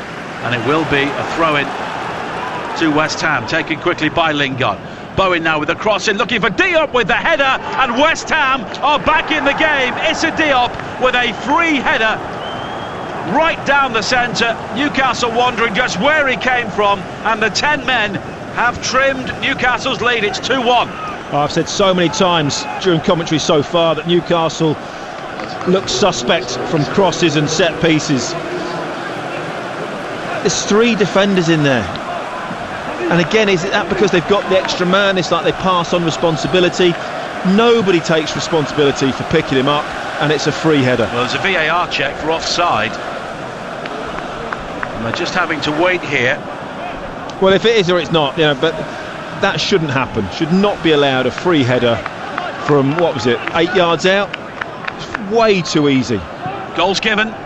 Issa Diop has now scored at both ends in this game, and it's game on. Newcastle 2, West Ham 1. And Newcastle will now start to get nervous. I just said beforehand, it looks like West Ham, it doesn't look like there's a discrepancy in the numbers. West Ham are in the ascendancy, they're having a real good go. at this. I think they deserve to get back into the game. I don't think Fabianski's had a shot, has he, in the second half? No. Which, on the basis of his handling in the first half, is probably a good thing for him. As manager, you'd be saying, right, come on, have a few shots. Hit the target, test the goalkeeper. In fairness to him, he made one save late in the first half when it could have been 3-0, but yeah, he's not been tested at all. And also, it's like, go and kill the game off. He said right at the start of the second half, 3-0 kills the game off. Now, I think Joe Willock was going to come on. He was stripped and ready. I think he's been sat down again. But it's game on. And West Ham will make a change very quickly. Said Benrahma coming on for Mark Noble, so that's a clear statement of attacking intent. Pablo Fornals will drop in alongside Thomas Souček. And more legs and more creativity coming on in the shape of Said Benrahma. Well, fair play to David Moyes. 15 minutes plus injury time to go. He's going to go for it. Well, he has to, really. A point at this stage would be considered a very good result for them. And you're listening to Newcastle versus West Ham on Talk Sport with WeBuyAnyCar.com. Sell your car in 3 simple steps. Book your appointment online today. 16 minutes to play. Newcastle 2, West Ham 1. Souček finding Fornals, and now Bowen. Midway inside the Newcastle half, just has to slide in to ensure he can evade Almiron and find Soufal. And Souček is quickly challenged by Clark. But it's a throw into West Ham. Level with the edge of the Newcastle penalty area on the far side. And Soufal is winding up for a long one here into the penalty area. Looped in towards the near post. Souček is rising for it. But Newcastle will eventually hook the ball clear before Souček heads it back in field for Diop, who has given West Ham some hope here. Now Ogbonna. First involvement for Benrahma. Wide towards Lingard down the left-hand side. Johnson looking to use his pace. Delivers a cross high into the penalty area. Souček is rising, and in the end, it's cleared away by Newcastle. There's a Newcastle player down as well, clutching his face after the aerial duel with Souček, and play will be stopped. Kieran Clark, I think, isn't it? He's gone down on the floor, but again, a testing ball in. Souček is jumping. Didn't see too much wrong with that. They're actually appealing for a penalty. I wonder if VAR has a look at this, For handball? Yeah, I did think that initially, yeah. Kieran, it does actually, it hits Kieran. Hang on, the referee's got his finger to his ear. I just wonder if they're having a little look at this. Kevin Friend is in conversation with Simon Hooper, and he's having a look at this. It's a penalty. It's a penalty. Ball did seem to roll down his arm as he attacked. I'll be very, very surprised if he doesn't give this as a penalty. And again, it's a cross into the box that Newcastle haven't dealt with. But Newcastle have got themselves to blame. They've sat back. They've not controlled the ball. They've not used the extra man well at all. Just having a look at this. Yeah, the hand was raised. It was Souček who looked to flick the ball on. The question is, does the ball hit Souček's head? No. Before it strikes the hand of Kieran Clark? It doesn't. Doesn't hit his head at all. The arm was raised. It's a handball. And by the letter of the law, that is handball. Kevin Friend has had a look. No doubt in my mind. And it's a penalty. A penalty to West Ham. And the team with 10 men now have the opportunity to come from 2 goals down. No doubt in my mind at all. The moment I saw the replay of that, said from the beginning, handball. He jumps, his hand's above Souček's head, and it hits his arm. Can't do that, can't put your arm there. He's still down injured, Kieran Clark, holding his neck and whatever it might be. Well, not sure if he's aware that he's given away a penalty at the moment. But what an opportunity for West Ham, and all credit to West Ham, because they've been much the better side in the second half. They've penned back Newcastle, although they've got a man less. Talk about Newcastle shooting themselves in the foot. Well, if this goes in with 12 minutes to play, who would you back to be a winner in this game? Well, I think you've got to go with West Ham. They're in the ascendancy now. That the nerves for Newcastle really kicking in. We said at the start, didn't we? It's going to be an exciting game, this. I think Mark was just, we're 10 yards away from Mark Noble. Who would have taken the penalty? Yeah. He's now thinking, this better go in. Well, it's Jesse Lingard who will take it. He's like that. You better score this one. This better go in the back of the net. Well, this is a massive, massive moment in West Ham's season. He's missed 2 out of the last 3 as well, though, Lingard. It's not like it's... But he's the man in form. He's got confidence. And if they can come back from 2 goals down here with 10 men... And still got, well, probably with injury time, still 13, 14 minutes to go. A draw would bring them level on points with Leicester, although Leicester have the better goal difference. And Jesse Lingard... This is not easy. He's being made to wait, isn't he? It's like a 10-minute wait for taking the penalty.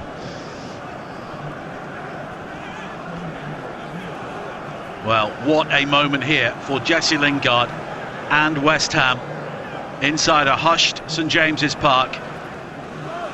Does he sit the keeper down? Does he wait? Does he stutter? I think he rolls it into the right as we look.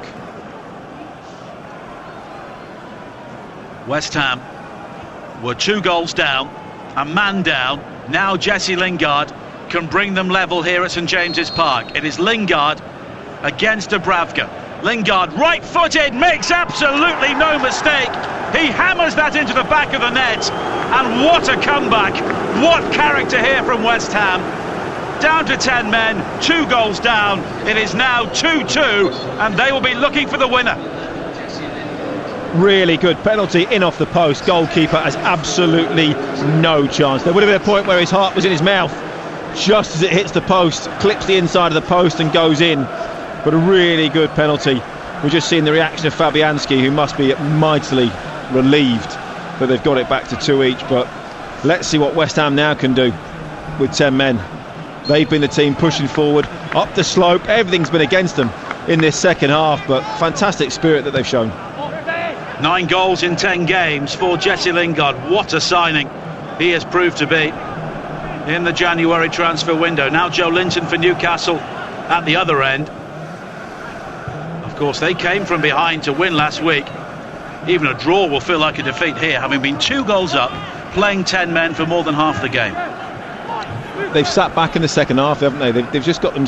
They've just been nervous, I think, and they think, oh, let's protect this lead, rather than go for it and try and create things. Sit back, got deeper and deeper, allowed too many crosses to come into the box, and eventually it's told. Sean Longstaff has been replaced by Joe Willock for Newcastle, and it's 2-2 here with 9 minutes to play on Talk Sport. West Ham United showing the sort of stuff of top 4 contenders to come back in this game now. They are pushing hard for the winning goal. Lingard almost released Bowen on the far side. Infield though for Newcastle, and Joe Linton threads it through towards Wilson. Wilson across the face of goal. Almiron though can't get the shot in, but it's fired into the back of the net. No, it's not. Somehow it is blocked inside the 6-yard area. Murphy's effort somehow was repelled, and Newcastle so close to making it 3-2. Johnson off the line, absolutely incredible. I mean, I think he's just found himself in that position. I don't know why the left back is in that position in the first place, but unbelievable clearance. Almiron should have scored the first one, mixed up between his feet as the cross came in. Great ball from Callum Wilson, but he couldn't sort his feet out. And as it came to the edge of the box, Ritchie's cross into the penalty area, and Joe Linton with the header, and it's Joe Willock who has made it 3-2. Absolutely incredible. Just when West Ham had completed a remarkable comeback, Joe Willock stepping off the bench, scoring another crucial goal for Newcastle, and they lead 3-2. That's his first touch. I mean, unbelievable. So Steve Bruce get all the credit for that, for making an incredible substitution. I mean, they should have scored just before that. You know, we talked about Almiron got his feet mixed up, and then Johnson clears it off the line, and then that one, it's a good ball into the box, and Willock, pretty much a free header, in off the underside of the bar. Inspired substitution, that's all you can say about that one. And we have 7 minutes to play, and Newcastle in a match which in many ways has encapsulated so much of their season, lead 3-2, having given up a 2-goal lead against 10 men. It's a funny old game, this football, isn't it? Not if you're a West Ham fan at the moment. Sometimes you just cannot predict football and what is going to happen. Because I went back to 2-2. I think that's possibly Newcastle's first shot in the second half. They had two, obviously, in very, very quick succession. But Fabianski's been a spectator. Here is Lingard now for West Ham, looking to weave his way into the penalty area on the far side, but it's cleared, and then a challenge which quickly comes in on Wilson, and it will be a free kick for Newcastle in the Championship. Watford now trail by 1-0 at Luton in our commentary game over on TalkSport 2 late in the day there, so Norwich could be promoted even before they play live on TalkSport 2 against Bournemouth tonight at 8 o'clock. Bournemouth must be praying for that. Well, they still need the points, of course. Well, that's what I mean. Yeah. I mean, Bournemouth might be. Oh, come on, please. James Collins with a penalty for Luton has given them the lead, but Swansea have pulled a goal back. Jamal Lowe with a penalty for them. They now trail Wickham by 2-1 at home. And there was a problem here for Jesse Lingard, who has gone down with cramp just inside the centre circle. But it has all happened here in the second half, and we have 5.5 minutes to play. Newcastle 3, West Ham 2. For the latest odds, head to Betfair, the official betting partner of TalkSport's Premier League coverage. Right now you can get Newcastle at 13-2 on, West Ham at 79-1. The draw is 7-1, all thanks to Betfair. More ways to bet, more ways to win. 18+, begambleaware.org. I never quite understand how players get cramp during a game. Maybe later on in the evening, or if you're sat on the bus or whatever, something like that, but should be fit enough at this stage of the season not to be getting cramp. Maybe it's those, I don't know, the sort of leggings that he's got on, the sort of tights that sort of fallen down a little bit. Not sure whether he's borrowed a pair of Reshman's thermals or they're Nora Batty's tights for those of a certain age. They're a bit wrinkly and fallen down round his knees. Well, Manuel Lanzini is coming on, a player who's had his share of injury problems himself. This will be his 14th appearance of the season. 11 of those have come from the bench. Of course, he came on to score a very late goal in a 3-3 draw against Spurs earlier this season. David Moyes will be looking for something similar here with 4 minutes to play. His side hauling themselves back from 2 goals down, and now falling behind once again to trail 3-2. And there is going to be so much injury time here. David Moyes' head must be spinning, thinking, we're back in it. You know, we're back in this game. It's fantastic, absolutely so. And then within seconds, 2 chances, the second one goes in, and they're on the back foot again.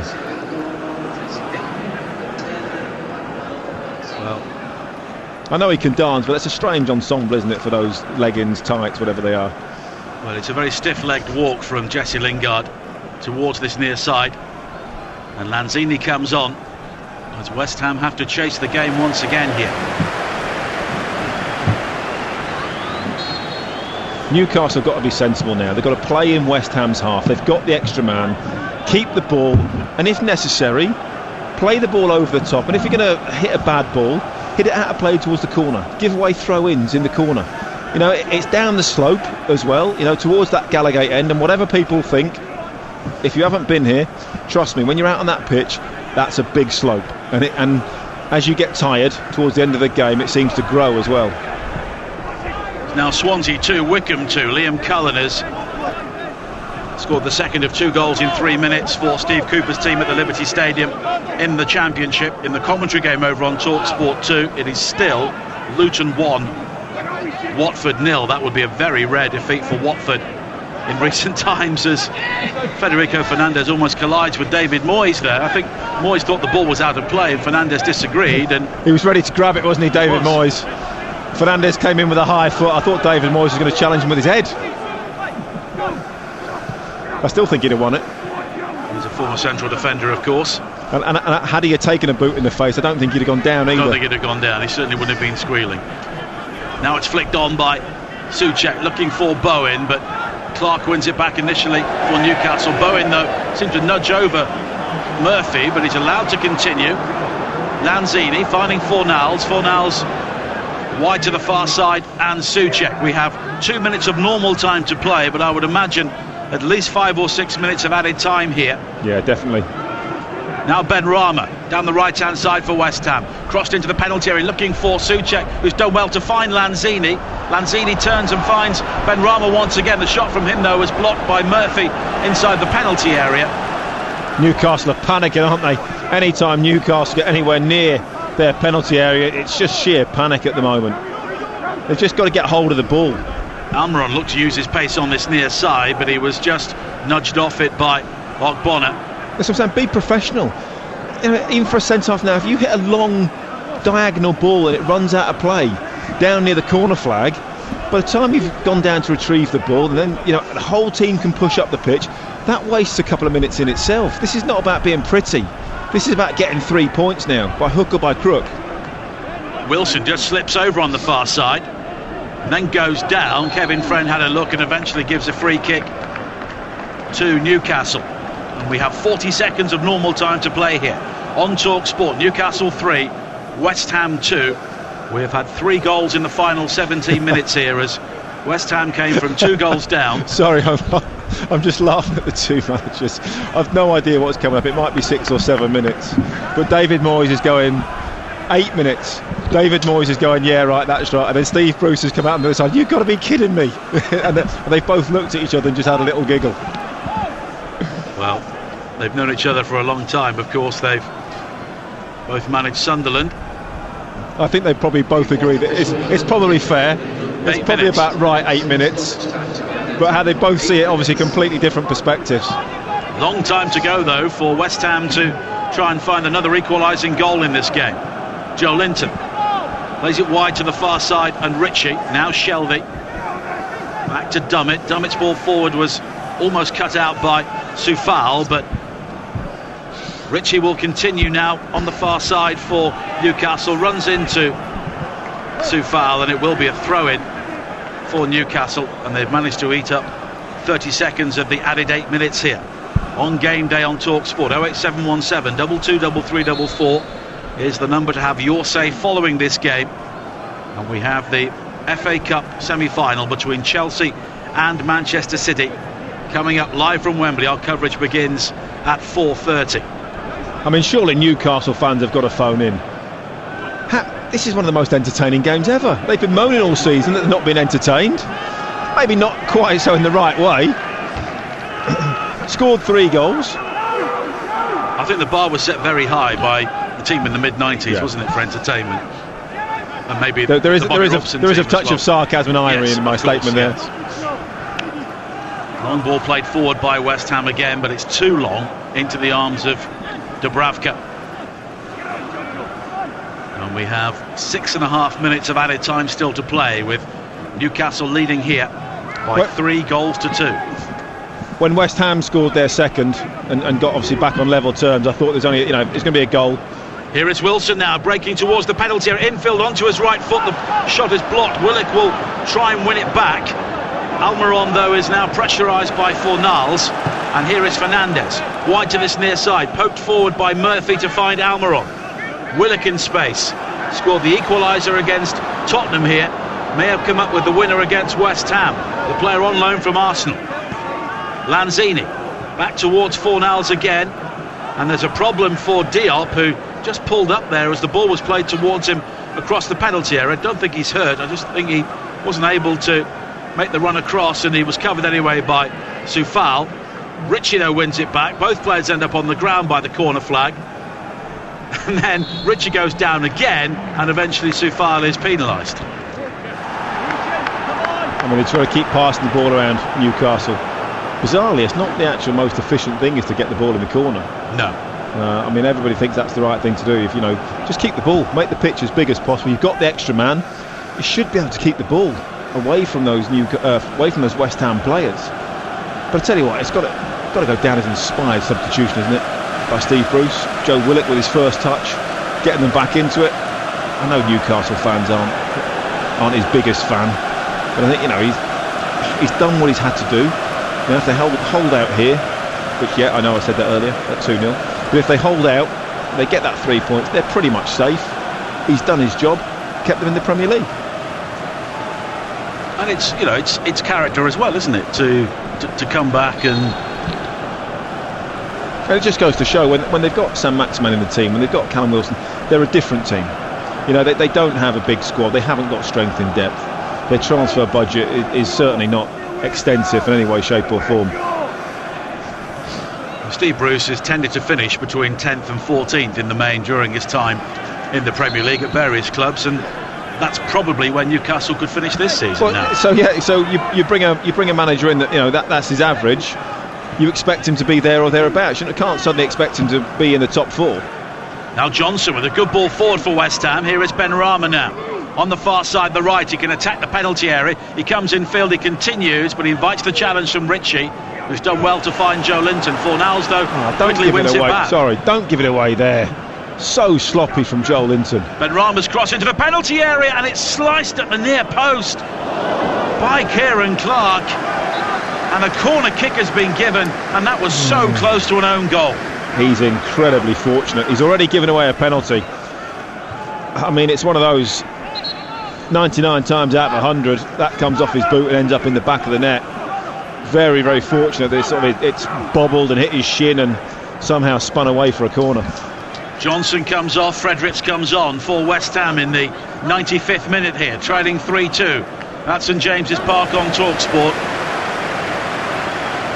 Fornals will take the corner kick on the far side, and it's whipped in towards Souček, who tries to flick the ball on. Shelvey will just volley the ball clear.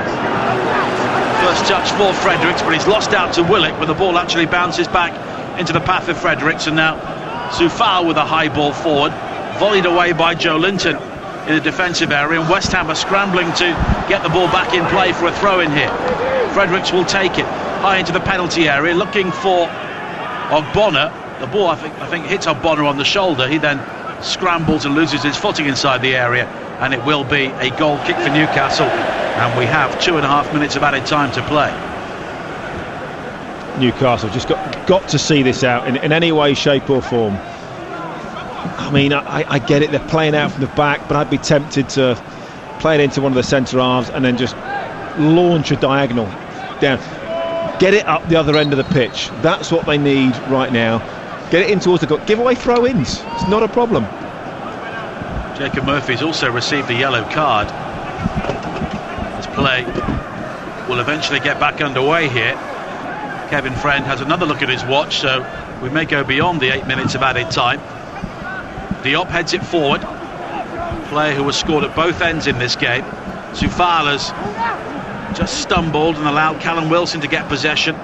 Now Ritchie wide towards Wilson again, and he tries to head towards the corner flag, but he's lost out. The ball actually hits the corner flag. Lanzini now has to try and play the ball from deep inside West Ham territory. He's done well to find Souček with a high early ball forward, looking for Bowen, but it's headed away by Kieran Clark, and it will be a throw-in for West Ham on the far side, as a former West Ham player, Andy Carroll, is about to come on for Newcastle to replace Joe Linton. He's going to take about 15 minutes to get off the pitch, I think, at this rate. Very, very slowly, just trying to kill any sort of momentum that West Ham are trying to build in this final minute now. And it's Carroll who comes on. Soufal will hurl a long throw towards the penalty area, and Andy Carroll may be brought on for his defensive abilities here. High ball into the penalty area once again, and it's met by Kieran Clark. Nodded back in field though, looking for Diop. Diop and Clark collide. Soufal now gathers on the far side. It's back towards Lanzini, and Fornals for West Ham. Bowen in space to the left-hand side. That's where the ball goes. Brought down on the chest by Bowen, but it's flicked down the line. Doesn't find Ben Rama. It's cleared away by Murphy. Carroll now with a big crossfield ball. It's a good ball as well to find Wilson. Wilson can break into the penalty area, coming back to make the challenge is Soufal, but Wilson continues all the way up towards the edge of the 6-yard box before West Ham eventually win the ball back. What a ball from Andy Carroll, by the way. Right foot volley, crossfield pass, superb, and that's it. And that is it. A chaotic game finally comes to an end. 3 big points for Newcastle in their quest to stay in the Premier League.